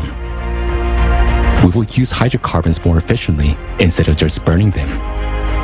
While people working in the energy sector, just like every person on the planet, will be provided with a universal basic income, they will be able to easily shift into any other field of activity, being protected and well provided by the society. So let's see how the world will be like in the creative society after the introduction of the FFGs in all the spheres of life. Humanity will have a source of free, stable, safe, and environmentally friendly energy. We don't pay for it anymore. No more energy bills and utility bills. Each home will have its own compact autonomous generator of electricity and heating. This will make us independent from the centralized energy system, which is very important in the period of escalating climate disasters. Cars will no longer need to be refueled, and we will not be limited in traveling anywhere in the world. Fuel-free generators will be installed not only in houses and cars, but also in helicopters, airplanes, ships, and space stations. Robots and automatic systems that do all the hard work will be powered with an uninterrupted energy supply of the necessary capacity. Our planet will become free of the wires and pipelines that entangle it. Free energy is one of the conditions for the transition of a civilization for a new evolutionary stage. During this transition period of creative society, energy will be available and free for everyone, everywhere inside the world.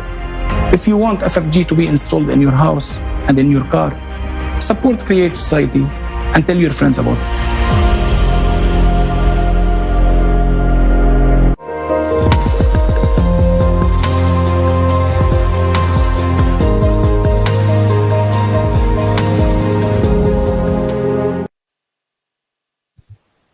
I think the above video was very clear and it truly emphasizes the importance of free energy.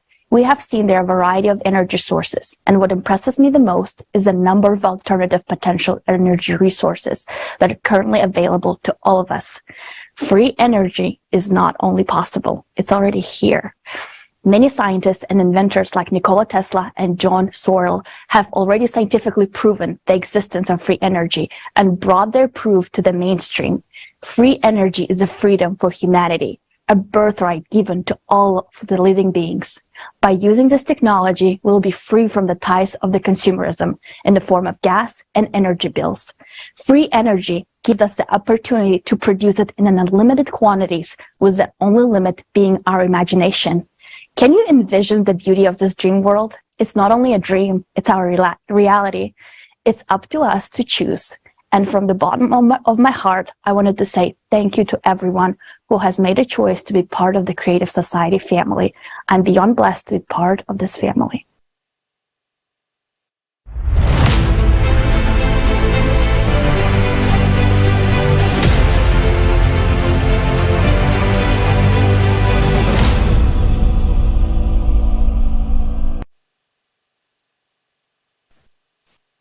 Free energy is the solution to many problems in society. The fact that we will have access to free energy already in the transition to the creative society will allow us to use new technologies. It will help to solve such a global problem as the food crisis. This problem is affected by two factors.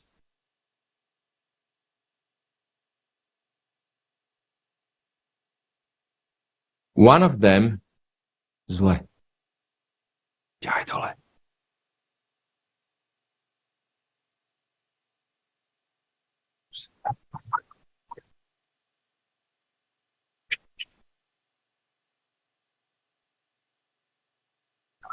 Ora dai.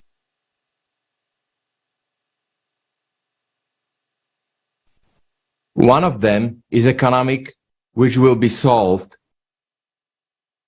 by the new economic model of the creative society. In the creative society, there will be no poverty, no crisis, no inflation, and consequently, no hunger.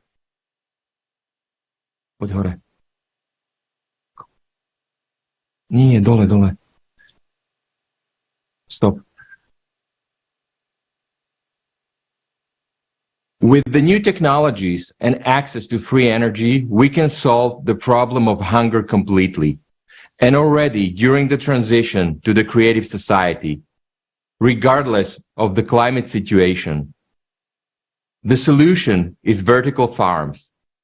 I would like to introduce our distinguished guest, Dr. Dixon Despommier, Emeritus Professor of Microbiology and Public Health at Columbia University. Dr. Despommier has also lectured on the concept of vertical farming at many leading universities in the United States. In 2010, he published his widely acclaimed book, Vertical Farm, Feeding the World in the 21st Century. Dr. Despommier, the floor is yours.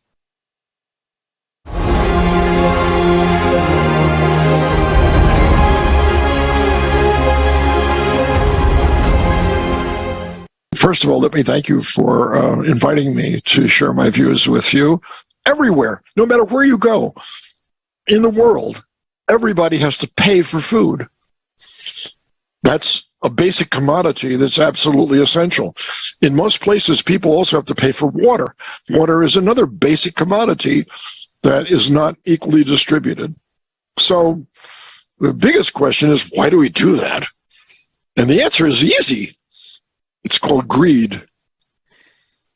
Greed is the biggest driver for accumulating wealth. And why do we do it? Because with money, there comes power. With power, you can tell people what to do, and they will do it. And so you can even get more power that way. There's too much wealth in too few people's hands and not enough wealth in everybody else's hands. And it's about resources, and it's about your right as a human being, basically. Food, water, energy, housing, clothing. So let's take a long view now of vertical farming. First, let's just talk about the advantages. One is that you can grow food anywhere in the world, as long as you have water. Indoor farming uses so much less water than outdoor farming, and there are many reasons for that, but the major reasons are that all the water is recycled through the plants indoors. And so that you use 70% less water if you farm indoors, 70%. Right now, of all of the available fresh water on the planet, 70% of that is used to farm. And then it's no longer available. That's sheer stupidity. We are just not thinking about how to do it the right way when we know that there's a different way. So the different way is to use less water to get the same amount of food. And so basically that's what indoor farming is. Now, I can have food all year round. Okay, so you take that idea and then scale it up. You've got the same plant as you have outdoors, only the big difference is the rate of growth is much more robust and faster indoors than it is outdoors, because you can control all of the conditions that this plant needs in order to grow. Temperature, humidity, oxygen levels, CO2, all of that can be controlled. There's a farm not far from here in Kearney, New Jersey called Bowery Farms. They have 5 people that work in this farm. 5 people. It's all done automatically. They have, artificial intelligence that is surveying the crops for diseases, growth rates, when to harvest, how to package. It's automated. The whole goddamn thing is automated. So it's really crazy why we are not doing it, right? A lot of people say, a lot of what we grow ends up as animal food. Well, why don't we grow that inside also? We can do it, but I think if you started with farming and allowed people to have enough food, everybody, then there would be a lot less fighting, because most of the fighting is done for territory. Now, imagine all of a sudden, everybody could have wheat. Everybody could have rice. Everybody could have barley. Everybody could have whatever you'd like. Everything will grow indoors that grows outdoors. Everything. Everything. Remember why we said there are a third of the world starving? Because they can't afford to buy food.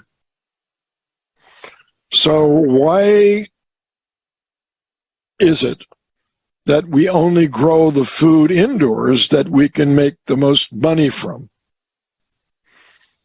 And that's the question. The question is, why do we grow just leafy green vegetables? And the answer is because they grow fast, there's a demand, and we can charge a premium price for them. Why don't governments subsidize indoor farming? So that they will be encouraged to grow potatoes and celery and all the other crops that we would like to be eating that we don't have access to, because they won't grow them because they don't get enough money for them. And if that ever happened, if the world ever got together and said, there should never be a least developed country, at least in terms of food.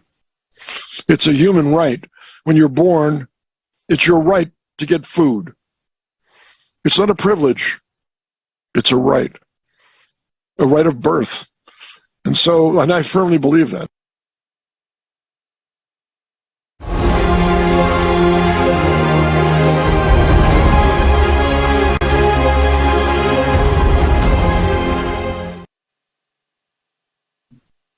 Thank you, Professor, for this information. Dear viewers, as Professor said, we have the capabilities and technology to feed the entire population on the planet. Let's look at these technologies that will allow us to produce enough products and food for all people anywhere in the world and even in the space. And let me just remind you that this will already be possible in the transition period to the creative society.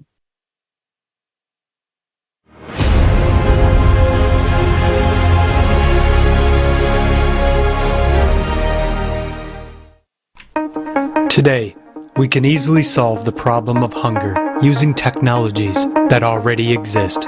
One remarkable example is vertical farms. The main differences between vertical farms and traditional greenhouse facilities are that they allow for growing on multiple levels and in a fully controlled indoor environment. Several technologies are used in vertical farms. 1. Hydroponics, growing plants in an artificial environment without soil. 2. Aeroponics, growing in an airy environment without soil. 3. Aquaponics, a technology that combines hydroponics and aquaculture, fish farming. So, we see that the soil is not used. There are no insects. There is no need to use pesticides. The products are ecologically clean. It is a closed ecosystem. It is not harmful to the environment. Its efficiency speaks for itself. The Mirai Core vertical farm in Japan is one of the largest city farms on the planet. It requires 98% less water than a conventional farm, and it is 50 to 100 times more productive. An American farm called Aero Farms yields up to 26 harvests a year and produces 390 times more food per square meter than field farming. Aero Farms now grows more than 550 different varieties of fruits and vegetables. To date, the NASA Center is conducting practical developmental work on growing wheat to provide for humans in space. Researchers at Stanford University have calculated that wheat grown in an indoor 10-layer vertical farm can produce up to 660 times higher yields than modern farming methods provide. Yes, we actually published a paper in 2020 on wheat production in vertical farm. So you could really produce a lot of food and 365 days a year, not just during the season. And it's totally independent of climate, but it has a cost. That means that every year you need to spend about $15 million in electricity, which is quite a significant amount of money. Now, if you remove the energy challenge, it's great because people can have food. And we will solve the electricity problem in the first year of the transition period to the creative society, thanks to the gradual introduction of fuel-free energy generators, the technology which already exists nowadays. Another amazing opportunity that vertical farms offer is growing vegetables anywhere on the planet. One of such examples is Antarctica. I'm standing here in our Antarctic greenhouse from the Eden ISS project, and today I will give you a quick look around. As you can see here, I'm surrounded by plants. To my left side we have tomato plants, behind that are cucumber plants. To my right side we have here 4 different types of lettuce.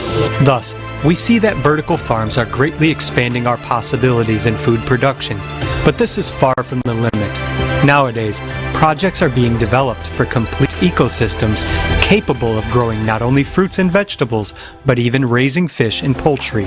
French architect Pierre Sartou has proposed a vertical farm of mixed functions, Tour Vivant, living tower in which housing, farms, leisure facilities, restaurants, and shops can be located. The concept of the Tour Vivant Eco Tower is to combine hydroponics production and housing in an urban environment. The 30-story pyramid farm, designed by Dixon Despommier, is a closed-loop agricultural ecosystem in which almost every element of the agricultural process, including water and nutrients, is recirculated. It will utilize only 5% of the space of a traditional farm. One such farm will produce a wide variety of fruits and vegetables, fish and poultry, and feed about 50,000 people annually. These few technologies alone show that once a transition from the consumerist format to the creative one starts, the problem of hunger will be solved instantly. By bringing together scientific potential, the best developments and resources, cross-functional, multi-purpose farms will be built within the first year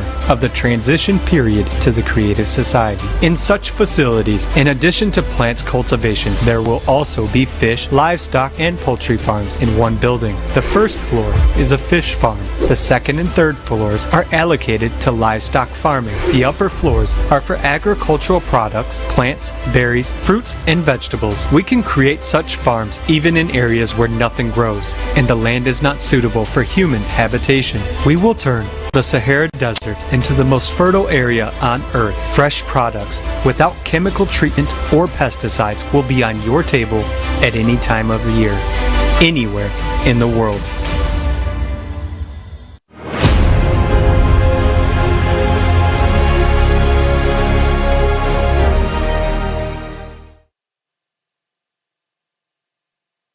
In today's format of society, vertical farms are simply not economically feasible. They require large financial investments and, most importantly, a lot of energy. But already, during the transition period to the creative society, energy will become a free resource for every person and for the entire economy, because it will belong to society.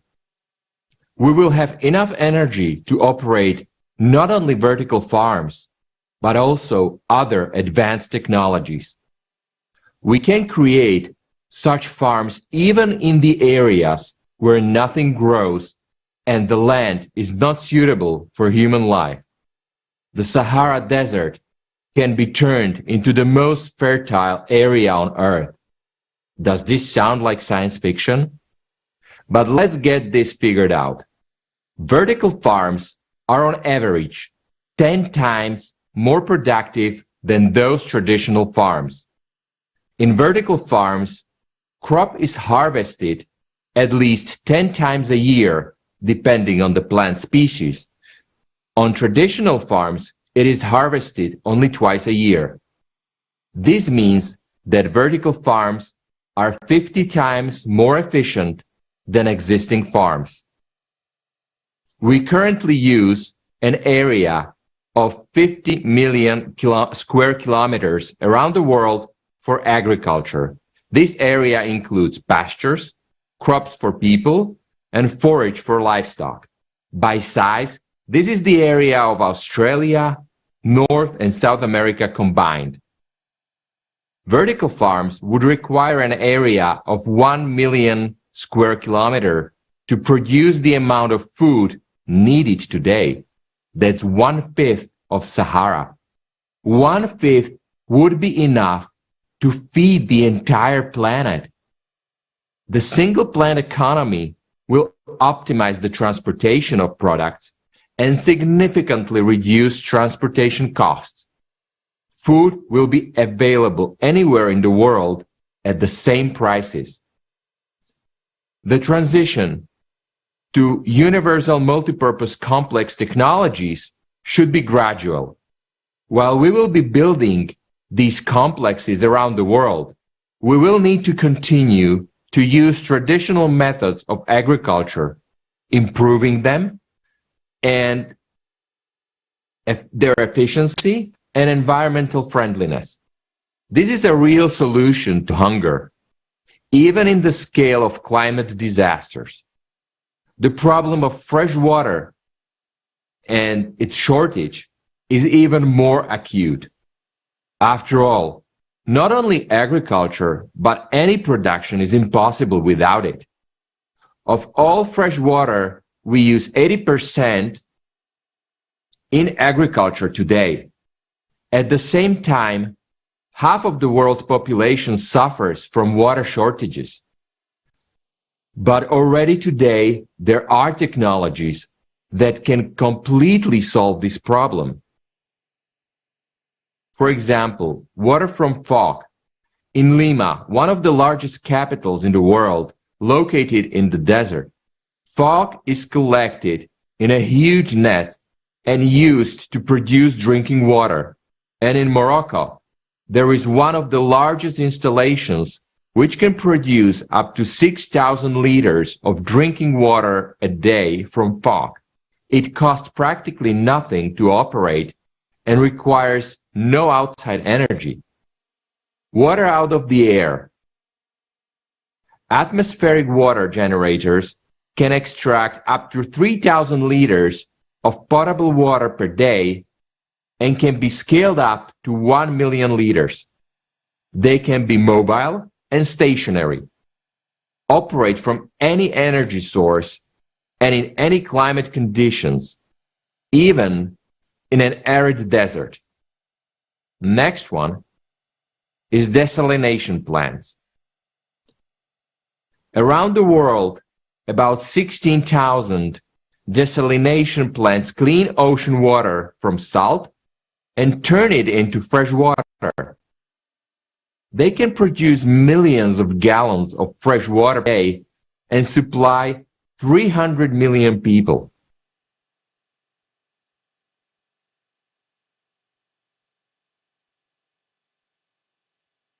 Water recycling. The technology has undergone many tests. It allows the purified water to be used for watering, cooling, and any other technical needs. The quality of water purified in this way exceeds the standards of the World Health Organization. And this is just a small part of the technology we know. Now we are being told that there are too many of us. In the consumerist format, we are offered the only solution, population reduction. Whereas in the creative society, for the development of humanity, we will need at least 50 billion people, which our land can easily feed, and even the climate will not be an obstacle. Because only in the creative society, advanced technology will be able to work for the benefit of all people. And when we pass through the transition period to the creative society, we will get such technologies that we won't even need vertical farms. Now back to our hosts. Yes, as we see it, humanity will forget the problems of hunger if we choose the creative society. That benefits everyone, but not everyone knows about it yet. Today, thanks to volunteers, scientists, experts, video editors, translators into 150 languages, we have been given this unique information.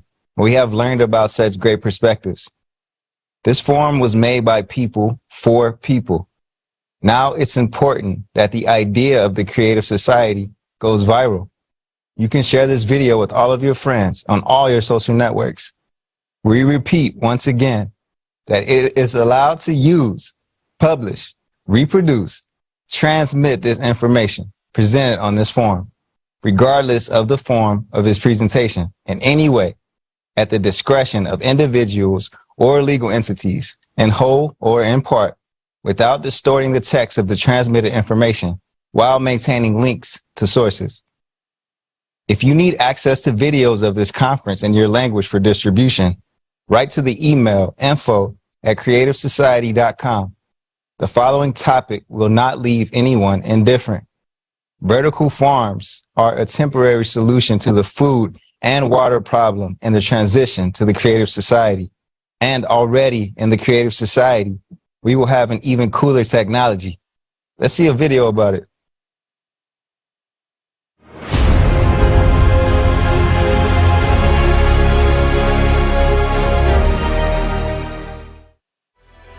In the creative society, a new technology such as a replicator will be available to all people.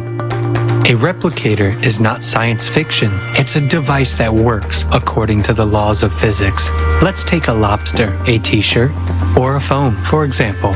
In appearance, they are completely different, but if we look at them on a micro level, we'll see that they are made up of the same elementary particles. Only their number is different, and they are arranged in a different way. These particles form atoms, and atoms form molecules. Due to a given combination of these elementary particles, we get either a lobster, or a t-shirt, or a phone. The working principle of the replicator is basically to assemble the elementary particles in the proper combination to get what we need. A hot breakfast, or fashionable trousers. Moreover, they are brand new, already ironed, and of the highest quality. Everything depends on the program you've set up. For example, in order for a new gadget to appear in a replicator, you need 3 components: energy, particles from which the object will be created, the information about the sequence of their assembly. Energy has been successfully used by humanity for a long time. In the creative society, we'll be able to use both new and long-discovered types of energy. Information about an object will be received by scanning the desired objects and uploaded into the replicator. A similar principle has already been implemented in beverage molecular printing technology. Any beverage is printed directly from molecules. The main thing is to have the appropriate amount of particles from which the object we need will be materialized. To do this, we need a utilizer. Unnecessary things will be put in it to be decomposed into elementary particles and placed into cartridges. And the replicator will create whatever you need with the use of the cartridges and information, so you dispose of the garbage and get everything you want. Having a utilizer, you will no longer need to wash the dishes. Just put in it dirty plates, a tablecloth with crumbs, and you're done. A replicator and a utilizer are devices about the size of your microwave or a small cupboard. The magnetic power inside them will help rearrange the particles according to a given combination.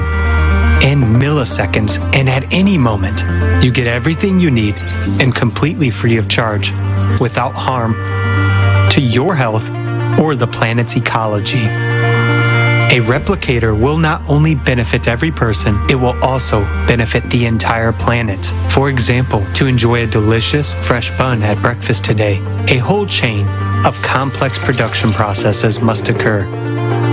You need to plow a field, and you need a tractor for this. To produce a tractor and all its component parts, we have to build different factories. And all these factories emit tons of poisonous gases, whereas their wastewater contains dangerous chemical compounds. We also need raw materials that people extract from quarries and mines. To grow wheat, we need pesticides and chemical fertilizers, which poison the soil and the crops. Delivery of everything we need requires a huge expense, fuel and lubricants. We need transport, trucks, ships, and trains. Look how much damage an ordinary bun does to the environment. And the same story is in every manufacturing sector. In the creative society, all these destructive to the environment processes will disappear, as everyone will have a replicator at hand. Just press the button, and here's a bun for you to eat. Everything will be enough for everyone, anywhere on the planet. We'll be able to cleanse the air, the earth, and the ocean of all dangerous radioactive pollution. Garbage will become the most valuable resource, that is, a source of elementary particles for creating new, beautiful things. The creative society is a world where you will enjoy the most advanced technology and your life will be financially independent, comfortable, and prosperous.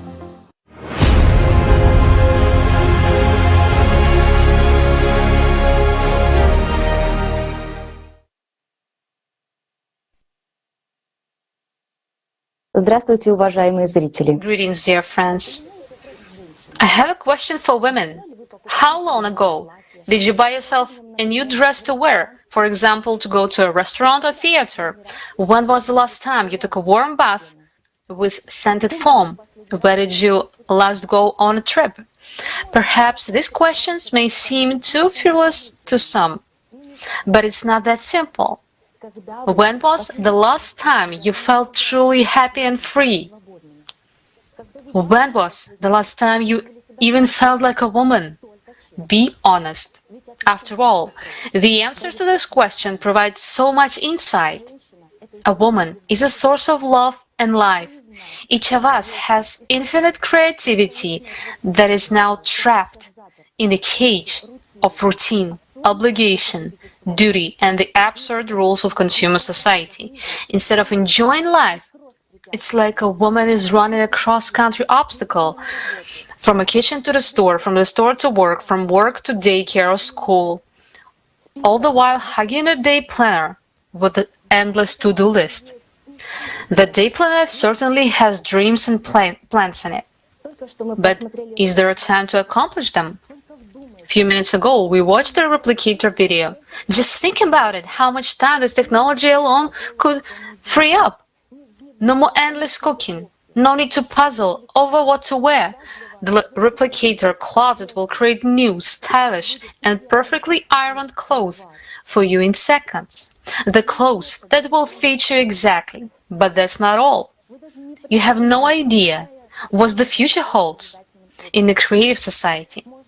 We can talk about it for a long time, but it's better to see it with your own eyes. For this, we have created a film about the life of a woman in a consumer format and what it will be like in a creative society. Surely, you will recognize yourself in it.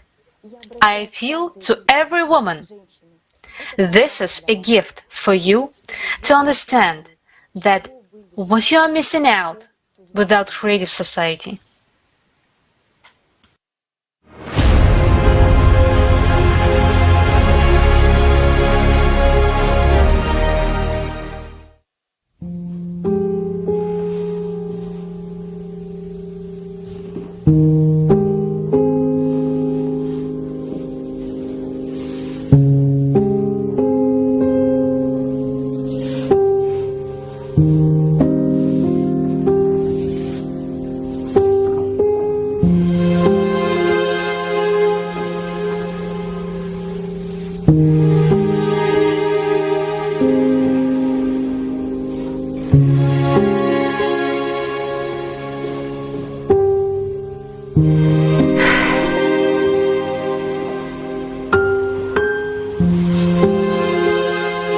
I'm so sick of this.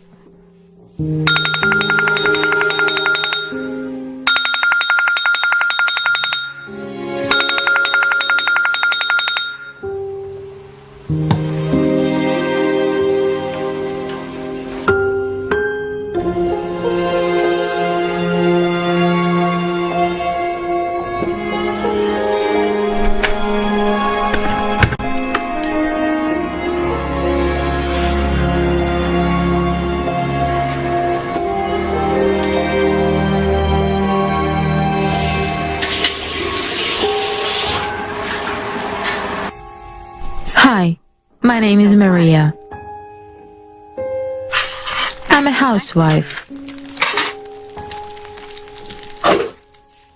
My husband, Alex, provides for our family. Thanks to him, I don't have to work. This is how my usual day begins. One of the 365 days of the year. Evelina, wake up! We are gonna be late for school again. Mom, where is the skirt from my uniform? Should be on the hanger. I ironed everything yesterday. Have you seen my watch? Check the nightstand. I don't want this oatmeal. What will you have then? Pancakes.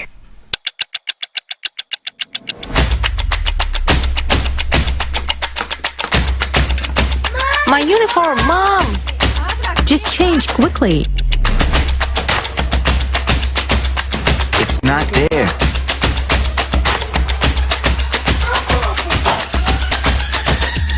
Here it is. Mom, the pancakes is burned.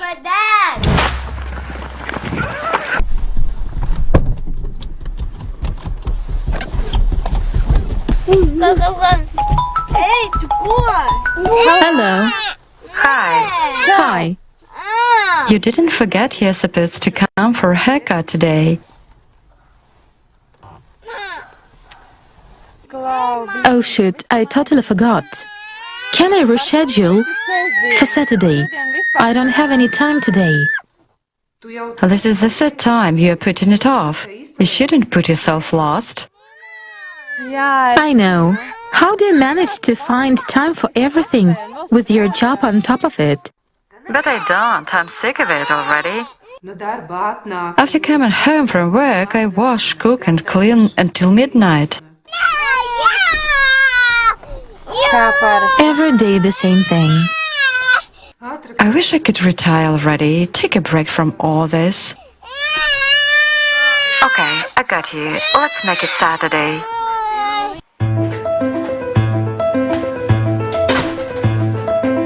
Yes, I'm a housewife.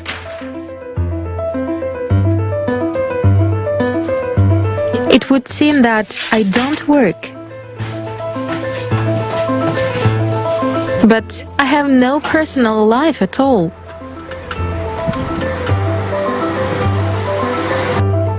No days off. No vacations. Why did I even go to college? I have no time for self-development or self-fulfillment. It's like I'm a hamster running on a wheel.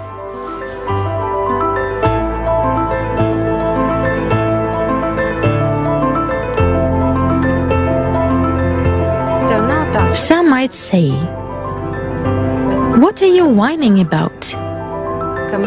Your life is not so bad.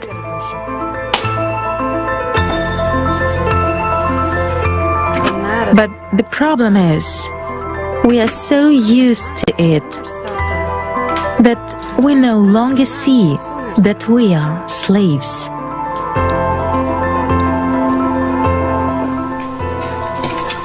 Hello. Well, hey there. Have you got something for pain? My back is hurting so bad. Of course it's going to hurt. Look at your bags. I too can barely make it home after such weightlifting. Let me get you something. Oh, I forgot milk.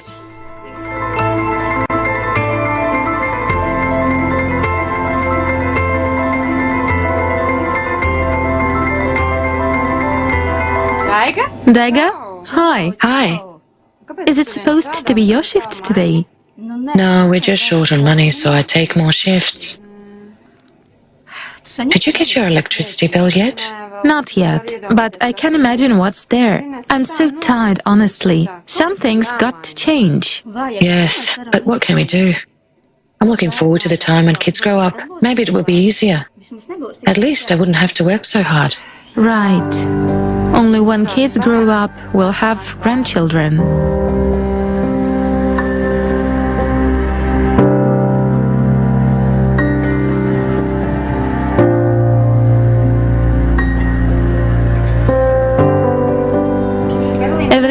about to have dinner. Get Daddy and Katrina.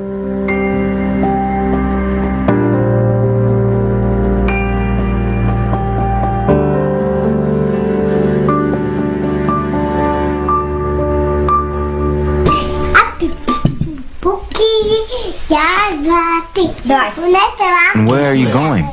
I'll be right back. Just unpack the laundry while I still remember.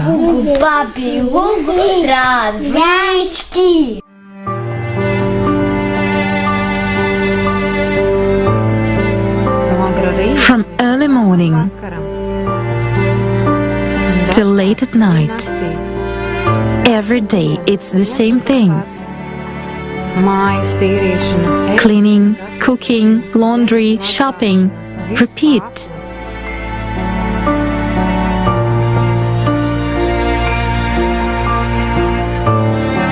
Taking kids to and from school. But when do I get to leave?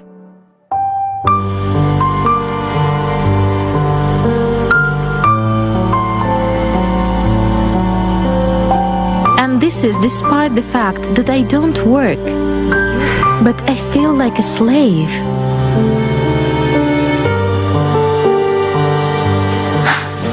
Did God really create humans to be slaves?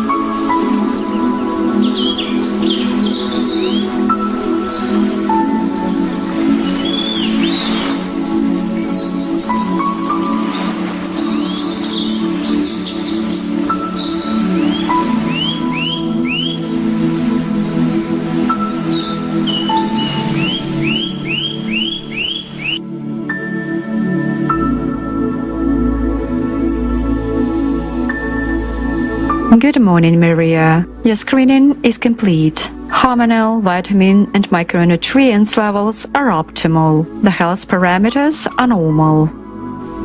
Cody, today I'll have medium roast coffee with hazelnut flavor. Done.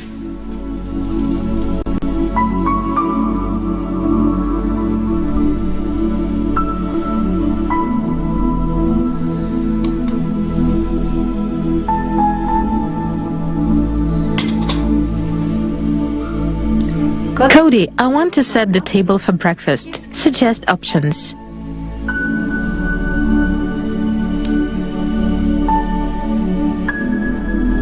This one's good.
What would you like for breakfast? Pancakes.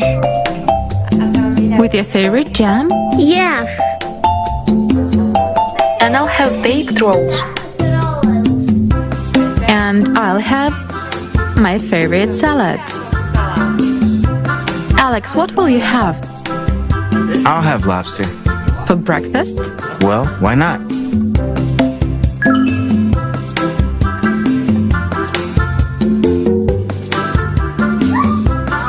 Lobster. Is that a lobster? Oh my god, it is so ugly. No, I'd rather have steak. At least I'm used to it.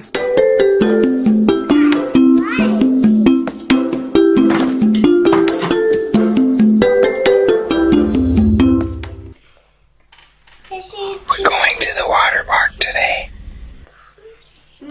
Mom, are we going to water park today? Yes, Dad will come home from work and at 3 o'clock we'll be at the water park. Yay! You know what I like about the Creative Society? What? You don't have to sharpen your knives. They're always sharp. Thanks, Mom. I love you. Thank you, Mommy. I love you. Can you help clear the table? Yes, of course.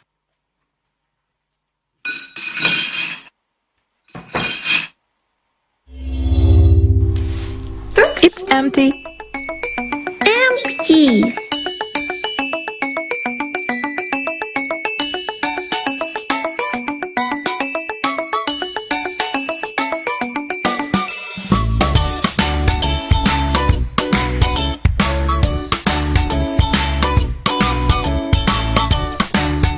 Girls, are you ready?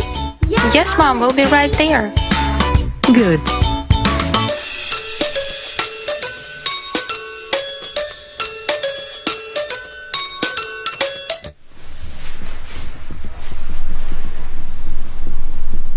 Cody, let's read that book we started. Chapter 12. The Architecture of Machu Picchu. Cody, turn on the deep cleaning function. Launching. Continue reading. Yes, go ahead. The amazing thing is that the whole city is built without any kind of bonding compound. All the structures are held together by their own weight.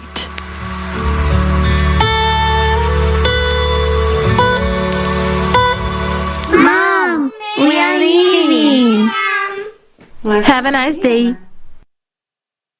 Cleaning is complete.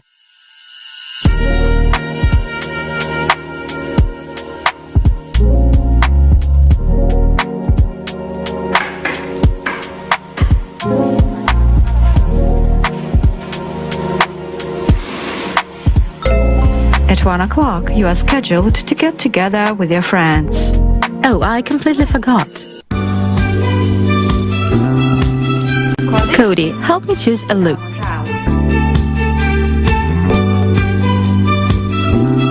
No. Not this one. This one's cool.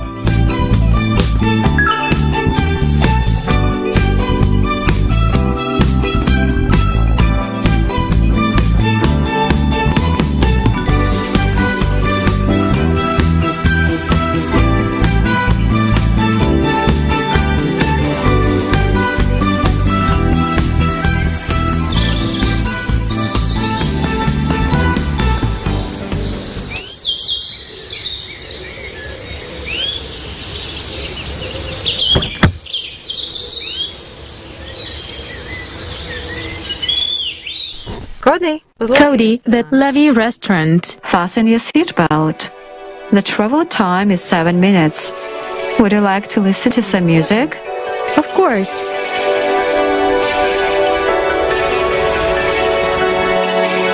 Time has come for us to see. It's up to you, it's up to me to build a world we wanna be, the creative society. Take a look around, there's so many wars. Do you even know what we're fighting for? Take a stance, raise your voice. We need to make a choice now.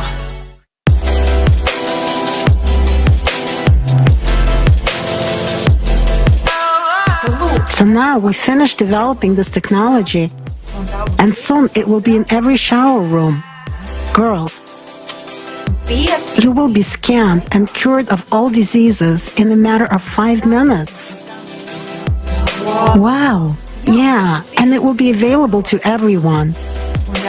And that's not all. If you want to change your appearance, that's easy too. You can lose weight, or on the contrary, gain weight and sculpt your body, and even change your height. Even change the height? How is that possible? Girls, I look at you and I'm so happy. How beautiful you are. Finally, we became women and stopped being slaves. Yes, the creative society cannot be compared with the past. It makes me shudder just recalling it. It's good that you found that website back then, and we were able to do our part in building such a beautiful world.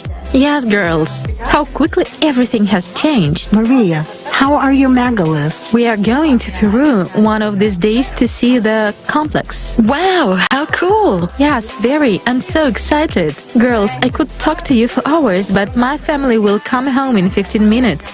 We're going to the water park today. That was a scary black pipe back there. No, it wasn't scary. Which one did you like most? I like the blue one best. I like the blue one too. Oh, look. Oh. No, Katrina. Don't fish out the lemon. It tastes better with it. Bon appetit.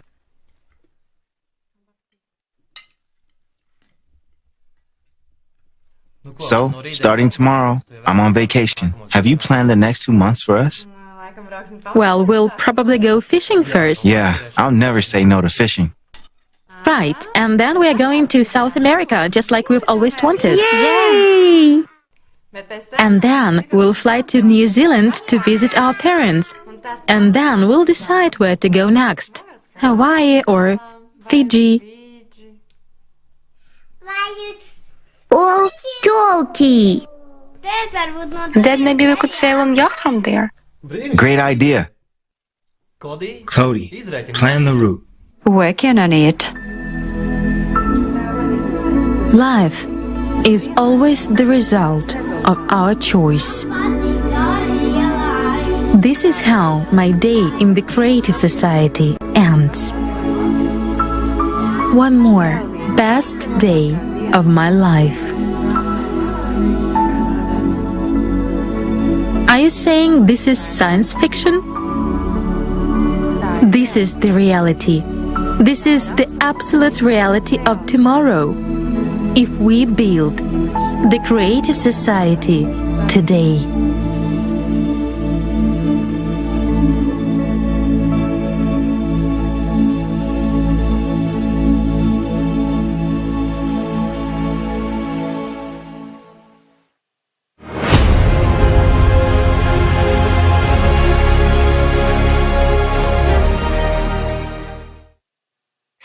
Dear friends, hello. To be honest, this video makes me want to burst into tears of shame that we still do not have the creative society. Oh my God, I want that kind of life. Everything you've seen about the life of a housewife in consumer society is true. My life and the lives of my friends look exactly like this, if not worse.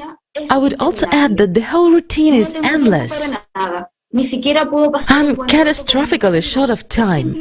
I cannot even spend enough time with my husband or just sit quietly to read a book. All the time I have for myself is when I'm in the bathroom or taking a shower. And that's it.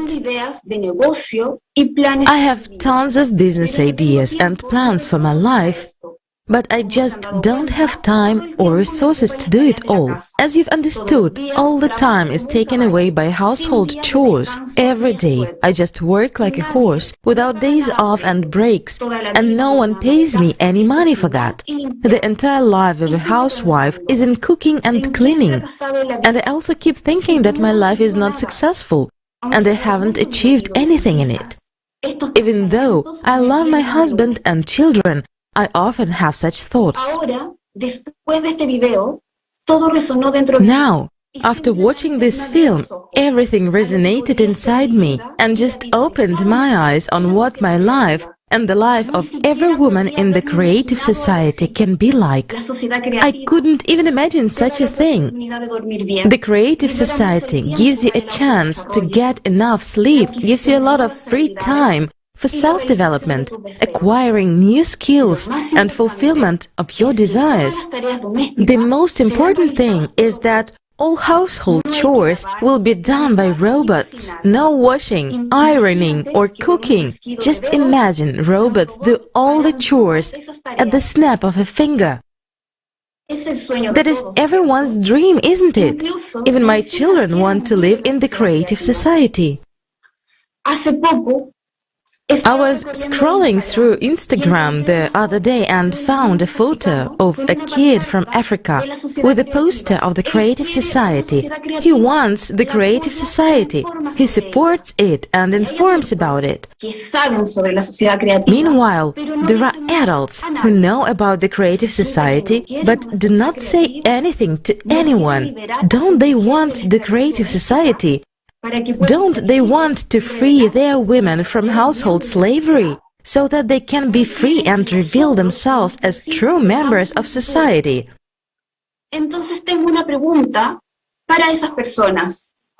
Don't they want us and our children to have a future? I have a question for those people then. Are you idiots? Don't you understand that this is your happiness? I'm sorry for calling these morons the morons, but because of those idiots, I will now have to come home and spend all my time cooking and cleaning after the forum. If it were the Creative Society, I would only have to push a button or say 2 words, but now I have to come home, work hard for hours and waste my personal life, which is already very short for us, people, on cleaning up the mess, feeding my always hungry family, washing the dishes after them and dirty clothes. I live in such a shithole because of those stupid people who don't understand simple things, that today we can make our world better, more beautiful and safer. I have a question. Why do these morons think that women were born to exist in this household slavery? Yet they dream of being welcomed home by a queen. Right now, I have neither physical strength nor mental energy. Why do I have to live in constant stress and worries? Why do I have to worry whether my child will return from school alive and unharmed, whether there will be a nuclear war, or worry about the uncertainty of tomorrow, and a lot of housework that can never be done? And what awaits me tomorrow? More cleaning and cooking and the same fears? Why do I have to suffer? Because there are idiots who don't understand the prospects of the Creative Society for themselves and for all people. In the Creative Society, all wars or threats to life are impossible. So what should I call those who don't want to build a Creative Society? Friends? They are not friends. They are bastards. They are so stupid that they cannot see further than their own noses. I'm tired of all the worries and anxiety. I just want to be a woman, not a tractor that plows from morning till night. I just want to enjoy life, spend time with my husband and children, develop and always be beautiful and rested. Isn't that bliss? Isn't that a dream? It's a dream that can become a reality. For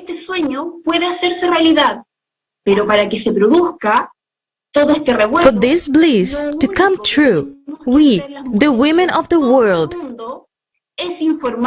just need to inform all the people on earth about the Creative Society.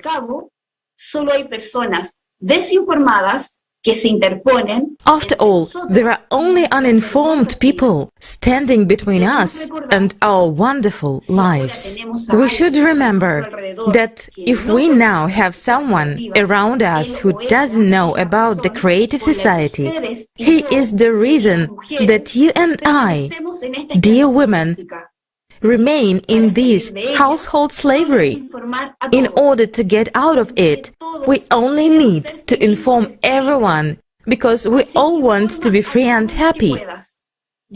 So inform everyone you can, whether in the street or in a hair salon, in a store, or at the doctor's, wherever you talk to people. Inform them and support this topic. If you cannot do anything at all, you are sitting at home, write a poster, "I support the Creative Society," and hang it outside your window or put it in your yard. Let people read it. Use every possible way to inform them. Women, I appeal to you. Let's build the Creative Society and finally be free, happy and enjoy life. We deserve it. This is a very timely topic, and indeed, only in the Creative Society will a woman feel fully as a woman, as a mother, and as a wife, and finally enjoy life. I wish this could happen as soon as possible. Now we are in the first stage of building the Creative Society, which is the informational stage. We are being asked, what can be done right now? We have a simple answer to that question.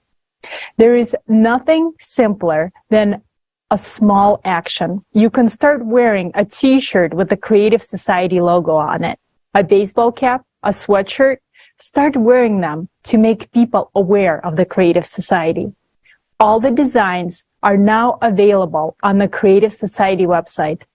Tell me, what's the point of buying a branded t-shirt from a well-known company and for your own money to wear their ads in these huge letters? I would rather wear a t-shirt of the Creative Society because I want to live in the Creative Society. I want my children and parents to live in the Creative Society. I want all the people in the world to learn about the Creative Society. And now I would like to welcome Shayla Bonnick, an incredibly talented, creative, beautiful, and most importantly, a person of great heart. Many of you know her as a leading singer of the legendary music band Bonnie M. Shayla is also a songwriter, performer, co-producer, fashion designer, author, among other things.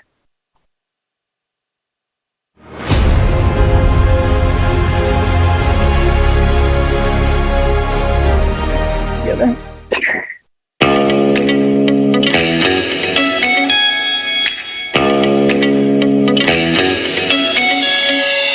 Hey, let me tell you something. Hey, lend me your ear. We're here to tell you it will be okay. We'll find a better way.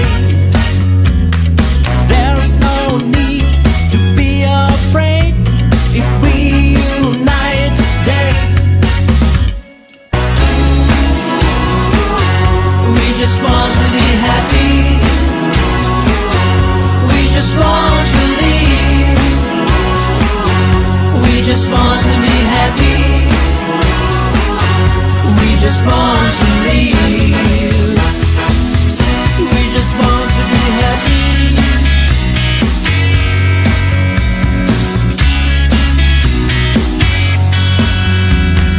We hear you loud and clear. No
Today's forum is unique. It's filled with both the awakening truth and the love of those who reach out to humanity through their actions and creativity. Our survival is in unity. We can do it, but only together. This beautiful song has now reached the hearts of many people. It's very inspiring and motivating not to stop, to keep informing people about the creative society. Have you ever thought that if human life is the main value of the creative society, then the top priority of the creative society would be to keep people healthy? Right now, we are 8 billion of patients in the consumerist format. On the one hand, there is a lot of money circulating in medicine. And on the other hand, people are getting sicker and sicker. Pandemics have taken millions of lives. Diseases that are unknown to doctors continue to appear. In this block of our forum, we will look at the situation in medicine through the eyes of a doctor and a patient of the consumerist society format. And also we will learn about the incredible technologies of health improvement and life prolongation, which will be available for everyone in the creative society. Our guest today is Mr. Vladimir Razumenko. Vladimir Razumenko, Doctor of Medical Sciences, Professor, Academician of the Ukrainian Academy of Sciences, corresponding member of the National Academy of Medical Sciences of Ukraine, the Chief Neuro-Oncologist of Ukraine, neurosurgeon.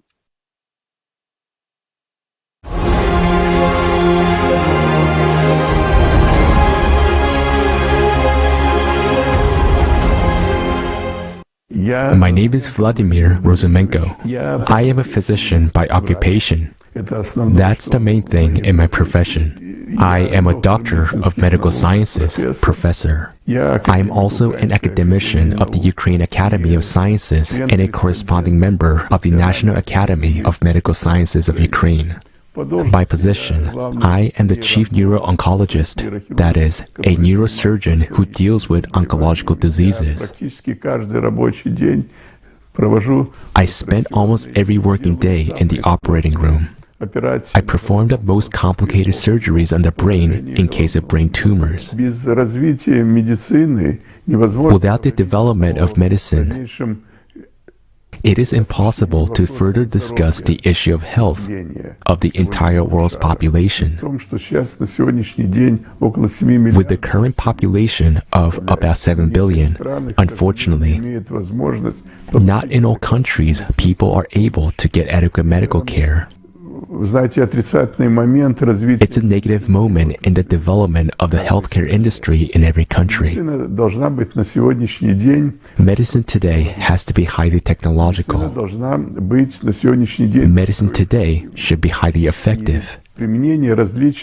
And the application of various medical measures should not only be aimed at curing a person, it should be aimed at disease prevention. And there is a serious issue of correlation between our actual life, ecology, and environment and the diseases that occur in the body.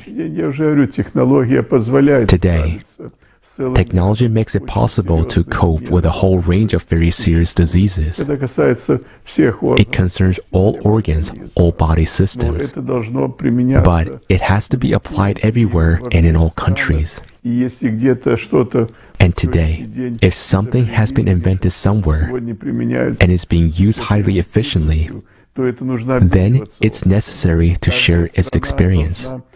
Each country should gather forums and cover it widely, not keep it a secret. And then together, it will be possible to collectively develop the chosen direction in a specific aspect of a certain disease. It's a significant problem. And another important aspect of the problem in the economic component of medicine. Unfortunately, nowadays, The economy suffers from a variety of factors.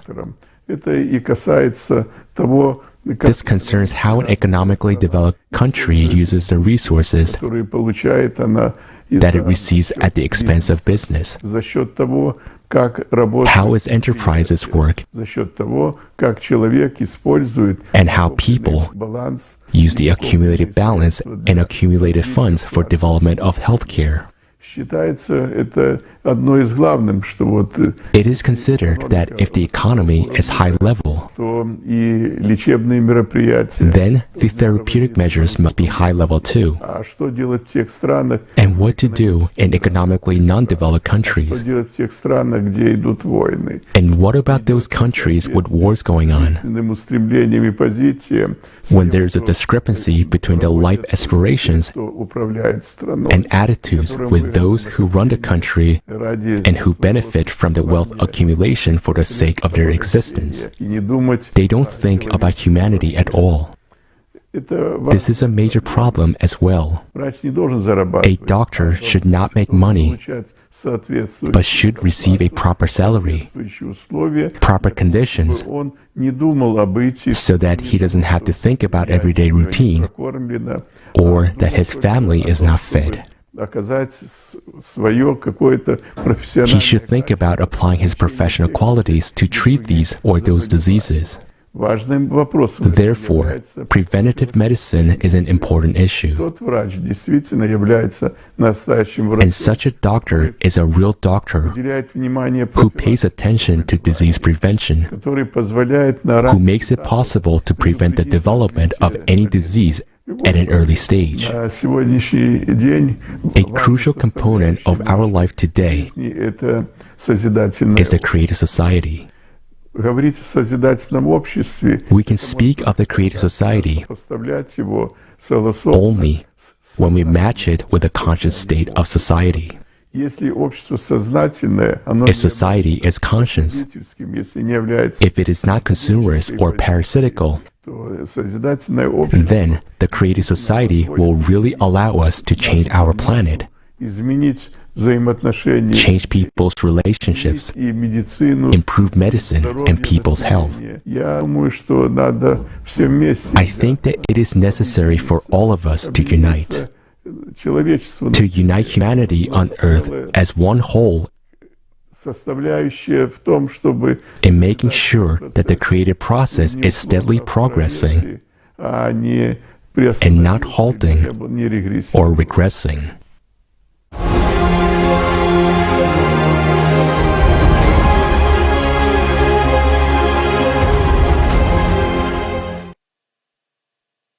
Professor, thank you for being honest about what's going on with medicine. The field of healthcare requires radical changes. Today we say with certainty that the medicine of the creative society will provide the most important thing, the protection of a person's health. We already have enough technology to cure all diseases. In the creative society, people will not fall ill at all, and our life expectancy will increase considerably. Let's watch the video.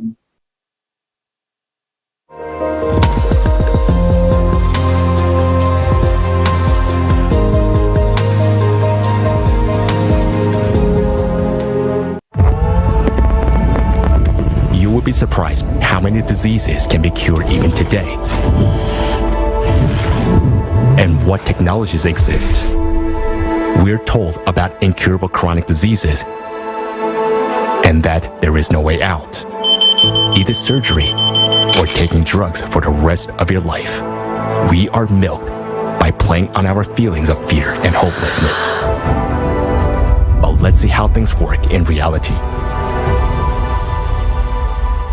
Genetic engineering technologies are already working wonders. Gene therapy affects the human body at the DNA level. This is not a fiction. There are many successful results of its application when patients have been completely cured.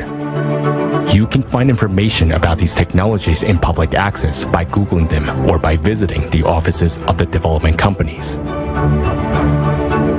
For example, to Tessera Therapeutics' genetic engineering technologies can already rewrite DNA fragments, eliminating most genetic diseases. Tessera Therapeutics believes that rewriting genes will make it possible to treat genetic defects that are the basis of most modern diseases. Just imagine, people will be able to get rid of diabetes, cancer, asthma, hypertension, joint diseases, allergies, heart attacks, autoimmune diseases, and many others. To date, leukemia is often a fatal verdict for a child, accompanied by long periods of suffering, and it is a terrible grief for his parents. But this is only because advanced technologies are not used, but they do exist. The last chance for the patient with an aggressive form of leukemia was TALENT technology, which was used in London Hospital back in 2015. The girl's life was saved with the help of genome editing. The horrible word HIV is in itself a complete doom. Matt Chappell from California, USA, has lived with HIV for most of his adult life. But after ZFN therapy, affecting the damaged gene, he stopped needing antiretrovirals. This is not all. Not only acquired, but also congenital pathologies can already be corrected. Today, it is a terrible misfortune to give birth to a child with severe vision loss caused by retinal diseases. This inevitably leads to complete blindness. Up until gene therapy, there was no cure. In 2017, Spark Therapeutics registered a gene therapy injection drug. Thanks to these technologies, 27 patients from the US have already regained their sight, and very quickly. After treatment, these children saw stars for the first time. But this is just the beginning. Another example of what technologies we have today is nanorobots. Nanorobots, or nanobots, are robots of the size comparable to a molecule, less than 100 nanometers, with a function of movement, processing and transmission of information, and execution of the embedded program.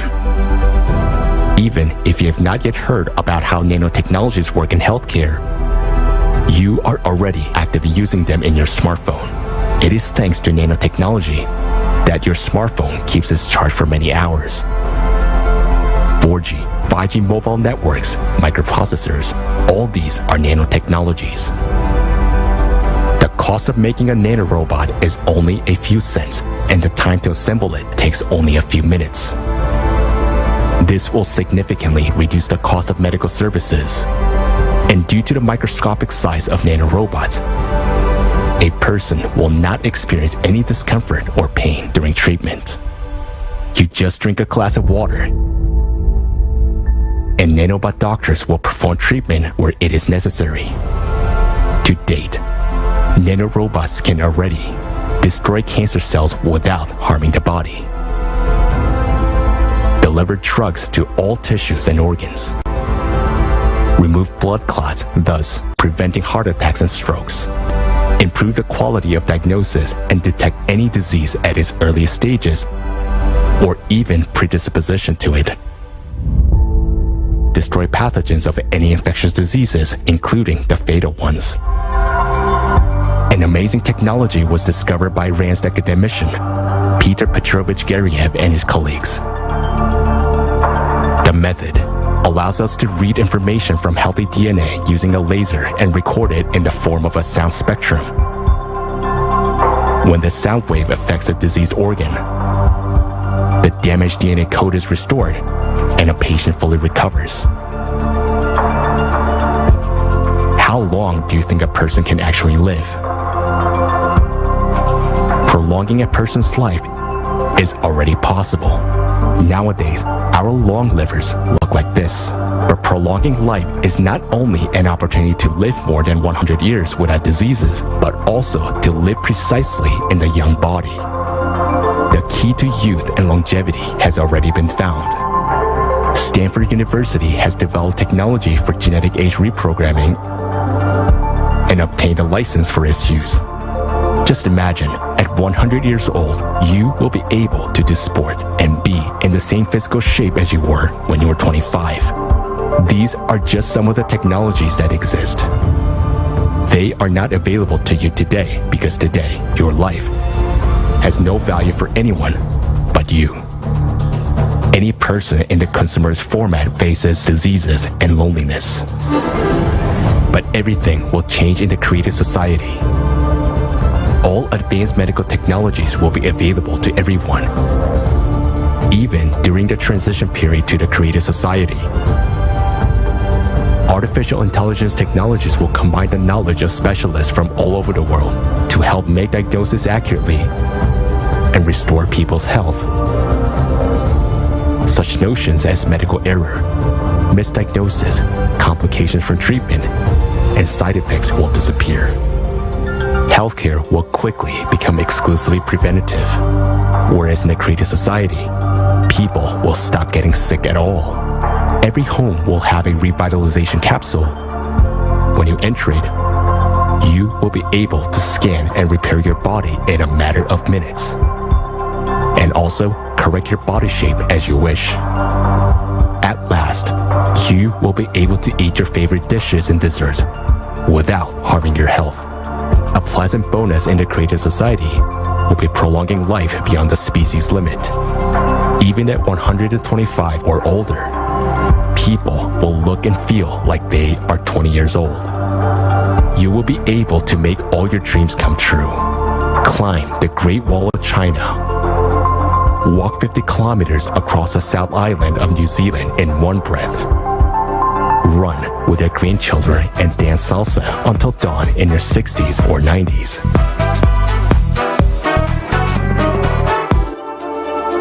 To date, healthcare is a business, and health is an expensive commodity that many people cannot afford. It's time to make healthcare high quality and free for all. Eternal youth and good health is your reality in the creative society. Share this information with everyone right now.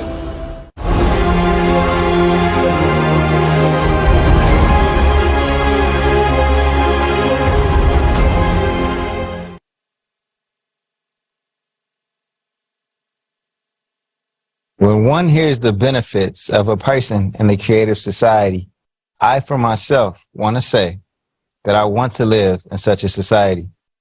Creative society is the real dream for everyone. To create a creative society, we must unite on the idea of a better society. We are not uniting on possessions, cultures, or houses. Unity does not mean that we not all now start wearing the same type of clothes, listening to the same music, or thinking the same way. No, we unite in our diversity only on an idea, the idea of a better society. A society where human life comes first and where every human being is provided with the dignity of life from birth. A creative society is beneficial for every human being. And that's why I'm happy that the creative society is also supported by the Roma. Bogdan Chayanok from Poland will tell us about his vision of the creative society.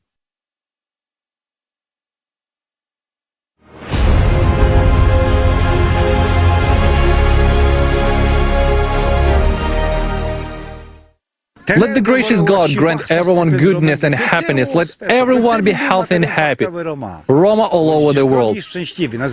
Be healthy and happy. My name is Bogdan Chayanok. I'm a Rome from Poland, a member of a government commission that works for integration. Love for our neighbor, for brothers and sisters, and not only for the Roma. Dear ladies and gentlemen, I am honored to be a speaker together with you today here at this international forum where I can share my love and warmth for my Romani brothers and sisters, but not only for my Romani brothers and sisters, but for all people with a good heart. And I know that people with a good heart are watching and participating today. People who strive for big changes when love, tolerance, and nature will reign. The world is beautiful is just that people spoil it, but thanks to all of us, tremendous support and great love, this world will become more beautiful. What is the use of a tree without leaves? It withers away. So if we all seek together and speak the same words in one voice, and we all say, stop violence, stop destroying the world and nature, our world will become more beautiful. We live all over the world, Roma brothers, we have our own and our love. We certainly feel great in our countries, but my appeal to my brothers around the world is that we should be able to find ourselves and learn. Ladies and gentlemen, it's a great honor to say today that I have a favor to ask. It is a request of a pious man to my Romani brothers and to all of you who hear us, who participate in this beautiful forum. We must unite with all our hearts. Why do we unite with you? Because we can see that the creative society is doing a wonderful work in the name of love. I would like to sincerely ask all of you, my brothers, to change things from now on. We want and desire it. Let's not pretend. Let's not be indifferent to people, to the world, to animals. Let's not pretend that we don't care, because I know that you and I care, because this is your future and my future. My grandmother had always told me about great love and tolerance, and suddenly I came across the creative society that talks about freedom and love, about a free world. This is what every human being wants, and especially we, gypsies, because we, gypsies, are free people. No one has ever forced us to do anything, and if they did, we did not give in. Together with you, we will build a wonderful world. The fact that today we join together around the world at this international forum is proof of that. And my Roma brothers around the world, I, as a Roma brother, ask you to join in. It is necessary to unite so that we can be like one fist, one force, because our strength is in unity. When we all get together, we will change the world.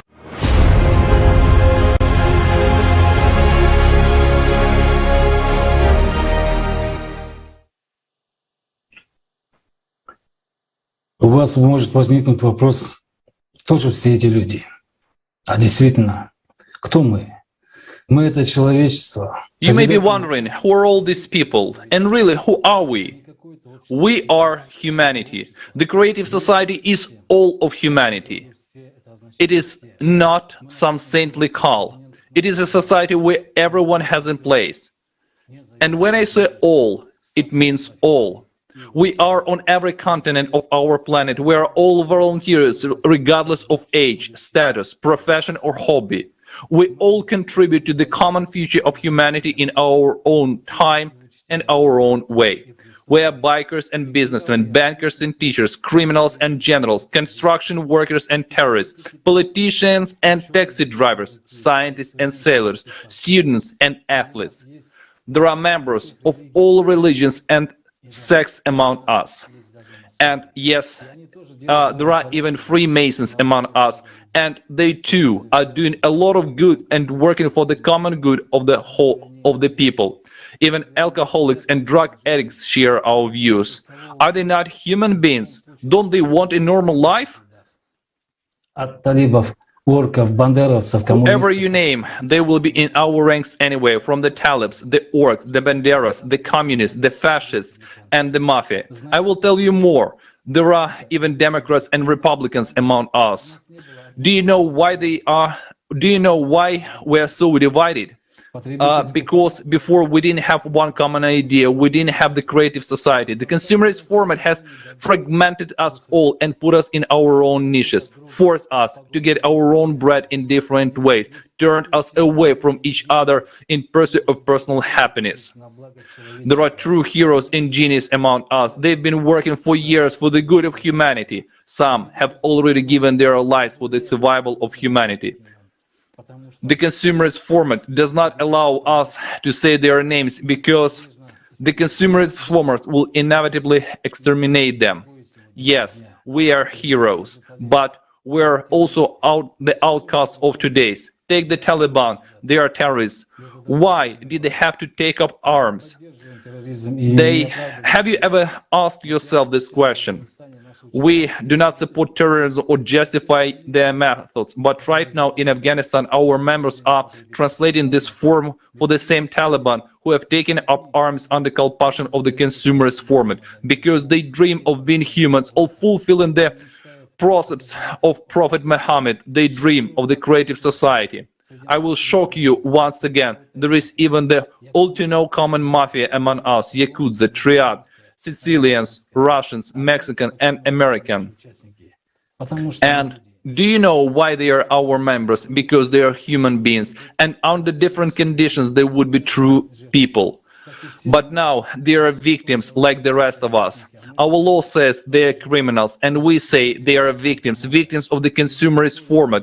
In other conditions, they would be heroes. In the consumerist format, they will risk their lives to.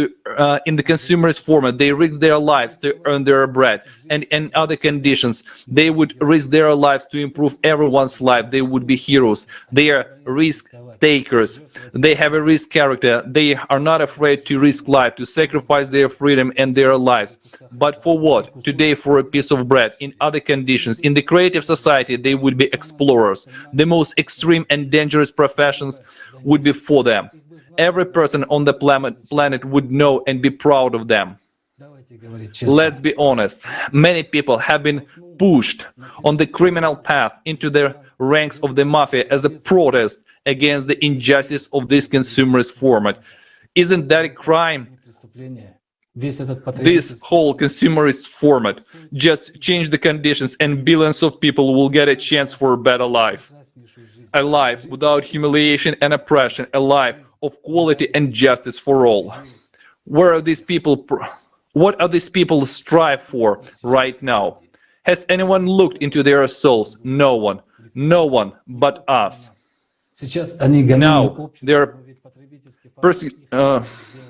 Now they are persecuted by society, but in the consumerist format that has made them to be like that. The consumerist format has divided us, made us banderas, fascists, communists, anything but humans. The consumerist format has divided us as much as it possible, but we want to unite and become one civilization. When one lives in prosperity, there is a tomorrow, and the whole world is beautiful. All the best will flourish in every human being, and that's the point of the creative society, not only to save humanity physically, but also morally. And we will not have to protect pedophiles condemning children to abuse. We will not have to fight for gender identity. We will be able to live and enjoy life, because life is given once on this planet. And life is given to humans for much more than just to quarrel or die for someone else's interest. For someone to steal another billion, tens of thousands of people must die. Isn't it nonsense? What are we fighting for? For someone else's ambitions? When the whole world belongs to humanity, everyone will take care of the common good, and there will be no need for quotas on ecology. We will live in symbiosis with the planet, not as parasites, but as symbiotics. The planet will benefit from us. The planet will benefit from us, and the planet will benefit us. They are saying now it is necessary to reduce the number of people because we're eating away the planet. But believe me, in the creative society, nobody will eat anybody. There will be enough food and resources to feed 50 billion people, because the goals that we set for humanity are ambitious, realistic, and achievable, unlike the goals that the consumerist format set. In the consumerist format, the main thing is consumption. We want to live in a beautiful future where we are united, where we are a united civilization. We want to save not only humanity, but the human in each of us. Thank you. We are all people. We are all united by the fact that we want to live, but live to live decently, safely, and happily, to live in creative society. Because in creative society, everyone will benefit. And right now, I would like to pass the floor to American politician, 2020 presidential candidate, ambassador, and International Human Rights Commissioner Robbie Wells.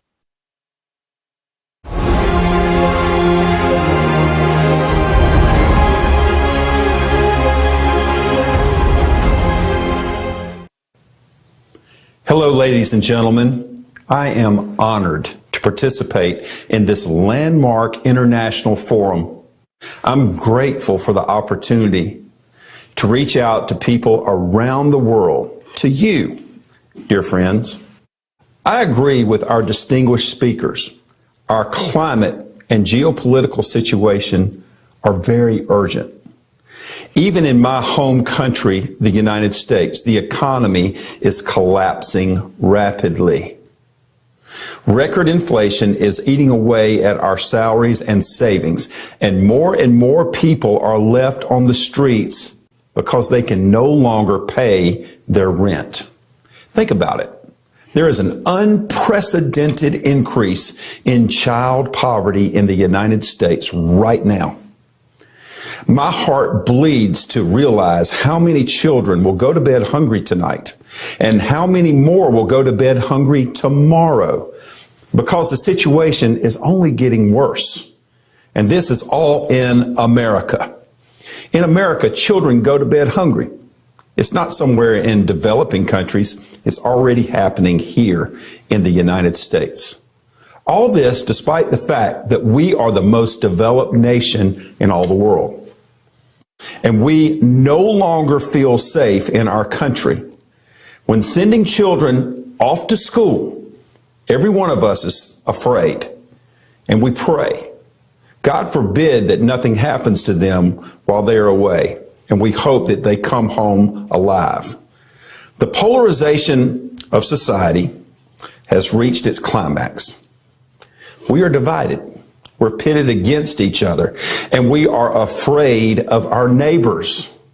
And all of this is happening at a time when we absolutely must be united, because the climate is wiping us Americans and our beautiful country off the face of the earth. These conditions in which we find ourselves leave us no choice. We can no longer stand by and hope this nightmare will go away on its own, like a bad dream. It will not go away. And we will face the inevitable end unless we act together. This is the first time humanity has found itself in such a critical situation. So we need a new action plan. The existing programs will not save us. Can I let you in on a secret? We politicians, we're sick and tired of proclaiming our endless new action plans while realizing they don't work. How much longer can we keep bad-mouthing each other while fighting for our office? We don't have time for these political games. We need a feasible working model that will unite our fragmented society and defeat the undefeatable. And I mean the climate. Because no matter how much we are pitted against each other, we all have the same enemy, which is the climate. It is time for all of us, all of society, to grow up and stop being passive. The price of our inaction is human life, our lives. I'm an American. I grew up in America. I owe what I am today and what I have achieved to my country, to the people of this country, to my parents and my teachers. It is time to give back to my country, which is now in great need of a new creative format of politics. But first of all, I am a man, a resident of our shared planet Earth. We are all inhabitants of this planet, connected closer than the people of one nation. We are linked by an inevitable thread of humanity. It is this quality together with our determination and persistence that will help us to build a creative society the entire world over. With all of this in mind, I would like to announce that I am taking a couple of months to make a decision on whether we will run for president in 2024. Expect that decision by the 1st of next year. The cornerstone of my election, if I choose to run, will be the building of the creative society, because only the incorporation of the 8 pillars of the creative society into the Constitution will guarantee a secure, stable, comfortable, and happy life for all people. Why the 8 pillars, you may ask? Well, I often travel around America and talk to voters. And believe me, everything they want is already spelled out in these 8 pillars, because the people themselves formulated them.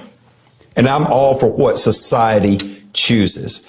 Look at this global crisis.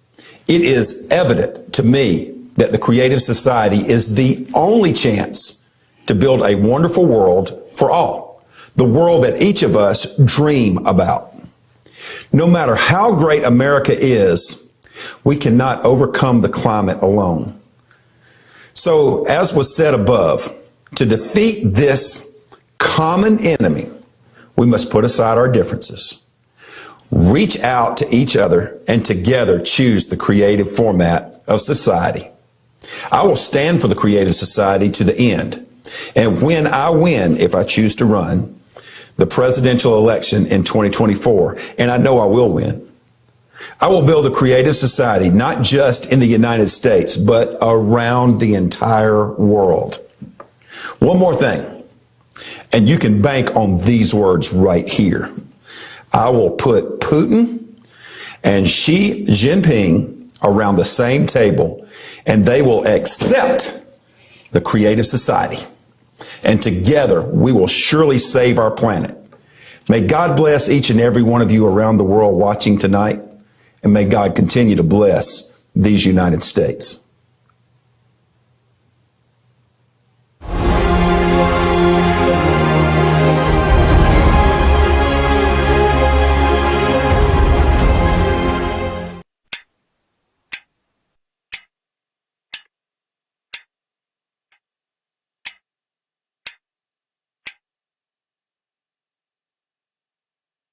Wow, this is a very honorable promise, and absolutely all people want to live in the creative society, but many don't know about this format yet.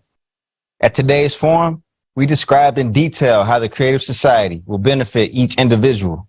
Now, let's watch a video and hear from the people themselves.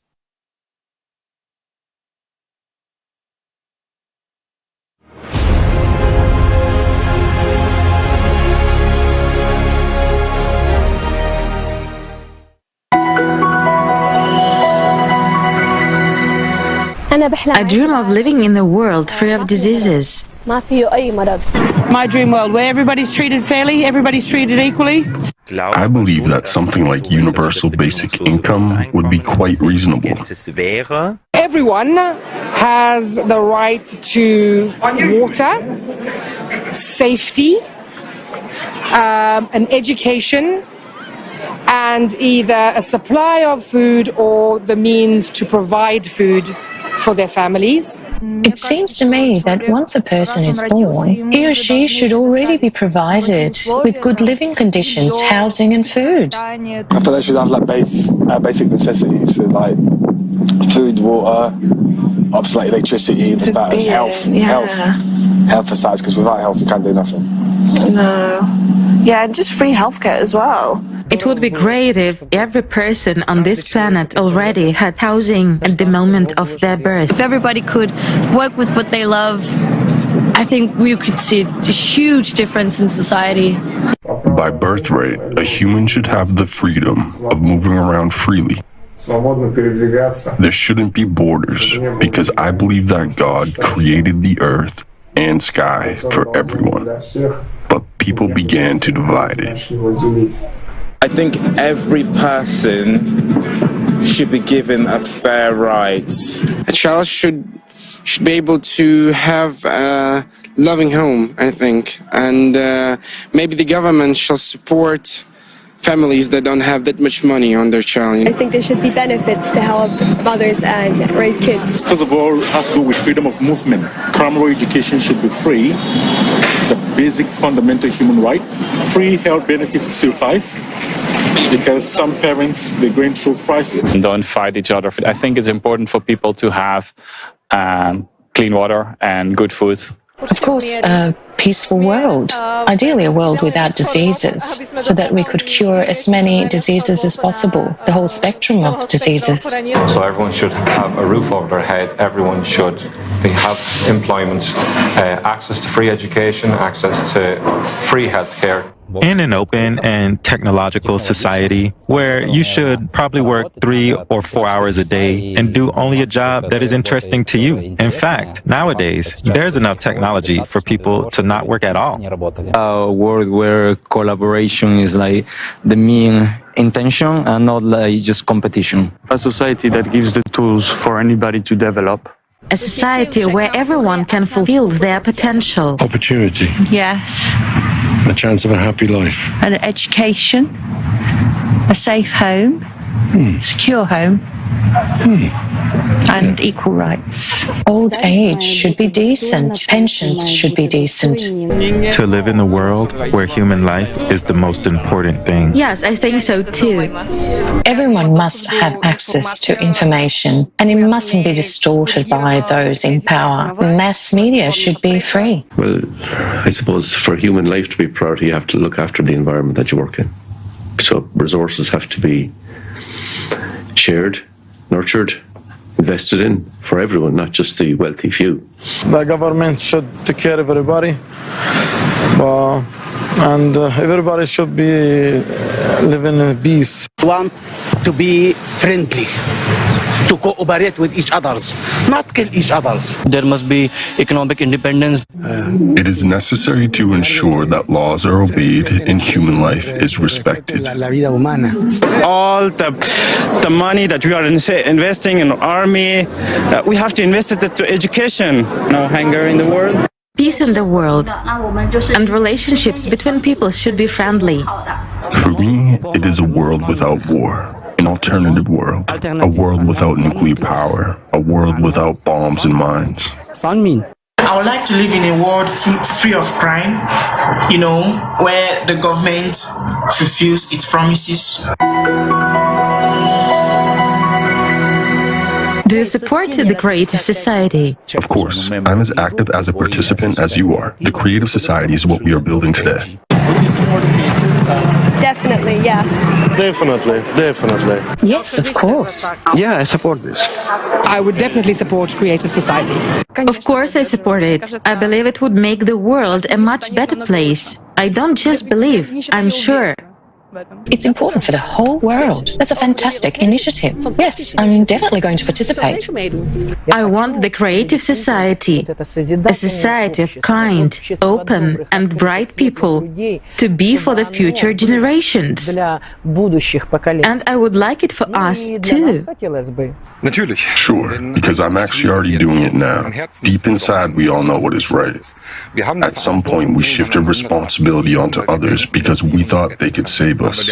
But the only ones who can really save us is ourselves. Of course, I want it too. Who wouldn't want it? We all want to live in such a society. Yes, absolutely. We are supporting and we are dreaming about this society. Yeah, definitely. Yes. Yes, I would definitely want it. I dream about it. Do you support the creative format of society? No doubt. I surely do. Yes, definitely. I'm definitely on board, 100%. Of course, I would like to live in such a creative society. Sure, definitely. I think all reasonable people support it. Of course there will be a new world, and I definitely support it. Not only with words, but also with deeds and actions. Of course. I believe it's the only way for us to survive in the world that we have created. Absolutely, yes. I want all people to start living in the creative society as soon as possible, because I believe that it's our chance to really live a happy and peaceful life. I would, obviously, and more importantly for a person like me of my age, I'd like my children and grandchildren to have a society like that. So that's why I would be very supportive. That's what we're supposed to have, an equal and creative society that spreads resources for all. Of course, I support it. I'm a mother and I will soon become a grandmother. I surely support it. And who doesn't? If such a format of society exists, any reasonable person would certainly support it and aspire for it, regardless of its name. Creative society, good society, happy society, or whatever. Do you support the creative society? Absolutely. We also support it. A creative form of society, we do support it. Yeah, of course I do. Yes, definitely I support the creative format of society. I love creative society. Creative society is in me.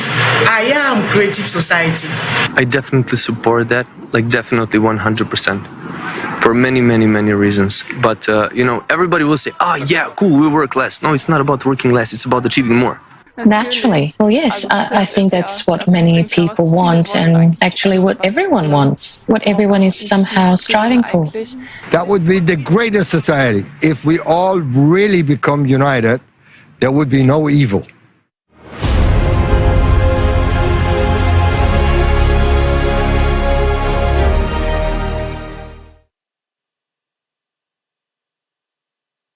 Now we're at the stage of informing about the creative society. We need to start talking openly and loudly to everyone that we want to live in the creative society. We need to spread this information. Now you can tell everyone about the creative society, and in this way, we will form an electoral request to politicians. At the next election, we will vote only for politicians who support the creative society. And if there are no such people, then we will not vote for anyone. This is the only way we will change the format of society to the creative one, peacefully and quickly. There is nothing more valuable than human life. It cannot be returned or bought. Let's restore our right to life. And now, we want to present the song prepared for us by participants of the Creative Society from Africa. The song is called We Will Rise.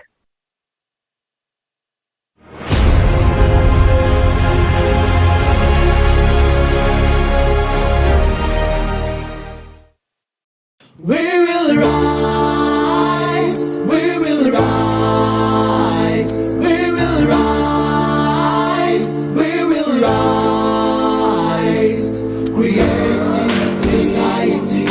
We will rise in our of unity. We will rise. Every day you wake up, you want the news and ask yourself, why? If one day the hatred and all the fight comes to an end,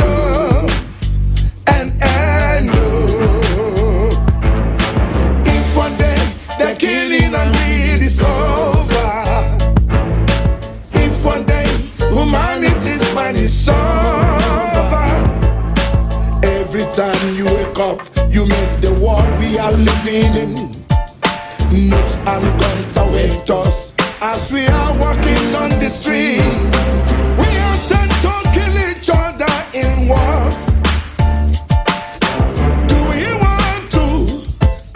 No one even asks us. We will rise. What we want is a peaceful life. It is 8 billion of us.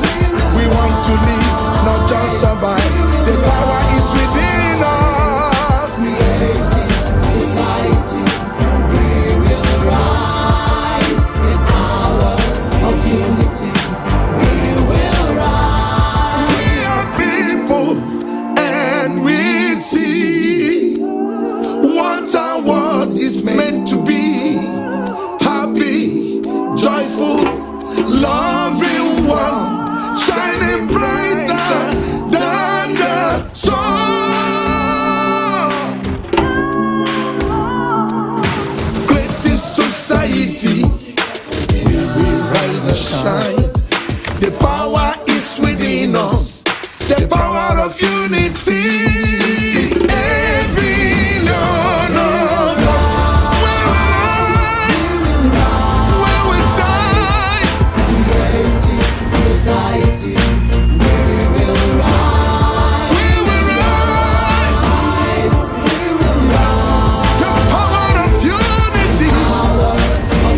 We would like to thank the very famous singer and very talented Dr. Phyllis Duque for his song, We Will Rise, as an expression of the African voice for the Creative Society technology. Technology, as we know, should always serve to improve our lives. But today, it's impossible to achieve this. Even though we live in a time of technological breakthroughs, we are limited by the consumer format. Only by joining together will we move to a level of technology that you could never even dream of. Free energy, life extension, smart and technological cities, nano robots, robotic assistants and various drones, artificial intelligence systems, and much, much more. There's simply not enough time to list all the technologies. So let's watch a video about the essential technologies available to everyone in the Creative Society.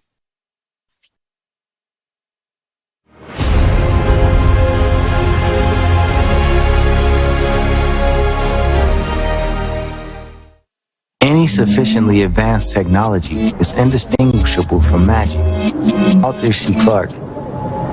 What is your wildest dream? What will you get when it comes true? A big, beautiful house? A super modern car? Lots of traveling. Do you want to work less and spend more time with your family and friends? What do you personally dream of? What if dreams come true for every person on Earth and the Creative Society will come? What will your life be like? Have you thought about it yet? A human being is the most valuable element in the Creative Society. Therefore, the first thing that will be developed and applied is technology that will free you from hard, grueling, and dangerous labor. It will be done by robots and artificial intelligence. Nowadays, in the consumerist format, the introduction of advanced technology will leave you without work, but in the Creative Society, it will be different. In addition to the universal basic income of $10,000 a month, you can earn extra money and work at a pace you feel comfortable. No more than 4 hours a day, 4 days a week. And if you're an entrepreneur or businessman, schedule your time the way you want without worrying about anything, because both you and your employees have a universal basic income, and all the cutting-edge technologies and robotics are there for you.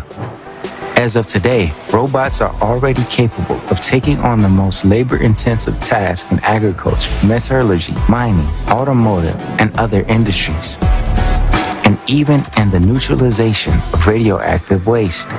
If you don't want to work, then don't work. You can afford it. But how long will you be able to lie on the couch? A week? A year? You'll have lots of opportunities to do what you love and earn an income that you could only dream of before. You will be able to learn new professions and skills and educate yourself as much as you want.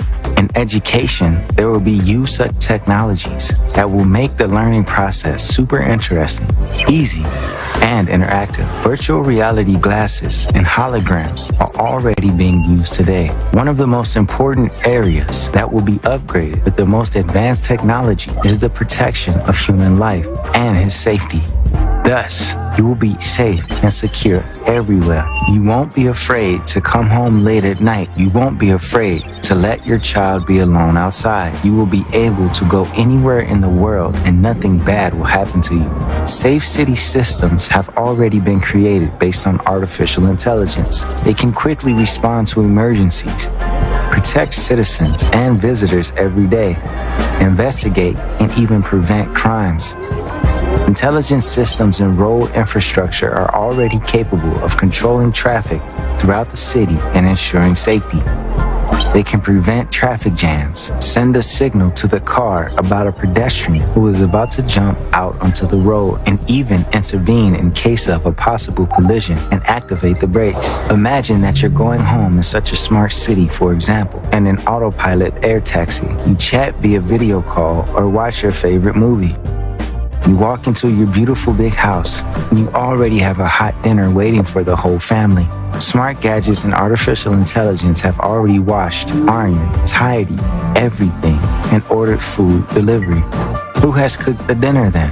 Home robotic kitchens can already scan your refrigerator, find the right gadgets in your cupboard, and cook a meal of any world cuisine on its own. The updated version will be able to put dirty dishes in the dishwasher and put clean ones in the cupboards. And these innovations will become available to you already during the transition period from the consumerist format of society to the creative one. And in a few years in the creative society, there will be even more pleasant surprises awaiting you. There will appear replicators of food, clothing, and everything you need. Have you ever heard what a replicator is? It's a device which creates an item you need, from a hamburger to a t-shirt, or earrings from elementary particles. To do that, it uses the information about the object and a small amount of energy. A company from California has already created the technology of the future, a printer that makes drinks right from molecules. The cartridge system makes it possible to make thousands of natural drinks with almost no waste. And this is just the beginning. The breakthrough discovery of nanotube technology by Massachusetts and Yale graduates allows them to manipulate matter at the molecular level and already obtain gasoline and other fuels directly from the air. When this technology is everywhere, what does that future look like? What I'm picturing is something like the size of a mini fridge that essentially can take waste materials and turn them into useful products like fuels and building materials, or it can pull CO2 out of the air and turn it into fuels or building materials. The use of replicators will not only make our lives easier, but will also greatly improve our health. We will stop eating artificial foods, as we do now, which contain a lot of harmful chemical additives and flavor enhancers. Food from a replicator will be real, very tasty, and healthy. It is made from elementary particles, the same as in natural products. Finally, we will remember the taste of really natural food. Of course, if you love to cook yourself, you'll cook your own pleasure, maybe even in tandem with the famous chef. Your smart house in the creative society is a house that not only takes care of chores and food, but also of you and your family. It will be able to monitor your health indicators. For example, acoustic tissue has already been developed. It can monitor your heart and breathing in real time without you noticing it. You can even talk through it, answer the phone, and communicate with other people. Smart toilet with the smart health function will take tests and send the results to artificial intelligence and, in case of abnormalities, to your doctor. It will advise you on how to adjust your diet. It will tell you what kind of food is not good for you and warn you about the risks of certain diseases. Smart mirror will track your health vitals while you're getting dressed. It will help your elderly parents stay in touch with the doctors. It will also take care of your skin. It will detect problems in time and even help to choose the right product for you. In the creative society, even for beauty, there will be used the most advanced technologies. You will be able to save time by getting your manicure in minutes and building your eyelashes by an ultra-fast robot, or try on clothes in a virtual dressing room. Sure, you like it already. What's next? Watch this. Thanks to the introduction of energy innovations, such as a fuel-free generator, the house will be completely autonomous. No more utility bills, not even for the heating. In the creative society, everything will be focused on the continuous improvement of goods and services. Imagine you won't have to repair your car or home appliances because they don't break. What will you do after a delicious lunch? Do you want to go to your favorite band's concert? The supersonic train will get you there in minutes because it can reach speeds of over 1,000 kilometers an hour. Countries such as the USA, Canada, China, and South Korea are actively developing vacuum and magnetic train technology, and they are competing for leadership in this futuristic technology. Do you want to spend a vacation somewhere on uninhabited islands or meet up with a friend on the other side of the planet? Already today, NASA is developing a silent supersonic aircraft for commercial use. It will cut the duration of flights by at least in half. And this is just the beginning, because space technology and the creative society will serve people on Earth as well. You will get anywhere in the world, not only quickly, but absolutely for free.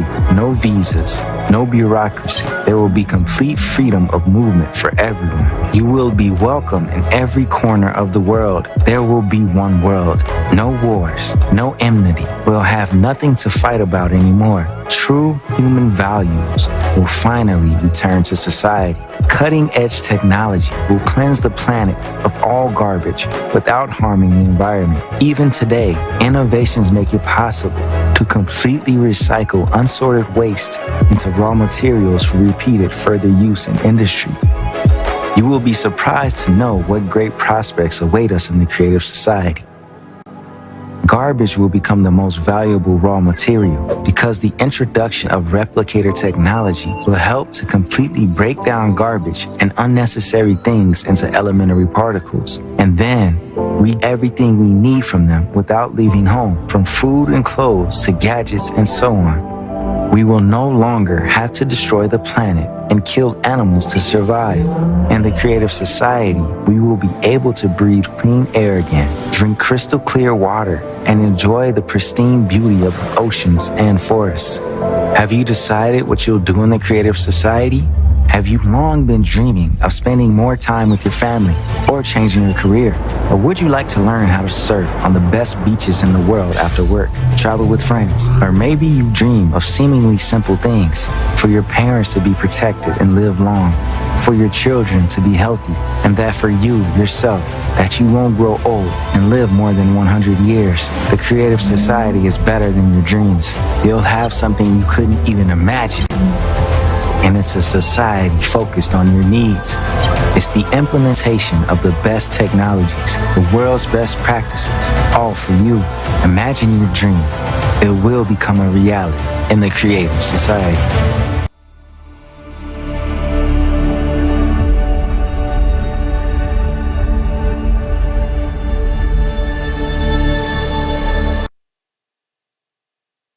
In order to get to the creative society, just a few simple actions are required. Explore the idea, embrace it, and pass it on. Look at the logo. If we make it so popular that when you go into any supermarket, cafe, hairdressers, gym, cab, turning on any channel, go into any social network, you will see the logo, that would mean that the idea of creative society have spread. That is our first priority, to make sure that everyone knows about the idea as soon as possible. After that, we can move on to the second stage of building the creative society. It is simple and quick, without protests, rallies, and bloodshed. Let's look at just a few examples of how millions of people worldwide are already spreading the information about the creative society.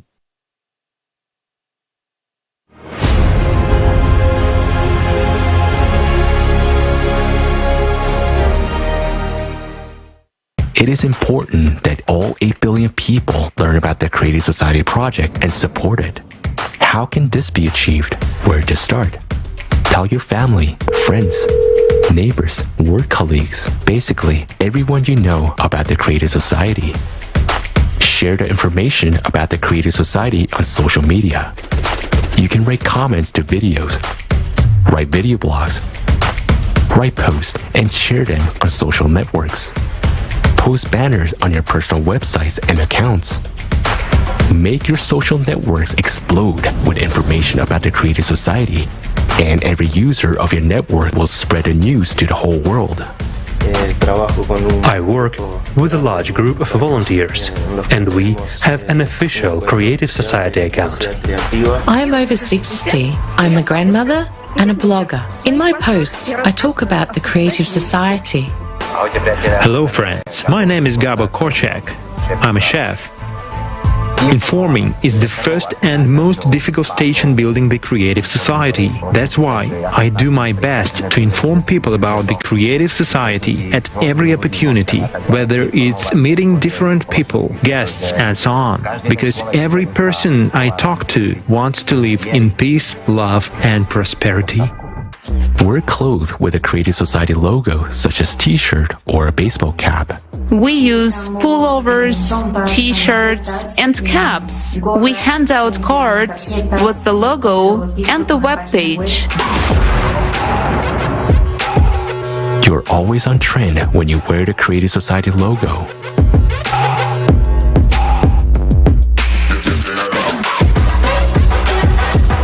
only thing we need is the creative society. The creative society.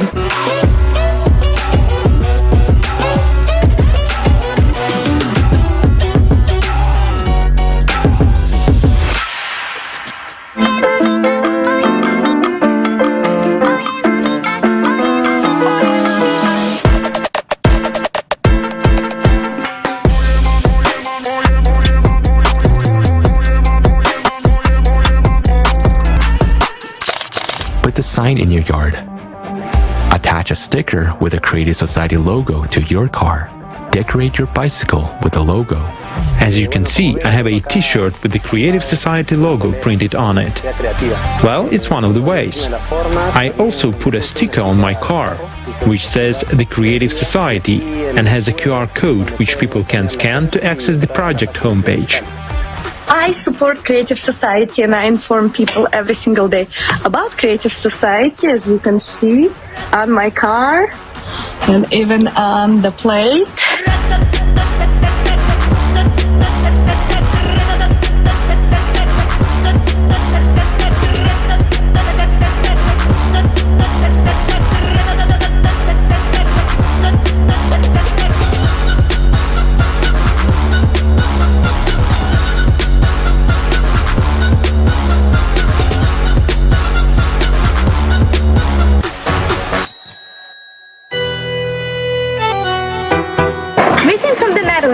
We are volunteers from Amsterdam, excited to spread the knowledge about the Creative Society by placing a sticker on our bike.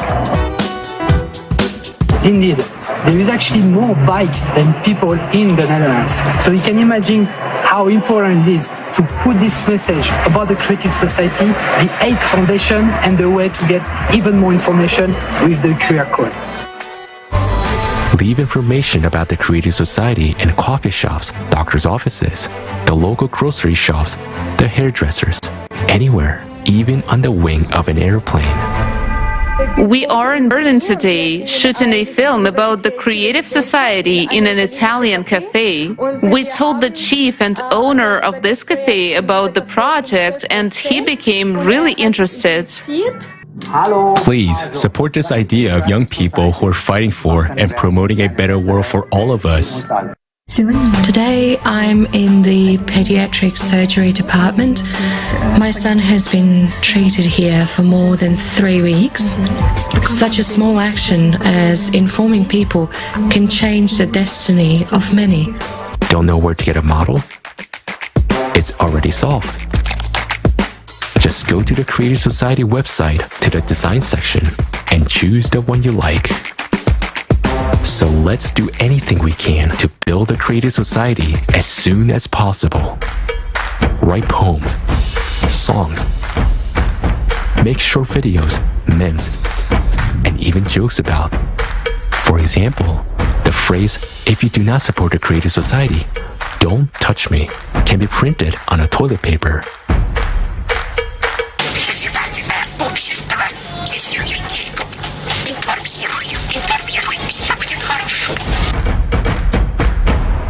If you are a business owner, put the Creative Society banner on your website or add the logo to your products.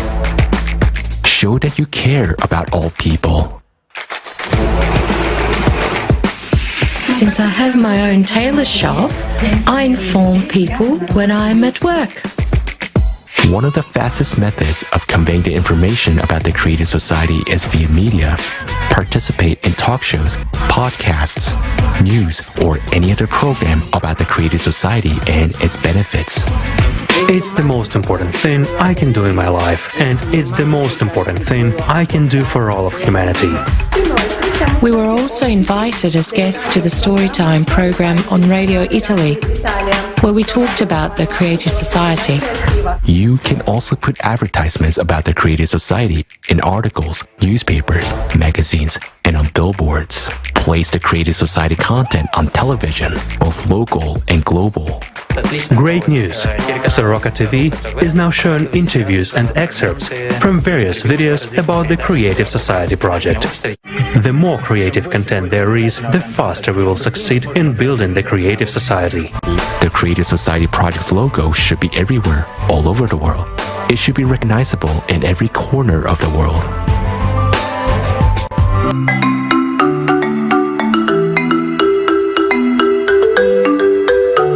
It's a platform where every person can raise their voices and speak about what challenges them as individuals but also as a society. It's the voice of the people and it's the people to make the change that we want.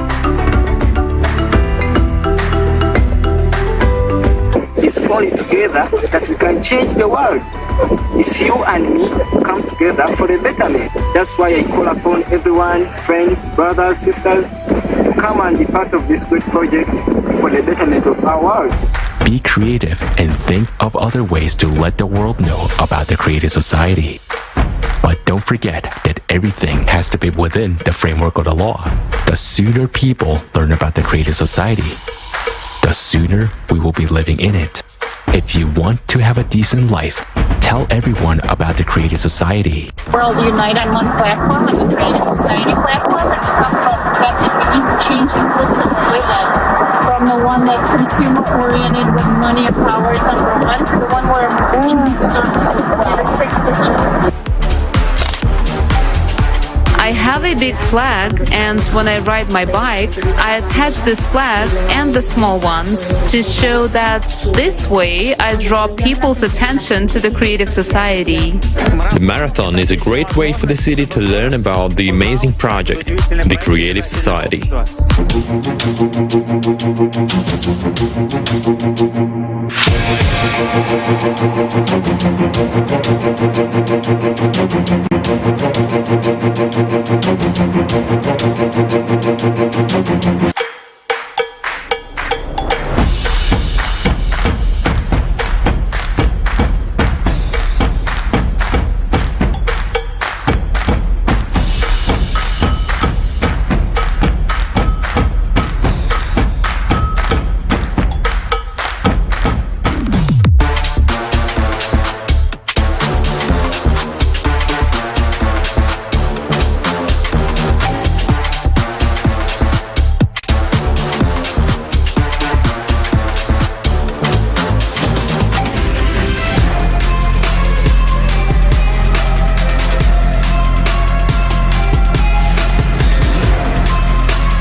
Creative Society is the most peaceful and the most appropriate society format in the entire history of humankind.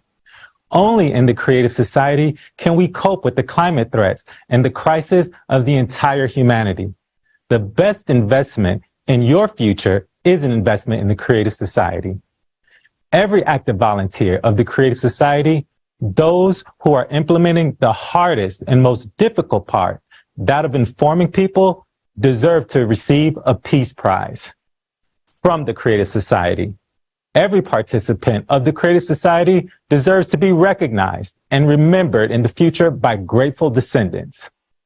In a transition to the Creative Society, anyone who devotes time and effort will be rewarded. Let's discuss bringing understanding to this. An award should be structured in such a way that it reflects the efforts of people who inform about the creative society. A volunteer peace prize can be broken down into 5 categories. First, those volunteers who currently inform a few people.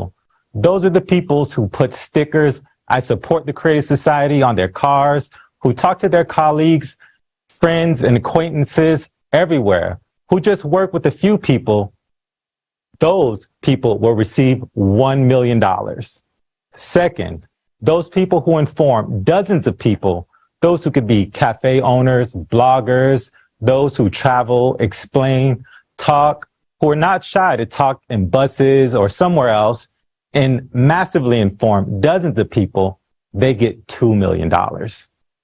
Third, those who inform hundreds of people get $3 million. Fourth, those who have the opportunity to communicate with people and notify thousands of people get $4 million. And fifth, those who are able to inform millions of people, bloggers with multi-million followers, people who speak on huge platforms, who participate in conferences, singers who can create concerts watched by millions of people, they'll get $5 million. We must recognize that such incentives will only be given away in a creative society, not now. Awards are determined based on how much personal responsibility a person assumes when making information about the creative society available to others. A new history will begin with the names of the volunteers who contribute their hearts and souls to the creative society. Building a creative society is true heroism. It is saving the lives of billions. It is saving all of humanity. Therefore, we should not only thank such people financially, but we should also write their names in our history. After all, they really deserve to have their names immortalized. There'll be a monumental building raised in honor of those heroes. The building will have 6 levels.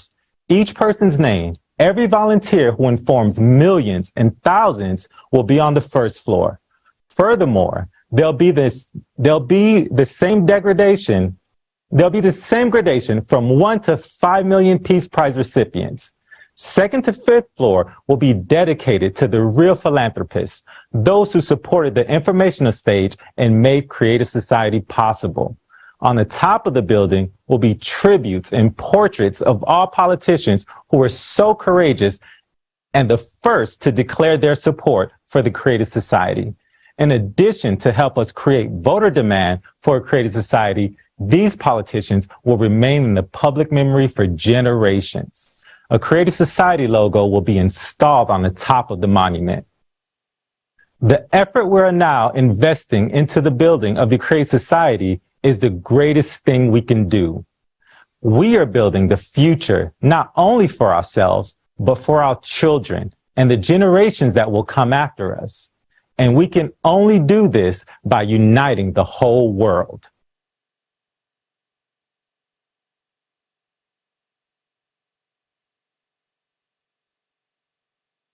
There are no perfect actions, steps, or movement.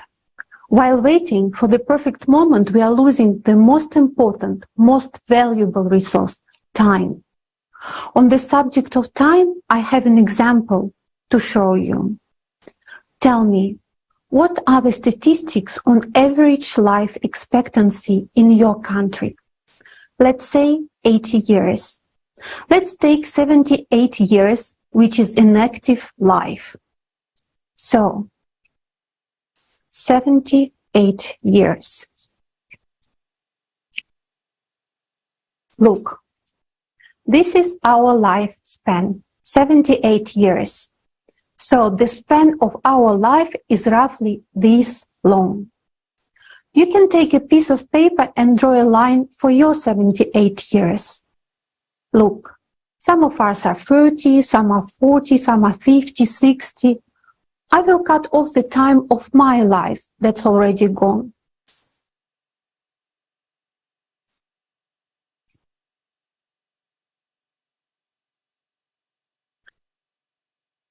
There, it's gone. Look at that. We have very little left. Statistically, we spend a third of our lives in sleep. Look, I'm cutting off another third of the rest of my life. Look. Next, how much time do we spend on household? Chores, cooking, laundry, cleaning. A woman spends at least 2 hours daily. And if we add it up for several years, then we cut off a few more years that we spend at the stove doing household chores.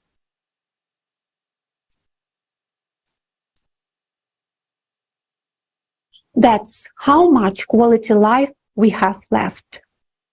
And if we subtract from that the time for work, often unloved, for the struggle to survive, too bad, but we have to cut off another slice.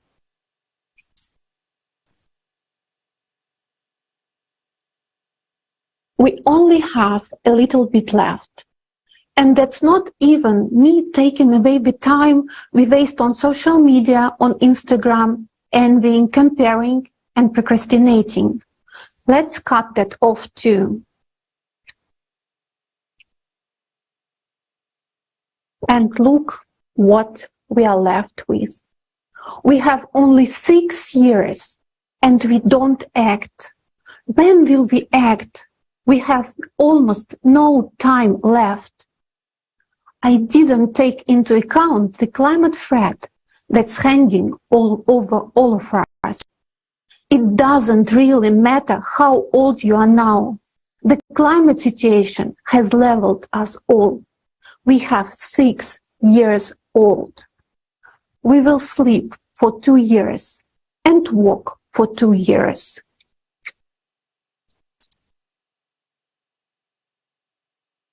We are left with 2 years. Take time away from that for laundry, cooking, and you'll realize we don't have any time left at all to save our lives.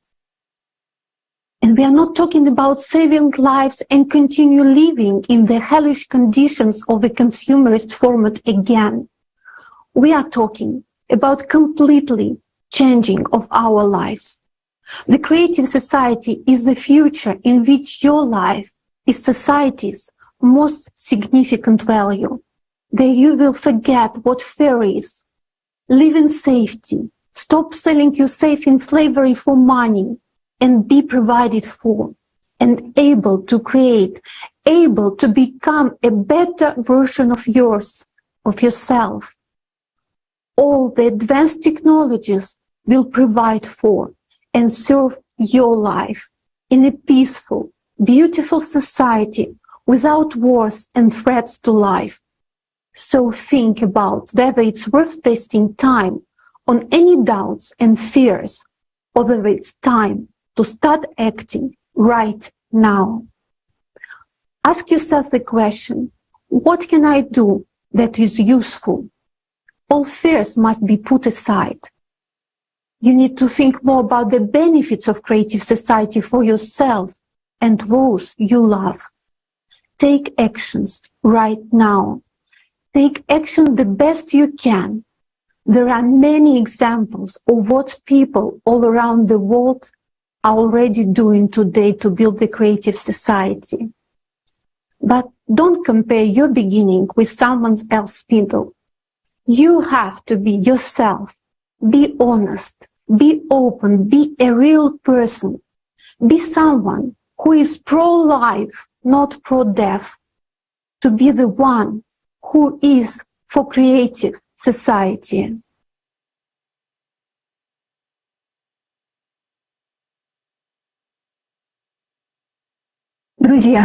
Friends, it is really high time we start acting right now.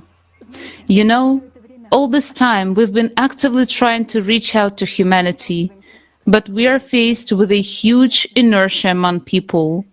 And honestly, I never would have thought it would be so hard to save humankind. Why are people inert today? It's just because they don't know how much time is left, and that is why they don't rush anywhere. That is why it is so crucial to inform them about the progression of all catastrophic climatic processes and about the real way out of the climatic collapse by changing the format of society from the consumerist model to a creative one. Everyone on the planet needs to know about it. This is the only way. Otherwise, we simply will not have time to do anything. And that is why we're now appealing to all people who want to live, who want their grandchildren and great-grandchildren to live.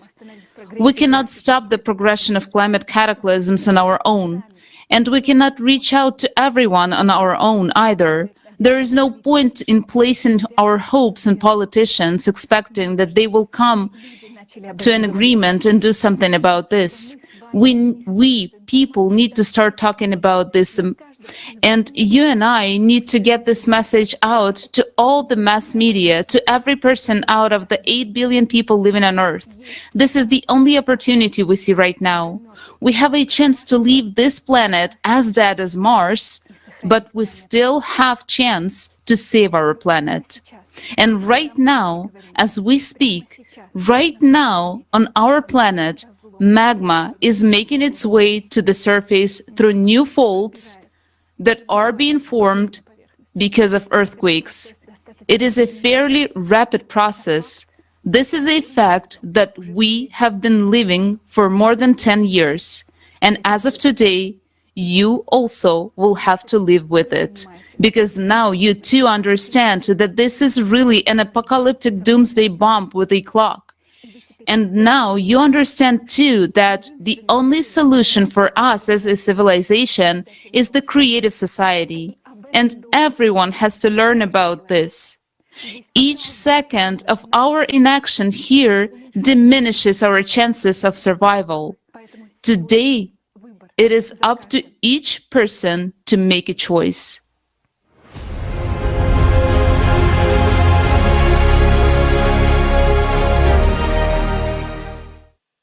The time of choice is a very important time. It's the time of unification, of at least the majority of people, of those who set the vector towards the future of all humanity on this planet. This is important. That's precisely what the crossroads is. And it depends on everyone's decision where we will go as humanity. Our task isn't simple, friends. But we have no one to hope for. If good people come to us and help us, that's wonderful. But if not, you and us will proceed from our own conscience and capabilities. Believe me, a lot of people on this planet are competent, intelligent, honest, and decent people. That's whom we should rely on. As for all the rest, the opportunists, such spineless jellyfish who can only do harm, sting, or throw feces like a monkey in a zoo, why would we pay attention to them? We're actually talking about people. Therefore, friends, we have a lot of interesting work ahead. Busy days, I would say. Lots of meetings with good people, and that's already wonderful. So friends, let's just love each other. Love and take care of this world. And let's not shift our responsibility onto someone else. Let's grow up. Thank you. Thank you so much, Igor Mikhailovich. Thank you, friends. Peace be with you.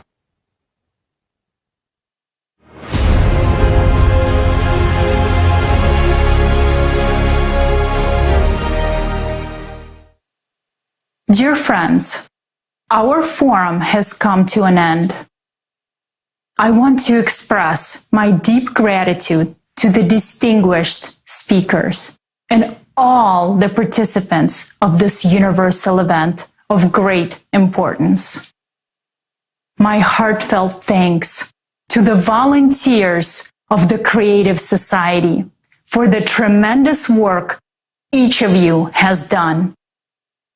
It's only out of great humanness, love for people, and faith in our common cause that you act so selflessly and with such dedication. You are true heroes, and thanks to you, all of humankind still has a chance. Dear friends, this forum has lasted only 12 hours, but it feels like we lived a whole life. A life full of shocks and insights.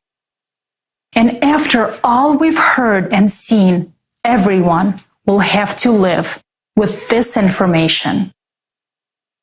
But the main question of today's forum is, how long? 2036. I'm sure this date is still on your mind. And it may seem to many that it's the most important information in the whole forum. Because 2036 is the year of our end. However, it is not. It is the date of the destruction of our planet. But we, as humanity, will die much sooner. We simply won't live to see this date. So today, it is not that important. For us, it's much more important to have time to unite, to build the creative society. And as a result, to find a solution that will stop the destruction of our planet and save us from death. After all presented studies and facts, it should be obvious to everyone. The creative society is our only way out. Whether we want to admit it or not, building the creative society is a necessity. It is a lifeline to a sinking humankind. But it's up to us to take this last chance or not. It is a challenge to all of humankind. But how do we respond to it? Will we live out our last years with this information in our heads, which is impossible to forget? Or will we unite so that we can have thousands of years of prosperity ahead of us? The time for games is over, and it's high time for us to take our lives seriously. Today, the destiny of all humankind depends on the decision of each individual, whether to build the creative society or not. All of us will have to work hard in order to survive. The truth is, we won't be able to build the creative society without you. So please, think about these words very seriously. We are united in a common destiny. But what that destiny will be like depends on our choice. What's the point of the existence of humanity all these thousands of years if we just choose to die? The meaning of humanity's existence is life, and we must choose life. And that means choosing the creative society. Let's give each other and all of humankind a chance. Let's save our common home all together, in unity, no matter what. After all, our survival is indeed in unity.